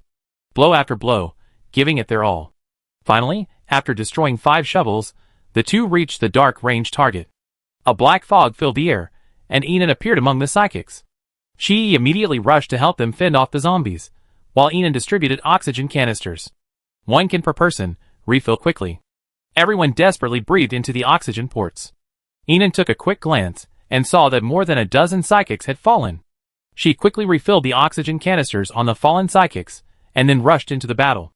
Ah! The frenzied zombie king thrived in the confined underground space. They didn't need oxygen, weren't restricted by light, and had a strong advantage. Furthermore, the confined space was not conducive to large-scale shooting and bombing, so the psychics could only engage in hand-to-hand combat. Inan placed dozens of battery-powered lights around the area, providing the psychics with the best possible visibility. When the light shone upon the zombie mass, Inan was shocked to realize the terrifying scale of the zombie swarm. Base Commander, we've found the underground exit, but it's completely blocked by rubble. Bai Jinghe's voice emanated from his wristband. Dig quickly, we won't be able to hold out here for much longer. Okay. Chi-Yi appeared beside Inan, emitting a cloud of poisonous mist. There are too many zombies. I go get some more people from above. As soon as Chi-Yi finished his words, the ground began to shake violently. The zombie kings pounded frantically against the stone wall above. Instantly, a third collapse occurred. Bang, boom, boom. The sound of huge rocks rolling down echoed, and a torrent of rubble and dust poured down, drenching everyone in dust. Crack. Crack. The massive stone wall collapsed several dozen centimeters again, tilting sideways. In the narrow passage, men over 1.8 meters tall were forced to hunch over and lower their heads. Inan, at 1.7 meters, could barely stand upright. The zombie kings were also bent over by the pressure, but their aggression towards humans did not diminish in the slightest. They attacked the survivors frantically, almost climbing. There's no way out, Chi-Yi whispered, drawing his dagger and charging into the zombie horde. Then fight your way out. Inan followed closely. Although she only had a single lightning ability at the moment, with no light to protect her, she showed no sign of retreat. The group fought for who knows how long. Dozens of oxygen cylinders were completely drained, and the zombie corpses blocked the long gap. More than a dozen psychics fell. The zombies still seemed to be endless. Sweating profusely, Inan finally pulled out her last oxygen bottle due to extreme hypoxia. She took only 2 sips before distributing it to the other psychics. Base Commander, we've dug through. A large number of zombies are pouring out. We're killing them with all our might. Bai Jinghe's voice emanated from her bracelet. It was rare to hear him so anxious and worried, and Inan knew he was genuinely concerned for their safety. She soothed them, everyone stay safe. Then she heard Shenyi's voice from the bracelet. We're here to support you. Hold on. Her eyes flickered slightly. Okay. But the moment she lowered her wristband, Inan saw even more people falling. Most of them were suffering from extreme hypoxia and exhaustion. Only Chi-Yi stood at the front, not retreating a single step. She dragged her heavy, exhausted, wound-covered body, and with sheer willpower, lifted her numb, aching arm. She tossed several bottles of zombie core concentrate to the still persevering psychics. Recharge. After distributing them, she quickly downed one herself. Cheering up, Inan continued to charge to the front lines and fight. Kill, kill, kill. The light shone dizzily in the oxygen-deprived, cramped space, and more psychics collapsed. Gusu's voice rang out from her wristband. Groups 1 and 10 are all here. Hold on. But Inan no longer had the strength to recover. She was so short of oxygen that she couldn't even hold the hilt of her knife. There's still some oxygen. Breathe. Feeling the oxygen port being brought to her, Inan took a deep breath, regaining some consciousness. She looked at Chi-Yi, who continued to fight the zombies. She turned to look at the people who had fallen behind her. She didn't dare to pause for a moment. Kill! Exhausted, she could no longer discern the zombies' movements, and she killed them instinctively. Ah! Several more zombie kings broke through the swarm and attacked. We're halfway through the cleanup. You must hold on. Goose's voice rang out again. Inan, however, felt she could no longer hold on. As her calf was bitten by a zombie again, she half knelt on the ground, watching Chi-Yi, who remained silent and stubbornly fought the zombies. She couldn't help but ask, "Didn't you go to the sub-district? Why are you here?" Chi-Yi didn't even turn his head, only whispering, "I visited my sister's grave this morning, and I felt like visiting the main base." He didn't even know why he wanted to come. As soon as he finished speaking, several zombie kings attacked him fiercely at once. This time, he didn't use his dark powers to dodge, because Inan was right behind him. But Inan was a step ahead, drawing her long sword and charging forward. The violent collision ruptured blood vessels in her arms. Watching Inan's desperate back, Chi-Yi's eyes trembled. The next second, a bright, pale golden light emanated from Inan. Ding! Successfully activated light power. 10,000 bonus points. Feeling the surging energy within her, Inan imbued herself and Chi-Yi with light powers and plunged her knife into a zombie's throat. It's back. Her light power is back. This time, it was awakened naturally by her own efforts. For a moment, the excitement of regaining her powers made Inan ignore the excruciating pain. She and Chi-Yi slaughtered the zombies even more frantically. As time passed, the zombies dwindled, and the sound of the crowd gradually approached. As she finally broke free, Inan saw Chi-Yi running toward her. And behind him, Goose's gaze was filled with worry. Before she could say anything, she collapsed, unable to hold on any longer. Goose's favorability has been detected as maxed out. Rewards are now being issued. Reward the host with +1 to stamina, +1 to speed, +1 to toughness, +1 to beauty, +1 to strength, and +10 to mental power. Reward the host with 20 million points.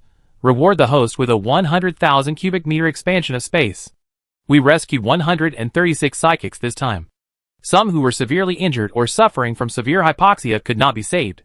When Inan regained consciousness, she heard Bai Jinghe's report. Seeing her eyes open, Gusu, Shen-Yi, and Chi gathered around her bedside. Chapter 440. Feeling better? Inan didn't have time to respond to Gusu's concern. The system's voice echoed in her mind. Beep. Main quest completed. The security base has been successfully expanded to 100,000 square kilometers. Now issuing rewards to the host. Reward the host with +2 to physical fitness, +2 to speed, +2 to toughness, +2 to beauty, +2 to strength, and +100 to mental power. Reward the host with a tripled spatial expansion. Reward the host with healing abilities. Instantly, Inan's entire body was filled with soothing healing energy. All pain and fatigue were alleviated, feeling the energy emanating from her. Gusu and the others understood. The base commander has activated his abilities again? Lei Haud was incredulous. Not only him, but everyone else was stunned by Inan's incredible strength, awakening 3 abilities in one day. Inan didn't have time to say anything. She immediately took out the crystal core concentrate and upgraded all her abilities to level 6. Vibrant energy flowed through her body. While not as powerful as the previous 14 series superpowers, it was more than enough. Several men breathed a sigh of relief. That's good. All 10 strongholds have been successfully captured. The pilots are bombing zombies across the land, and the superpowered are all resting. Gusu said, taking Inan's hand in front of everyone. I take you somewhere. On the wide runway behind the main base. Inan, led by Gusu, spotted a black Mongolian horse from a distance. It had a sturdy body, thick skin, rough hair, a broad chest, and a dense mane. The horse's exceptional strength and speed were evident to the naked eye. Inan smiled, eyes full of delight. There's actually a black horse. Seeing her smile, Gusu's eyes softened a bit. This morning, I knew you were trapped down there, and I was so anxious to find you. Suddenly, something seemed to come to my mind. What did you remember? Inan looked at him expectantly. Very quickly. I just remembered you saying you wanted to ride a big black horse. Inan's face froze. Really? When had she ever mentioned riding a big black horse? Did you remember it wrong? Someone else said it. Inan's question made him lose confidence. Gusu frowned, thinking deeply. No mistake, it was your voice. It doesn't matter. I really like this big black horse. Inan walked towards the tied black horse, wanting to touch its head. The horse raised its head, avoiding An's touch, looking extremely proud. The more proud it was, the more she wanted to conquer it. After a period of desensitizing the horse with touches, Ian put on the full harness. Gusa leaned aside, watching the man and his horse with a smile. "I've brought the horse to you. It's up to you whether you can tame it or not." Ian, without a word, leaped onto the saddle. The black horse galloped at full speed, and for a moment, the violent vibration forced Ian to lie flat on the saddle. The unruly black horse spun sharply, raising its front hooves high in an attempt to shake Ian off. She was thrown beneath the horse, but luckily she held onto the reins tightly, and she straddled Ian and continued to climb onto the saddle. Gusa's attention was completely drawn to her swift and graceful figure. He watched intently. The smile on his face grew more and more unbridled as he watched. Outside the main base, Xing-Yi disembarked from the helicopter. "Master Xing?" Watching the patrolman approaching from the gate, Xing-Yi tightened his coat. "Where's the base commander?" "He's at the runway out back." "I take you there," the patrolman said enthusiastically, leading Xing-Yi. As they walked, he couldn't help but turn back to chat. Why did young Master Xing suddenly come to the main base to see the base commander? Xing-Yi's handsome face was stern, and he said seriously, "I'm here to contribute to the main base." He couldn't say that he'd been so distracted by that voice that his uncle couldn't bear it anymore, and told him it was the base commander who had saved him. Coming here simply for a woman would be too embarrassing. He had to save face too. "It's right there, young Master Xing." Xing-Yi looked in the direction the patrolman pointed. Under the sunlight, the snow on the runway hadn't completely melted. The white snow mixed with the red of the plastic track was incredibly beautiful. The woman with long, curly hair, wearing a short padded jacket, tight black jeans with fleece, and black mid-calf leather boots, rode on horseback with a bright smile.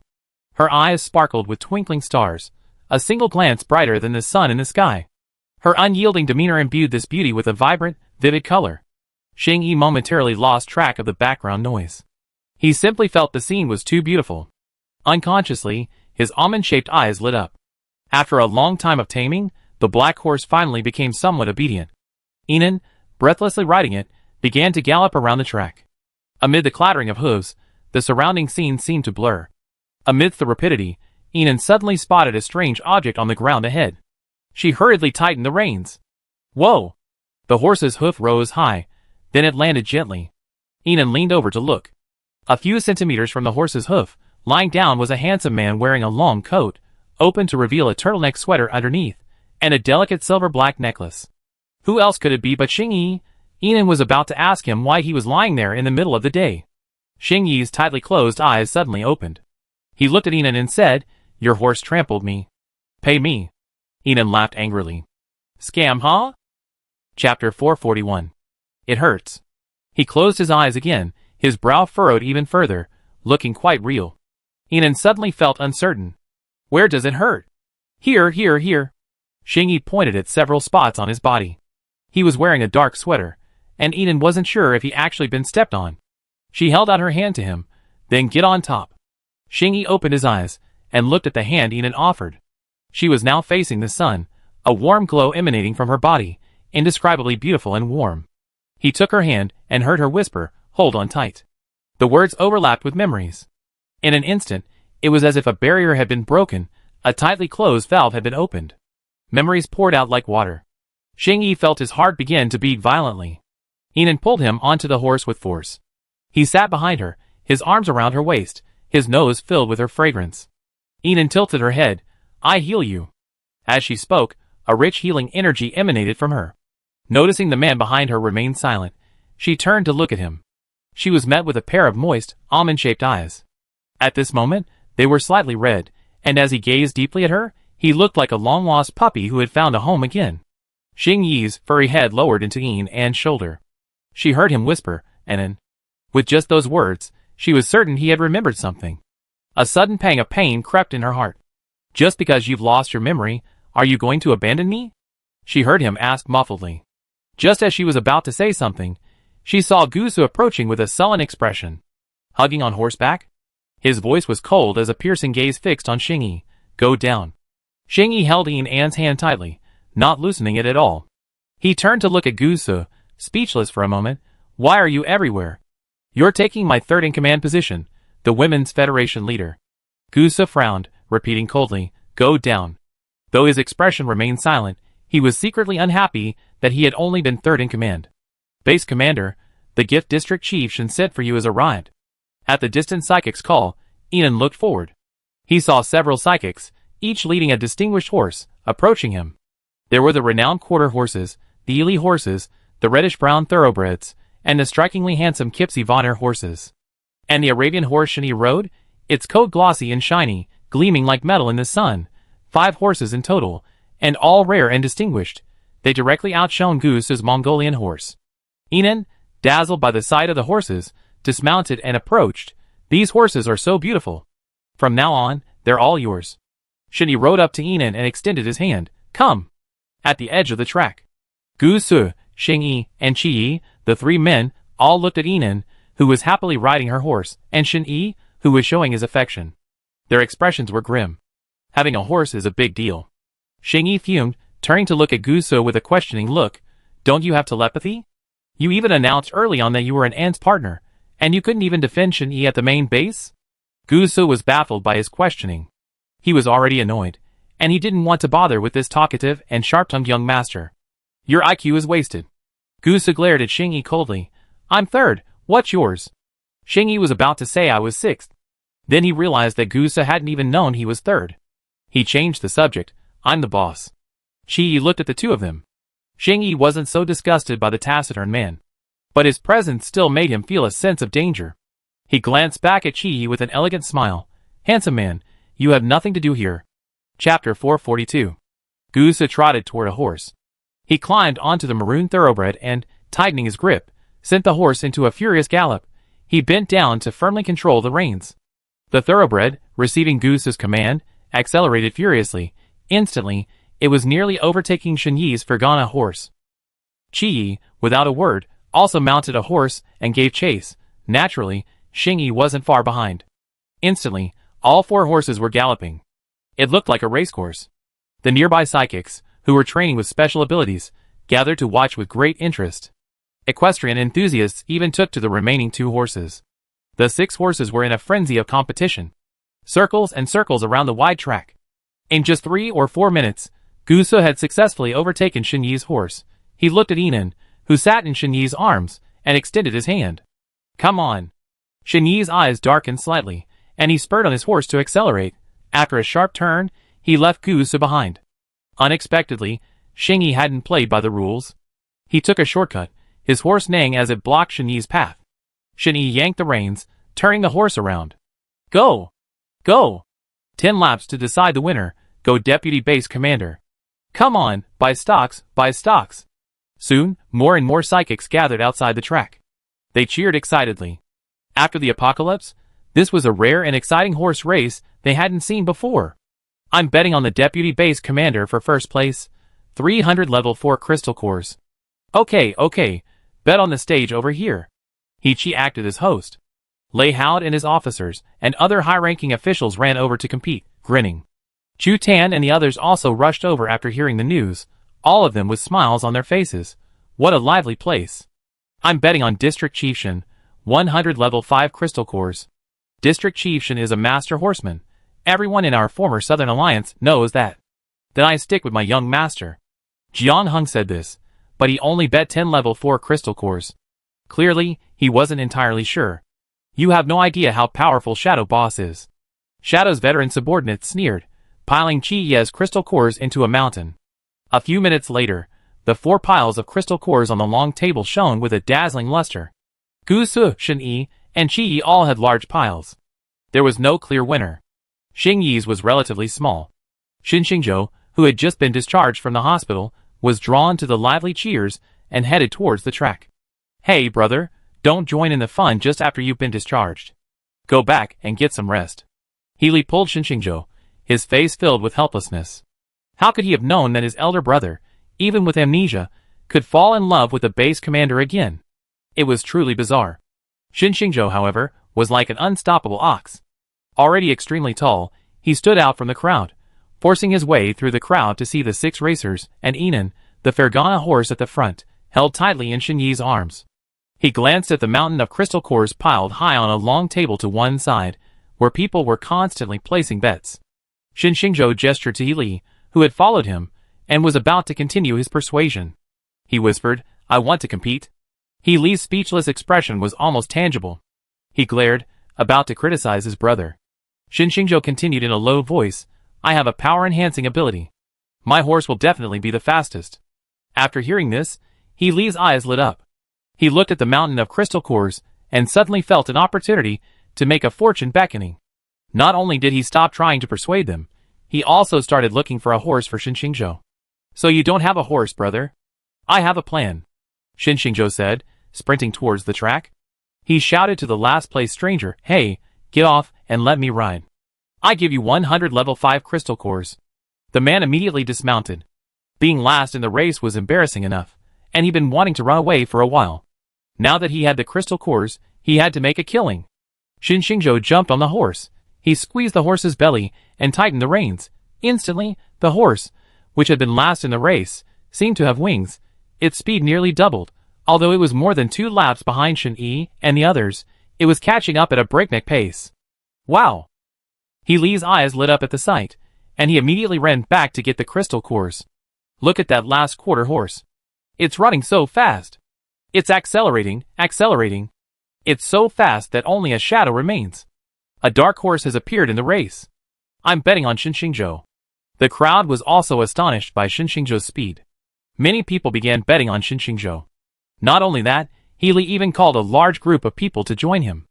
The crystal cores on Shin Xingzhou's side suddenly piled higher and higher. "Don't tell me I won't call you when I get rich," He Li said to the group of brothers he had called over. They all stared intently at the racetrack. Everyone was anxiously awaiting the final result. He Li rubbed his hands together, muttering to himself, "Brother, keep going. You're a man with enhanced superpowers." Chapter 443. The extremely enthusiastic atmosphere even attracted Duan Qingyu, who rarely joined in the fun. The medical building faced the runway. He walked to the large glass window, where many doctors were crowded, and gazed calmly below. At this moment, Shin Xingzhou's horse was almost overtaking Xing Yi. In just a dozen seconds, the quarter horse he rode successfully overtook Xing Yi and Qi Yi. He headed straight for Gu Su and Shin Yi, but just as Shin Xingzhou was about to overtake Shin Yi, his enhanced superpower disappeared, and the quarter horse instantly returned to its normal speed. Oh, it's over. He Li slapped his thigh. Not only him, but the superpower users guarding Shin Xingzhou were also extremely anxious. At the same time, a faint white energy emanated from the body of Shin Yi's Fergana horse, and its speed increased dramatically, like an arrow from a bow. Hey, someone's using superpowers. Cheating. Xing Yi was the first to complain. Since someone's breaking the rules, let's all use our powers. Gu Su finished his words. His fear power ignited. All the other horses panicked and halted their gallops. Shin Yi was troubled. It seems I wasn't the first to break the rules. None of them knew Shin Xingzhou had enhanced powers. He was the only one who knew. As Shin Yi's horse reared up, Gu Su caught up and grabbed Yin An's hand. Use light to protect yourself.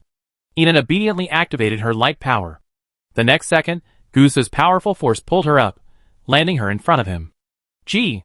Gu Su's horse charged out, successfully taking first place. The wind ruffled his hair, and he looked down at her, meeting her smiling, foxy eyes. Inexplicably, he felt she resembled a small animal. His voice was low and husky. What a little fox. Yin An's smile widened. The old fox is quite impressive. His eyes flickered, and something flashed through his mind. The clatter of horse hooves echoed beside him. Shin Yi caught up. But the duration of his supernatural powers was limited. After the enhancement wore off, he was only level with Gu Su.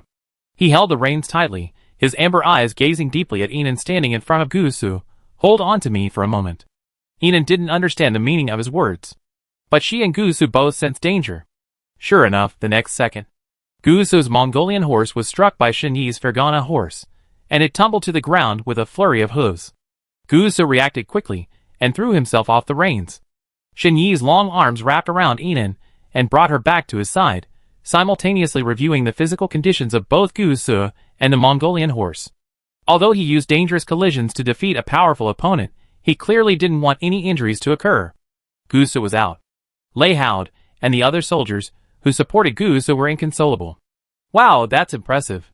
District Chief should knock the deputy base commander's horse off. Sure enough, someone with the ability to rewind is daring. He can crush his opponent to death and still guarantee they survive. I think District Chief Shin is a lot for first place this time. I don't think so. His fellow charioteers' enhanced abilities are truly impressive. Look, he's caught up. Enan was unsure whether to call this man courageous and resourceful or unscrupulous. But Shin Yi's horse had slowed slightly from the collision, and was quickly overtaken by Shin Xingzhou. With its boundless innate enhanced powers, Shin Xingzhou's quarter horse was incredibly fast. Base Commander, would you like a ride on the fastest horse? Shin Xingzhou's smile was bright, his eyes sparkling as he looked at Enan. Come on, come on, come on. Brother, come on. I'm betting my entire fortune on you. Outside the track, He Li's voice was piercing. It felt like a gambler's fate, a life or death gamble. Enan was about to say no, when he saw a faint yellow light flash past his peripheral vision. She turned around and saw Xing Yi's phantom burst through the air. He launched a surprise attack directly at Shin Yi. Shin Yi sensed this, grasping Enan with his left hand while swiping back with his right.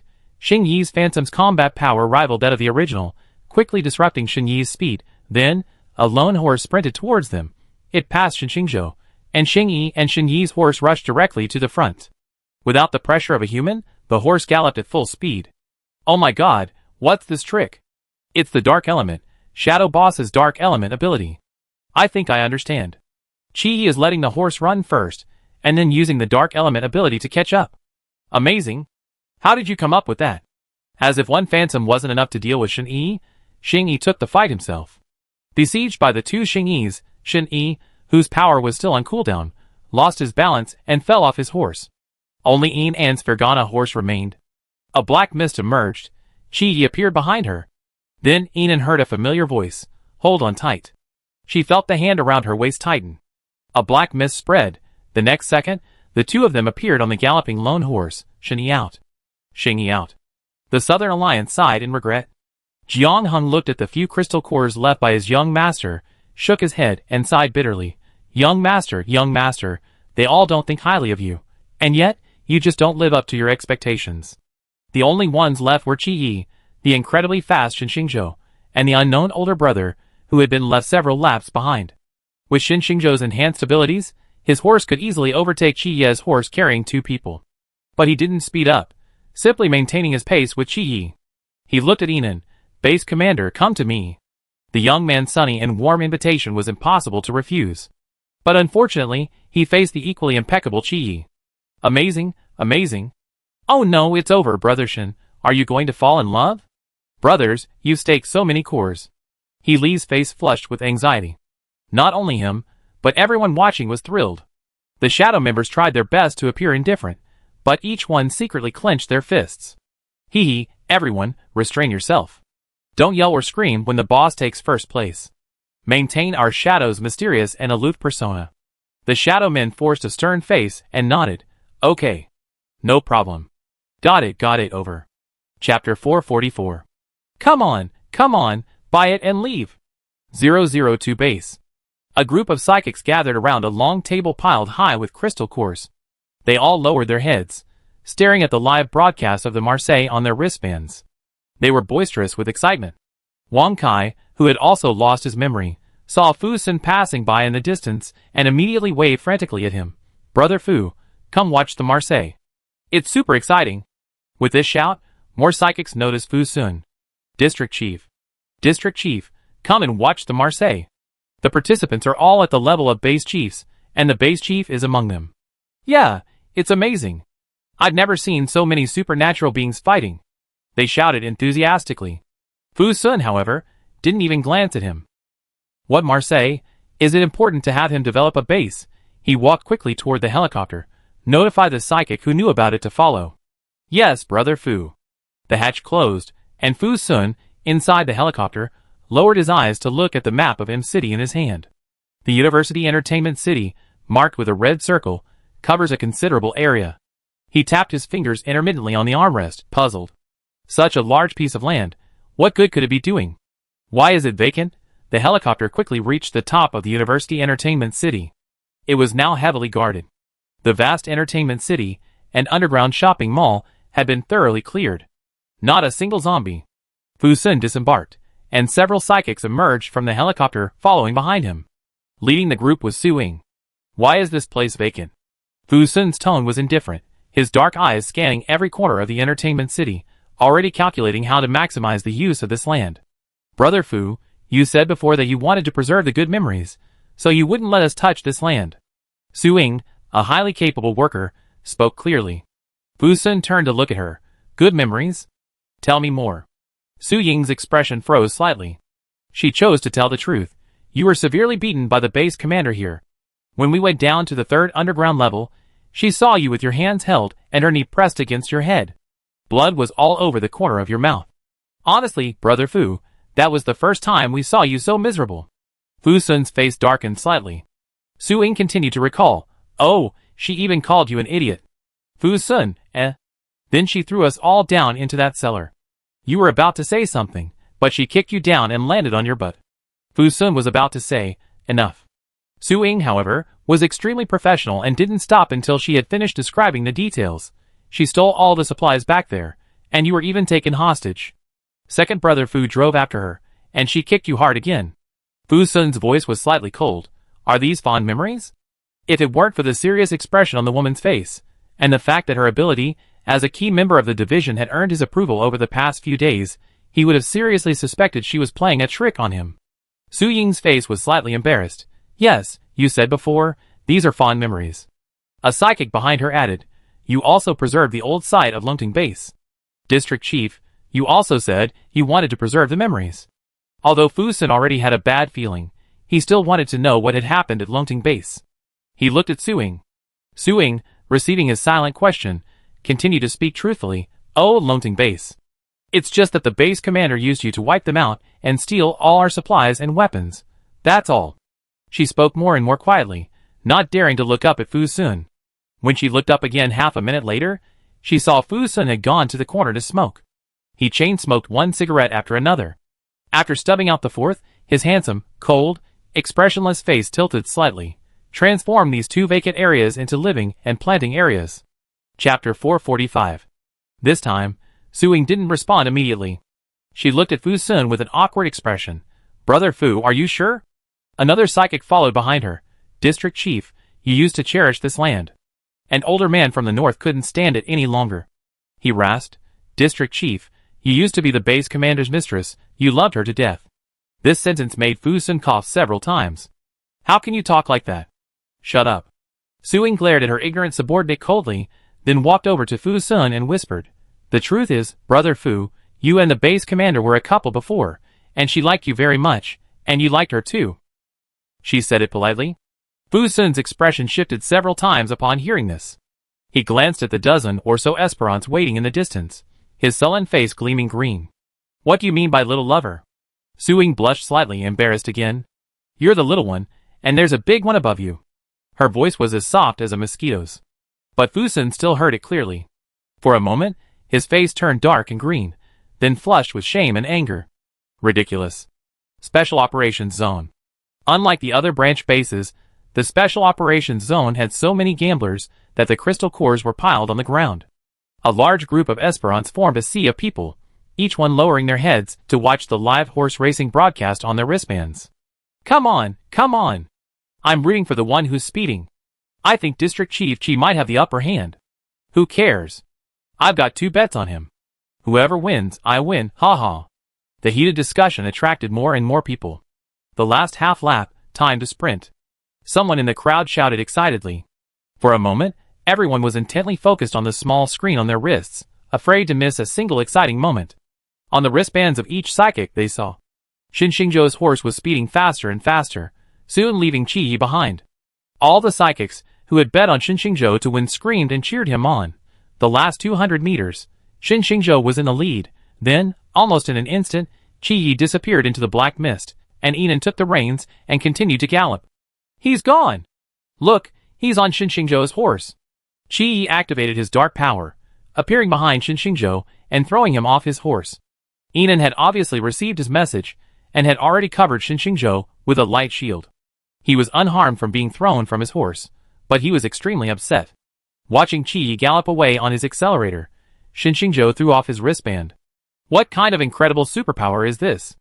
It seems the champion is District Chief Qi. The boss of Shadow is awesome.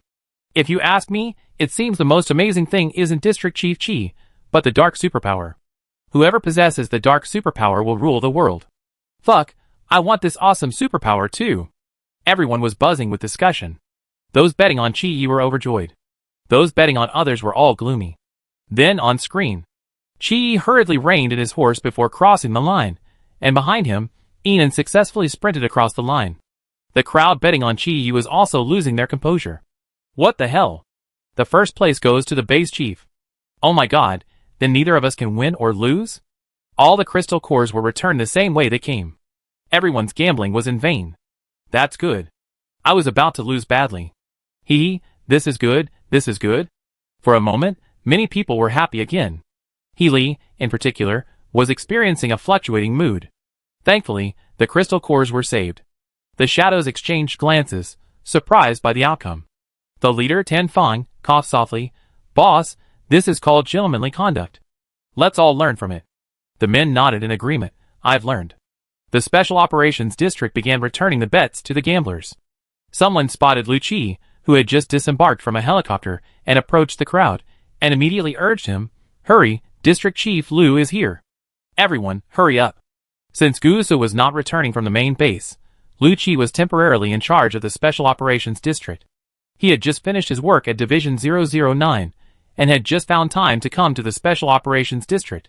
His towering stature, calm and imposing face, and muscular build, even hidden by his heavy cotton coat, made him intimidating. But some soldiers and psychics in the Special Operations Zone, who had served under Lu Qi, understood his true character. They greeted him warmly. District Chief Lu. Lu Qi looked at the cheerful group of men, and nodded in greeting. The coldness between his brows softened slightly. Why didn't District Chief Lu go to the main base to participate in the horse race? Yes, why didn't District Chief Lu go? Lu Qi simply muttered, I'm too busy.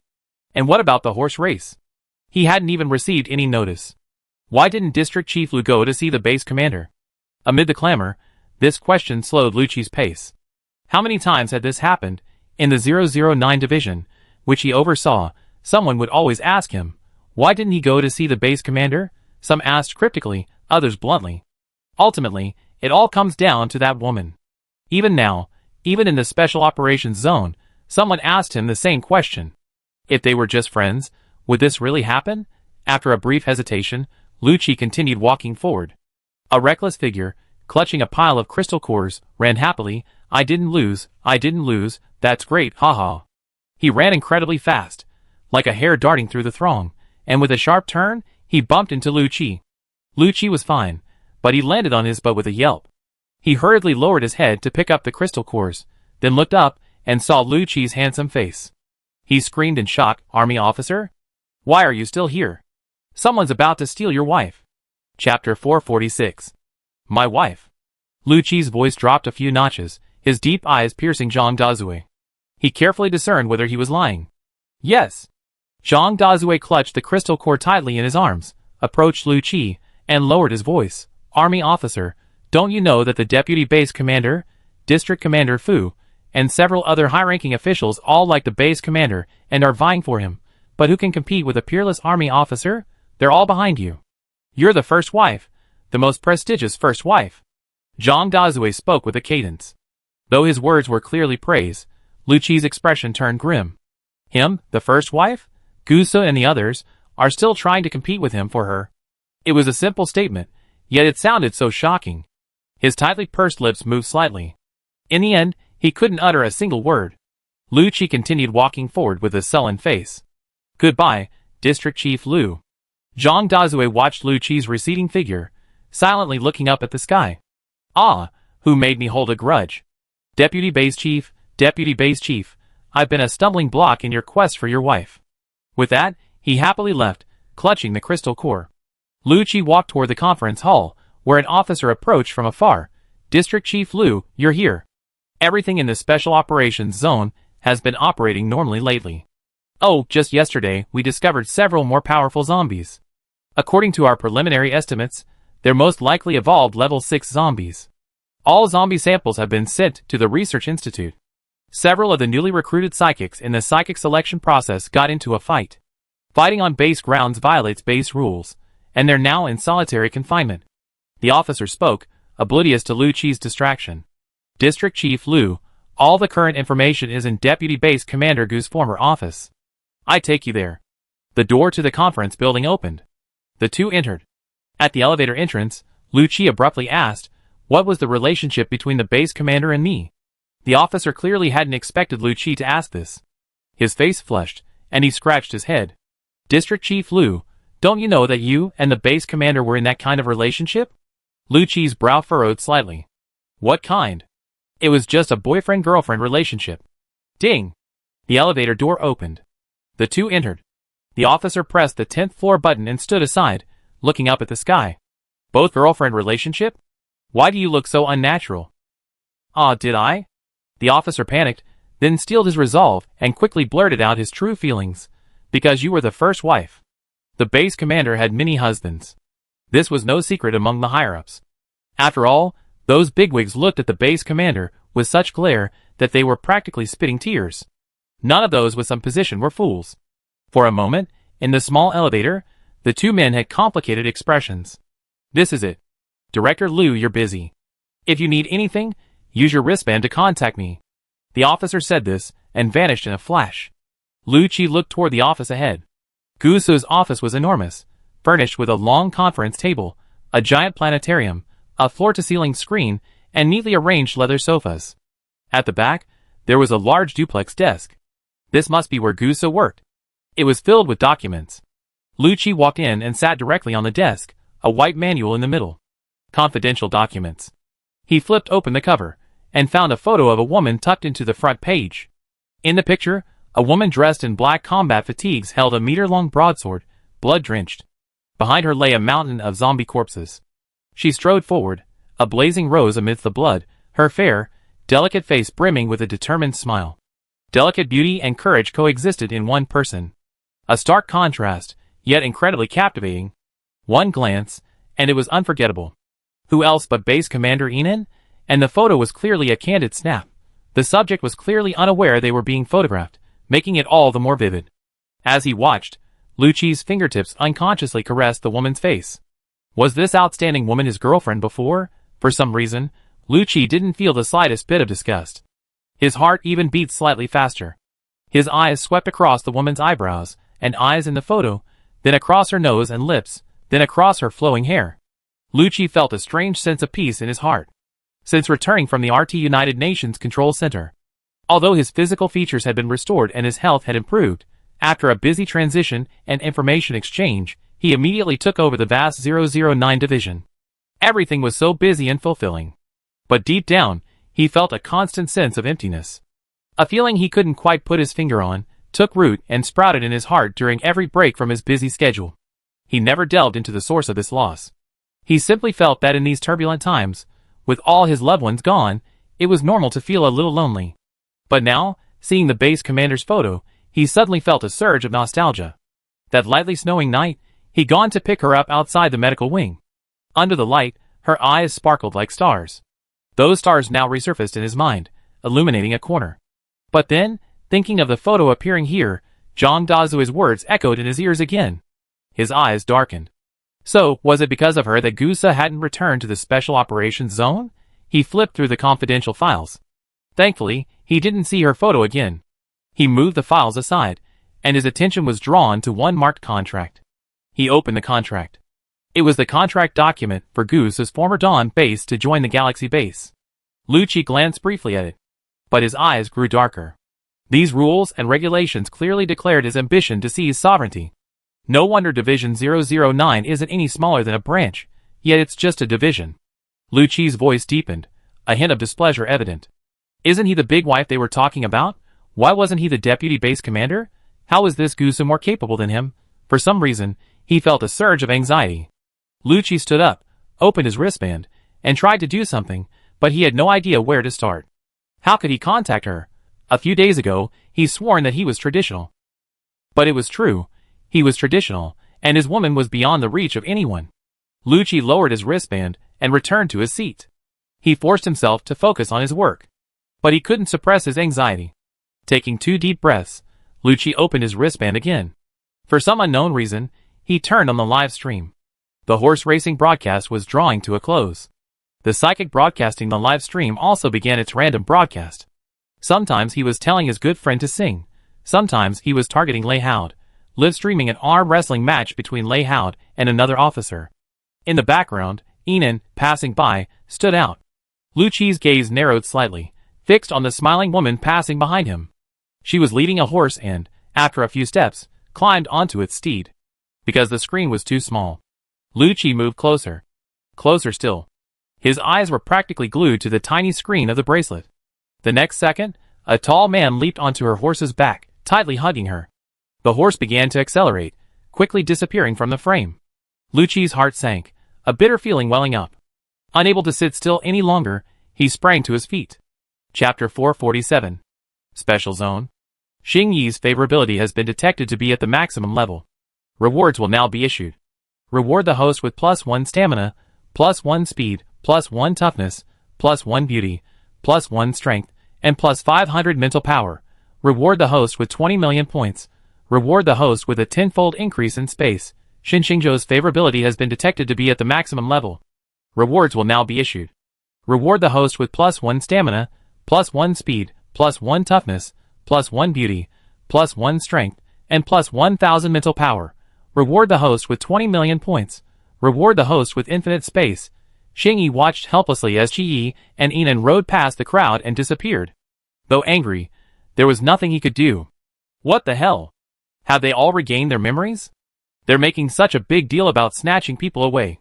Dark powers are simply unbreakable. Xin Xingzhou was the most unconvinced. He was completely taken down by surprise. His enhanced powers were all for nothing, ultimately serving as a wedding gift to others.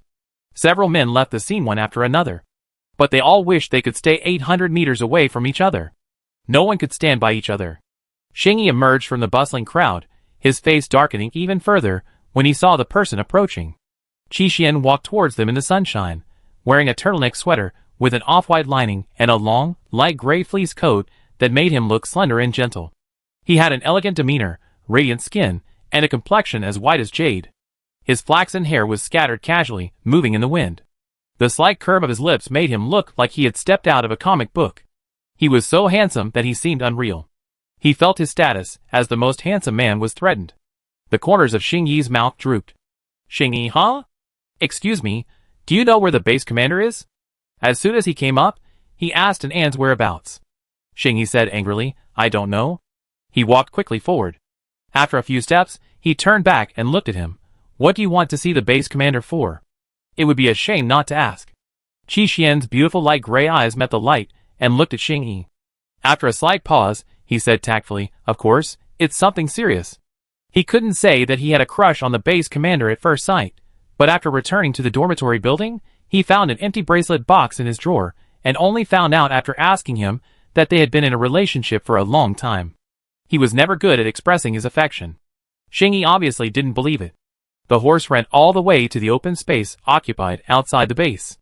The zombies here had been completely cleared, and the area had been successfully defended.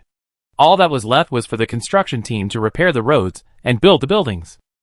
After the horse reached a sparsely populated area, Qi Yi pulled the reins, halting the gallop and slowly moving forward. Have you regained your memory? Enan looked up at him.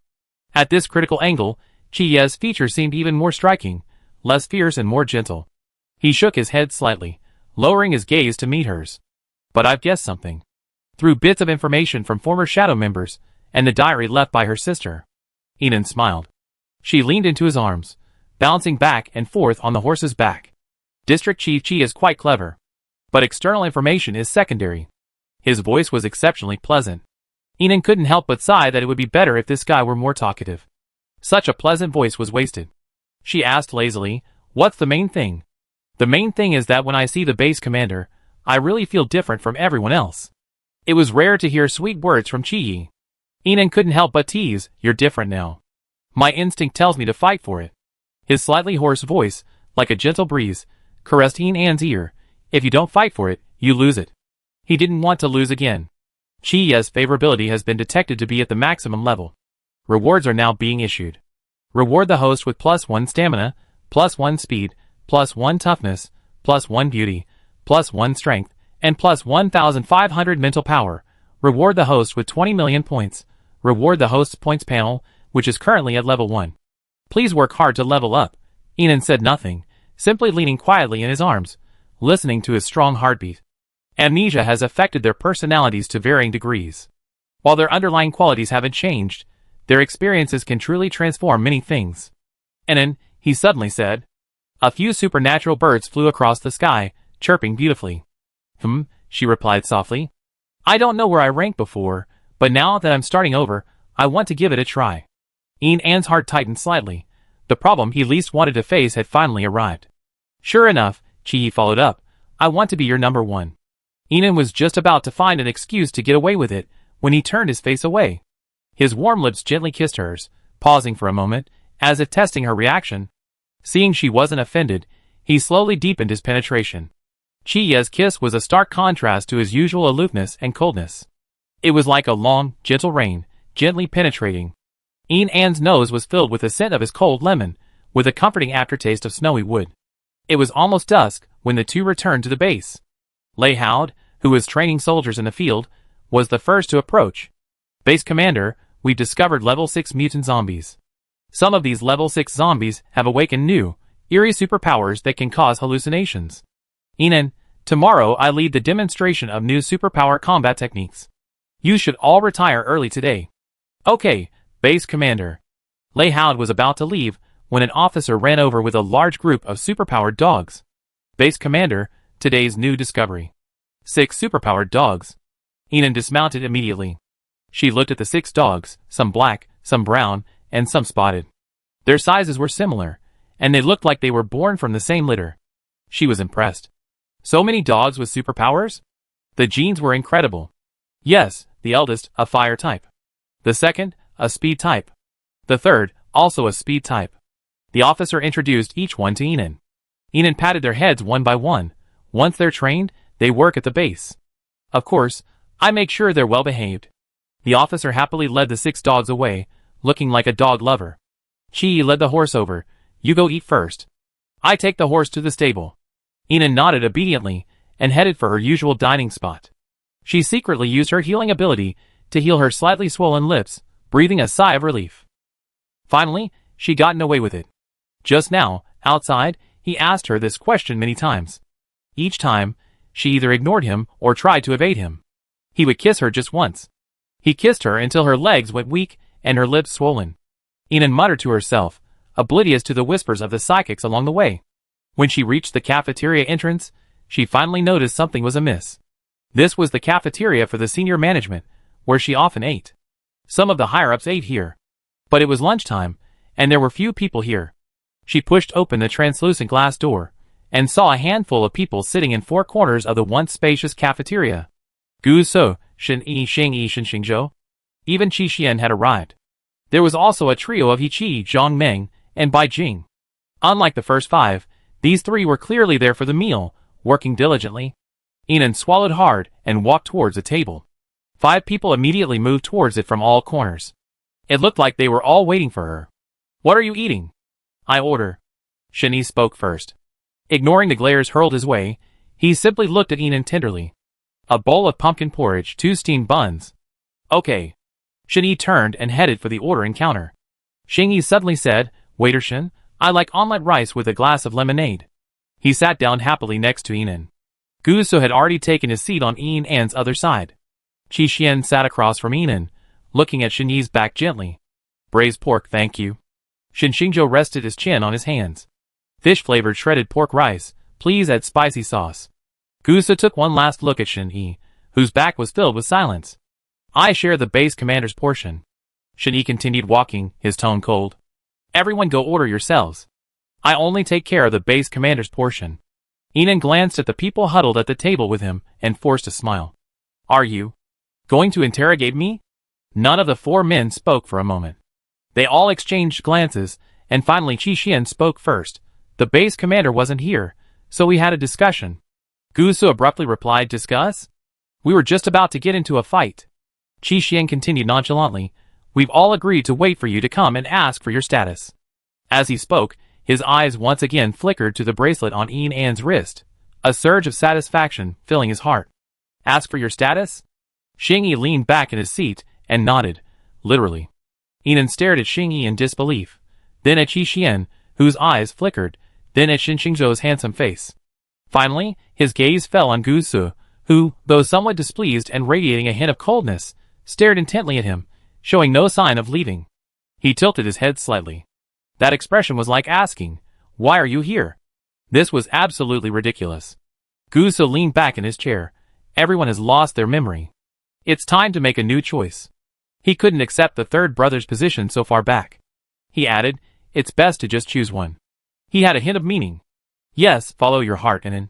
Xing Yi's eyes narrowed to the point of piercing peach blossoms as he stared at Yinan, practically saying, "Choose me, choose me." "Gee, since Yinan is wearing my bracelet, she's definitely mine." Qi Xian spoke. The other three men glanced at the bracelet on Yinan's wrist. Each felt a pang of jealousy. This was the scene Qi Yi saw when he arrived. His good mood vanished, and he sat down diagonally across from Yinan. "I'm quite tolerant and generous. If Yinan chooses me as the first wife, everyone's chances will be better." Xing Yi smiled genuinely, as if trying to sell himself. But no one present bought his story. "You look jealous, I think." Shen Xingzhou was always straightforward. He looked at Qi Xian. This brother looks tolerant and generous. He didn't care who Yinan chose. After all, Healy had said that he had no status before, so now he was happy to get one. Qi finally understood what they were doing, and his already uncertain heart grew even more uneasy. Shen Yi returned with Yinan's meal. The small table suddenly became crowded. Bai Jing and the others finished their meal and left quickly. As soon as he opened the glass door, he saw Cheng Su peeking outside. Behind him followed Jiang He and Ren Yu, who stood expressionless, his arms folded. In the distance, Song Yin was training a dog, occasionally glancing over. Bai Jinghe suddenly didn't want to leave either. He glanced at Ichi and Zhang Ming, and saw the same thought on their faces. Instantly, 3 more people crowded around the window. Lei Hao had arrived. Healy had arrived. Xiao Rui had arrived, too, climbing onto Cheng Su's back. 1, 2, 3. More and more people gathered. Inside the house. Perhaps out of sheer concern, the group of powerful superpowered figures didn't notice the growing crowd outside the window. Everyone had their own thoughts. Shen Xingzhou said, "Respect the base commander's decision." In reality, his palms were sweating with nervousness, worried that Yinan wouldn't want him. Chapter 448. Shen Xingzhou's voice caught Xing Yi's attention. He looked at him, his brows raised. "That's not right. Why are you joining in the fun?" Shen Xingzhou's heart trembled, and he remained silent, feeling guilty. Xing Yi turned his gaze to Shen Yi. "You too." Gu Su's eyes flashed, and he sat up straight. Didn't they have a formal relationship before? Xing Yi nodded quickly. Gu Su's eyes were slightly cold. "You two get out." For a moment, the small table was divided into 2 camps. For men who had a formal relationship and were at odds with each other had surprisingly united. Shen Yi's face was grim. He had no choice but to look at Yinan. Can't the latecomer take the lead? Yinan buried his head in his porridge, feigning deafness and dumbness. But the gaze from above was too intense, so she raised her head and looked at Shen Yi, blinking. "Alliance leader Shen used to be very disdainful of many things about my husband, so he never considered you." Shen Yi's face paled slightly. The other men had varying expressions. "Since you're so disdainful, Alliance leader Shen, please leave immediately," Xing Yi said, scooping a spoonful of pumpkin porridge from Yinan's bowl and drinking it. Shen Yi remained silent, simply watching Yinan, who drank his porridge in silence and indifference, feeling a pang of pain in his heart. But he was indeed in the wrong. He had never imagined he could accept such a situation. He even wanted to join in. Shen Xingzhou watched his nominal brother take the blame for him and sat back, trying to remain invisible. Anything was fine, as long as he didn't chase him away. Shen Yi pursed his pale lips, his face serious and cautious. "I had a misunderstanding about the base commander before, thinking there was something wrong with his style. Later, I realized that wasn't the case." As he spoke, his amber eyes swept across the men looking at him. "It's all these men's fault." With one sentence, he praised Yinan but offended the 4 present. Yinan nearly choked on a mouthful of porridge. Gu Su lazily leaned back in his seat and slowly clapped his hands. He smiled, but his smile was cold and sarcastic. "When it comes to shamelessness, District Chief Shen is the worst. We have problems. So what are you doing now?" Qi Xian couldn't help but ask. Shen Yi's expression remained unchanged. "I have problems too." Shen Xingzhou silently raised his hand. "One more." "The others, eh?" Gu Su silently held his forehead. Why would they accept this ridiculous proposal to ask for her status together? These guys are truly more shameless than the other. It's impossible to defend against it, truly impossible. There's no way to be sure of him. Enan couldn't swallow another sip of porridge. She looked at the men with burning eyes and said, "Do we really have to choose now? I want to think about it." "And then, are you saying, there's nothing here you like?" If she waited any longer, she wouldn't know who would become the first wife. Enan shook her head. She was just torn about who would be the first wife. No one seemed suitable. She looked at Gusu. Seeing her look at him, the coldness on Gusu's face dissipated a little. He tensed up, his dark eyes gazing at her with deep anticipation. The other men's faces grew tense. Enan spoke slowly, "Gusu as the first wife." The others paled. Gusu's eyes grew brighter. Enan continued, "Not really suitable." For a moment, the 5 men breathed a sigh of relief. Gusu's voice broke calmly. He looked at her. "What's inappropriate?" Enan touched his nose. "You're too smart. And domineering. If you were the first wife, wouldn't you have driven all the other men out? Not bothering to comfort Gusu, Enan looked at Xingyi. "You." Xingyi sat up straight. "Even more inappropriate."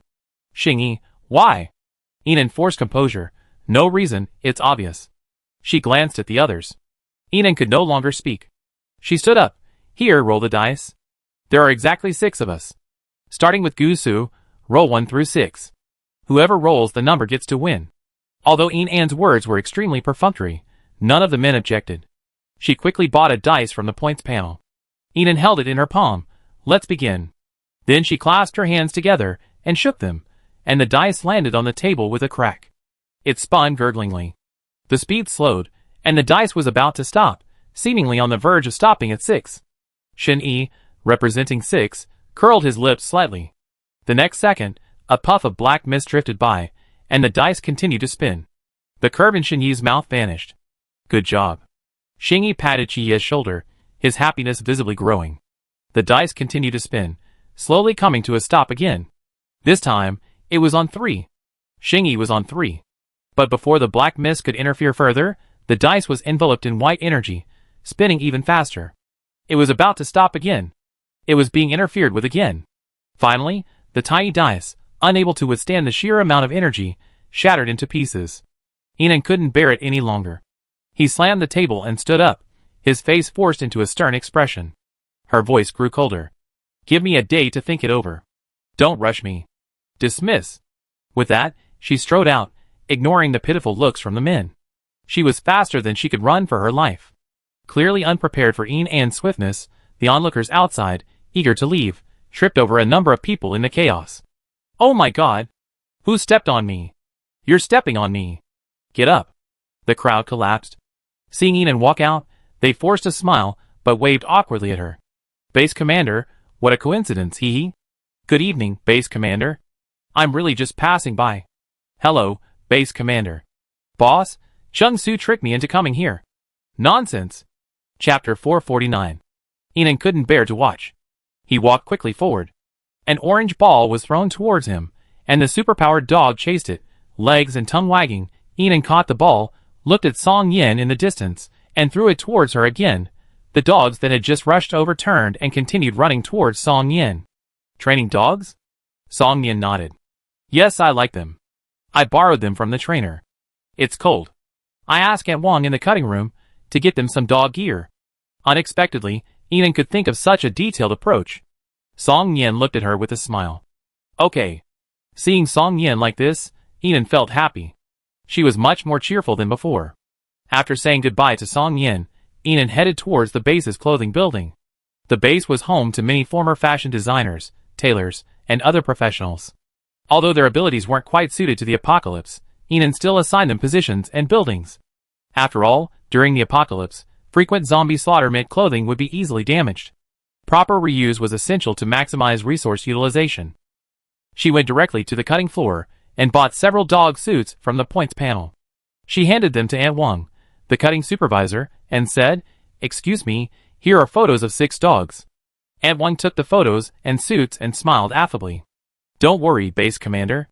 I make them for you tonight." She took Enan's hand and walked inside. "You've arrived just in time. You previously gave us a large quantity of high-quality clothing materials, enough for many suits. We have your measurements, And I'm wondering who we can use the remaining materials for? Let the deputy base commander and the others do it. Okay. Auntie Wang nodded, then seemed to think of something. We don't have the deputy base commander's measurements here. And not just him, but many higher-ups' measurements are missing. Enan saw what she was about to say and immediately said, I have Chung-Su synchronize this for you later, don't worry. Okay. Enan walked to a corner seat and opened his wristband. The wristband produced by the system was fully functional, but Enan had previously been busy developing and killing zombies, so she hadn't enabled many functions and permissions. It was then that she noticed a feature called Community. Community. All wristband holders can post updates and share information there. The main console can set community access permissions for individuals, or for everyone. Since it's open, it must be open to everyone. Enan immediately opened the community function. Some of the psychics surfing the front lines immediately noticed the new feature and posted updates in the community. Dozens and hundreds of community updates popped up immediately. Enan set the community notifications to never, then opened Goose's chat and sent a voice message. Give me your height and measurements, so I can make you new clothes. Although the system had told him their heights, Enan couldn't remember them all. 2 seconds later, her chat window exploded. She realized the men had probably not gone far, and had heard everything at once. She could only ask for their measurements one by one. Maintaining equality. Gusu, 187, 109, 74, 95, 24. Enan silently memorized them. Wait a moment. What's the last one? Enan's face flushed crimson in the corner of the cutting room. She forced herself to remain calm and clicked on Chiye's chat. Thankfully, his measurements were normal. 188, 106, 73, 96. Xingyi, I don't know how to measure. I don't have a ruler. Enan, come and help me. Enan, the abacus beads hit my face. She immediately refused and threatened, if you don't give it to me, I won't have any new clothes. Ignoring the young master, she opened Qixian's chat. Wow, as soon as she opened it, a photo appeared on her screen. The background was a bedroom, his shirt lifted, revealing his fair chest and abs. The caption read, about this. I have it measured. Strange. Strangely beautiful.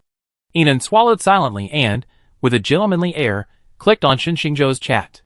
But before Shin Xingzhou's chat window opened, Xin Yi's video popped up. Enan silently moved his bracelet upward, placing his face outside the frame, and then tapped the video answer button. The video connected. Enan sighed, a few hairs. Xin Yi sighed, a handsome upper body. Without a word, he took off his jacket and sweater, revealing his muscular upper body. His amber eyes pierced the camera. Look closely, it's about this size. He raised his hands and turned 360 degrees. As if to make sure Enan wasn't getting a good look, he pressed his abs against the screen. Did you see it? Enan silently hung up the video. Enough? It's really enough. Chapter 450. I don't know if it's because the powerful enemy has been eliminated, but the base has become stronger and healthier. Humanity has regained some of its reproductive instincts. The base's marriage office sees many new people every day. Women are extremely popular, and each one has many suitors. These men are now even more fiercely competitive. The previous restraint and reserve are gone. Enan didn't even look at her bracelet anymore. She packed up and quickly went back to her room to shower and rest. Although she said she was resting, she couldn't rest. After showering, she went back to the space to lift dumbbells. Main base. 10 o'clock in the evening. Outside building 02 of the base's high-rise accommodations. Knock, knock, knock. The psychic opened the door, and a little girl wearing a fluffy cotton hat forced a simple smile. Excuse me, does the deputy base commander live here? Yes. The soldier nodded repeatedly, then glanced at the bag in the girl's hand. What can I do for you? Oh. The girl said awkwardly, the base commander has already ordered clothes for the deputy base commander. I'm here to deliver them. Hearing it was related to the base commander, the soldier quickly took it. Thank you very much. After the door closed, the soldier hurried upstairs to deliver the clothes. Li Yu, what's the rush so late at night? The base commander is delivering clothes to the deputy base commander. It's gotta be a bit more urgent. The soldier's face lit up when he heard that. Of course it's urgent, it's urgent. The next second, the soldier named Li Yu, distracted, tripped and fell to the ground. The bag flew out with him. The black dog pen inside slid out. For a moment, both of them seemed frozen in time. Li Yu was the first to react. He scrambled to his feet, quickly stuffed the dog collar into the bag, and threatened his companion behind him, "Don't tell anyone. If this gets out, I be held responsible." The soldier recovered and nodded repeatedly, his face flushing with embarrassment. He whispered, "Is this the legendary master's mission?" Liyu's face froze. Although the deputy base commander is normally the master, but against the base commander, it might really turn the tables. He said nothing more and hurried upstairs. Knock, knock, knock. "Come in. Deputy base commander, the clothes the base commander sent for you have arrived." Liu carefully placed the clothes on the table and ran off. Gusu, fresh from the bathroom, in his bathrobe, opened the bag. The moment he saw the contents, his face darkened, then turned red. Inan was confused. It was past 10 o'clock in the evening, and someone was still looking for her. When she opened the door, she saw Gusu, wearing a low-necked, long fleece coat, his expression expressionless. Unlike his usual languid demeanor, his lips were now pressed into a thin line, his dark eyes fixed on her. Under the dim light, he exuded a savage, predatory, and domineering aura. Like a ferocious beast hunting at night, he couldn't help but feel a bit intimidated. But Inan wouldn't. She stared back. "What's going on late at night?" He lowered his gaze, glancing at the bag in his hand. "The clothes you sent have arrived, and I wanted to wear them in front of you." Although she was puzzled by why he would wear new clothes in front of her, she turned and walked back inside. She tacitly allowed him to enter. Inan pointed to a small compartment in the inner room. "The changing room is over there." After saying that, she ignored him and hopped onto the sofa to read. Gusu paused slightly as he watched Inan, so relaxed. Even after such a long time, he still needed to go to the changing room, but he entered the changing room anyway. In the changing room, a large floor-to-ceiling mirror could reflect the whole body. Gusu first brought out the black dog collar at the top. He held it with his index finger, swaying it back and forth, the small bell on it jingling crisply. For a moment, his ears flushed slightly, and his lips pursed tightly. He felt a mixture of conflict and embarrassment, but also an indescribable anticipation. The moment he received the clothes, he had a hunch that this was a test for him. The cafeteria had agreed to give him a day to think about it, and deliver it that evening. I guess she wanted to see how he would perform. But Gusu still couldn't help but complain about this woman's strange habit. "It's really..." He continued to search his pockets, and pulled out a long black piece of cloth. It had buttons at both ends, but its width made it look anything but formal. Gusu pondered for a long time, still unsure how to put it on. "Can you come over here for a moment?" Gusu's raspy voice echoed from the dressing room. Inan put down her book, slipped on her slippers, and headed over. "This man, he's been taking so long putting on his coat for over 10 minutes. She walked to the door. "What's wrong?" The dressing room door opened slightly, and Gusu's hoarse, yet feigned composure, voice rang out, "Come in and help me." "You're not going to do it, young Master Gusu." Inan pushed the door open. The moment she saw him, all her words came to a halt. Not only that, her eyes widened in shock. Gusu was wearing a black collar, his upper body naked, bound by black ropes that tightened around him, making his already firm and well-proportioned muscles look even more voluptuous. Inan was speechless, staring at Gusu's face, a mixture of shyness and embarrassment. Then he suddenly said, "What's with that expression? Isn't that what you wanted to see?" He turned away, revealing his beautifully toned back. His narrow waist was clearly entangled. He said helplessly, "You can't see from behind? Help me untie it." Inan was about to explain when the doorbell rang again. Her alarm went off. A bad premonition gripped her, and she hurriedly said, "Stay here and don't go out." She closed the door to the dressing room tightly, and opened the main door. The person who came in was Qi Xian, wearing a high-collared cotton coat. Although Inan was a little nervous when she saw him, she breathed a sigh of relief when she saw he wasn't carrying a bag. Luckily, this guy wasn't that bold and wasn't here to show her what he was wearing. Inan wanted to block him outside the door, but Qi Xian had already walked straight inside. He even closed the door behind him. He looked at Inan with a gentle gaze, but his cheeks seemed to be flushed. The next second, he took off his coat. The heavy coat fell open, revealing the beautiful scenery underneath. The same black rope, the same tight constriction, the same dog collar. Inan's face flushed. She heard his gentle, soft breath. "You gave it to me, so I wear it. You've seen mine, so you can't look at anyone else's." Dong dong dong. There was another knock on the door. Inan felt like crying. She shoved Qi Xian into the closet. "Be good and don't come out." Then she sprinted to open the door. This time, she was smart. As soon as the door opened, she said hurriedly, The clothes were delivered to the wrong place. You should go back. Xing Yi's expectant eyes dimmed. What's going on? I rode a long way to find you, he said with a look of displeasure, and pushed the bag towards Inan. You have to help me put it on today. He walked into the inner room. Inan reached out to stop him, but only stopped a shadow. You've already eaten my mouth, so it doesn't make any difference. He laid down on the sofa, clearly not leaving. The next second, black mist rose from the ground. Qi Yi, carrying a bag, appeared in the room. Their eyes met, and their expressions grew colder. Xing Yi saw the bag in Qi Ye's hand and flew into a rage. Inan, you're such a playboy. You even wholesale your sexy lingerie. Inan suddenly felt like he couldn't wash himself clean. The wrong clothes were delivered. Wrong? Xing Yi glared at him with her almond-shaped eyes. Who else did you want to deliver them to? Knock, knock, knock. There was another knock on the door. Inan shoved them both into another closet. Be good, both of you. I explain things to you later. She hurried over to open the door. When she saw who it was, she was startled. It was Lu Qi.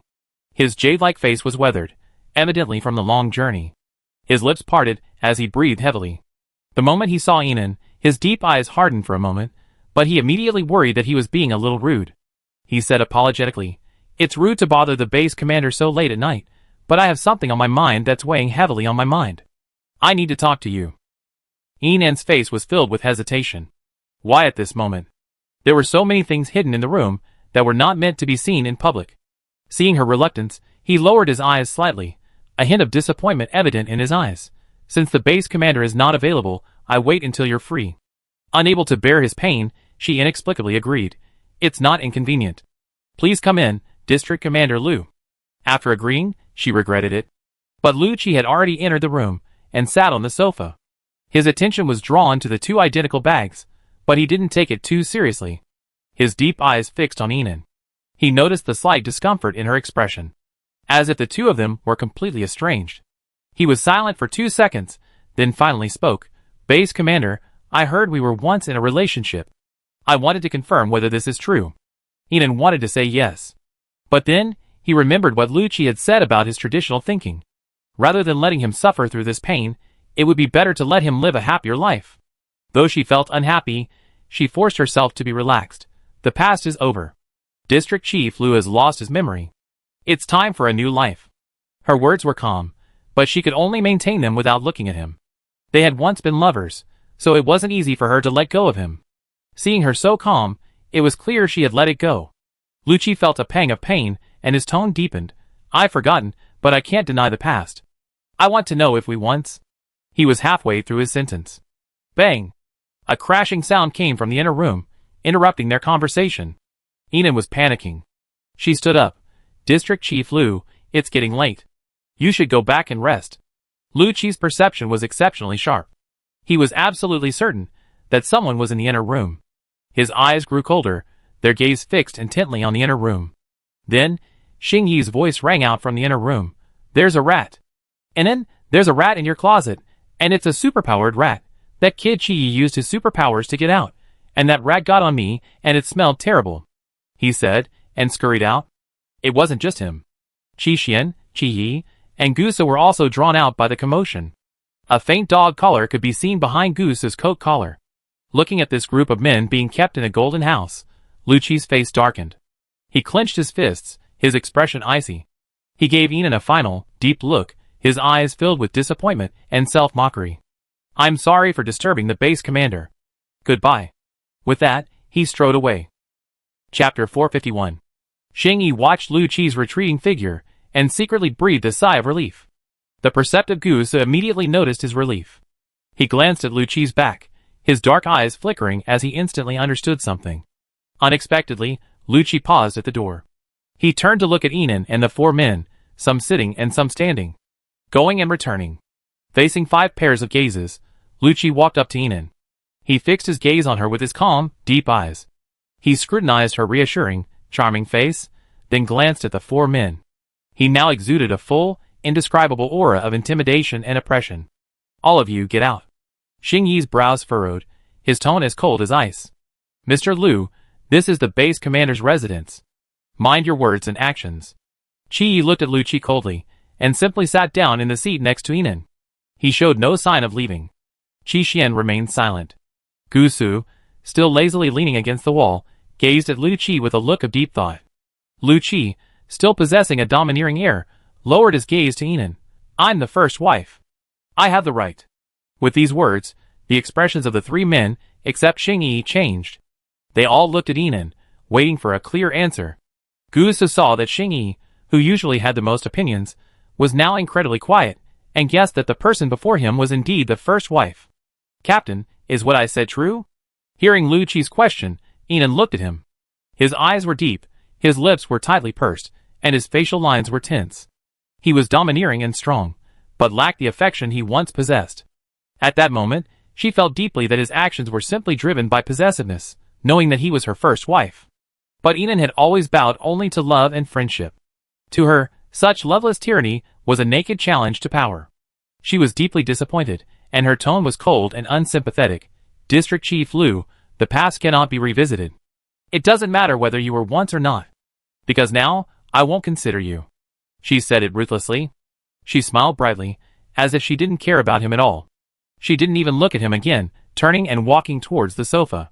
Lu Qi, however, held her hand tightly. Hey, Mr. Lu, you have no right to touch the base commander. Xing Yi walked up.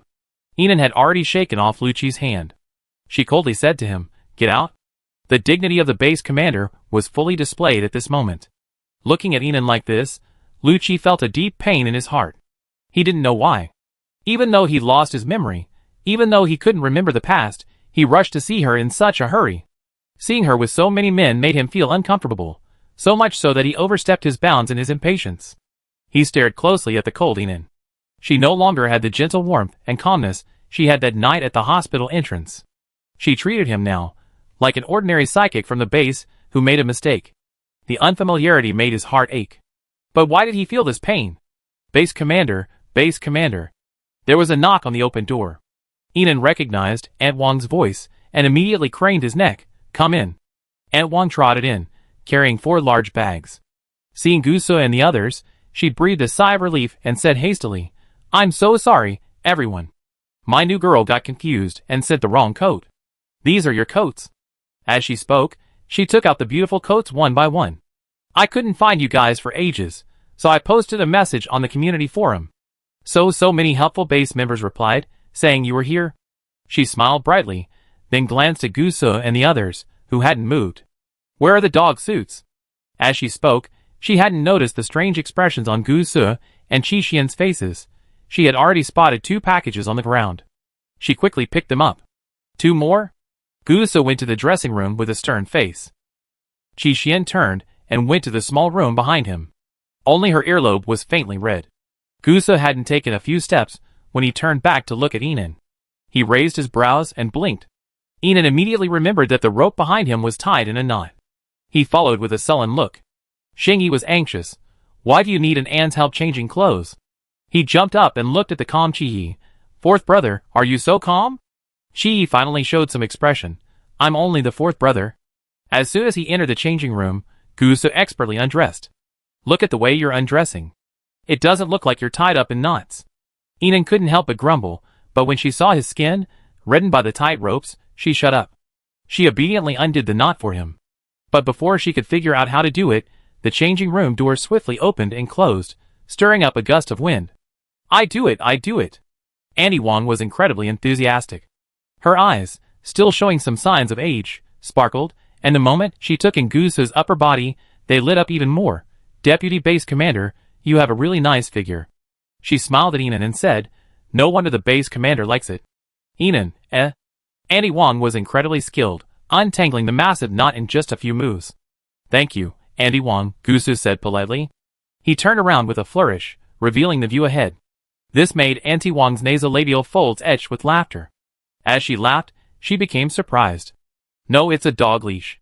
How did the deputy base commander wrap it around his chest? And around his chest like that? Gu Su's smile faltered. He glanced at Yinan, who was standing nearby. He was definitely trying to seduce this woman.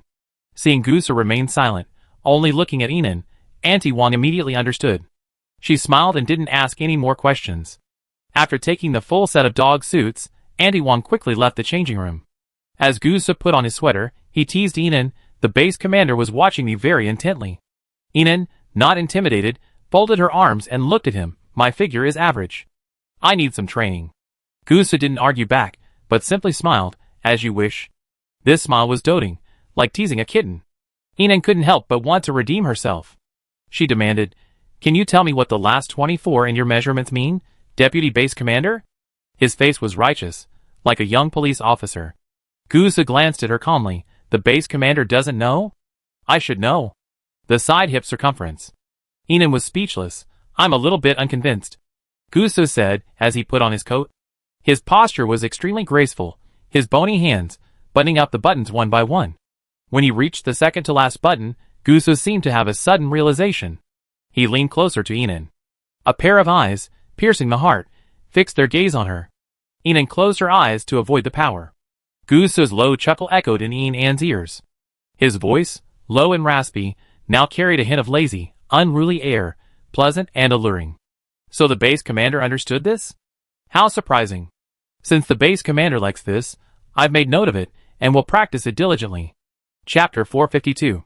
Inan opened her eyes, and met his dark gaze. Although his expression was clearly serious, she could still detect a hint of amusement in his gaze. You should practice. You don't seem quite up to the task right now. Despite her sharp words, he remained unperturbed and even seemed somewhat amused. Gusa leaned over to block the door, and Inan's hand from opening it. He spoke softly, I think I've figured it out. Guess what? Inan asked, putting on a pair of sunglasses purchased from the space. Level 1 assistant with anti-mind reading abilities. Amused by her behavior, Gusa continued, the one named Lu Qi is the eldest wife. The second wife should be District Chief Fu of Section 002. Am I right? Inan nodded, chuckling lightly, you only figured it out now. The old fox's skills have diminished. Inwardly, she was secretly wondering if Gusa's brain had grown again. Gusa's expression grew serious. The temperature in the small dressing room gradually rose, just like his increasingly fiery eyes. Then I'm the biggest now. Rearrange the order. I want to be your first choice. District 002. Inside the former villa of the Fu group. Fu Yin fell silent, looking at the family photos hanging high in the living room, and the photos of his brothers on the tea table. No, why does his stepbrother have such a sullen face in every photo? Is he just paralyzed? Glancing at the bracelet that still hadn't received a reply from Fu Sun, Fu Yin couldn't help but want to call Su Ying. There was a knock on the door. Fu Yin opened it. Su Ying forced an apologetic smile. Second brother Fu. Brother Fu won't be back today. You should get some rest. Fu Yin was unhappy. That guy told me to contact the department at 9 p.m. this evening, and it's almost midnight, and he hasn't come back yet? Su Ying quickly explained. Here's what happened. During the day, Brother Fu visited the underground shopping mall in University Town and learned some things about his past. He was very disdainful, and said it was ridiculous. Fu Yin put his hands in his pockets, and then what? Then he left for the main base. Fu Yin? ? Inside the helicopter. Fu Sun stared at his wristband with a stern face, automatically ignoring Fu Yin's message box, and scrolling through the base community messages. In the popular posts, a popular community post with 1,000 replies an hour ago stood out. Annie Wang, urgent. Does anyone know where the Deputy Base Commander, District Chief Qi, District Chief Shen, and Young Master Xing are? He Qi. I saw the Deputy Base Commander go to see the Base Commander. Wang Ma, District Chief Qi also went to see the Base Commander. Liang, who did not want to be named, said, District Chief Shen is on his way to the Base Commander's villa. I just saw him on Avenue 031. Auntie Wang replied to Liang, who did not want to be named, thank you, young man. Please help me stop him. I be there soon. Auntie Wang replied to He Qi, thank you, team leader He. Auntie Wang replied to Wang Ma, thank you, little pockmarked man. Wang Ma replied to Auntie Wang, my name is Wang Ma, and I don't like people calling me little pockmarked man. Tan Fong, Auntie Wang, please delete this post. We, the shadow boss, have to save face. Auntie Wang replied to Tan Fong, you, young man, are right. District Chief Qi must have something important to say when he goes to see the base commander that night. They're having a high-level meeting. What are you thinking? You're so young and your thoughts are unhealthy. Lei howed, Aunt Wang. Why don't you go see the deputy base commander tomorrow? Just in case you disturb him. I don't want to be constipated anymore. I saw young Master Xing walking towards the base commander's villa. Jiang Heng, handsome, replied to me, I don't want to be constipated anymore. You're not mistaken, my young master doesn't like to go out at night. I don't want to be constipated anymore, replied to Jiang Hung, handsome. I'm not mistaken, he's still riding the base's old tricycle.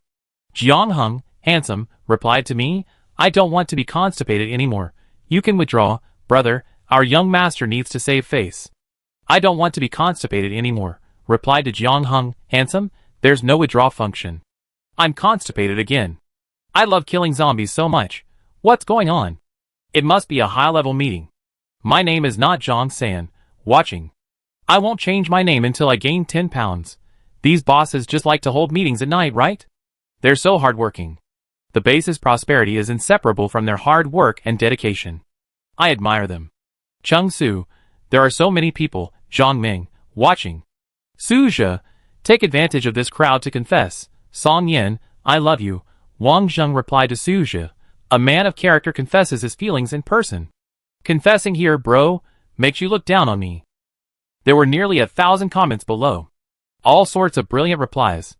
Someone even posted a profile looking for a date. Fu Sun's face darkened. Not going to the main base. Returning the same way. The pilot in the cockpit was stunned. Are you sure, District Chief? Didn't you say you were going to the main base for some work? Why were all these leaders so hesitant? After a few seconds, Fu Sun's cold, hard voice rang out. Forget it. Keep flying. Yes, he was just going there for work. Chapter 453. Inside the changing room. The bracelet suddenly chimed at an inopportune moment. Enan opened it. Rinyu, base commander, a large surviving base has been discovered overseas. They've sent dozens of distress messages. Enan's expression grew serious. Are you in the central control building? Yes. Wait for me, I'll be there shortly. Without even giving Gusu a chance to reply, she hurried out. Enan, where are you going? The men in the room all glanced at the anxious Enan. Business, Deputy Base Commander, follow me. She left so quickly that as soon as she left, she pulled a motorcycle from her space and vanished in a flash. Gusu, who had just left, said, How could this woman be less ruthless? She asked him to follow, but she didn't even take him with her. He spotted the old tricycle not far away and turned to walk towards it. Xingyi rushed forward. Hey, this tricycle I bought for 1,000 contribution points. He sat on the tricycle seat, one foot on the pedal, his jeans straining against it. He glared at Gusu. If you want to rent it, it's 100 level 6 crystal cores per hour. He knew Gusu couldn't afford it. Now that level 6 zombies had just appeared, where could he find 100? He pedaled forward. The old tricycle chain was rusted, making a creaking sound that was particularly harsh. Bang! Gusu, without a word, sat down on the back seat of the tricycle. Feeling the increased resistance of the pedals and the vibration of the seat beneath him, Xingyi was furious. You rascal. You can ride, but it's still 100 level 6 crystal cores. Gusu said nothing, only frowning. Hurry up, I have something important to do.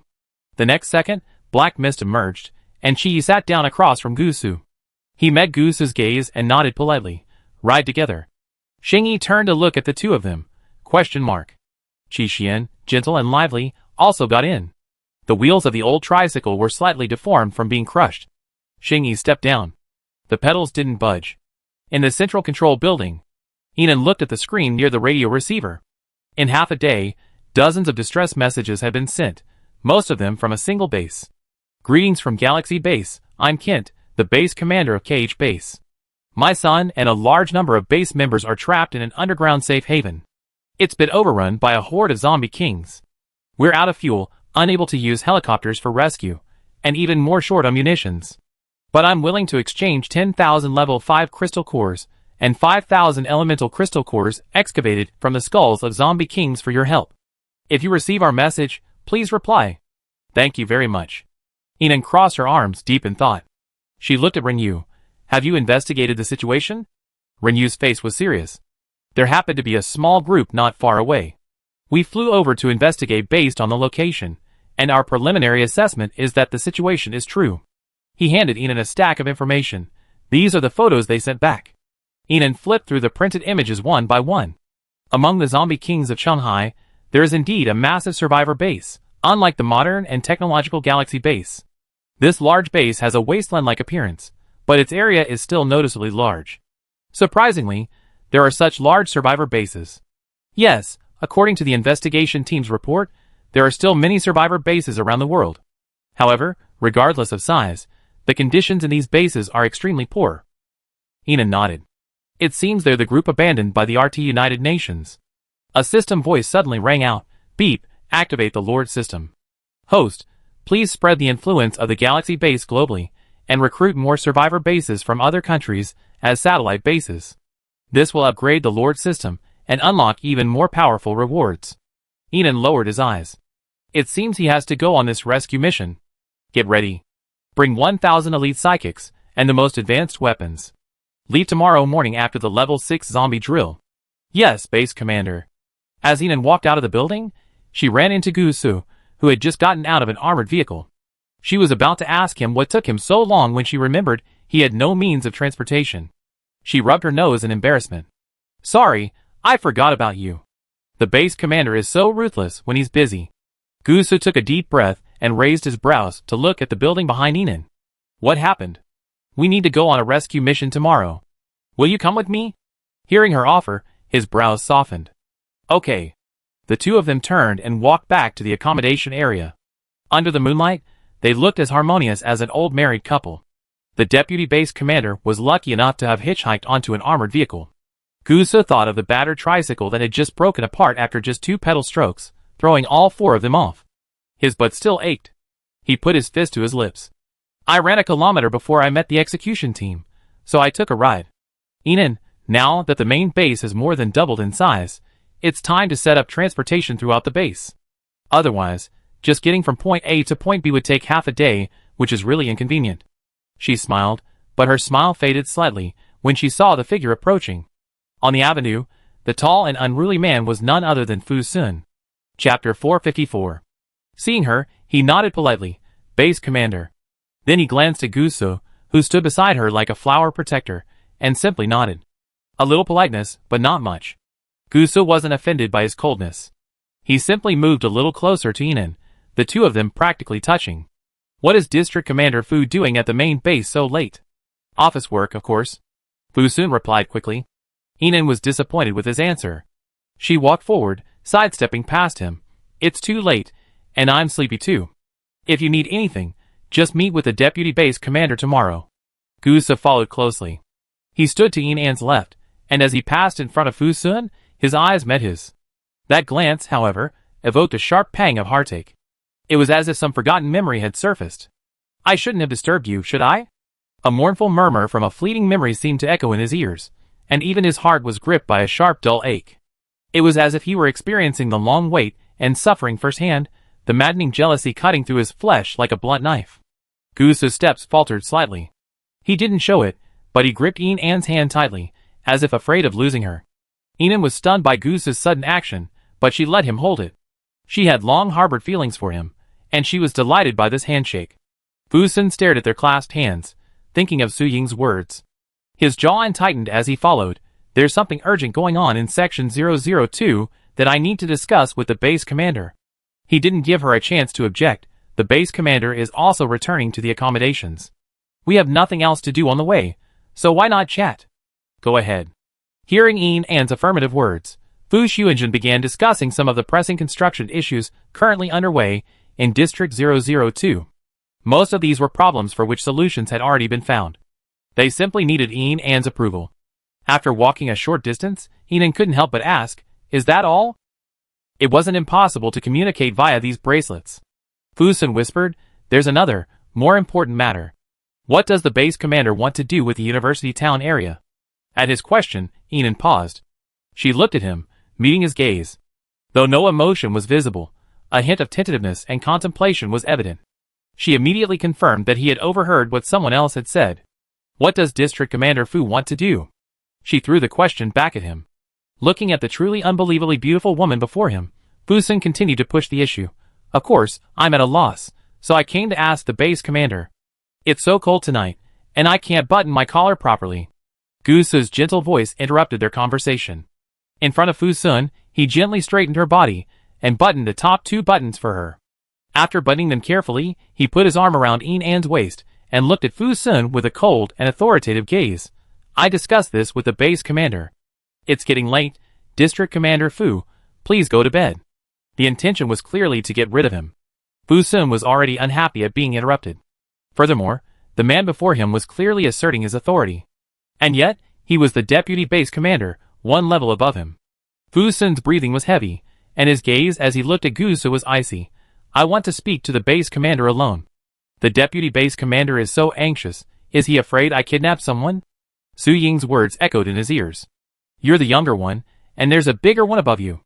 It seems the one in front of him is the big one. He had considered this carefully on the way here. Since the base commander already had someone and still wanted to find him, the person above must be a corrupt person. It's very likely that he's a scumbag, causing the base commander great grief, and then monopolizing her and refusing to let her go. Otherwise, with his integrity and pride, he wouldn't be a slave to anyone. This is the only reason that makes sense. Fu Sun's gaze towards Gu Su grew even colder. Gu Su tightened his grip around Inan, lowering his gaze to look at her.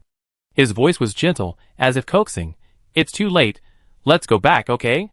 The last three words had a hoarse, soft sound that was so pleasant.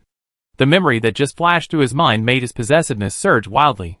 He didn't want her to talk to him for even a second longer. Even Xingyi, who had regained his memory, had never felt this sense of crisis. Inan was unusually well-behaved. Okay. Sensing her favor, Gu Su's anxiety gradually receded.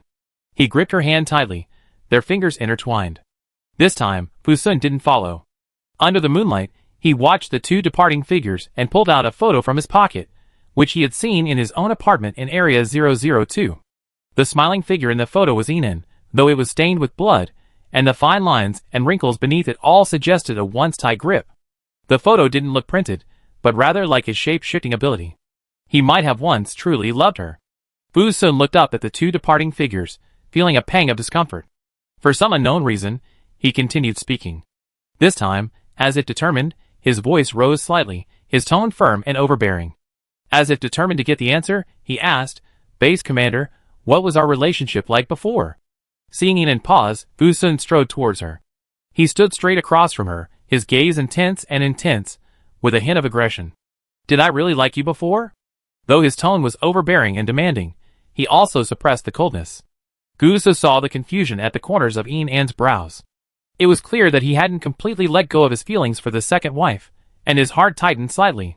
He tightened his grip on her hand, glaring at Fu Sun with a fierce gaze. His natural icy nature chilled him to a chilling chill. If you look at her like that again, I remove you from your position as district chief. Amused by the threat in his words, Fu Sun crossed his arms, his expression sullen. He looked at Gu Su, unfazed. Such a powerful authority. Gu Su, right? Try to remove me. Gu Su lowered his gaze to Inan. I have the right to decide on the position of district chief, don't I, Inan? Inan was torn between the two men before her. She was a woman of her own, and she couldn't completely favor either one.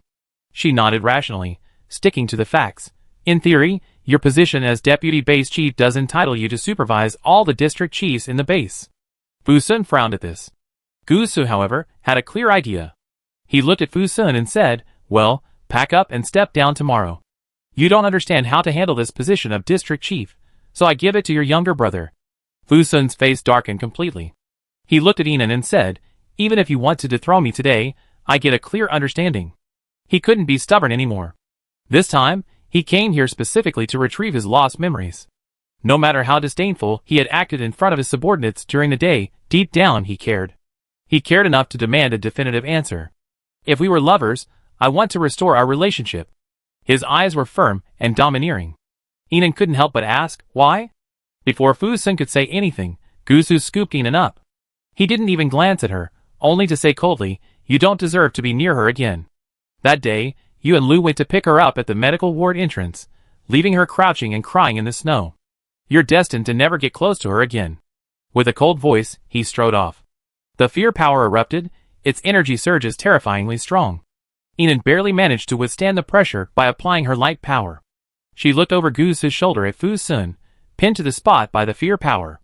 In the night, his face paled slightly, and his gaze at her held a strange, searching look, a hidden loneliness that even he himself wasn't aware of. Her heart ached. She looked up at Gu Su's cold jawline and whispered his name, Gu Su. His features softened instantly. He lowered his gaze to her, his arm effortlessly lifting her up. I'm here. Inan's eyes flushed slightly. This time, you be the first wife. His heart skipped a beat, and his steps paused. He then continued to stride forward, his heartbeat accelerating uncontrollably. He watched the road carefully, as he gazed at her intently. "Aren't you afraid I'd drive all these men away from you?" After all, he was convinced she was a playboy. Enid shook her head, and she smiled. "If you can chase her away, go ahead." He stared intently into her eyes, until he was certain she hadn't harbored a single ounce of guilt. Gusa couldn't help but stare straight ahead and sigh silently.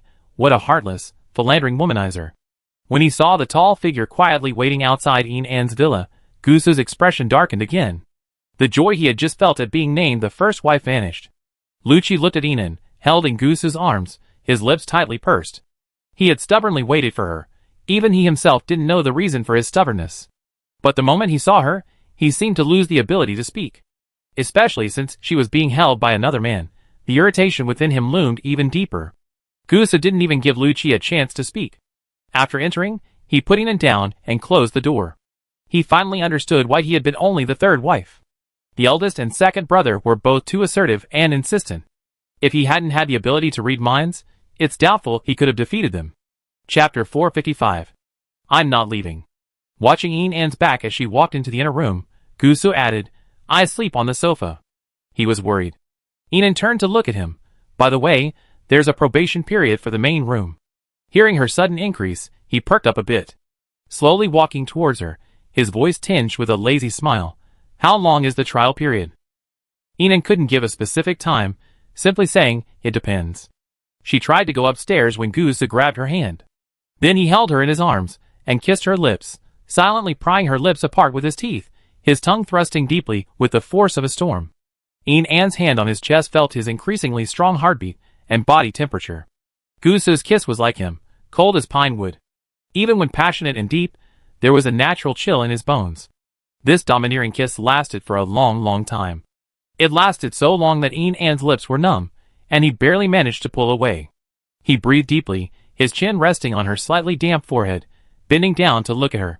Only then did Enid realize that Gusa's eyes were a frighteningly dark black. His eyes, usually calm, were now a little out of control. But this outburst was clearly not due to lust. His voice was hoarse, devoid of any casualness. "Who do you think will win this time between them and me?" She hadn't expected him to ask that. Enid said softly, "You're the first wife now, you win." Gusa's dark eyes gazed deeply into her, his lips curled slightly, and he whispered in a voice so doting it could bring out the water, "You little fox, you won't be playing dumb again. You know what I mean by winning." This time, Enid wasn't playing dumb. She wanted to move away a little to see Gusa's expression. They were too hot, too close. The atmosphere was too thick. She couldn't see clearly. But Gusa wouldn't let her. He pressed the back of her head and buried her in his chest. Enid could only hear his muffled voice. "I don't like to argue about winning or losing. For me, it's not about winning or losing when it comes to you. It's about how much attention and love they take away from you." Though the words were perfectly normal, Enid seemed to sense the suppressed anxiety and vulnerability within him. This was the first time she had felt such emotion from the usually calm man. She pushed him away and looked at him closely. She noticed that his dark eyes were faintly red, and as he looked at her, his brows furrowed in a frown, a trace of sadness welling up between them. Enid admitted that her heart ached. She felt particularly distressed for Gusa, who was clearly uneasy and vulnerable, yet trying so hard to suppress himself. She hugged his neck and kissed him. A light, delicate peck, then looked away. Still unhappy. Another kiss. Another look at him. Until an indulgent smile appeared on his sharp face. She gave up. She took his hand and walked upstairs. There's a large living room on the second floor. The sofa is roomy, more comfortable than a bed, and there's a private bathroom. As she spoke, she turned to look at him, as if coaxing him. "Handsome Gu is very important to me, okay? He will always be very important." Gusa didn't believe it, "You playboy." Enid touched his nose, didn't argue, and said goodnight to Gusa before returning to his bedroom. Gusa, however, couldn't sleep. He walked to the window and lifted a corner of the curtain. Outside, the moonlight dimmed the earth, a faint white. The scattered streetlights of the base added a touch of warmth to the pale moonlight. And downstairs, the district chief named Lucci. According to his profile, he had been a comrade in arms and an aunt's former wife. Still stubbornly standing downstairs. Gusa looked into the distance and saw Fu Sun, who had also not gone far, leaning against the streetlight, smoking. His heart sank slightly. Each of them wanted to squeeze into her heart. Each of them wanted to compete for her person. Even if he, Gusu, had 3 heads and 6 arms, he couldn't defend against these men, who were not easy to defend against. He simply turned a blind eye. He went to the window on the other side, and smoked a cigarette. Compared to the scenery on the other side, this side vaguely revealed a vast sea of zombies. At that moment, Gusu thought this sea of zombies looked even more handsome than the 2 men downstairs. His thoughts drifted far away. He didn't know how much time had passed. So long that Gusu thought Inan must have fallen asleep, and he wanted to go see the little fox in her sleep. Just a glance, she wouldn't be so stingy. He gently pushed open her door, but found the room empty. Only the wide-open windows and fluttering curtains. Gusu's heart tightened, and he pushed open the door. He walked into the room, his eyes scanning every corner, but there was no sign of Inan. He strode to the window and looked down. The downstairs was empty. The next second, there was movement on the bed behind him. Gusu turned around and saw Inan, dressed in a tracksuit. The moment she saw him, her eyes froze. Gusu. Gusu breathed a sigh of relief. I thought you. As he spoke, he noticed the faint beads of sweat at her temples. Can't sleep? Exercising so late? Inan nodded obediently. Then I tell you a bedtime story. Okay. She laid down obediently, tucked herself in, and looked at him quietly. Somehow, he found her docile and endearing. Leaning against her bedside, by the warm light of the nightlight, he slowly told her a bedtime story. Once upon a time, there was a little rabbit named Inan. One day, it got lost from its rabbit parents, and it kept searching for them. As it searched, it found a. His voice was low and pleasant, and as he told the story, his eyes seemed to be in deep thought, his expression particularly serious. Inan's eyes painted his features. He painted his thick eyebrows, his deep, black, gemstone-like eyes, his high nose, his thin, rosy lips. When he smiled, he was particularly charming. As she watched, Inan felt. This man, who looked so battle-hardened, was actually so pure in love. She couldn't bear to see him stay up any longer, so she simply closed her eyes and pretended to sleep. She always pretended to be perfect. This time, she was also very convincing. His breathing was long, as if he were sleeping soundly. Gusu's voice gradually became softer and then faded. After a gentle kiss, Inan heard the sound of the door closing. Inan slowly opened her eyes, but she was sleepless. She thought about everything that had happened in the past few days, and her heart was in turmoil. She struggled to sleep for another half hour, but couldn't fall asleep. Inan felt that the night was very long. Suddenly, she worried about whether Gusu knew to cover himself with the quilt. She gently pushed open the door, and saw him sleeping on the sofa. As expected, this guy hadn't covered himself with the quilt. The thick quilt was on the round sofa opposite. It was so cold, he just slept on the sofa in his daytime coat. She tiptoed over, picked up the quilt, and gently covered him with it. As her hand, clutching the quilt, brushed past his, it was gripped tightly by his large hand. Then, Inan was pulled down by a force. She didn't resist, lying quietly on his chest, feeling the warm air above her head. I just had a dream. What did you dream about? She looked up at him, meeting his slowly opening dark eyes. At that moment, they were filled with endless love. I dreamed about everything. He chuckled softly, his chest shaking slightly. The vibration seemed to resonate within Inan, and she immediately had a premonition. Sure enough, he continued, Lover's Lake in Sylvan Mountain is truly beautiful. When can we go there again? Chapter 456. Inan lifted herself up with her hands and looked at him. But she found his dark eyes, instead of filled with joy, were swirling with complex emotions she couldn't fathom. Those two have truly dominated you for a long time. Inan curled her lips. There's a sour taste in the air. Gusu's lips curled slightly, a smile evident, yet a hint of coldness lingered. Tell me, why was I so slow before? Inan didn't dare meet his eyes. Her gaze drifted from his neck to his collarbone. His V-neck sweater had been pulled down by her, revealing a sliver of his pectoral muscle, faintly scarred by the pressure. She whispered, Does it hurt? He lowered his gaze and said, I did it willingly, so it doesn't hurt. Inan looked at him, and at that moment, she felt as if he wasn't referring to the pressure marks. She leaned in and kissed him. She had hooked him. After the kiss, he didn't move.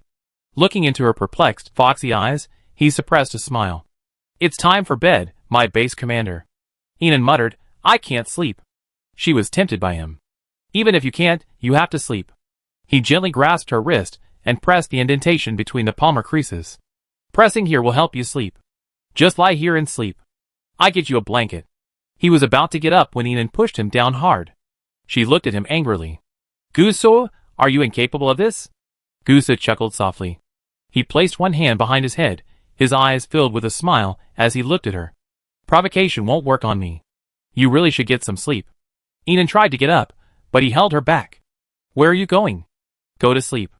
Sleep right here with me, Guso said, rising to get the blanket. He had a magnificent figure, his long legs swaying in front of Inan. Looking at him, she felt that no matter how good-looking he was, it was meaningless if she couldn't have him.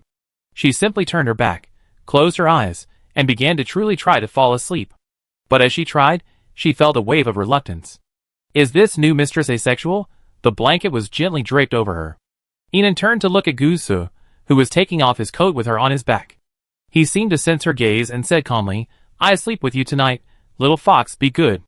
The implication was that they were really just sleeping. She immediately pulled the blanket over her head and fiddled with it, making the sofa creak slightly. Guso turned to look at Inan, who seemed to be fighting in the blanket, and couldn't help but chuckle. The blanket returned to its peaceful state. Are you shy? He was a little unsure, but he simply leaned back on the edge of the sofa and covered himself with another blanket. Spreading his hands over Inan's tucked-in blanket, Guso whispered, Hand, press the Shinmen acupoint. But the next second, Inan's blanket was lifted, completely covering Guso. He was slightly startled, and before he could react, the naked Inan pressed against him. Her soft lips kissed him fiercely, and her small hands were even more domineering, tearing his sweater apart with her bare hands. She kissed his Adam's apple, his collarbone, and all the way down. Her small hands groped his hard muscles in a random, unsystematic manner. Inan felt her mouth tired from the kisses, but the man beneath her didn't move at all. Just as she was about to protest, she leaned sideways and bumped into something. Inan lifted the blanket and met Guso's terrifyingly dark eyes. You're already a big stick. What are you still holding back for? She was about to complain when he spoke. It was the base commander's wish. Since tomorrow's trip is delayed, I won't take responsibility. Without waiting for her to reply, he rolled over and pushed her down. He had taken over. His dark eyes darted downward, his rationality fading as the distance between them increased. He stared at her, making Inan feel a little embarrassed. Why weren't you shy when you took it off? He kissed her. The domineering kiss seemed to swallow her whole. Yet it was incredibly gentle, with just the right amount of pressure to not hurt, only to sink her in. Are you comfortable? Is this right here? Like this? Is the pressure just right? Unable to sense Inan's response, he looked up at her. He saw her face flushed crimson. Inan was already feeling unbearable, and his questioning only intensified her anxiety. She held her breath and spoke stubbornly, trying to regain some ground. Deputy Base Commander Gu is very service-oriented. She had no idea how alluring her voice, now feigning composure and self-possession, yet trembling at the end, was. Guso lowered his eyelids, his voice tingling with tingle and tingling. I will serve you until the base commander is satisfied. Chapter 457. The next day. 2 p.m. Inside the helicopter. Lei Hao's voice, full of energy, echoed through Guso's intercom headset. Deputy Base Commander, all 20 teams have departed. Including the helicopter you and the base commander are on. A total of 21 helicopters have been dispatched. 3 space-based psychics have been deployed, carrying sufficient fighters, bombers, artillery, and ammunition. Guso's doting gaze shifted from Inan, who slept soundly on his shoulder. His voice couldn't be any lower. This operation is very important. Maintain high alert. Yes, Deputy Base Commander. Has confidentiality been maintained? Don't worry, Deputy Base Commander. We've bypassed the front of the base. We've maintained confidentiality very well. None of your rivals. Ahem, those district chiefs, know our route. Guso felt a little relieved, but a hint of displeasure lingered as he glanced at Inan's bracelet, which was constantly flashing messages. Xing Yi's voice was especially loud. He was about to click on her bracelet when Inan, who had touched it, startled him awake. He gripped Guso's wrist warily. Only when he saw it was him did he relinquish his cold, murderous intent. Seeing her alarming vigilance, his face remained expressionless, but a hint of distress filled his eyes. So vigilant? Inan rubbed her eyes, and continued to lean against him, resting her eyes. Lei Hao's voice rang out again in the headset. This time, it was a bit panicky. Deputy Base Commander, it's over. I saw the 22nd helicopter. Guso's brows furrowed slightly. Inside the 22nd helicopter. Xing Yi looked at Fu Sun, whose face was the darkest, leaning back with his hands propped behind his head. Some people look so dark, as if they're owed 800 tons of crystal cores. Fu Sun glanced coldly at Xing Yi. Faced with his cocky, domineering demeanor, Xing Yi remained unmoved. I'm curious how District Chief Fu knew the base commander's movements. Qi Xian was polite and gentle. Fu Sun remained silent. He thought back to when he had hurried along earlier and met Qi Xian, who politely asked, "Are you going to see the base commander?" He had replied with a no. Then, just a second before boarding the helicopter, Qi Yi suddenly appeared and attacked him. Not only that, but the three of them had squeezed into his helicopter. But he couldn't stand up to three people with one punch, and he couldn't stop them. After a moment of reflection, he remembered that the man named Qi Xian had the ability to discern psychics. His face darkened even further.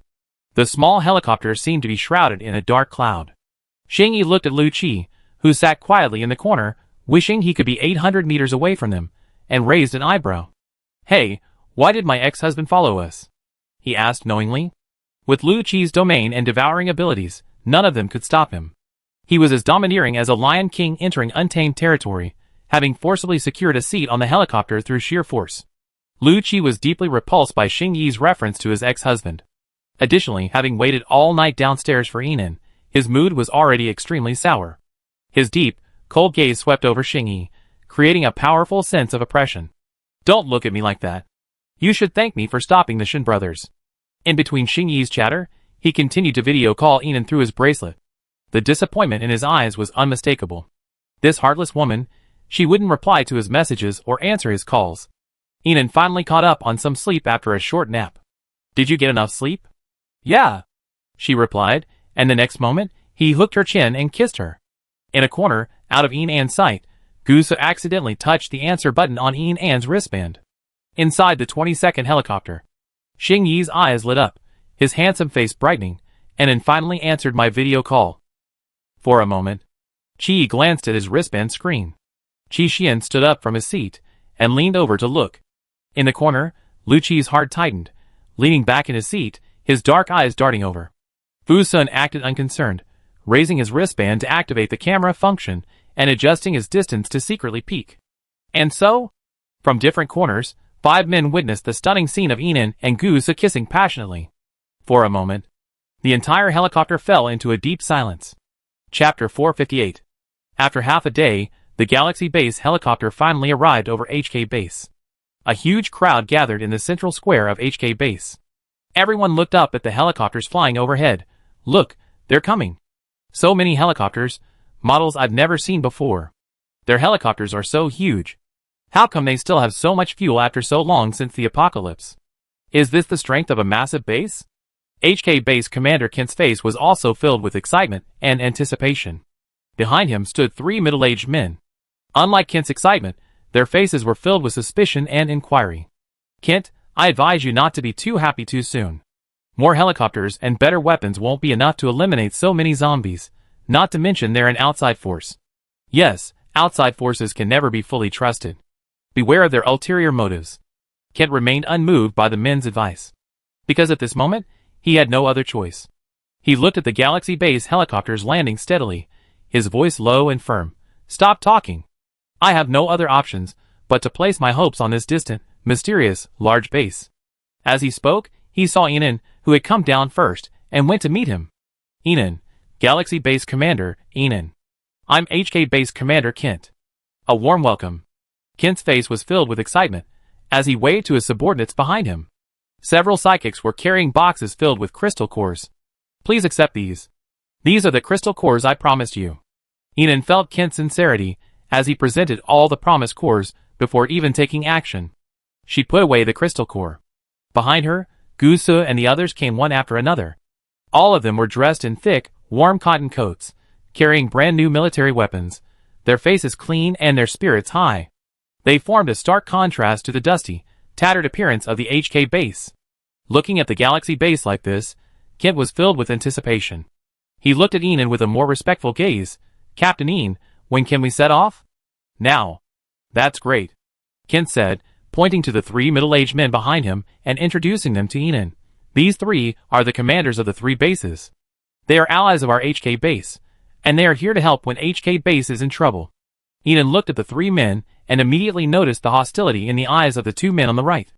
Captain Ian, please follow me. Ian glanced at Gusu and the others behind him. Gusu, you go ahead. The others, please stay put. Yes, Captain. Lei howled, and the others responded with renewed energy.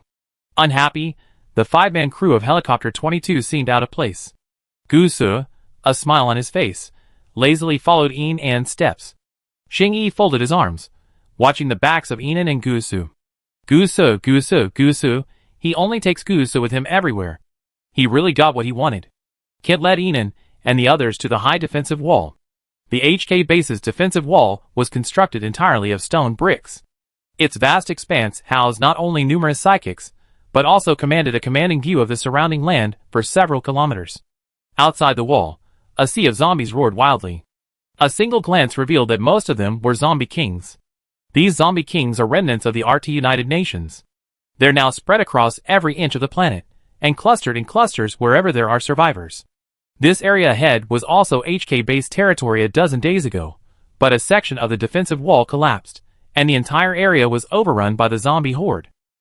Only the few thousand people in the underground safe haven survived, Kent said, his eyes filled with sorrow. He pointed ahead. That's where the underground safe haven is. The collapsed area has been repaired, but there are too many zombies, all of them king zombies, to rescue them. Ian looked in the direction he pointed. It was exactly where the zombies were most concentrated. It was about a kilometer away from their current location. Ian looked at Kent.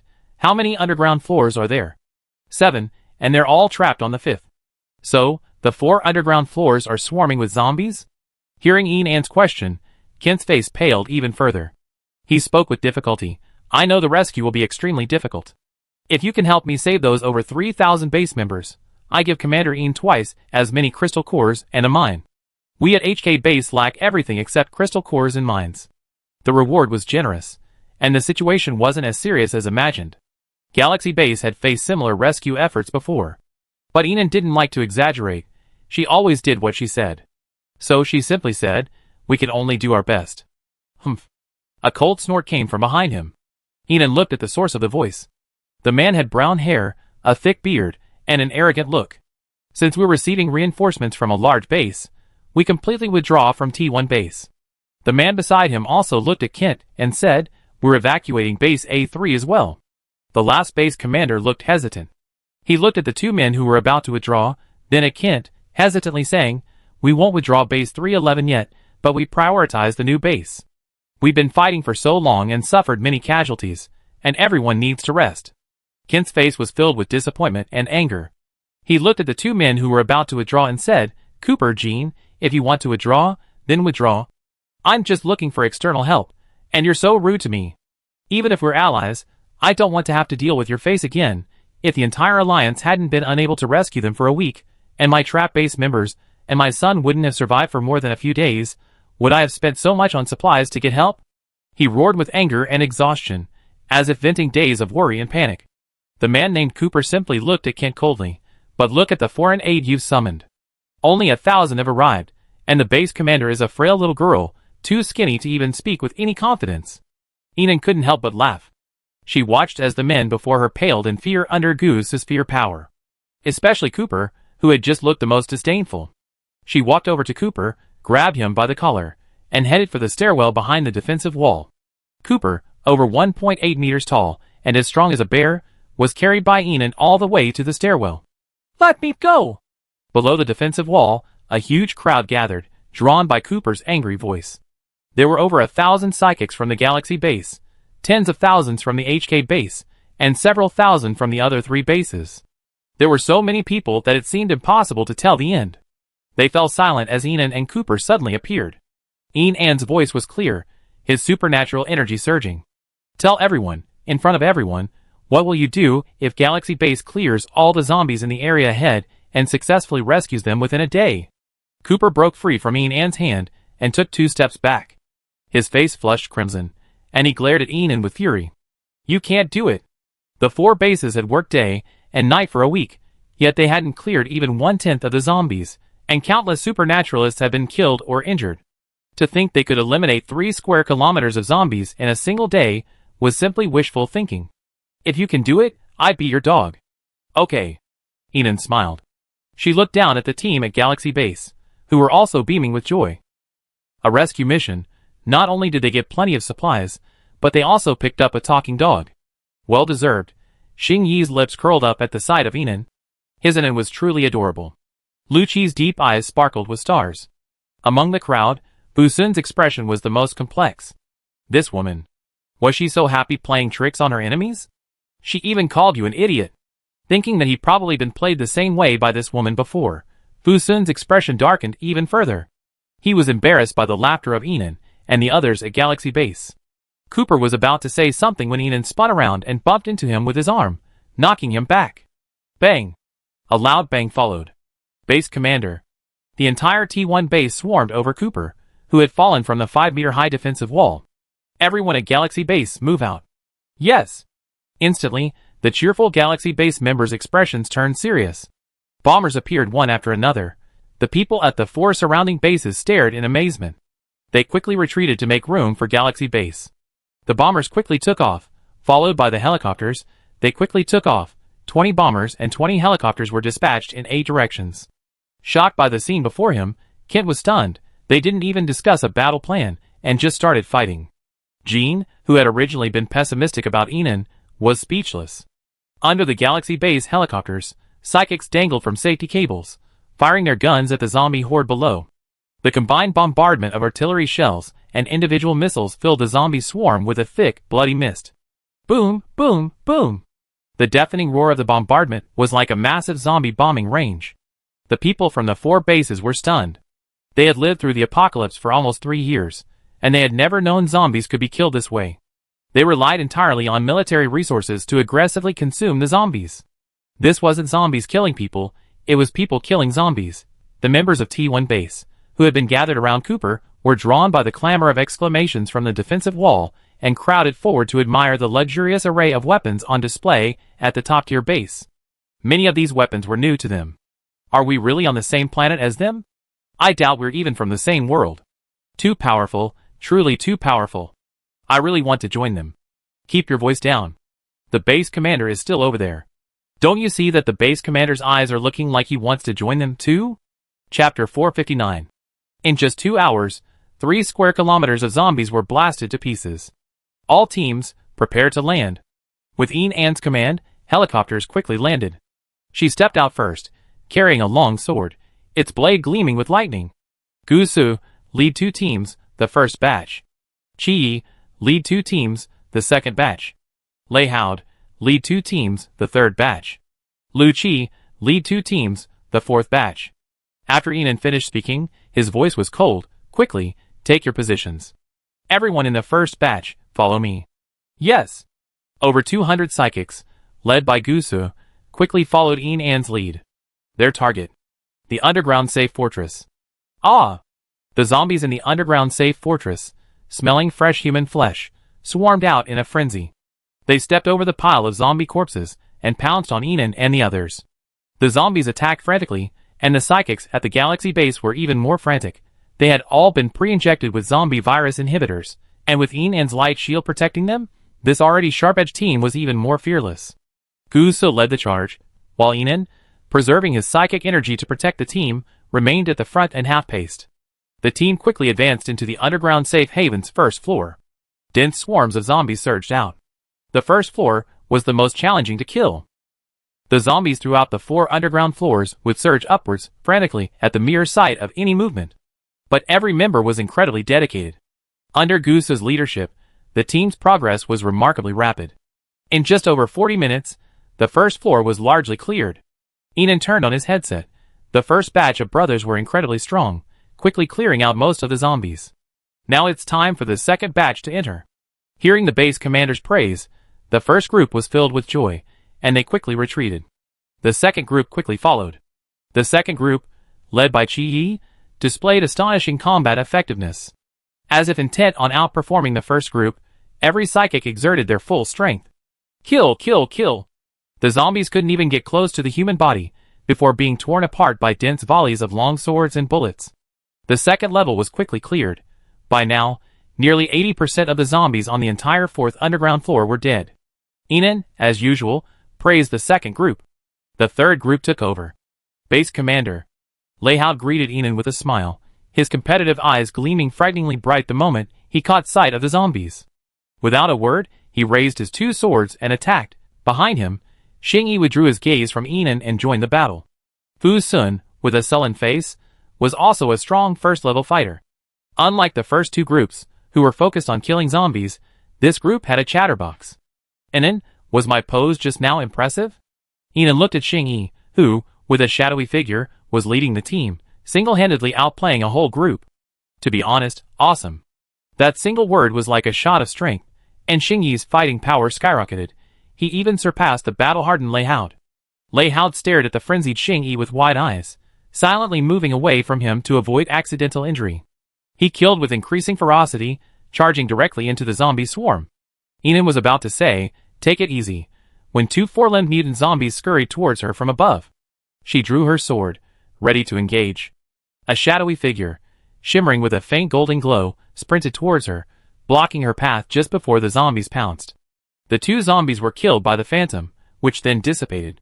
After the faint golden light faded, Xingyi's handsome, delicate face appeared before Enon. He was hurriedly running toward her, grinning like a love-struck puppy, unable to contain his delight after being praised by his girlfriend. "Enon, I better stay close to you." He spoke quickly, panting a bit, his voice pleasantly melodious. Enon's lips curled up unconsciously, and she let him protect her. Fu Sun, watching the scene from behind, was momentarily stunned when a zombie bit him on the thigh. He felt intense pain, and after quickly dispatching the zombie, he realized her light shield hadn't covered him. He couldn't help but feel unhappy, as he killed the zombies with swift and brutal speed. His lightning ability seemed to sense this unhappiness, suddenly becoming fierce and powerful. Amidst the rolling thunder and lightning, he charged to the forefront. He pushed Xingyi aside, and took the spot directly in front of Enon. When Enon saw Fu Sun, she remembered she hadn't applied her light shield to him. She replenished his light ability, only then realizing his frighteningly powerful fighting ability. Leyhound was once again astounded by Fu Sun's fighting prowess, secretly lamenting that he truly shouldn't be the base commander. It was truly chilling. Fu Sun's killing was fierce. Xingyi didn't argue with him, and continued to pester Enon for compliments. "Enon, how was that cleaver the first just used? Enon, your wrist hurts? I need some compliments. Enon, am I handsome?" Enon doted on him, too. Handsome, handsome, handsome. Fierce, fierce, fierce. Although the compliment was perfunctory, it was still a compliment. Xingyi smiled, revealing two small fangs. And Fu Sun, at the front, didn't know if it was from anger or the zombies he was killing. His face was pale. The wound on his thigh was bleeding profusely from the intense exercise. The smell of blood further stimulated the zombies to swarm him. Despite Enon's light shield, he still felt a little dizzy. When the pain reached its peak, shattered memories flashed through his mind. In the memory, he was in physical and mental pain. The woman's beautiful face was covered in a pair of fox eyes filled with indifference, and as she looked at him, she was filled with deep contempt. She chuckled coldly. "You're not fun either." The words were like a sharp knife, piercing his heart. "The zombies on the third floor are gone," Leyhound reported happily. Xingyi immediately approached Enon. But before he could get close, a tall figure got there first. Enon barely managed to catch the pale Fu Sun. His dark eyes seemed to be filled with pain, and he looked at her with mixed emotions. "I'm injured." He was sullen. Chapter 460. Enon immediately treated him and, through his earpiece, informed the entire fourth group to come down for rotation. "Don't fight with the patient." Xingyi was forthright this time. The passage from the third floor to the fourth floor was solidly blocked by a wall of earthen-type psychics. Even with the sound of the zombies' frantic crashing, it could hold out for a few minutes. The third group of psychics retreated quickly, and the footsteps of the fourth group could be heard from behind. Enon looked at Fu Sun's leg, which had been quickly healed by his healing powers, and looked up to meet his dark eyes. "It's done." Fu Sun pursed his pale lips and whispered, "Suing told me a few days ago that men are often more ruthless than women. So she suggested that the base improve its marriage and romance policies, and add some post-marriage protections for female members." Amid the clatter of the approaching troops, his voice, though low, was remarkably clear. His eyes, fixed on Enon, seemed to want to draw her in. "But why do I feel like the base commander is the most ruthless one?" He was completely confused by his inexplicable words. Enon, realizing what he was saying, laughed angrily. Okay, I forgot to put on your light shield just now. I'm so timid now, am I?" Fu Sun paused. District Chief Fu, please leave, and don't interfere with our fourth wave of operations. Lu Qi's voice was slightly cold, and his natural leadership aura made his words sound commanding. Even though Fu Sun was upset, he wasn't about to delay the other team's operations. He strode off. Lu Qi led his team in breaking open the earthen wall at the entrance, and everyone rushed forward to kill the zombies. His combat prowess was not much inferior to Gu Su's. It took only a dozen minutes. All the zombies on the 4th floor were dead. The gate to the 5th floor's passageway was broken open by the combined efforts of Lei Haud and his men. A large, dusty, emaciated crowd stared at the people at Galaxy Base in shock and fear. What are you looking at? You're rescued. With Lei Haud's words, they reacted with a wave of excitement. Great, great. Finally rescued? We almost thought we wouldn't make it. A large group of people hugged each other, trembling, even tears and snot streaming. The group was brought up one after another. Kent and his men were already waiting nearby. The members of the HK base were overjoyed to see that over 3,000 survivors had been successfully rescued. Kent was the first to rush forward and hug his son. After a long-awaited reunion, the survivors were sent back inside to recuperate. All the members of Galaxy Base also returned to the HK base. Thank you so much. To celebrate this rescue, we're planning a 3-day celebration. We kindly ask you to stay and join us. Kent spoke sincerely, and Enon nodded. No problem, but there's something important going on right now. What? Kent followed Enon's gaze and saw Cooper, looking grimly at the back of the crowd. Chung Su, a man of great tact, stepped forward and shouted to the people at Galaxy Base. What is Cooper to us, Galaxy Base? A large group of men suddenly beamed, shouting in unison, Dog! The roar resounded through the air. For a moment, the surrounding crowd was captivated. The people from the 4 bases also looked over. Cooper's face was extremely grim, flushed crimson. Lei Haud added, What's Cooper? Dog! This time, the shouts were joined by a small number of people from the HK base and the other 2 bases. For a moment, the crowd erupted in laughter. Cooper's face became even more humiliated. He cursed loudly, raised his weapon, and tried to pick a fight with Enon. Chung Su roared again, Cooper is Dog! This time, almost the entire square responded, including Cooper's own T1 base. Cooper was so angry that he smacked his weapon on the forehead of the subordinate, who was joining in the shouting. He cursed harshly as he did so. Behind Kent, a tanned, capable-looking woman approached. Base Commander, the living quarters for Galaxy Base have been cleaned. Okay, Anna, make sure you take good care of our distinguished guests. Kent spoke, glancing at the handsome men behind Enon suddenly. As if struck by a thought, he asked, Excuse me, who are these people to you, Base Commander Enon?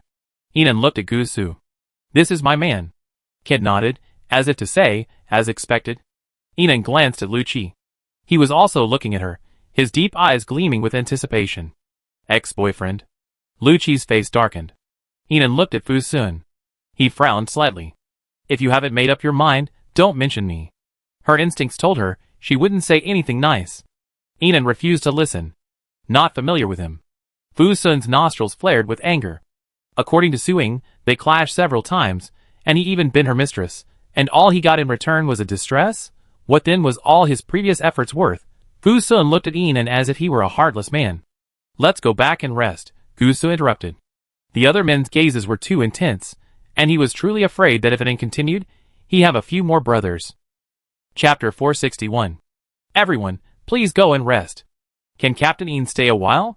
Enon looked at Kent, of course. HK Base had practically reserved its cleanest area for Galaxy Base as a temporary living quarters. The building was one of the few remaining in decent condition among the battle-damaged structures. Everyone was exhausted after a long day and eager to rest and shower. The water-based psychics, along with the fire-based psychics, began preparing hot water for everyone. The others began scrambling for rooms. Gu Su naturally chose a king-size bedroom to share with Enon. He was on the 2nd floor this time, and upon exiting his room, he saw Lu Qi across the street. Gu Su smiled lazily, his face expressionless. Captain Lu, haven't you remembered yet? Lu Qi said nothing as he looked at the man before him, who seemed quite familiar. He simply nodded. He was cold and distant, turning and heading back to his room. Want to chat? Gu Su spoke, a rare moment. Lu Qi paused, but didn't refuse. After the door closed, the 2 men sat on opposite sides. The 2, who used to talk about everything, now felt a little distant. What were we talking about? Lu Qi spoke first. Lucci, as we're rivals, I don't want you to think about the past. Gusa said, leaning back on the sofa, his dark eyes fixed on him. But as friends, I can't keep everything from you. Lucci's eyes flickered slightly. He sat up straight, elbows on knees, and looked intently at the man across from him. I really want to know. He had privately questioned many of his subordinates over the past few days. But no matter who they were, they knew very little about his past relationships. Gusa stood up and looked out the window. We were good comrades and friends. After the zombie virus outbreak, Enan, the captain of the psychic team, was highly valued by you and quickly promoted to the Special Operations Zone team. You probably felt attracted to her back then. As he spoke, his thoughts drifted far away.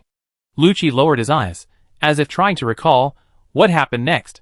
She left the national base, and you fell in love with her. Gusa turned around, glancing at Lucci's puzzled expression with a lazy smile. It wasn't that exaggerated. You just missed her terribly. And then you confessed your feelings. Lucci's brows relaxed. Did she agree? No. But not long after, she did. Lucci's tense body relaxed slightly at this, a look of loss between his brows. Aren't you afraid of earning a rival by telling me? Gusa rolled the cigarette between his fingers, lowering his eyes to watch it deform and bend slightly. He smiled softly and shook his head slightly. Rather than watching you lose your memory like a blind idiot, it's better to fight you openly. Lucci looked at Gusu. At that moment, he truly felt that the man before him was worthy of a close friendship. He also fully believed that they had once been close friends. He stood up, his tone sincere and earnest. Thank you for telling me this. As he spoke, he became curious. What about you? When did you fall in love with her? Gusu's smile faded slightly, and after a moment, he said casually, I think it was probably about the same time as yours. It's just that I was too worried and suspicious, and I didn't confirm my feelings in time. It was too late. As he spoke, his dark eyes fixed on Lucci. But this time, it's you who's late, Lucci. Hearing his words, Lucci's eyes darkened. Enan looked at Kent and the other two base commanders. So you all want to join our galaxy base? The three of them nodded simultaneously, their eyes fixed on her with immense anticipation. Of course Enan was willing. Her primary mission was to acquire the satellite bases. But to project the composure of a large base, she maintained a calm, unfathomable expression. You may consider it. I give you an answer before I leave. This immediately intrigued the other three base commanders. Emotions were racing, each eager to show off. Captain Ean, my assistant will arrange for a space-based psychic to deliver the supplies we just promised you to your living quarters. Jean pushed Ken aside. Captain Ean, our A3 base has more personnel and more supplies than our HK base. When you're free, I take you on a tour of our A3 base. The other, more clueless base commander, Kulin, couldn't get a word in. He simply blinked at Enan.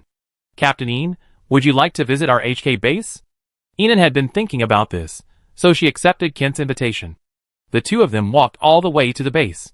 The entire journey was bustling. In the square, numerous men and women were lighting bonfires and setting up long tables and benches. We celebrate here by having a grand bonfire party. After hearing Kent's introduction, Enan looked out at the crowd and noticed that almost every woman was followed by several men. Seeing the confusion in Enan's eyes, Kent explained, because life is difficult after the apocalypse, the female mortality rate is extremely high. To address population growth, the base has changed its marriage policy. We encourage women to have multiple husbands. Surprised by their boldness, Enan nodded, very progressive. Kent smiled, this is the norm throughout our alliance. Women can actively pursue men they like. Single men who have a crush on someone must convince that woman to accept them within 3 days. Otherwise, they can't refuse the suitor and must become the man for the woman pursuing them. Hearing this, Enan suddenly understood why Kent had asked her about her relationship with him. She looked at Kent. As expected, he smiled warmly. Galaxy Base is full of talented people. I'm sure the girls at HK Base are looking forward to tonight. Chapter 462. Enan was losing her composure. Although she was still following Kent through the HK Base, she was already starting to feel anxious. Captain Kent, I think I'd better stop exploring. I'm a little tired and want to go to the residential area to rest. Hearing Enan's words, Kent nodded immediately. Of course, I take you there. The two of them turned and headed back the way they come. A large group of women holding hats woven from straw ran past them, laughing. Hello, Captain. Captain! They greeted Kent and continued running. Looking at their backs, Kent shook his head and smiled. Look how excited they are. What are straw hats? Oh, it's a custom in our country. When expressing your love, you give your partner a hand-woven flower hat. But now it's the end of the world, and there aren't any flowers, so everyone uses straw instead. Ian quickened his pace. Captain Ian seems anxious. That's not a residential area. Kent struggled to keep up. It was already dark, and torches and bonfires were burning everywhere at HK base. They didn't have electricity yet, so they had to rely on primitive lighting methods. From a distance, Ian could see the square packed with people. HK's square was already enormous, the size of 3 or 4 football fields, and it was bustling with activity. Ian looked up and saw many men from Galaxy Base surrounded by girls. Surrounded by the passionate and unrestrained foreigners, the faces of the men grew awkward. When they saw Ian, their faces flushed with embarrassment. Captain, they took the initiative. I didn't seduce them. A man scratched his head and explained to Ian. Ian searched the crowd. Finally, he spotted a large gathering of women from a distance. Gusu was surrounded by them. His back was now facing her, and the girls around him offered straw hats one by one. Will you be my man? Be my man, and I promise to treat you well. Handsome man, look at me. My straw hat is woven so sturdily, it looked great on you. They were incredibly enthusiastic. Sorry, I already have a lover. Gusu was filled with resistance, but he pushed back. The girl's enthusiasm only grew. It doesn't matter if I already have one. We can grab her. Yes, our rule is, whoever grabs her gets it. Gusu was a little troubled by this ethnic custom, but he couldn't attack them. Move aside. Sorry, move aside. A familiar, heartwarming voice sounded from behind him. Gusu turned to look. Ian, holding aloft a beautiful flower-woven hat, forced her way through the crowd of women. She politely addressed those around her. Please make way. Thank you. This is my lover. The girls, seeing their true lover arrive, wearing such a beautiful flower-woven hat, most of them abandoned their plans for Gusu and moved on. But some remained steadfast. They still surrounded Gusu. Ian stood on tiptoe and placed the flower-woven hat on Gusu's head, whispering, Put it on. Look, there's a fresh flower hat over there. Wow, a real flower hat. Where did she get the flowers? They all look so good together. I want to snatch a man like that too. I want to follow her. Let her take me in. The flowered hat caught the attention of many people around, and some in the crowd gasped in amazement. Looking at Ian like this, Gusu felt a warm surge of love in his heart. No matter how many women offered him straw hats, he only looked at her intently, as if she was the only one in the world. The next second, he was caught off guard and carried by Ian. The slender Ian, standing 1.7 meters tall, carried the 1.87 meter Gusu. The scene was both beautiful and novel. Instantly, the women surrounding Gusu stepped back, leaving them enough space. Anyone who wants to snatch me has to be able to beat me. Ian smiled at the women around her, shook Gusu from her shoulders and arms, and walked towards the food court. Who would dare snatch him now? None of them thought they had the strength to carry such a large man. When Gusu was set down by Ian, his eyes sparkled with happiness. His love for her reached its peak at that moment. Captain Ian has a way of winning hearts. Meeting the deep love in his eyes, Ian caught a glimpse of the sullen Shingy in the background. He was furiously jumping up and down at her amidst the crowd of women, practically shouting, Where's me? Where's me? Ian pretended not to notice, and continued chatting and laughing with Gusu. The next moment, the young master couldn't contain himself anymore and hurried over. The group of women, who had admired him, followed closely behind. Shingy walked up to Ian, who was seated, and pointed at her angrily, That's her, my sweetheart. The leading woman spoke loudly, But it seems she doesn't like you. Why don't you just follow me? I promise to give you potatoes every meal. Ian glanced at the delicacies on the long table. Potatoes, dry bread. This was the finest food Kent had served them. It was clear that eating potatoes every meal was truly luxurious. Shingy was incredulous. I eat meat every meal at the Galaxy Base, and you want me to eat potatoes with you? Besides, I want to follow her. I'd rather eat dirt every meal with her than a full-scale banquet with you. Seeing Shingy's chattering, his demeanor as a chaste and virtuous man, the women who admired him had to give up for now. Shingy plopped down next to Ian and began to complain. Ian, you only have eyes for Gusu, right? I'm your boyfriend, too. When did you ever tell me we were breaking up? Just now, when he saw those ferocious women, he was almost threatening them with a knife to stay away from him. But seeing Gusu being claimed by her, he was so jealous that he put away his knife and bravely went forward to be harassed by the women, even finding a spot where Ian could see him most clearly. Who knew that despite his hard work, she would completely ignore him. Thinking of this, Xing-Yi felt extremely aggrieved. Chapter 463. He waited eagerly for Enon to coax him, but the straight-laced woman ignored him. More and more people poured in. The food area was originally sparsely populated, but with the arrival of Lu Qi and other popular male models, the flow of people surged. Amidst the throng, Lu Qi walked resolutely toward Enon. And then, the domain power unfolded. For a moment, a gray mist enveloped Lu Qi and Enon, and an energy field about half a meter thick appeared around them, preventing anyone from approaching. No one could touch within the domain. The people at the HK base had never seen this power before, and they were buzzing with discussion. But Lu Qi's path was much smoother under the domain power. He strode towards Enon under the gaze of the crowd. I think it's not just women who have the right to initiate advances, men have too, he said, looking at Enon, who looked up at him from the mist, and carefully placed the straw hat on her head. His movements were gentle and reverent. Though his eyes lacked the intense, unwavering love they once held, they remained focused and determined. Please choose me as your man. She hadn't expected Lu Qi to be so proactive. Enon wasn't sure if he had regained his memory. She was about to say something. The mist dissipated. The black fog enveloped her once again. And then, in front of Gu Su, Xing-Yi, and Lu Qi, Enon was taken away by Qi-Yi. Damn it! Mirror abilities are so useless. Xing-Yi stood up in anger. Enon was whisked a mile away by Qi-Yi in a matter of seconds. The base commander is stuck. I'm bringing you out to catch your breath, he said, taking her hand and walking forward. District Chief Qi is so thoughtful. She let him lead her, a smile on her face. Just now, a girl here told me that if I can't find a woman to take me in within 3 days, I go home with one of them. Qi said this, lowering his gaze to Enon. I don't think the base commander would let me get into such a predicament. Enon pretended to be clueless, knowing the truth. Of course. District Chief Qi is a pillar of the base. Don't worry, even if they kidnap you or force you, I rescue you before I leave. Qi-Ye's expression was complicated, having not expected her to answer like that. He was speechless. The two of them walked to a deserted, secluded area. There were no lights, and it was so dark that they could even hear the roars of zombies from beyond the nearby defensive wall. Qi-Yi stopped and grasped Enan's hand with his other hand. He faced her directly. In the darkness, his eyes were stubborn and determined. I want to upgrade. Huh? Enon didn't understand what he meant. I don't want to be fourth, Qi said, looking out at the crowd in the distance, then back down at her. Since the top spot has already been taken, this time, I want to be second. He finished, not waiting for Enon to refuse. The black fog thickened.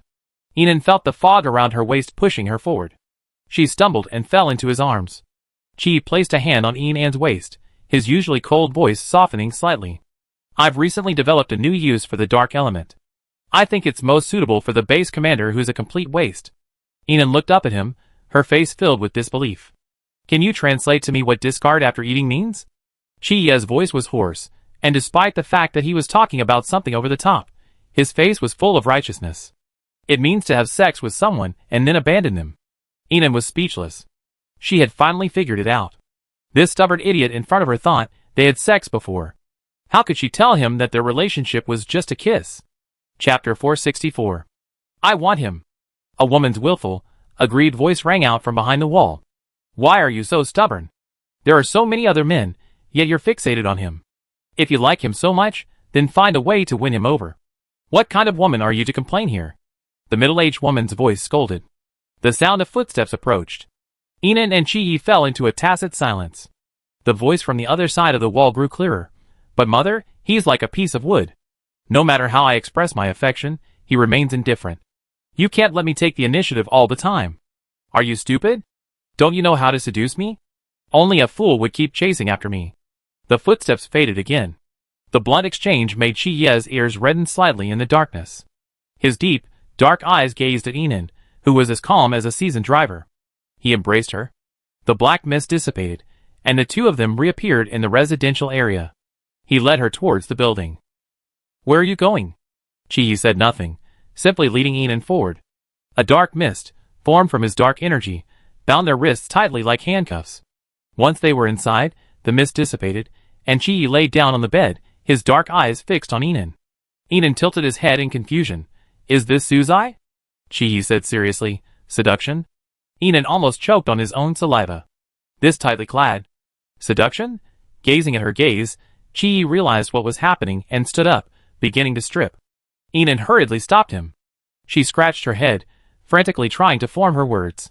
Chi-shioya, you might not know that seduction isn't like this. What is it? Inan, She couldn't corrupt an innocent boy. I understand. Chi said, quickly removing his coat. He was wearing a gray-white sweater underneath. Just as he was about to continue, Inan hurriedly stopped him. No, she would feel too guilty. She hurriedly said, let's go to the celebration. Seeing her clear, watery, foxy eyes, devoid of any interest or desire for him, Chiye's eyes dropped, a strong sense of frustration rising in his heart, and his voice became raspy and cold. As expected, if you don't like me, no amount of seduction will help. His lost look stung her heart, and Inan immediately comforted her. That's not what I meant. It's more about. As she spoke, her face became more distorted. How could she explain it? Did I make you so dissatisfied before?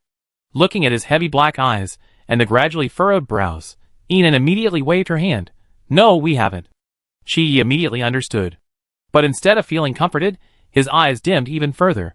That's even more of a failure. Their rank is fourth. The righteous fruit is uncultivated. It was a complete mess. Knock, knock, knock. There was a knock on the door. Is the base commander here? Qi-xian's voice. It was gentle, and just hearing that voice made him imagine the boy's warm smile, like the warm April sun. Already dejected, Qi looked up at Inan, his gaze devoid of any light. It seemed as if Inan's mere utterance would cause him to shatter on the spot. Of course, Inan wouldn't add insult to injury. She nodded soothingly at him, whispering, don't worry, I won't let anyone know I'm here. I'm spending time with you now, and I won't see anyone else. Hearing Inan's words, Chiye's bitterness faded much. It didn't seem so utterly awful after all. Seeing Chiye's dejection fade somewhat, Inan felt her soothing efforts were effective, and she too brightened. Without a second thought, she responded, I'm not here. After saying this, seeing Chiye's brow furrow again, Inan realized something was amiss. Captain, there's a dance out there. Aren't you going to go? Qi-xian's voice was tinged with a smile this time. It seemed as if Inan was just joking. Chapter 465. Is the base commander like this? He makes sweet promises, but his actions are so fickle? Chiye's rare questioning left Inan speechless, especially because of the loneliness in his eyes.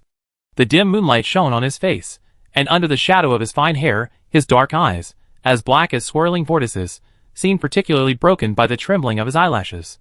His voice was clear yet hoarse. These past few days, every time I see the base commander, I always feel a sense of familiarity. Inan's heart fluttered. Do you remember anything? Maybe? His gaze deepened, and as he looked at Inan, a misty air seemed to permeate his eyes. Aside from memories of my sister, almost all of them are about the base commander. But none of them are happy. As he spoke, a bitter smile curled at the corner of his mouth. It turns out, we didn't have many happy memories before. There were more distant gazes, longing and waiting. I'm not in love with him, am I? Faced with the vulnerability in his question, Inan stood on tiptoe and kissed him on the lips. Her soft lips covered his coldness, and the warmth spread, warming his heart. The answer was self-evident at that moment. After the kiss, Inan tried to pull away, but found herself tightly gripped by the dark mist around her waist. The mist held her tightly, even holding her tightly against it. Is this how dark powers are used? Inan couldn't help but whisper. The next moment, the mist lifted Inan up and threw her directly onto the bed. The moment she landed, it held her body like soft cotton.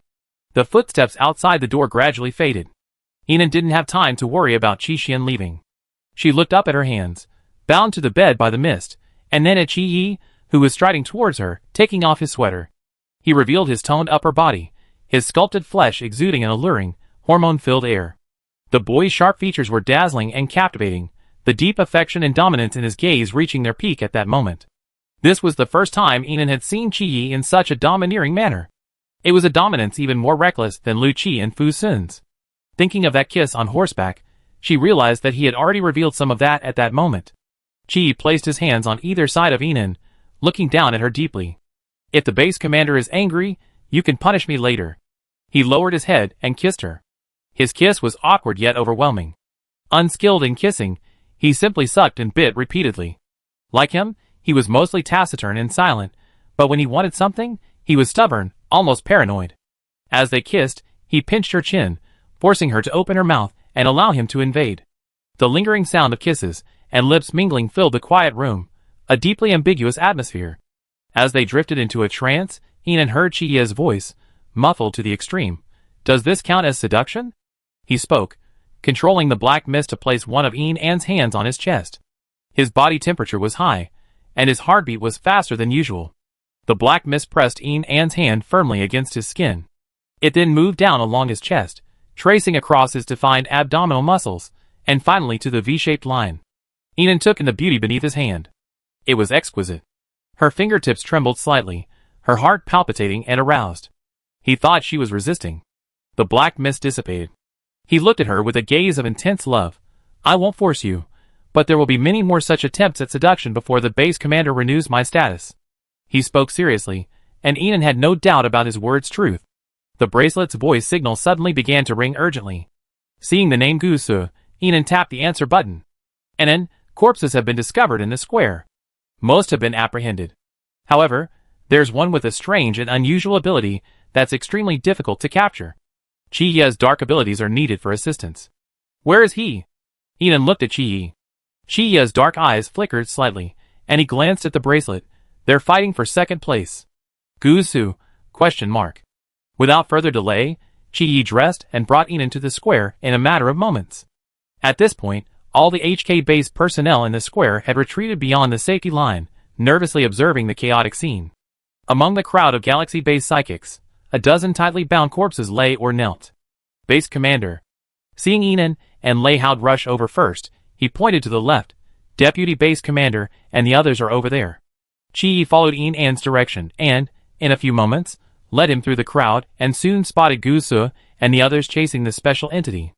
The special entity was a gray, slimy mass, slithering swiftly across the ground, resembling nothing human. A black mist filled the air, and the next second, Inan and Chiyi appeared before the special entity. Both men simultaneously drew their swords, and the special entity slipped past Inan's feet, its slimy body unscathed by the blows. What kind of monster? Inan had never seen such a strange creature before. It's her ability. She can transform into an extremely fast slime, immune to all attacks.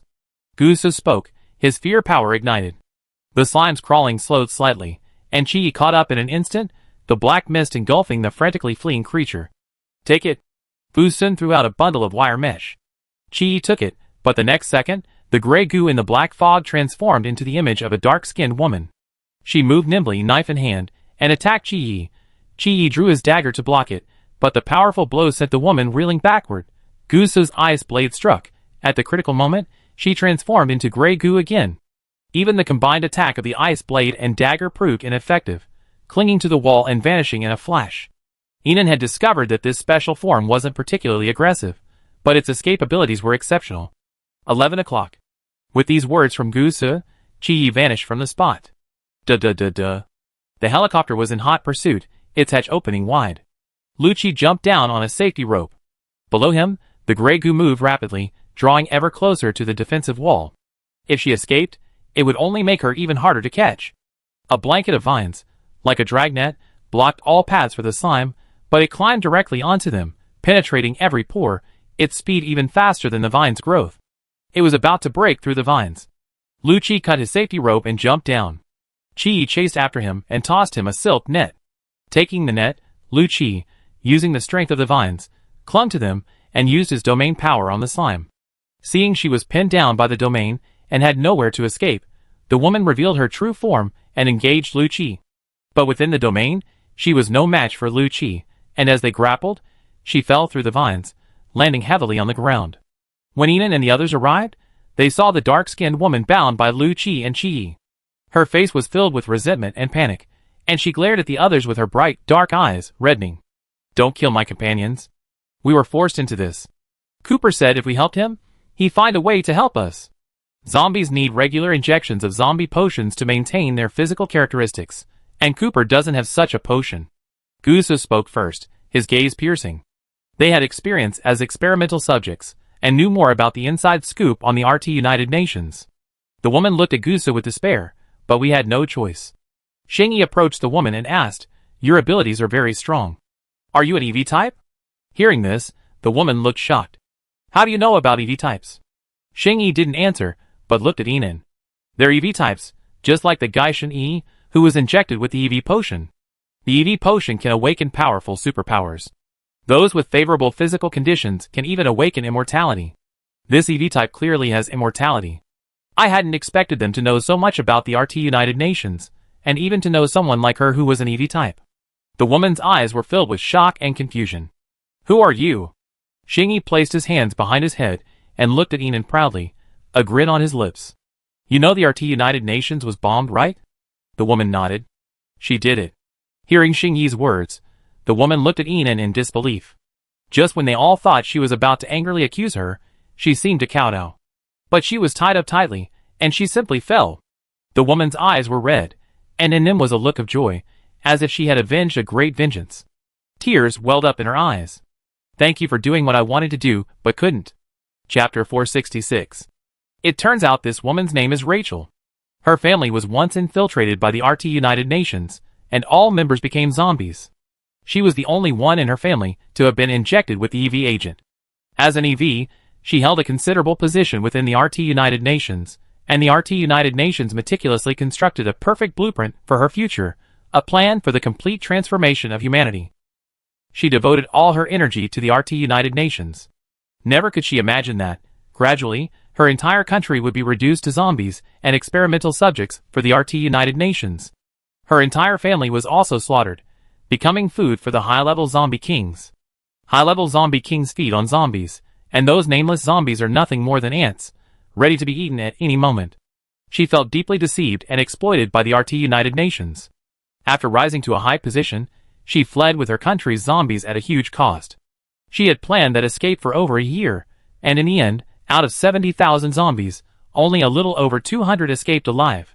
Although she had taken away a large amount of zombie potion, it was completely consumed during the prolonged and agonizing experience, leaving only about 20 of the over 200 zombies alive. Without the zombie potion, they searched far and wide for a way to break the zombie virus, only to be misled by the ambitious Cooper. So Cooper promised you the potion if you helped him devour the other 3 bases? He even ordered you to do the zombie incident at the HK base? At Lei Hao's question, Rachel lowered her head and nodded silently. Behind her, more than 20 zombies were also tied up. All of them were pale, almost zombie-like, and their appearances were haggard. In the hall, the base commanders and senior management of the Kent, Jean, and Quinlan bases were all present. They stared at Rachel, trapped in the center of the hall, with shock and anger. Everyone, come with me to capture Cooper. Kent was the first to stand up and rush out. The 3 bases simply could not accept Cooper's betrayal. Many people fled the hall, leaving only the members of the Galaxy base. Enan looked at Gusu. He received her silent question. He simply nodded. Everything is true. With Gusu's assurance, Enan felt a little more at ease. She looked at the woman. Rachel, I can restore your people to normal. The potion in the space that could break the RTUN multivirus cost 1,000 points per dose, which was practically zero cost for her. Hearing Enan's words, Rachel's eyes suddenly lit up, and she looked at him with anticipation. Not only her, but all the corpses behind her were also filled with shock and anticipation. But I need you to work for Galaxy Base, and there's a 2-week probation period. After that, I give you the potion. Of course. As long as they're alive, I'd do anything. Lei Hao quickly arranged for Rachel and the others to be taken away and placed under strict guard. The others dispersed to rest. This night was destined to be a sleepless one for the 4 bases, but the people at Galaxy Base could get a good night's sleep. Enan was led away by Gusu, but before he could take 2 steps, Lu Qi stopped him. The healing power area is full. Enan glanced at his blood-soaked coat and noticed he was injured. Gusu sighed deeply, losing all reason to refuse. A few minutes later, in the room, Gusu leaned against the window and looked coldly at Lu Qi, who had stripped to his waist. I didn't know a shoulder injury would require so much stripping. Lu Qi sat upright in his seat and whispered, I have internal injuries. As he spoke, his deep eyes fixed on Gusu. The deputy base commander has to take care of everything. Of course, to prevent anyone from seducing my people while I'm away. The atmosphere between the 2 men was somewhat tense. Enan, tending to Lu Qi's shoulder wound, said with a rather helpless tone, We had a good understanding when we arrested him just now, but now we're at loggerheads again. Comrades are comrades. Rivals are rivals. Unexpectedly, Lu Qi only whispered, It's healed. Put it on. Enan was furious, and the next second, Lu Qi grabbed his hand. Gusu's eyes darkened. The base commander must have saved my life before. For a moment just now, it felt incredibly familiar. Meeting the slowly returning affection in his deep eyes, Inan relaxed her grip. I'm glad you haven't forgotten me, District Chief Liu. Gusu embraced Inan, keeping a few meters away from Lu Qi. It's so cold, District Chief Liu, you better put on some clothes.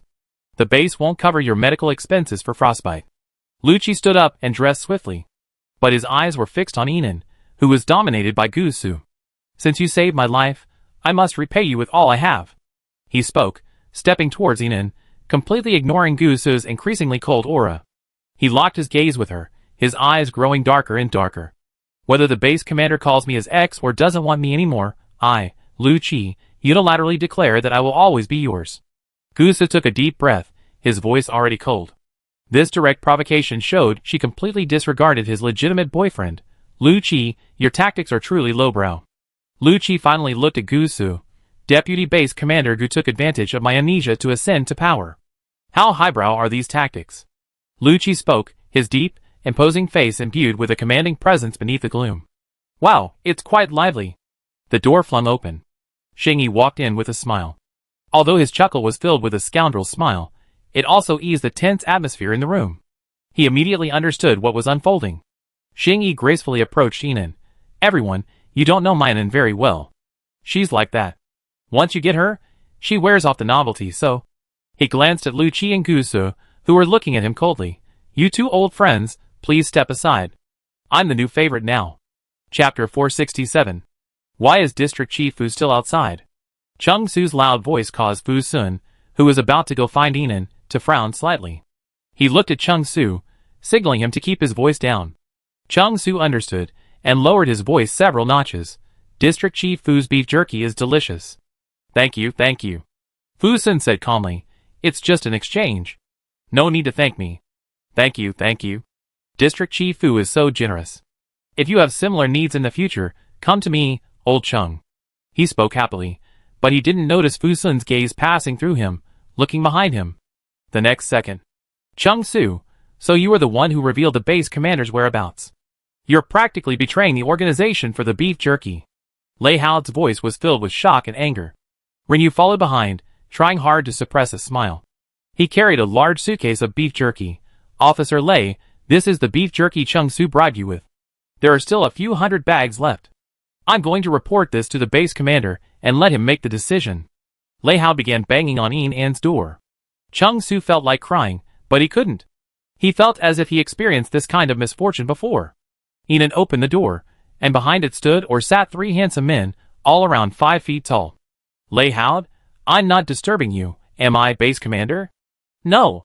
You're a lifesaver. Lei Hao breathed a sigh of relief and told him directly about Chung Su's bribe of beef jerky and the organization's action plan. Then distribute the beef jerky to all the brothers, so we can all share in the good fortune. After Inan finished speaking, Lei Hao passed on the news. For a moment, the entire Galaxy base building was overjoyed, rushing out to grab some beef jerky. You know, a bag of beef jerky like this normally costs 300 contribution points at the base. This was a godsend. Only Chung Su had a doleful expression. Base commander, wanna play werewolf? A man in the crowd enthusiastically invited, holding up his cards. Kong Yinshin got these werewolf killer cards from somewhere, the 9-player version. Inan was eager to try. Playing werewolf was better than watching these men compete. She took the worn, faded werewolf killer cards and put them into her space. Suddenly, a new werewolf killer card purchase option appeared on her points panel. She bought several decks and distributed them to the base members. These men, desperately short of entertainment after the apocalypse, were overjoyed to get their hands on the cards and formed groups to play. Wanna play, District Commander Fu? Fu Sun remained expressionless. Playing this? Childish. Base Commander, come over to our group. We're short on people. Kong Yinshin looked at Inan with twinkling eyes. Gusu stood behind Inan, lazily eyeing the werewolf killer card, clearly uninterested. But seeing Inan eagerly join in, he followed suit. Xingyi sat down on Inan's other side, like a dogskin plaster.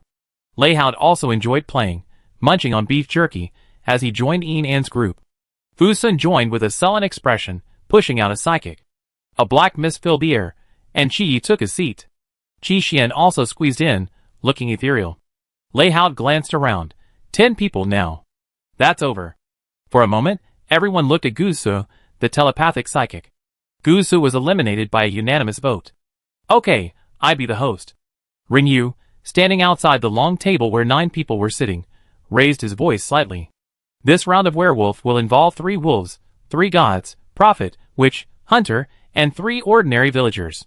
Without a police badge, witches can save themselves if stabbed on the first night. Do you all understand the rules of werewolf? Seeing that all 9 people had no doubts, Rinyu cleared his throat. Okay, the game officially begins. I distribute the character cards and numbers. Lei Hao is number 1, Chung Su is number 2, Fu Sun is number 3, Lu Qi is number 4, Yinan is number 5, Xing Yi is number 6, Qi Yi is number 7, Qi Xian is number 8, and Kong Yinshan is number 9. The 9 character cards were shuffled and dealt out one by one. Everyone received their character cards, looked at them, and then placed them face down. Each of them began to perform their acting skills. First night, please close your eyes before it gets dark. Everyone closed their eyes. Werewolves, please open your eyes. Fu Sun, Xing Yi, and Lei Hao opened their eyes. Fu Sun and Xing Yi's faces fell as they saw each other. Werewolves, please kill us. With Rinyu's words, Fu Sun and Xing Yi pointed at each other. Rinyu and Lei Hao were both stunned. Lei Hao, in particular, watched his 2 wolf companions attempt to stab each other, frantically making hand gestures to try to salvage the situation. But the 2 masters remained expressionless, pointing their guns at each other. Desperate, Lei Hao pulled out the gun from his waist, closed his eyes, and pointed it at his own head. Kill him. Lei Hao pointed at himself.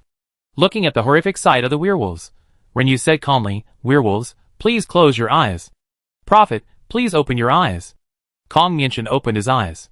Prophet, please verify the person. Kong Yinshan chose Lu Qi. Rinyu made a gesture to indicate he was a good person, then signaled Kong Yinshan to close his eyes. Witch, please open your eyes. Qi Xian opened his eyes. Rinyu gestured to ensure no casualties, then asked, Witch, are you going to save or poison anyone? Qi Xian shook his head. Witch, close your eyes. Hunter, open your eyes. Qi opened his eyes. Hunter, close your eyes. It's dawn. Everyone opened their eyes. Rinyu looked at everyone. Yesterday was Christmas Eve. The wolves' entire internal vote resulted in a Christmas Eve, but those uninformed clearly thought the witch had saved the day. Random number 9 will speak clockwise. Seeing the wolves were hopeless, Rinyu specifically asked the true prophet, Kong Yinshan, to speak, hoping to quickly end this ridiculous situation. He looked at Kong Yinshan expectantly. He looked at Lu Qi and said, I'm the prophet. Number 4, check and kill. His tone was firm and serious. The game can be lost, but the rival must die. Rinyu, ? Gusu, who was watching the game, rubbed his brow and chose to give up watching. Number 1 Lei Hao had already given up struggling, but Kong Yinshan's words left him confused. He looked at the good man Kong Yinshan, then at the good man Lu Qi, and ultimately chose to carry on with the wolf team's mission. He declared passionately, I believe number 9 is the prophet. Play number 4. Chung Su, a commoner, knew nothing. He believed everything he heard. Play number 4. Number 3, Fu Sun, sat upright. I'm the prophet. Number 7 checks and kills. Play number 7. Number 4 will be my reverse gold. Number 4, Lu Qi, finally found his dream prophet. He even began to favor the man who had once poached him. Number 3 is the real prophet. I'm just a commoner. If you don't believe me, you can play number 4 today. His sharp, imposing face was incredibly persuasive. Number 5, Yinan, began to speak. She had been observing from the sidelines. Lu Qi's expression didn't seem fake, so she chose to trust Fu Sun for now. I go with number 3 and play number 7. Kong Yinshan's eyes dimmed slightly at this. Number 6, Xing Yi, was next. Seeing his teammates suddenly taking the game seriously, he chose to remain quiet for now. His beautiful almond-shaped eyes gazed at Yinan with deep affection, and he casually exchanged a few words before passing on. Number 7, Qi Yi, was quiet. Play me, I lead number 6. Xing Yi looked at him puzzledly. Are you okay, brother? Qi Yi ignored his questioning gaze, saying simply, You look at Yinan, that's disgusting. I get you out first. Xing Yi, ? The last person to speak was number 8, Qi Xian. He felt a complex mix of emotions at the moment, because he saw things more clearly than anyone else. Everyone only remembered Gusu's ability to read minds, but forgot his ability to discern. But since the real prophets weren't playing nice, he lost interest in playing. He looked at Yinan gently and tenderly. I'm a witch. The wolves stabbed me tonight, and I poison Inen. In ancient times, it was called a love suicide. As expected, Qi Xian was unanimously eliminated. Wait a minute. Rinyu felt a headache. I can't host anymore, someone else. Qi volunteered to host. An unlucky psychic was pulled in to take Qi's place. Qi looked at the crowd. It's dark, please close your eyes. Everyone closed their eyes. A black mist emerged, and Qi abducted Inen. So, everyone waited for a long time with their eyes closed, but the host's next words were not heard. Xing was the first to open his eyes. Damn! Chapter 468. Inen was taken away by Qi. The other men were beside themselves. Forgetting playing games, they all began looking around with gloomy faces. Only Fu Sun looked toward the gate, feigning composure, as he picked up a piece of beef jerky from the table and began to eat. District Chief Fu, aren't you anxious about the base commander being snatched away? The loss of the beef jerky was so painful that Cheng Su, who had regained some of his memory, looked at Fu Sun with confusion. Although Fu Sun was chewing wax, his expression remained stoic and expressionless. Why should I be anxious? Cheng Su tooted his tongue. District Chief Fu, can't you see that the countdown to the battle for status has begun? Hearing Cheng Su's words, Fu Sun's brows gradually furrowed. Cheng Su continued, if you don't seize the opportunity now to fight for a place at the front, you might miss it later. Fu Sun was silent for 2 seconds, then continued stubbornly, fight? That word is too foreign to me. Even so, Cheng Su paused briefly, as he looked at the mud flake in Fu Sun's hand. Then he continued, you know, Brother Fu, you fought your way through a crowd of men. Fu Sun tilted his head to look at Cheng Su, really? Yes. When you cry, my heart breaks. Fu Sun's expression changed, and then he said in a deep voice, tears? He shook his head, looking ahead with a cold and arrogant look. How could he possibly cry? Inside the rooftop attic, Inen folded his arms, looking at Qi Yi, who had abducted her. You're really brave now. Kidnapped her as easily as a human trafficker kidnaps a child. Qi Yi looked at Inen seriously with his dark eyes. Quiet and rebellious appeared on him at the same time, but it was not abrupt at all. If the base commander is unhappy, you can punish me. As he spoke, he leaned closer to Inen, his hair twitching slightly, softening his fierce eyes. But don't go looking for anyone else. He was taking a gamble. He was taking a gamble. He was betting that his dominance would draw her closer, not push her away. Looking at Qi Yi like this, Inan's heart ached, and she couldn't bear to blame him. She bought a quilt and mattress from the space, set them up, and lazily lay on the bed, propping her head up to look at him. Okay, then I punish you. Qi Yi sat on the edge of the bed, propped up on one hand, looking down at her, his eyes filled with love. Warm the bed tonight. His voice was a little hoarse. Okay. He stood up and began to take off his coat. Inen looked away, merely removing his coat and boots before sliding sideways under the covers. A few seconds later, she felt the covers being lifted from behind her, and a warm, broad body wrapped around her back. Not only that, but warm breaths could be felt from above her head. Inexplicably, she felt a sense of security. His hand passed from her waist to hers, tightly gripping hers. This position practically encased her in warmth. Both of them were wearing sweaters, and the temperature suddenly rose rapidly. It felt as if the heater had been turned on. Inen tilted her head to look at him, meeting a pair of misty dark eyes. Qi Yi leaned in closer, kissing the tip of her nose lightly before burying his head in her shoulder and holding her hand tighter, as if to melt her into his body. In that instant, Inen felt the deep love of this withdrawn young man. Her heartbeat quickened, and her voice softened. Qi Yi, do that seductive trick you did last night, one more time. Qi Yi looked up at her, as if he misheard. But seeing Inan's passionate eyes, the affection within them reached its peak. His hoarse, slightly nasal voice beckoned, okay. The boy's movements were awkward, but direct. He gently grasped her hand, and pushed his shirt up inch by inch. Inen smiled softly. She met his inky black eyes. Fool, seduction is just this, not enough. She rolled over and pushed him down, ripping off his sweater, her fingertips gently circling his chest. Her beautiful face leaned in close, her fiery eyes fixed on him with a seductive smile. Qi Yi's ears blushed slightly at her sudden action. After all, he was extremely innocent when it came to matters between men and women, let alone when someone he admired approached him. Every touch of hers was a drumbeat in his heart. Every circle of her fingertips now made it even more unbearable. Watching Qi Yi's stern face, which slowly turned red as if possessed by a poison, Inen leaned forward slightly, her long hair scattering around him, looking particularly beautiful. Her long eyelashes brushed his chin, and then she gently kissed his Adam's apple. Chi groaned, and his grip on her waist tightened, his body burning even more intensely. Inan simply added fuel to the fire, teasing her to the extreme. Suddenly, she felt a black mist entwine around her waist. He flipped, and he pressed her down. "I've learned it, master." His voice was already hoarse. With that, he kissed her fiercely, and the lingering black mist spread from her wrists to her waist, enveloping her tightly. Chi was too clever. Not only had he mastered the essence of what Inan had just taught him, he had even applied it to her with even greater force. He even discovered things she hadn't taught him.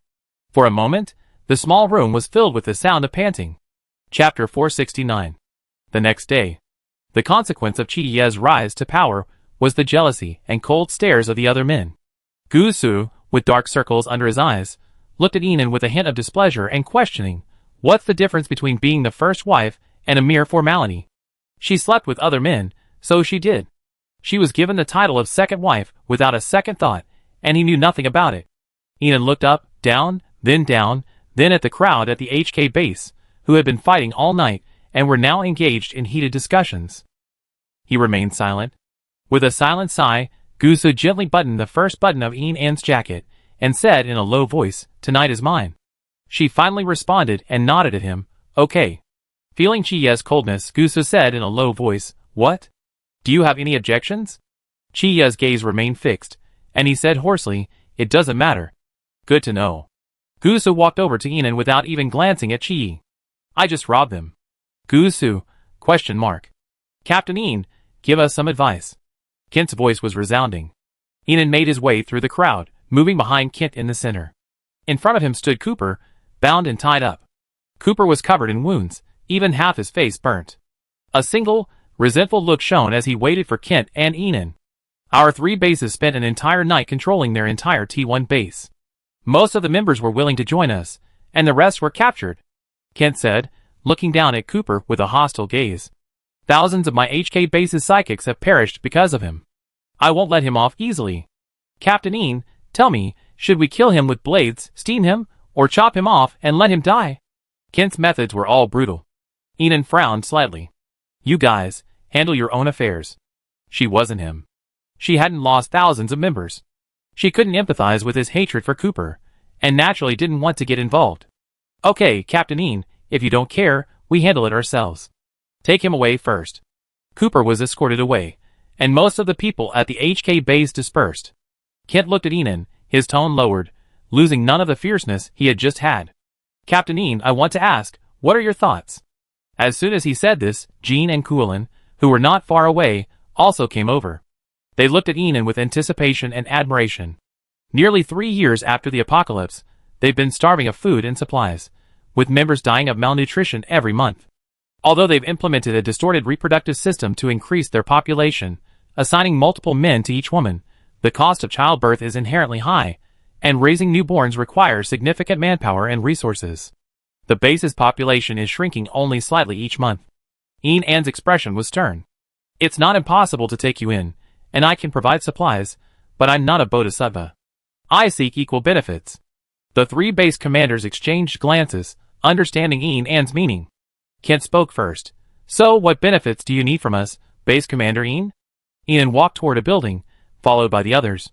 As soon as she entered, she produced a pen and paper, on which she wrote a contract, clearly outlining every clause and detail. After writing, she handed it to the three of them. "I will not fund you with munitions, weapons, or supernatural cores, anything that could threaten me. But I can guarantee your food and daily necessities. You must repay me by expanding your territory, clearing out zombies, increasing your personnel, and regularly handing in your cores. Also, I want all your mines." The three base commanders looked at each other after reviewing the contract. They whispered a few words and agreed that there wasn't much of a problem. The mines were of little use to them. Life was extremely difficult for them in the apocalypse, let alone mining. After everything was settled, the three bases officially signed the contract, recognizing Inan as the master base and them as the 001 subsidiary base. Subsidiary bases were to follow the master base's instructions. Any disobedience would result in extermination. Beep. Detection. The host has successfully subjugated a subsidiary base. The 001 subsidiary base has been detected to cover an area of 41.2 billion square meters. With a reward of 41.2 billion points, The total number of personnel at the 001 subsidiary base has been detected to be 35,091, with a reward of 3,509,100 points. The Lord System's territory expansion is now open. A new territory section has been added to the points panel. Hosts are welcome to develop more items themselves. For every square meter of territory added to a subsidiary base and every member added, the host will receive corresponding points as a reward. The Lord System has a prosperity value. The dependency of a subsidiary base on the Lord base, its reputation, its admiration, and the level of development and prosperity of the subsidiary base all contribute to the Lord System's prosperity value. Increasing prosperity value will result in random rewards, so keep up the good work, host. Enon was delighted to see the newly added 109 prosperity value next to the system's points panel. Not only was she pleased, but she also felt she had been too stingy and had promised too little. She stood up and said, "There's no time to lose, let's get started." Kent and the others followed. As they followed, they wondered how many potatoes and rice Enon would give them. "Where's your granary? Captain Enon, please follow me." They were almost carrying her away. Enon walked into the granary and waved his hand. Crates and crates of vegetables immediately filled the granary. Kent and the others were stunned. "Oh my God, Captain Enon is giving us supplies. Come and see." The people at HK base, who hadn't rested, frantically crowded towards the granary, standing on tiptoe and looking in. Kent and the others rushed forward, prying through the crates. They were actually fresh vegetables. They looked as if they had just been picked. Enon also provided some generators and refrigerators. She watched the prosperity value soar from 109 to 531, and looked at the excited Kent and the others. "Do you have a feeding pen?" "Yes." And so, Enon filled the feeding pen with pigs, ducks, geese, chickens, and other livestock. The feeding pen at the HK base was large, but originally, it only contained a single, shrunken rat. The large number of pigs, ducks, geese, and chickens that entered frightened the emaciated rat to death. But no one paid any attention. Everyone at the HK base celebrated excitedly. Then Enon went to the other two bases to arrange for supplies. 2 hours later, the whole process was complete. The base commanders of the three bases thanked Enon profusely, practically kneeling on the ground. "Your base's defense system is too weak. I need you to tear it down and rebuild it." "No problem. We all follow Base Commander Enon." They nodded repeatedly, following Enon's orders. Enon glanced at the newly added territory section on the scoreboard and discovered that, in addition to base construction materials suitable for apocalypse scenarios, it also contained a large number of modern appliances, monitoring devices, and control consoles connected to photon communications. With this technology, every move of the satellite bases could be monitored by the main base. If they tried to do anything behind her back, she would be immediately aware of it. The territory section minimized Enon's defensiveness. She summoned Lei Howd and others to begin an intensive support program for the satellite base construction. But she only provided supplies and technology, not personnel. She would teach them, and then leave them alone. After a long day of toiling, until most of the three bases of the 001 satellite base had been successfully powered up and the system-made cameras installed, amidst the cheers and excitement, Enon realized that she hadn't seen Xingyi all day. Gu Su and his team were helping her, but the talkative young master was nowhere to be seen. She walked through the dense crowd and looked at Lei Howd, who was directing the construction. "Where's Xingyi?" Lei Howd glanced around. "I don't see him." Enon opened her wristband, skimming through the pile of unread messages and finding Xingyi's chat. Just as she was about to send him a message, she suddenly remembered that as the master control system, she could unilaterally view everyone's location.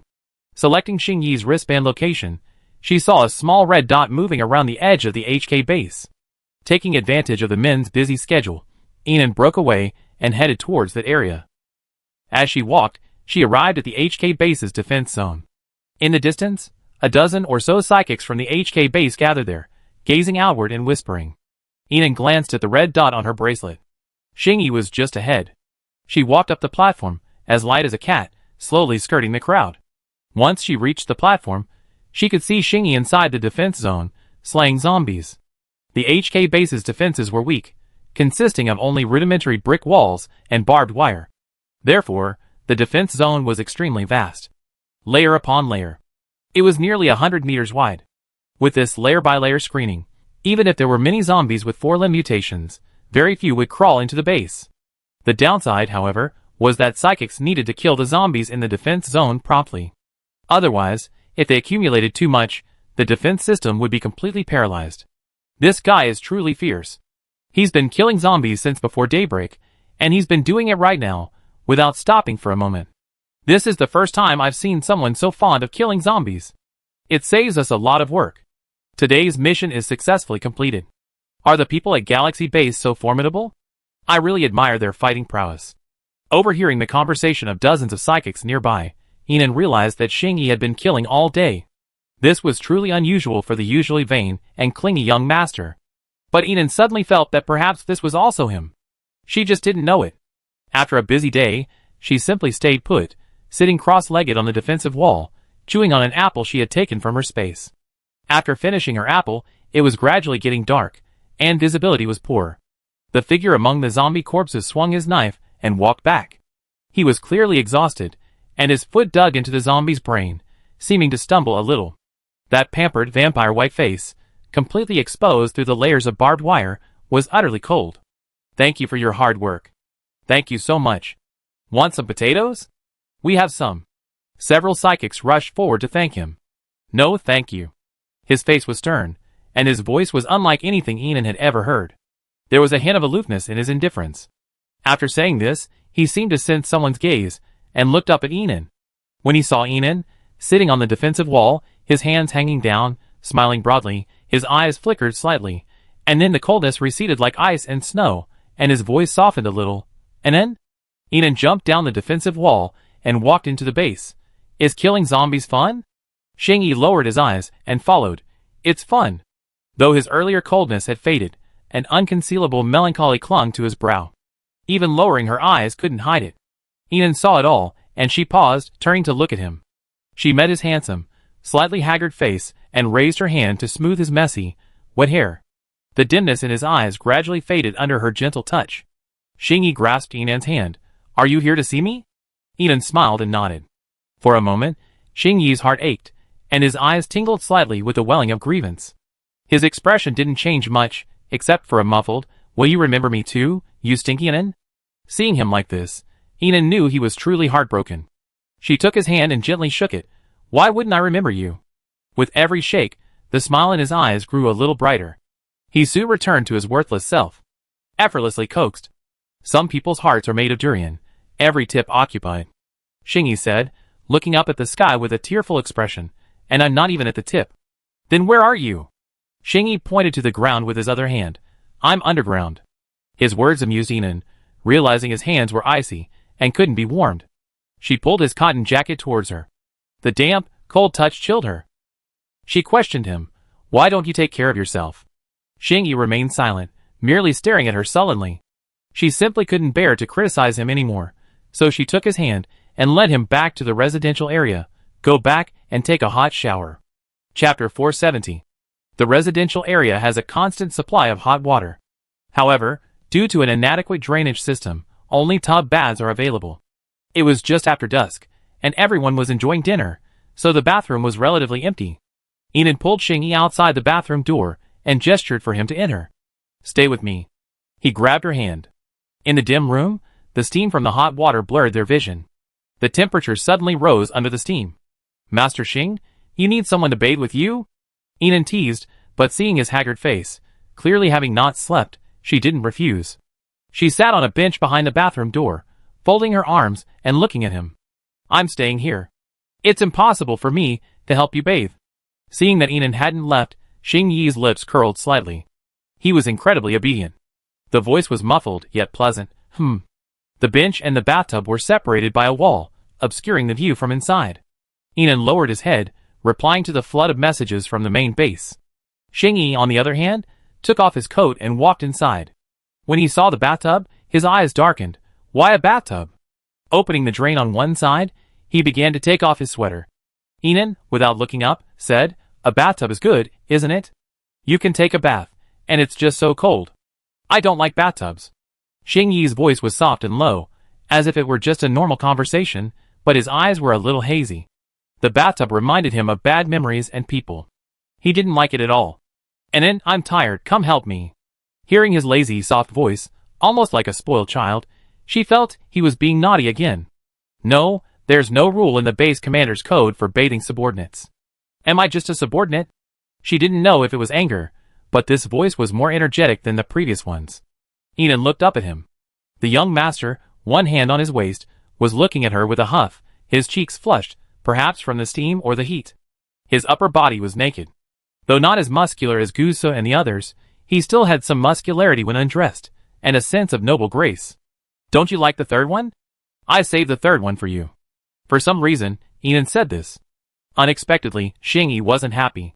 Instead, he walked up to her angrily, tilting his head and demanding, before, those two guys, Lu Qi and Fu Sun, were monopolizing you. I only had the third place to fight for, so I said I'd like third. He spoke with such rage that his eyes, watery like a little animal that had been betrayed, looked at Enon, his voice rapid. Who would like third? Of course, I'd rather be your most important one. Seeing Enan's eyes flutter with surprise for a moment, as if genuinely confused, Xingyi lost his temper again. He frowned, rubbing his head as if exhausted, and turned to the tub. Forget it, forget it. You're so smart in other things, but you're so clueless when it comes to relationships. I won't argue with you. Enon was somewhat enlightened by his words. That seemed to make sense. Who would want to be third for no reason? Second sister, third sister, how embarrassing it would be to say it out loud. Knock, knock, knock. There was a knock on the door. Then, is anyone here? Qixian's voice. Enon shuddered. Oh no! This looks like the men's bathroom. Someone's here, Enon whispered, walking to the door and opening it a crack. What's going on? The moment he saw Enon, Qixian's eyes froze. Base commander? I'm accompanying someone. Enon explained with an awkward smile. Qixian's eyes darkened slightly at her words, but he continued to smile, not forgetting his purpose. I see. I'm here to get some water. I'd like to know the temperature, and whether I need more water. Enon looked up at the inner wall. Xingyi, is the water temperature just right? But there was no response. Not only that, there wasn't even a sound of running water. Unable to wait for a response, Enon could only look at Qixian. Wait a moment. She gently closed the door to prevent the heat from escaping, then walked around the partition wall. She saw Xingyi collapsed in the tub, filled with hot water. Her heart tightened, and she immediately rushed forward to rescue him. Grabbing his arm, she realized how terribly hot he was. It's all over, it's a fever. A fever raises a person's body temperature, and hot water can worsen the condition and cause him to faint. In a hurry, Enon didn't care if he was naked. He simply bought a large bathrobe from his space and wrapped it around him. Qixian heard the noise and came in to help. Seeing Enan's anxiety, he immediately carried the unconscious Xingyi wrapped in the bathrobe on his back and strode out. I know where the nearest unoccupied room is. Enon followed closely. Qixian quickly placed Xingyi on the bed in the unoccupied room, and Enon healed him. But she soon discovered that her healing ability couldn't solve the problem of high temperatures. He was still terribly hot. I use ice to cool him down, Qixian said, and ice crystals formed from his palm and placed them on Xingyi's forehead. Give it to me. You just need to freeze it. Enon spoke hastily, taking the ice and applying it to Xingyi's forehead and neck. She was brimming with anxiety, muttering, It's my fault. I didn't notice he had a fever all the way here. How careless. Enan's frantic concern momentarily distracted Qixian. His movements faltered slightly, and he glanced past Enon at Xingyi, who lay unconscious, his face flushed. He whispered, If I had a fever, would the base commander be so worried? Chapter 471. I haven't thought about this question. How about you try having a fever? Qixian looked at Enan's foxy eyes, which were offering a serious suggestion. His face paled slightly, and he fell silent. Is she really heartless? And I feel dizzy. The ice had mostly melted, and Xingyi, regaining some consciousness, mumbled and tugged at Enan's hand, which was holding the ice. His once handsome face was now flushed and drenched in sweat. The way he rubbed her hand was particularly alluring, his voice hoarse and weak, hot. Enan's attention was now completely focused on Xingyi. Be good, you be fine once the temperature drops. She soothed him, turning away and asking Qixian for more ice. Qixian, unusually, didn't give it to her. His voice was slightly stiff. My ice ability is only level 5. It'd be better to call the deputy base commander. I've sent him a message. He should be here soon. Enon looked back at him, puzzled. Does it take such a high ability level to just freeze some ice? He lowered his eyes, his usually gentle and harmless face now clouded. He dropped the latest block of ice and turned without a word toward the door. The next second, Inan was pulled down by Xingyi. He hugged her tightly, his cheek rubbing against hers, mumbling, "Inan, you're so cold, like ice jelly. It feels so good to hold you." Inan felt uncomfortable with his position, so she pushed him away and stood up.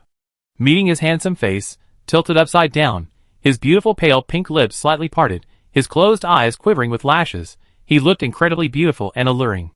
This was the scene that Gusu saw when he pushed the door open. His face immediately turned cold, and the temperature in the room plummeted. He strode over and pulled Inan down. It's not like all the ice-type users at the base are dead. They don't need cooling down their bodies. His voice was as cold as if it had come from an ice cellar. Inan gave up his defense, feeling the temperature continue to drop around him, and stood aside obediently. I've already healed him. The problem now is that his temperature hasn't dropped. Healing abilities can kill bacteria and disinfect, but they can't quickly lower body temperature. Hearing Inan's words, Gusu stopped releasing his abilities. He crossed his arms, looking at Xingyi lying in bed. Then he won't die. It's cold now, so the temperature will drop soon. Inan frowned at him. You're not so cruel to your own subordinates. He'd be uncomfortable in the heat. Hearing her words, Gusu's side glanced at Inan's eyes. The more he looked, the angrier he grew. He leaned closer, his voice low and nasal. He's upset? You weren't this distressed when I was upset. Inan was about to retort when Xingyi grabbed his hand again. He had regained consciousness, and the moment he saw Gusu, he placed a hand on his forehead and closed his eyes. I already had a headache, and now it's even worse. This movement opened the collar of his bathrobe even further, revealing the shape of his compressed chest muscles. Inan's attention was drawn to the white muscles. Gusu's dissatisfaction became concrete, and the temperature plummeted again. His voice was extremely low. There was a hint of gnashing of teeth. What? You don't like big ones, you prefer boiled chicken? It took Inan a second to register what he was saying. She frowned at him. Hey, don't be so ridiculous. It's just a quick look. Xingyi propped himself up, propping himself up with his arm. One leg was bent, and he rubbed his aching head with one hand. He looked at Gusu with a thoughtful expression. After a few seconds, he realized what was happening, and his already aching head intensified. What do you mean by boiled chicken? He was furious, and his groggy head made his behavior seem a bit coquettish. He pulled Inan's hand against his chest. And then touch it. It's obviously not small. How can it be boiled chicken? Letting Inan touch him wasn't enough. He also held her hand and rubbed it. He looked like a male demon. Gusu's face grew colder. He grabbed Inan and walked out. I don't think this is a proper medical treatment. Base Commander, please leave. Chapter 472. He's a patient. Inan frowned, halting in her tracks, unwilling to leave. Gusu lowered his gaze towards her. He could tell at a glance that her concern for the patient was more than just concern and sympathy. She clearly cared. His expression grew colder. Then you go out. I take care of the patient. Inan was pushed out, and the door closed. As soon as she left, an eerie silence returned to the room. Xingyi folded his arms, staring at the sullen Gusu, his handsome face falling. It seems this patient doesn't want a male nurse. Despite feeling unwell, Xingyi remained expressionless in the face of Gusu's sarcastic tone. It's not a good thing for the first wife to be too dominant. Gusu remained silent. Everyone knew the truth. None of these people would give up. And that playboy, though shallow and heartless, would never refuse. Persevere, and you eventually rise to the top. Gusu stared directly at Xingyi. He stood tall, his air of scrutiny radiating. Do you really think she gave me and me a status because she loved me so much? Xingyi's brows relaxed slightly. Of course he knew it wasn't the case. She started giving me status even when the crisis was imminent. They all more or less guessed it. But he just smiled. It doesn't have to be excessive. A little bit of love is enough. At least she genuinely cared about him just now. Gusu said nothing more. From what he had read her mind, while she was primarily motivated by those points, she did have some feelings for them. It was just that these feelings were too shallow. So shallow that they now had to fight and compete for them. No one wants too many rivals in love.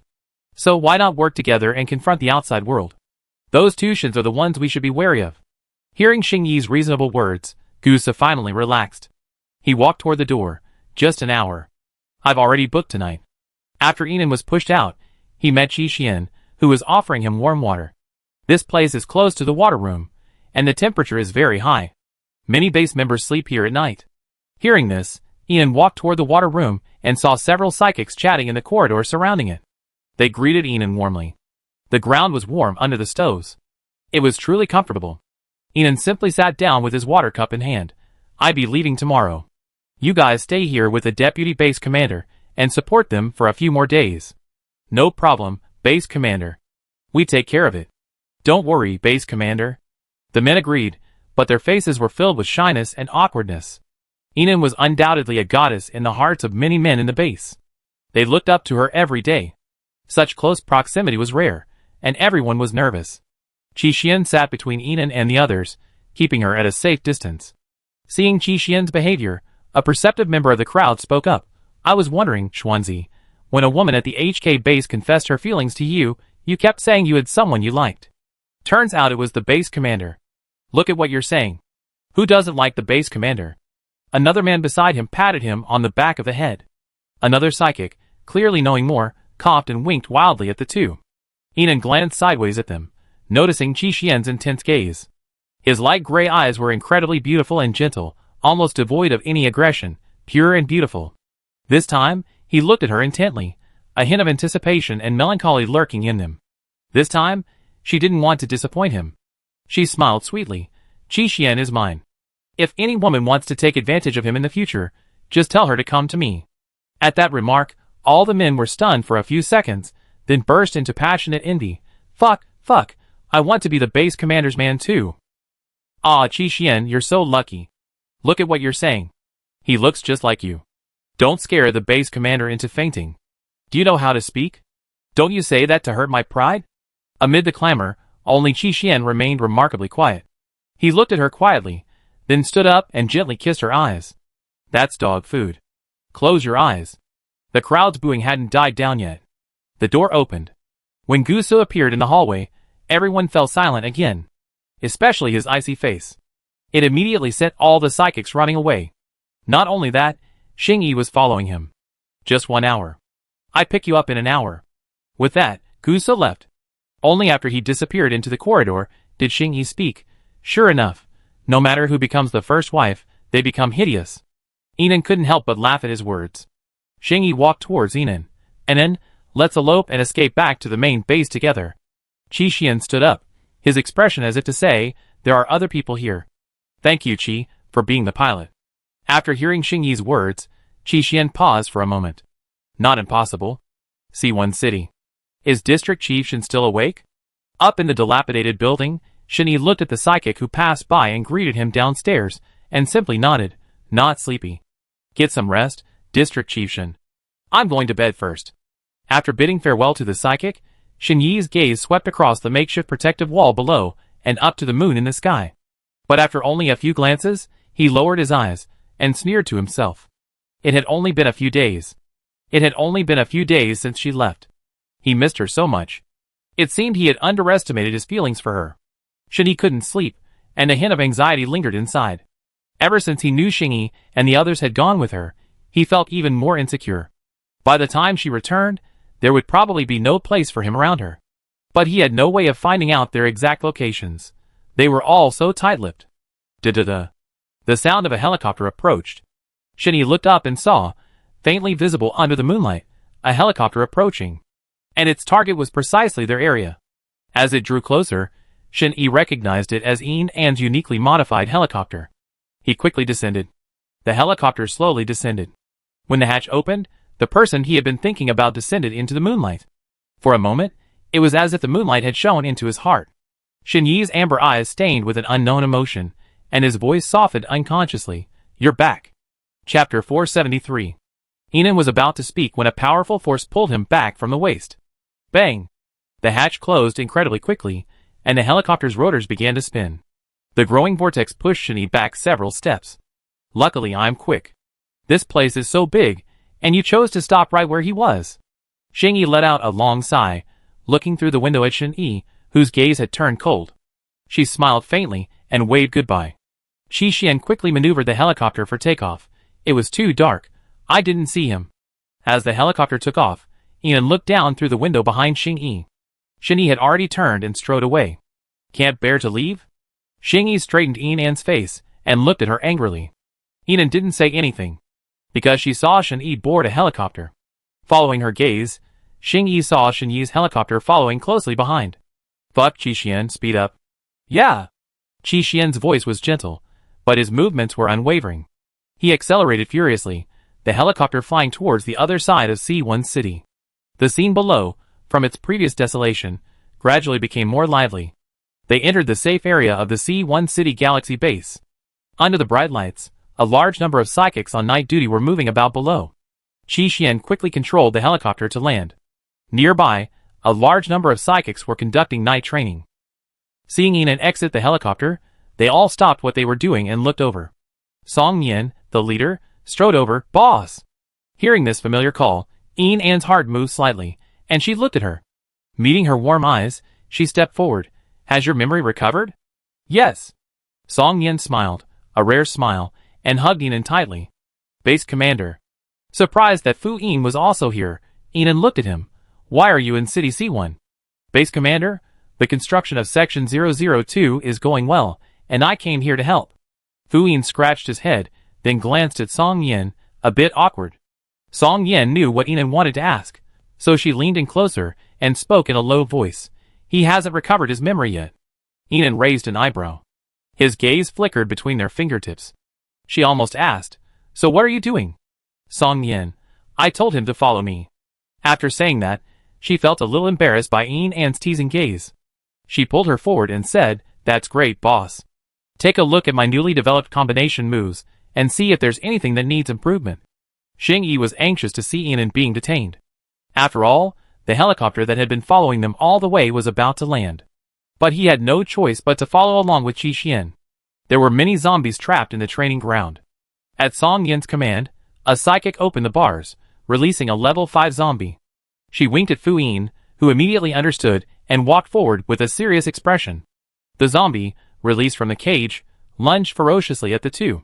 Song Yin condensed sharp ice crystals from his palms and flung them out. Then, the ice crystals were swept up by Fu Yin's powerful wind. The powerful cyclone carried the ice crystals in a vortex and stabbed fiercely at the zombie. Like sharp blades, they pierced the zombie's body. The stabbed zombie collapsed to the ground, its liquid, bloody internal organs oozing out. Boss. Song Yin looked at Yinan, awaiting her comments and guidance. Yinan rested his hand on his chin. That's good. The sum of the parts is greater than the sum of the parts, but it requires a lot of tacit understanding. It's difficult for all members of the base to develop such tacit understanding. Fu Yin agreed. Yes, I feel like I have a very good rapport with the Director of Supervision. It's like we've fought side by side for a long time. Yes, you've blown away my eyes countless times before, and it took us a while to develop this combo. Hearing Song Yin's words, Fu Yin scratched his head a little embarrassedly. Was he so abrupt before? Base Commander. Good evening, Base Commander. A dozen psychics ran over. Yinan looked over and saw it was Yuan Hao and the others. It had been ages since she'd seen them, and they all looked much stronger. She smiled at them. You all so energetic so late at night? Hee. The men's laughter was awkward. Then, they stepped aside, and Suja, the last one to emerge, came out, clutching a gift box. Instantly, everyone understood what he was going to do. They all moved aside to give him enough space. Only Fu Yin remained motionless. He watched Suja, his gaze fixed on Song Yin, and a sense of danger welled up in his heart. Suja paid no attention to him. He only had eyes for Song Yin. He walked towards her with an expression of deep sincerity and affection, offering the gift box. Minister Song Yin, I've liked you for a long time. This is my gift. I hope you accept it. Song Yin clearly had no feelings for him. After regaining her memory, she understood her own feelings. But seeing Fu Yin standing aside, seemingly unfazed, she had other thoughts. She reached out to accept Suja's gift. This gesture caused Yuan Hao and the others, who were watching the scene, to cheer. Suja was also visibly excited and happy. As expected, Fu Yin couldn't stand it any longer. He stepped forward, standing between the two of them, and looked at Song Yin. The supervisory minister shouldn't be so careless about his love life. He should at least give every suitor a fair chance. Song Yin withdrew his hand from accepting the gift and looked at him quietly. I don't understand what second young Master Fu means. Fu Yin was silent for 2 seconds, then finally said in a deep voice, facing his heart, I like you too. I hope you consider me. Someone in the crowd took a picture of the scene, and posted it on the base's community. Who could understand the perks of working the night shift? Seeing the supervisory minister being confessed to by two handsome men, one of whom was the second young master of the Fu family and the deputy chief of Division 002, in the photo, Yinan, standing in the background, was watching silently, with Xingyi on his left and Qi Xian on his right.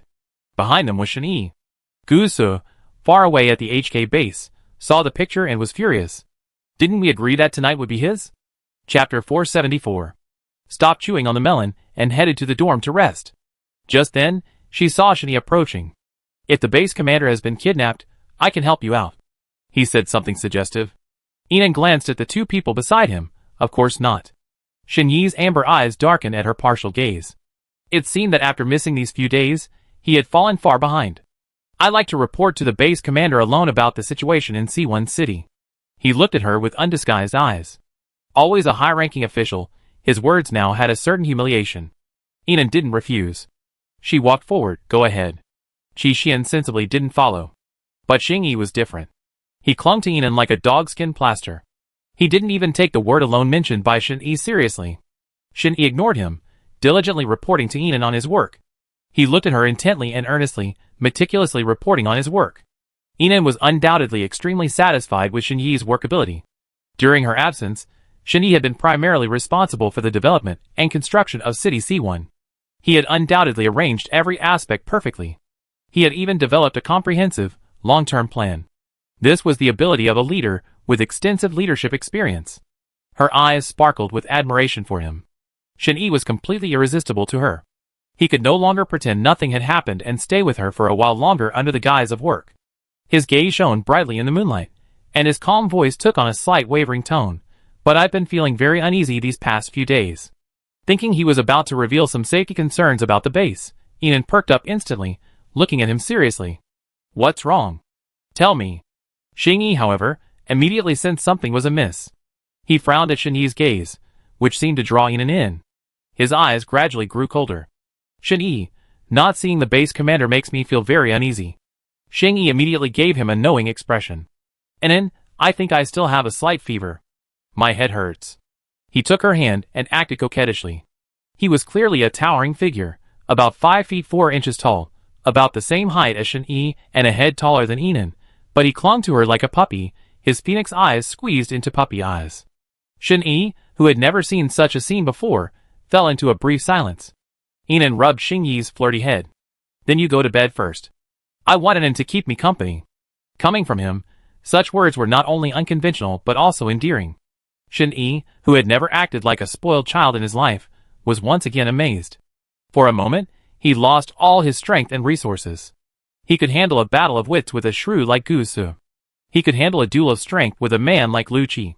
He could handle a head-on confrontation with his romantic rivals, a fair fight. But this man before him, Xingyi, was simply, District Chief Shen, let's talk tomorrow if you have anything to say. Yinan was clearly quite taken with Xingyi's tactics. After she left, Shen-Yi watched her retreating figure with a bitter taste in his mouth. Be good, get in line. A man's gentle, pleasant voice echoed behind him. Shen-Yi turned and saw the young man named Qi Xian, standing against the bustling crowd, looking at him. And it doesn't accept someone so quickly. We've all been waiting for her for a long time. Xingyi felt incredibly happy, held by Yinan's hand. Even as they walked, his eyes were practically glued to her. So much so that they bumped against her forehead. Hiss. Looking at Xingyi crouching down, clutching his forehead, Yinan couldn't help but laugh. She bent down to look at him and asked, Do you need healing powers? But he scooped her up the next moment and scurried off to the empty room. He looked so happy, as if even a second's delay would be a loss. After putting Yinan down inside, he closed the door and looked at her sweetly with moist eyes. And an should I take another shower? She was so nervous that she stuttered. She was amused by his adorable look and wanted to tease him. Yinan leaned in closer and said slowly, Let me smell it. Xingyi's ears flushed, and she stood obediently, letting him smell her. But the next moment, Yinan wrinkled his nose. Seeing her like this, Xingyi's heart tightened, and he quickly pulled up his collar and sniffed himself. No, there was no smell, and he had just showered a few hours ago. It smells so good. Did you wear perfume? Faceting Yinan's question, he sternly retorted, I never wear perfume. He hated those pungent smells the most. It smells so good, with a slight sweetness. Seeing Yin An smile in praise, without a trace of disgust, he breathed a sigh of relief. "Inan, I do whatever you say tonight." Xing Yi's voice was as stern as it could be. Inan sat on the edge of the bed, her foxy eyes flickering as she looked at him. "Really?" "Yeah." He nodded, his eyes filled with unconcealed anticipation. He approached her. "I do whatever you say." Inan pulled a quilt from his space, kicked off his shoes, and said seriously, "Then take off your coat." Xing Yi ripped off his coat in a flash. "Come up." Xing Yi tore off his shoes and quickly climbed onto the bed, leaving a shadow behind. Inan handed him the blanket and smiled sweetly. "Cover yourself up and go to sleep." "Huh?" Xing Yi's handsome face fell in an instant. He took the blanket, tilting his head slightly as he looked at Inan pitifully. "Just going to sleep." Inan grabbed a blanket from the spaceship, covered himself with it, and lay down. "Or do we sleep in separate blankets?" Xing Yi's voice was practically on the verge of tears. "Didn't you say you listened to me?" Inan closed her eyes and turned away. Despite his frustration, Xing Yi could only lie obediently beside her, covered with the blanket. His beautiful eyes stared at Yin An's back, and after a moment, he couldn't help but reach out and gently poke her with his finger. "Inan." His muffled voice was pleasant. "Inan, Is it because my pecs aren't big enough?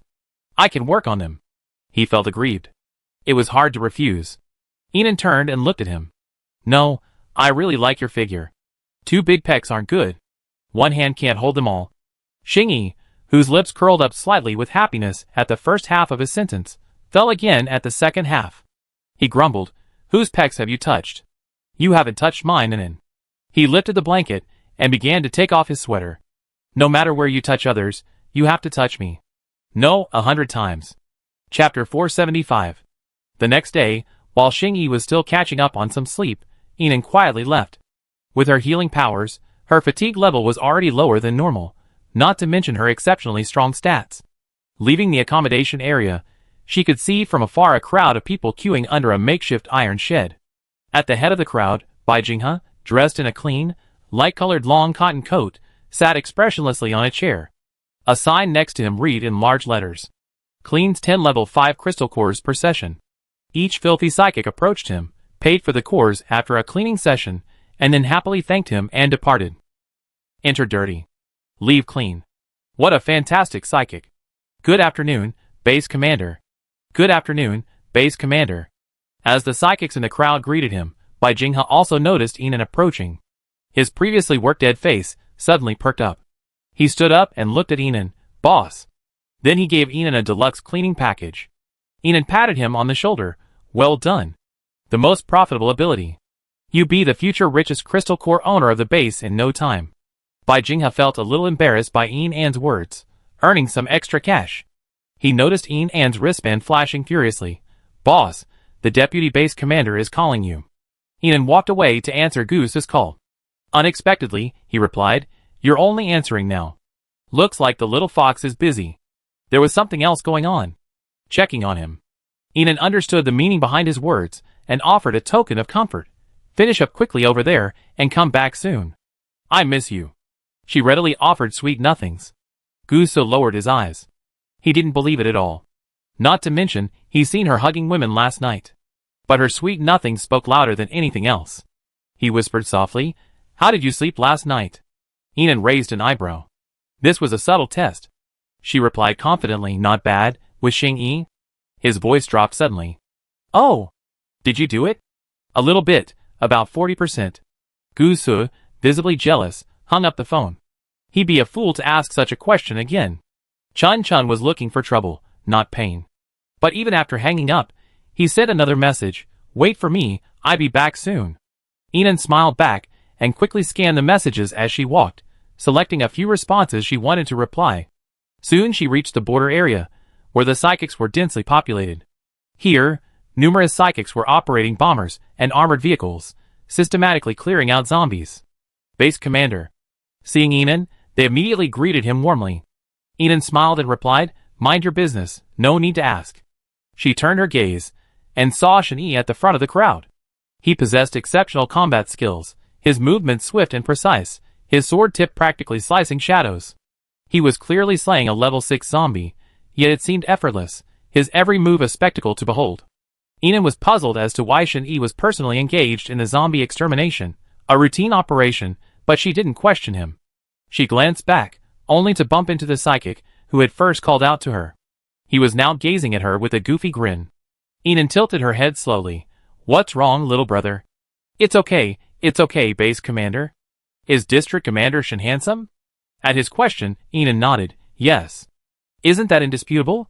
Shen-Yi, who was currently slaying zombies, trembled his arm, and a barely perceptible curl of his lips curled up. The psychic's smile widened, and he seemed to feel a sense of relief, having accomplished his mission. Enan. Qi Xian approached, carrying a lunch box. "Are you hungry? I've got food for you." Enan, starving, happily took the lunch box and headed to the temporary rest area nearby to eat. "Base Commander." Hearing the familiar voice, Enan looked up. Shin Xingzhou smiled warmly in the light, striding towards her like a vibrant high school boy. Seeing him, Enan remembered the 2 times he knocked her unconscious while teaching her boxing. She couldn't help herself and choked. But her cheeks were so full of food that she could only frantically suppress a cough. Qi Xian immediately patted her back. "Eat slowly." "Are you that hungry?" "Eat slowly." Shin Xingzhou's face was filled with concern. He looked down at Enan's eyes, moistened by choking, and only sat down across from her after confirming she was alright. Enan had recovered and continued to eat as if nothing had happened. She wasn't hungry. She was just trying to hold back a laugh. "So you made this meal specifically for the base commander?" Shin Xingzhou's eyes swept over the table of delicious food, and he swallowed. Qi Xian met Enan's inquiring gaze, smiled slightly, and nodded. "Yes, I remember." "You've regained your memory so quickly?" He rubbed the back of his head. He hadn't remembered anything yet. The aroma of the food was truly enticing, and Shin Xingzhou's gaze was unconsciously drawn to the delicious food. He started to make small talk. "Did you buy all these ingredients with contribution points?" "Yes. But I remember you didn't eat lunch in the cafeteria with us." Enan looked up from his bowl and looked at Qi Xian. "I give you 20,000 contribution points later." Qi Xian's smile suddenly spread like a warm wave. "Okay." Shin Xingzhou's eyes moved between the two of them. He admitted he was envious. Envy of Enan's delicious food, and even more envious of Qi Xian for receiving so many contribution points from her. Unable to ignore his longing gaze, Enan asked, "Want to eat?" "Yes," he agreed pitifully. Enan looked at Qi Xian, then asked if he agrees. After all, it was Qi Xian who made it. "Okay." Qi Xian was in a good mood, and he agreed readily. But the moment Shin Xingzhou picked up his chopsticks, he suddenly thought of something and stopped him. His normally gentle and friendly eyes now held a questioning tone. "Do you like the base commander?" Shin Xingzhou replied without hesitation, "Yes." Qi Xian's smile vanished. "Then you can't eat it." Shin Xingzhou, ? "Why are you here?" A calm, unperturbed, clear voice emanated. Enan looked over to see Shen-Yi wiping his bloodied hands as he approached.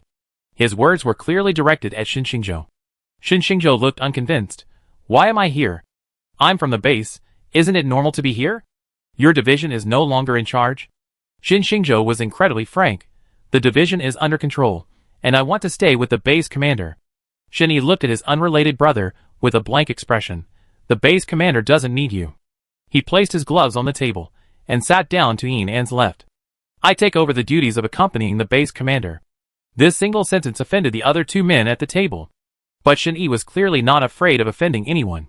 His gaze swept over the dishes on the table, finally stopping at the most eaten chestnut roast chicken. She liked roast chestnut chicken, he remembered. Hey, shameless. What gives you the right to take over?" Faced with Shin Xingzhou's questioning, Shen-Yi looked up at him. The glance was incredibly oppressive, his long-standing leadership aura clearly on display. Adding his brother's status, he seemed almost like a powerful elder in his presence. The former Southern Alliance, now Division 026, needs at least someone named Shen back to manage it. Shin Xingzhou folded his arms, looking up at him defiantly. "I don't like managing so many people. You go if you want." Shen-Yi continued, "You wouldn't be suited to being around the base commander. There are too many wolves and tigers. You wouldn't be able to get a seat." Enan ate his meal, pretending not to hear. Qi Xian's eyes swept over Enan with tenderness, but when he looked at the Shen brothers, the gentleness faded. Shin Xingzhou, however, remained unmoved. He looked at Enan and said, "I don't think the base commander is surrounded by jackals and tigers. She looks at them like dogs." Qi Xian, ? Feeling offended. Woof woof woof. Woof woof woof. In the distance, 6 special dogs darted out joyfully, all wearing dog suits. The dog suits that Gusu and the others had worn before. Inan couldn't bear to look at them. The dog trainers followed happily behind. The 6 special dogs, sensitive enough to smell Inan's scent, wagged their tails wildly with excitement. One of the trainer's tails lashed out, causing him to grimace in pain. But no matter how excited they were, they politely refrained from approaching, instead standing at attention a few meters away from Inan. Touched by their adorable appearance, Inan threw out 2 pieces of meat. The meat was still in midair when the psychic dog leaped up and grabbed it. "That's the look." Shinshingjo spoke at an inopportune moment. His gaze at Inan practically shone. "I want to be the base commander's dog too." Qi Xian's expression was slightly bewildered. Shinny also fell into an eerie silence. "Why didn't I notice how flirty he was when I was little? I already have one." Inan was about to say that the base had no shortage of dogs. Qi Xian, standing beside him, spoke softly, "Woof." For a moment, all 3 of them looked at the man who could make a dog bark so gracefully and melodiously. Shinny once again lost all his strength and power. Inan generously rubbed Qi Xian's ears. He ducked back, chuckling softly, and then, "It's itchy." His already exceptional voice was now deliberately muffled, taking on a grainy, frosted quality that made it even more pleasant. "The 2 Shin brothers, eh?" Shinny coughed coldly, then calmly cleared his throat and changed the subject. "What about Xing Yi? He's always killing zombies, and he's not going to keep idle people at the galaxy base." Shinshingjo looked at Shin Yi. No, he felt like the base director's voice sounded even better to these men. Inan blinked. "Not an idle person, right? He slept with her. He's still sleeping." As she spoke, she thought of his mirroring ability, which had split when they were passionate. At that time, no matter how she threatened or bribed him, it was useless. He laughed his way to victory. Attack from both sides, double the stimulation. But the result was that his ability was depleted, and he fell into a deep sleep. Sleep until noon. Qi Xian was saying this when Shinshingjo interjected, "Kidney deficiency, perhaps." Chapter 476. In the building. "What's going on, Qingyu? I heard from assistantly that you didn't even open the documents I sent you." The woman's clear, yet powerful voice accompanied the sound of the door opening. Duan Qingyu withdrew his gaze from the temporary rest area downstairs, turned calmly to look at the graceful woman who pushed the door open, and walked towards the laboratory with a casual attitude. "I said, you don't need it." Yanling was furious at his words. She clutched a new stack of photos in her hand, tore open the untouched documents on the table, pulled out a pile of information, and walked towards Duan Qingyu. Unexpectedly, before she reached the door, Duan Qingyu closed the laboratory's security fence. It was so easy for her son, who possessed precognitive abilities, to avoid her. Yanling was also extremely frustrated. She simply unfolded a stack of photos in her hand and pointed them at her son, who stood in front of the instrument without even glancing at her. The photos all showed vibrant young women. They're all top-notch psychic team leaders at the base. I worked so hard to get them through the HR department, and you didn't even look at them? Seeing that he continued to mind his own business as usual, as if he hadn't heard her, Yanling continued her earnest exhortation. "In 2 months, you be 30. Now, under the leadership of the base commander, the base is safe and secure. Young men and women are marrying off. What do you want? Not getting married and having children, leaving the Duan family without a family line?" Yanling was furious, muttering to himself in a chair by the window. "With your looks, you could easily find someone, but you act like a monk. You're not a homosexual, are you? Let me be frank, if you want to find a man, your father and I don't approve." Duan Qingyu paused, silently shook his head, and continued his research.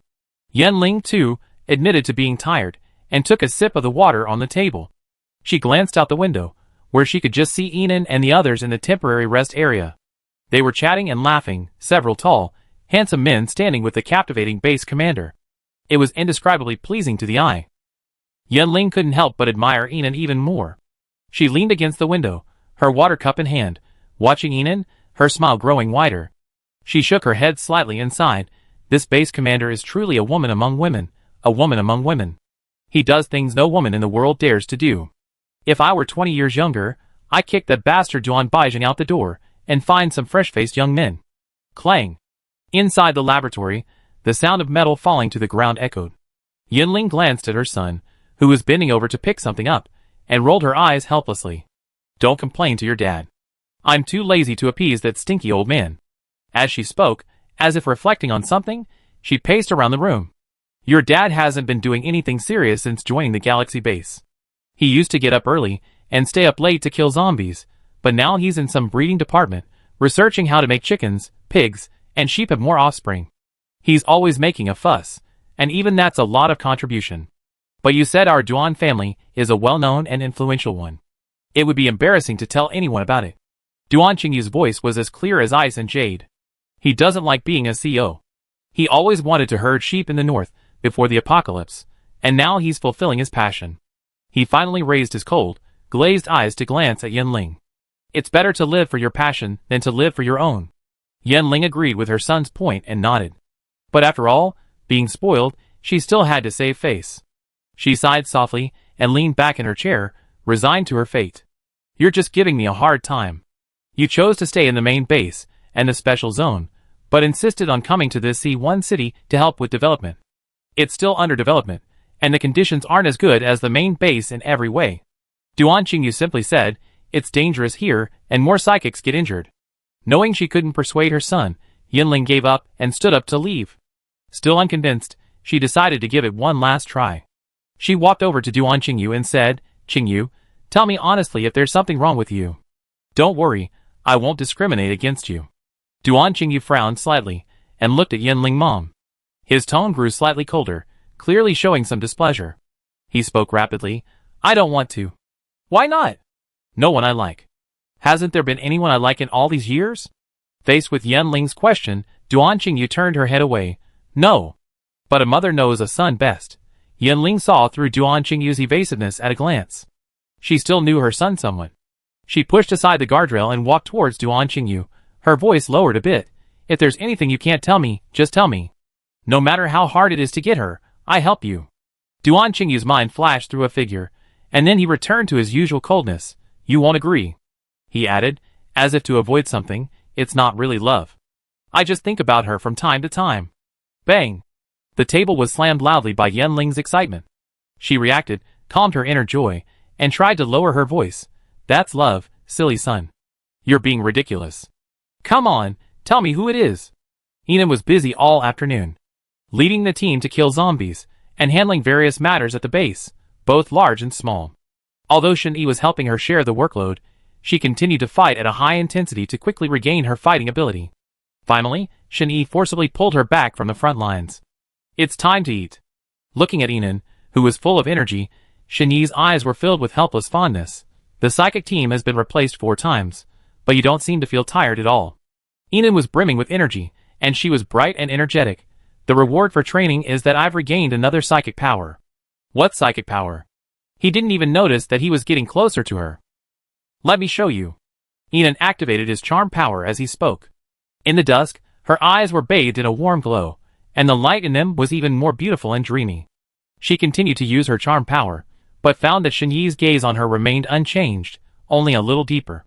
No effect? Enan said, looking down at the energy wave in her palm. No, she had reached level 6 almost instantly upon activating it. A level 6 charm ability could practically make the bewitched die for her. A faint smile played on Shen-Yi's lips. He took her hand and walked towards the cafeteria. Captain, there's no need to use this ability on me. I've already been infected, and it's permanent. Chapter 477. It was called a cafeteria, but it was actually a separate kitchenette. In the kitchen, Shen Xingzhou, Xing Yi, and Qi Xian were all present. Moreover, several dishes were laid out on the table. Seeing Enan arrive, Xing Yi was the first to approach, and then, it's time to eat. The aroma of the food made her mouth water. Qi Xian made all this. Thank you for your hard work. She smiled and thanked Qi Xian. Shen-Yi brought the chestnut roast chicken on the edge to Enan. I made this. Enan looked at Shen-Yi. I didn't expect District Chief Shen to be able to cook. He was silent. I just learned it today. But cooking isn't difficult. It worked the first time. Enan took a bite, and was surprised by how delicious it was.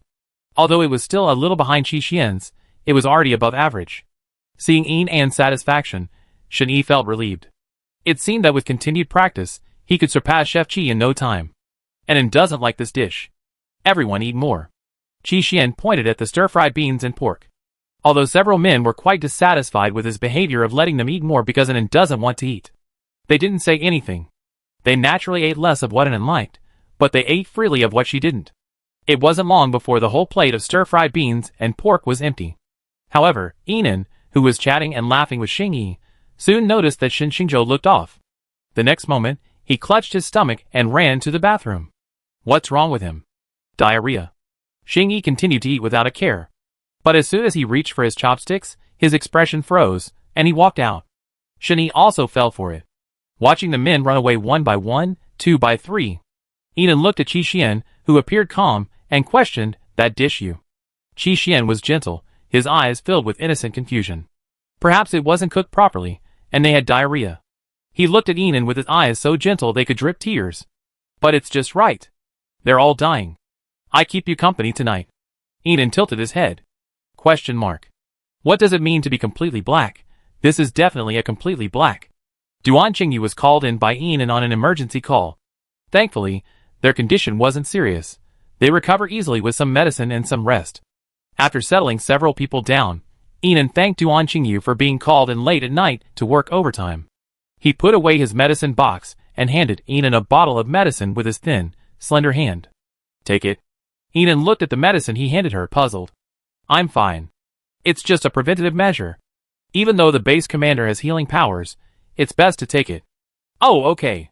She took the medicine and turned to look at Qi Xian, who looked innocent behind her. Where's his? Duan Qingyu's cold, glazed eyes glanced at Qi Xian, but his expression was expressionless. The person who caused the base's chief physician to work overtime late at night doesn't deserve preventative medicine. Inan was silent. She had no objection. He had given the others diarrhea just to keep her overnight, and she didn't want to indulge him. Thank you for your hard work, Dr. Duan. Inan thanked him politely. Unexpectedly, Duan Qingyu didn't want to leave. He looked at her and said, the base commander hasn't come to see me for a checkup in a while. I sent you a message, but you didn't reply. You don't look well. It's best to come back with me for a full-body checkup. Inan took a pill and politely declined. I think I'm done with Dr. Duan. I'm perfectly healthy, and I spent the entire afternoon slaying zombies. And that was after staying up all night. Seeing her stubbornness, Duan Qingyu said nothing more, said his goodbyes, and left. As he left, Inan turned back, only to be met with a pair of watery eyes. She, ? Is he the one who gave someone else diarrhea? Why is he still putting on such an innocent expression? And then, come to bed with me. His voice was as gentle as ever, and even as he spoke, it seemed pure, without a trace of evil. Inan looked at him. Is that what you want? Of course. Inan's natural aura of kingliness shone through. She leaned in close, watching his cheeks flush slightly at her proximity, and whispered, I grant you that. With that, she hooked her arm around his collar, and led him into a small cubicle next to the kitchen. The door was closed, and she folded her arms as she stared at him. Strip. She was a little angry. He could sense it. Qi Xian lowered his eyes slightly, his hands moving with a deft movement. In no time, he had stripped down to his upper body. His physique was muscular yet beautiful, his muscles perfectly symmetrical, a blend of strength and grace. Standing naked before her, he advanced instead of retreating. In the dim room, visibility was unclear, and their breathing was distinct. Inan admitted that Qi Xian's looks were truly exceptional. He had a unique aura, a unique youthfulness. His looks were top-notch. It would be a lie to say she wasn't attracted to him. But she was very dissatisfied with his behavior tonight, so naturally she put on a cold face and planned to teach him a lesson. Seeing Inan remain silent, only giving him a cold look, Qi Xian gently took her hand and placed it against her cheek. He rubbed the back of her hand, his fluffy hair brushing against her fingers. He called her softly, Inan. The last syllable trembled slightly. Inan remained unmoved. Even if you want to seduce me, you need to have the wherewithal. With that, she pushed him hard, shoving him onto the sofa behind her. Her incredible force sent him crashing hard into the long-unused, abandoned sofa. He groaned softly, as if hitting something. Inan paced toward him, looking down at him. At the moment, it seems you don't have the wherewithal. She finished, but didn't hear back. She sensed a subtle, uneasy ripple in the air. In the dim light, Inan leaned over and touched his cheek, feeling a damp spot. She realized her words might have been a bit harsh. She sighed silently. Don't cry, I was just saying that in anger. Don't do that again. There's no such thing as vying for favor. The next second, Inan felt a force pulling her down. He pulled her down fiercely, and kissed her on the lips. Base Commander, are you here? A psychic's voice inquired from outside the kitchen. Strange, I remember the base commander was here just now. The two were interrupted by the voice, and Enon stood up. Then, footsteps approached, stopping outside the door. Enon, are you there? It was Lucci's voice. Shouldn't he be at the auxiliary base with Gusa? Enon opened her bracelet and discovered that Lucci had sent her a message earlier. Not just him, but Chi-Yi as well. It turned out that, after a battle of wits and courage with Gusa, they had successfully returned early. Enon glanced at Qi-Xian, who showed no sign of getting dressed, threw him a blanket for warmth, and then said to the door, I'm not feeling well. She knew that playing dead was futile. A multi-ability user like Lucci had extraordinary perception. The footsteps just now were almost headed straight for them. He must have guessed someone was here. It's okay, I'll wait for you outside. She hadn't expected him to leave. What could possibly be inconvenient for her so late at night? Was he truly ignorant, or was he just pretending not to understand? Enon looked at Qi-Xian and verbally said, get dressed. But he just pulled at the blanket and shook his head. He looked like a bullied young wife. Enon, Enon. He called her gently. The words immediately chilled Lucci's face as he sat at the door. After regaining his memory, he rushed back to find her, his joy and anticipation now transformed into a frenzy of jealousy. Enon turned and looked at the little green tea girl behind him. Then, another sound of footsteps approached. A dark fog filled the air, and the next second, Chi-Yi appeared directly in the room. The first thing he saw was scattered clothes on the floor and Qi-Xian, his shoulders exposed by the quilt pulled back. Enon held her forehead with her hand. She hadn't done anything, so why did the scene look so much like an adulterer? She simply opened the door. The light from outside streamed in, bringing Lucci's handsome, withered face into view. Lucci's deep, cold eyes swept across the room, then he grabbed Enon's hand and walked out. Enon, I have something to tell you. It was just a chat, but before he'd taken a few steps, he was hugging her tightly. She heard his voice, low and trembling, I'm sorry, I forgot about you earlier. He glanced at Qi-Xian and Chi-Yi, who had just finished dressing and walked out. It's a little late, but... Before he finished, she felt an unexplained headache. She felt as if her body was flooded with energy, yet also somewhat weak. Chi-Yi and Qi-Xian, immediately sensing her discomfort, rushed over. Enon, what's wrong with you? Chapter 478. Half an hour later. In the base medical building. After completing a full set of examinations, Enon calmly looked at Duan Qingyu, who had been called in for overtime again.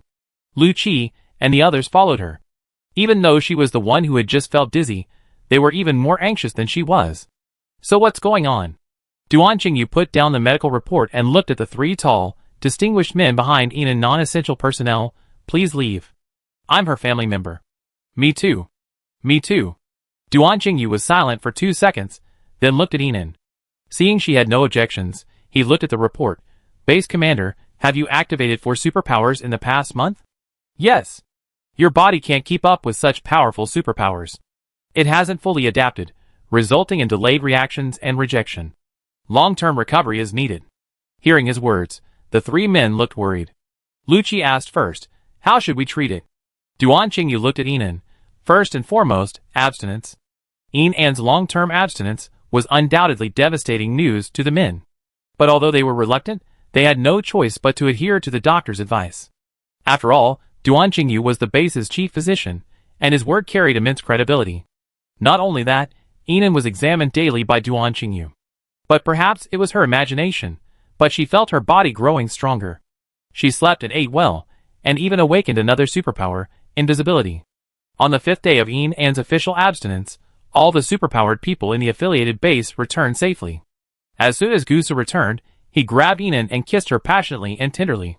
After learning that she wanted to abstain from sex, he initially questioned this outrageous medical advice, but did not ask any further questions. After all, Duan Qingyu was the base's most capable physician, with a wide range of research interests, so there wouldn't be any discrepancies. So they could only kiss and commiserate daily, but they didn't dare to do too much, fearing a sudden explosion. After Rachel and the other zombies expressed sincere admiration for the Galaxy base's progress, they began their formal assessment period. The zombies were capable of controlling swarms of zombies. With their help, the development of City C1 accelerated exponentially. The base even hosted dozens of weddings, large and small, within a few days. Post-apocalyptic weddings were less lavish, mostly involving familiar faces gathering to witness the occasion. That day, Enon, having attended the wedding of Yin Bei and Gong Kuei, was in high spirits. They had many friends at the base, and with Qian Fan and other high-ranking officials in attendance, the wedding was a relatively lively affair. After the wedding, Ian and several of his male friends enjoyed drinks and chatted on the rooftop. Under the moonlight, everyone chatted freely, a rare moment of peace and tranquility devoid of jealousy. So everyone's recovered their memories, except for Fu Sun? As Xingyi said this, Ian looked at Fu Sun, whose face darkened. He was now holding a drink and looking at her. Does recovery really matter? No one spoke. Of course it does. Everyone present hadn't felt their devotion to an doubled after recovering their memories. Relationships between people are inherently nurtured through experience. The memories she and they had shared during that most perilous time after the apocalypse were truly precious. But who wants to create a powerful rival in love? Xingyi smiled. Of course it doesn't matter. That's really strange. Uncle Duan's voice call was answered, but there's no sound. Behind the passage, Shen Xingzhou strode towards the group, looking at his bracelet. What did you want to do with him? Faced with Xingyi's question, Shen Xingzhou spoke frankly. He asked me to bring him a book, but I went to the main base library today and didn't find the one he wanted. Maybe the bracelet accidentally touched it while hidden in my sleeve. Qixin whispered. I've had a similar experience before. It's possible, Shen Xingzhou said, and was about to turn off the bracelet. The next second, a woman's voice rang out from the bracelet. The voice was clearly unclear through the clothing. But everyone present had amazing hearing. Bai Zheng, your son has made it big. What? Did he figure out how to make hens lay more eggs? What's that? I'm telling you, don't tell anyone. Qingyu likes the base commander. I told him, liking the base commander is fine, I like the base commander too. Who wouldn't want a daughter-in-law like the base commander? What a prestigious prospect. But everyone knows the base commander has a huge following, and our Duan family must maintain its status. Duan Baizheng seemed a little unsure. What do you mean? He's trying to steal the position of boss. Just because of him. For a moment, the men on the rooftop had different looks. Several even approached Shen Xingzhou to listen closely. Ian drank her water silently. She was also shocked. Duan Qingyu likes her? Every time she went to check on him, his aloof demeanor made him look like a deity descended to earth. He was so well hidden. Yunling's voice continued. TSK, how can you say that? You look down on your own son. He's so smart. They've developed some kind of apocalyptic drug for psychics. It helps them consolidate their energy and strengthen their constitution, but they occasionally get a headache. It's actually a reflex illusion caused by the body's optimization, and it's harmless. What? No one can seduce the base commander now, only my Qingyu can. That's a good trick, isn't it? Shen Xingzhou turned off the voice chat and walked downstairs. I'm going to find that Duan guy. The most straightforward one left, but Inan felt a tremendous pressure. The reason was simple. The way several men looked at her seemed to want to eat her. Their restraint had visibly broken down these past few days. To avoid becoming the victim of a power struggle, Inan could only slam the table and feign anger, standing up. Everyone, sit down. No using your powers. No kidnapping. Line up in order, 1 per day. Chapter 479, Extra. 1 year later. 056 Division, everyone listen up. Today's zombie cleanup is cancelled. Everyone is taking a day off. A radio broadcast played over the 56th branch of the Galaxy base. One after another, sturdy psychics disembarked from brand new, reinforced armored vehicles. One psychic, holding a psychic gun, looked at another psychic, who had also disembarked. Big sister, what's going on? We're not clearing zombies today? As the newest base, they have the heaviest workload and the highest contribution. And suddenly they're being given a day off? The psychic brushed his long, messy hair. I heard the base commander is coming to clear the zombies. Really? Is that true?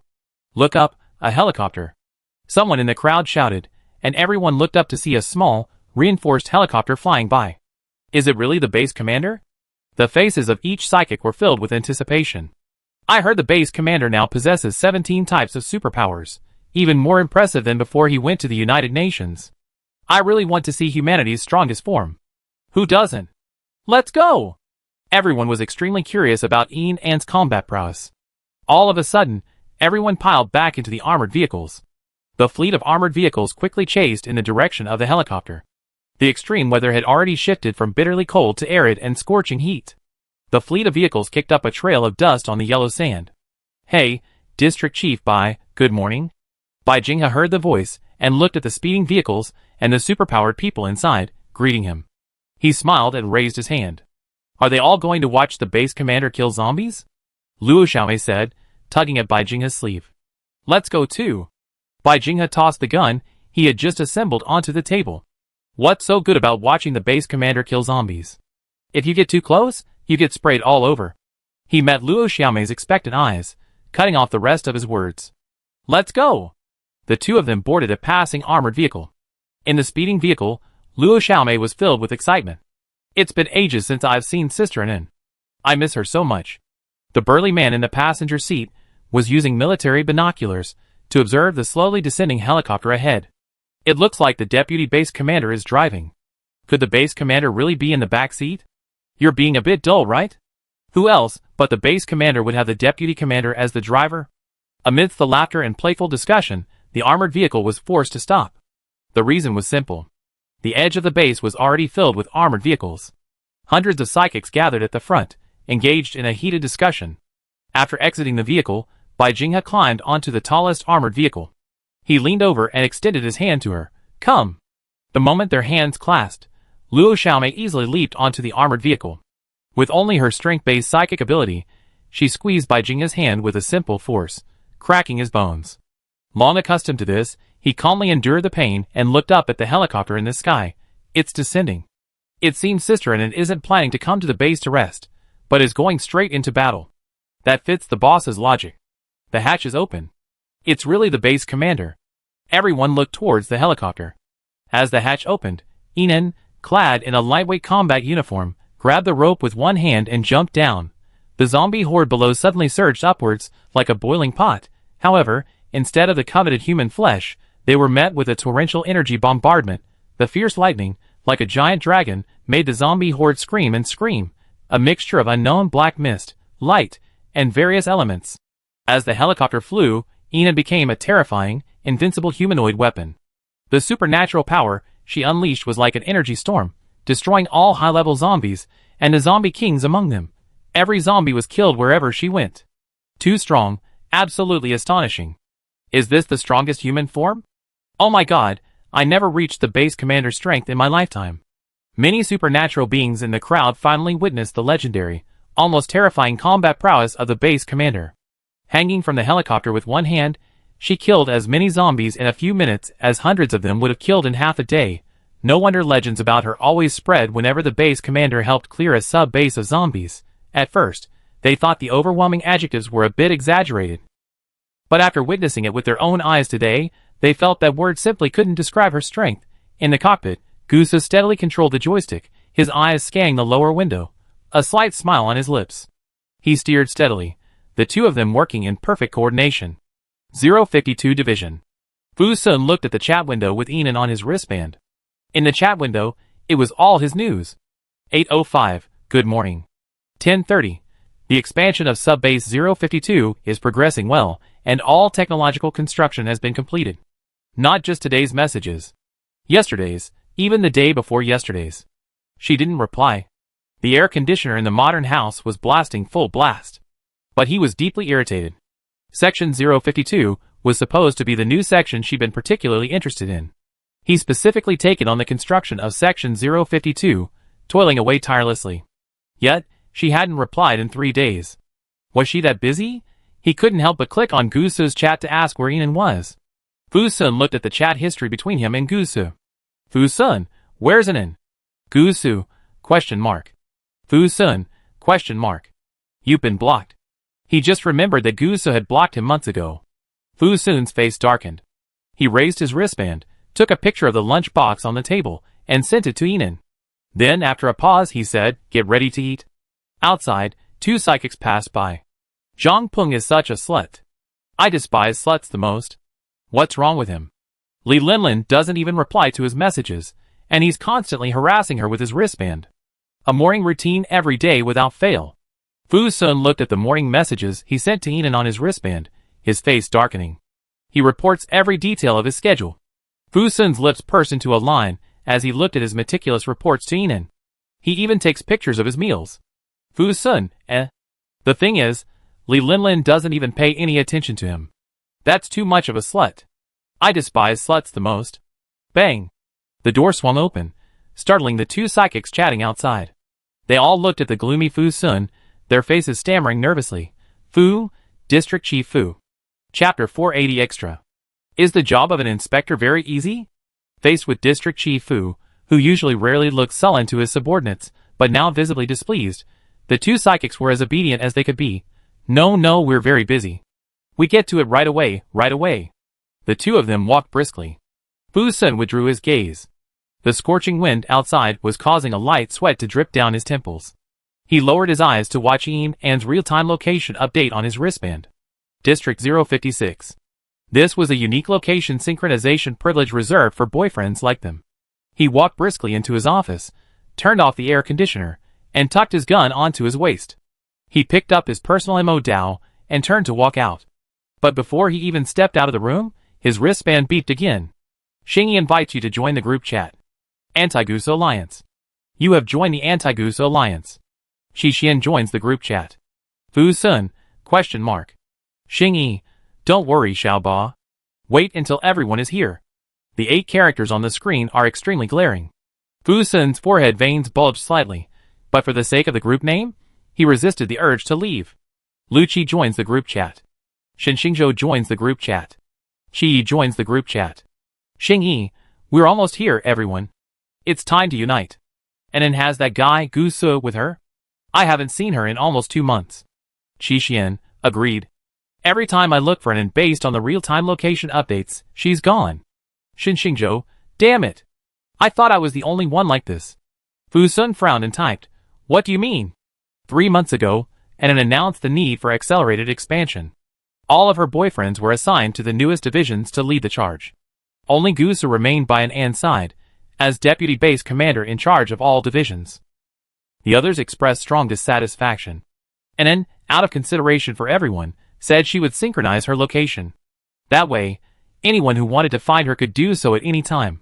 But since she was always busy, she rarely replied to messages, let alone synchronize them in a timely manner. So the task of synchronization naturally fell to Gu Su. Qi Xian, what this means is that either Mrs. Gu doesn't synchronize an An's location, or the synchronized location calculates the time too accurately. If any of us immediately use the synchronized location to look for an An, we'd be disappointed. Looking at the information on the bracelet, Fu Sun almost laughed out loud. He looked out the window at the superbly built 052 ND base, and suddenly felt like a clown being played around by Gu Su. Trying to win that woman's heart with strength was no match for clinging to her, and trying to build her favorability. The group chat continued. Lu Qi, don't call him Gu Dafeng. I get annoyed by the word Dafeng. Qi Yi, they're in section 056 now. Shen Yi joins the group chat. Shen Xingzhou, we can't let him keep playing tricks on us. Who's close to Bai Jinghe? Contact Bai Jinghe in section 056 to monitor their location. Lu Qi monitor? No use.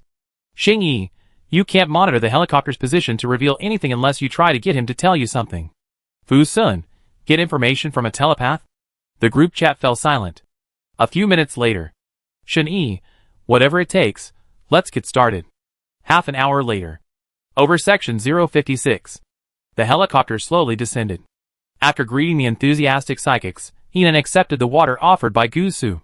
After taking a few deep gulps, he looked at her with a gaze so gentle it could drip with water. After the helicopter refuels, we go to section 049. Ian looked up at him. So far? Section 049 is across the country from section 056. Well, the AHL base we defeated a few days ago is coming to sue for peace. They say they're very sincere, he said, lowering his eyes to glance at the bracelet on his wrist. It's about 4 hours away now, so we make it in time. That's the perfect way to avoid those guys. Sure, let's go to section 049 then. Ian had no problem. Every section in the base was developing well now. She only needed to issue the highest level orders and occasionally check in. Boss. Sister Inan. Bai Jinghe trotted over with a pile of information, Luo Xiaomei following behind him with a smile. Gu Su's eyes flickered the moment he saw Bai Jinghe. The faint curve at the corner of his mouth revealed no emotion. After the two exchanged pleasantries with Inan, Bai Jinghe saw Gu Su turn to inspect the helicopter and whispered to Inan, Boss, where are you going? Inan answered honestly, 049th Division. Don't get too tired. Get some rest. Sister Inan, you look so cool just now. It's been a month since we last met, and you've gained 2 more abilities. Amazing. Eden smiled and rubbed her head. Time to go. Fuel up. Behind him, Gusa sauntered. Eden said goodbye to the two of them and boarded the helicopter with ease.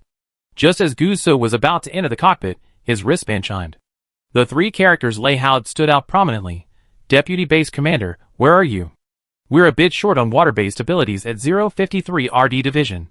Can you please transfer some over to us? Gusa climbed into the cockpit, closing the door. His voice was languid. We're heading to Section 049. The water-type psychic you mentioned will be transferred to you within a day. Thank you, Deputy Base Commander. After hanging up the bracelet, Gusa tilted his head to look behind him at Enon, his lips curled slightly.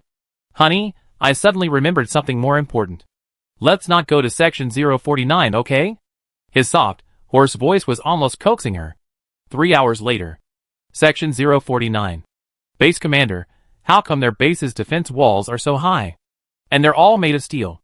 A shabby helicopter slowly landed in the defensive buffer zone of Galaxy Base.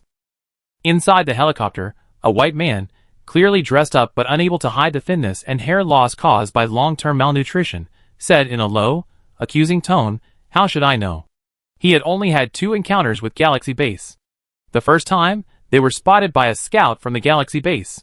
The scout asked if they needed help, but his pride bruised, he sneered and verbally attacked the scout and the base. The second time, he was beaten. That infuriatingly beautiful woman, wielding a cannon, single-handedly bombarded them, forcing them to beg for mercy. That day, he knelt down and promised to personally apologize. Even the helicopter's fuel was traded with the Galaxy Base for 10,000 level 6 crystal cores. Afterward, he spent 2 days without food or sleep, pondering. Finally, he figured it out. That was, he had a crush on her. That's right, he had a crush on the commander of the Galaxy Base. After that one-sided crushing, he couldn't stop thinking about her for 2 days. The image of her blasting him with a cannon resonated with him, stirring his heart. So today, he wasn't just here to apologize. He was here to propose.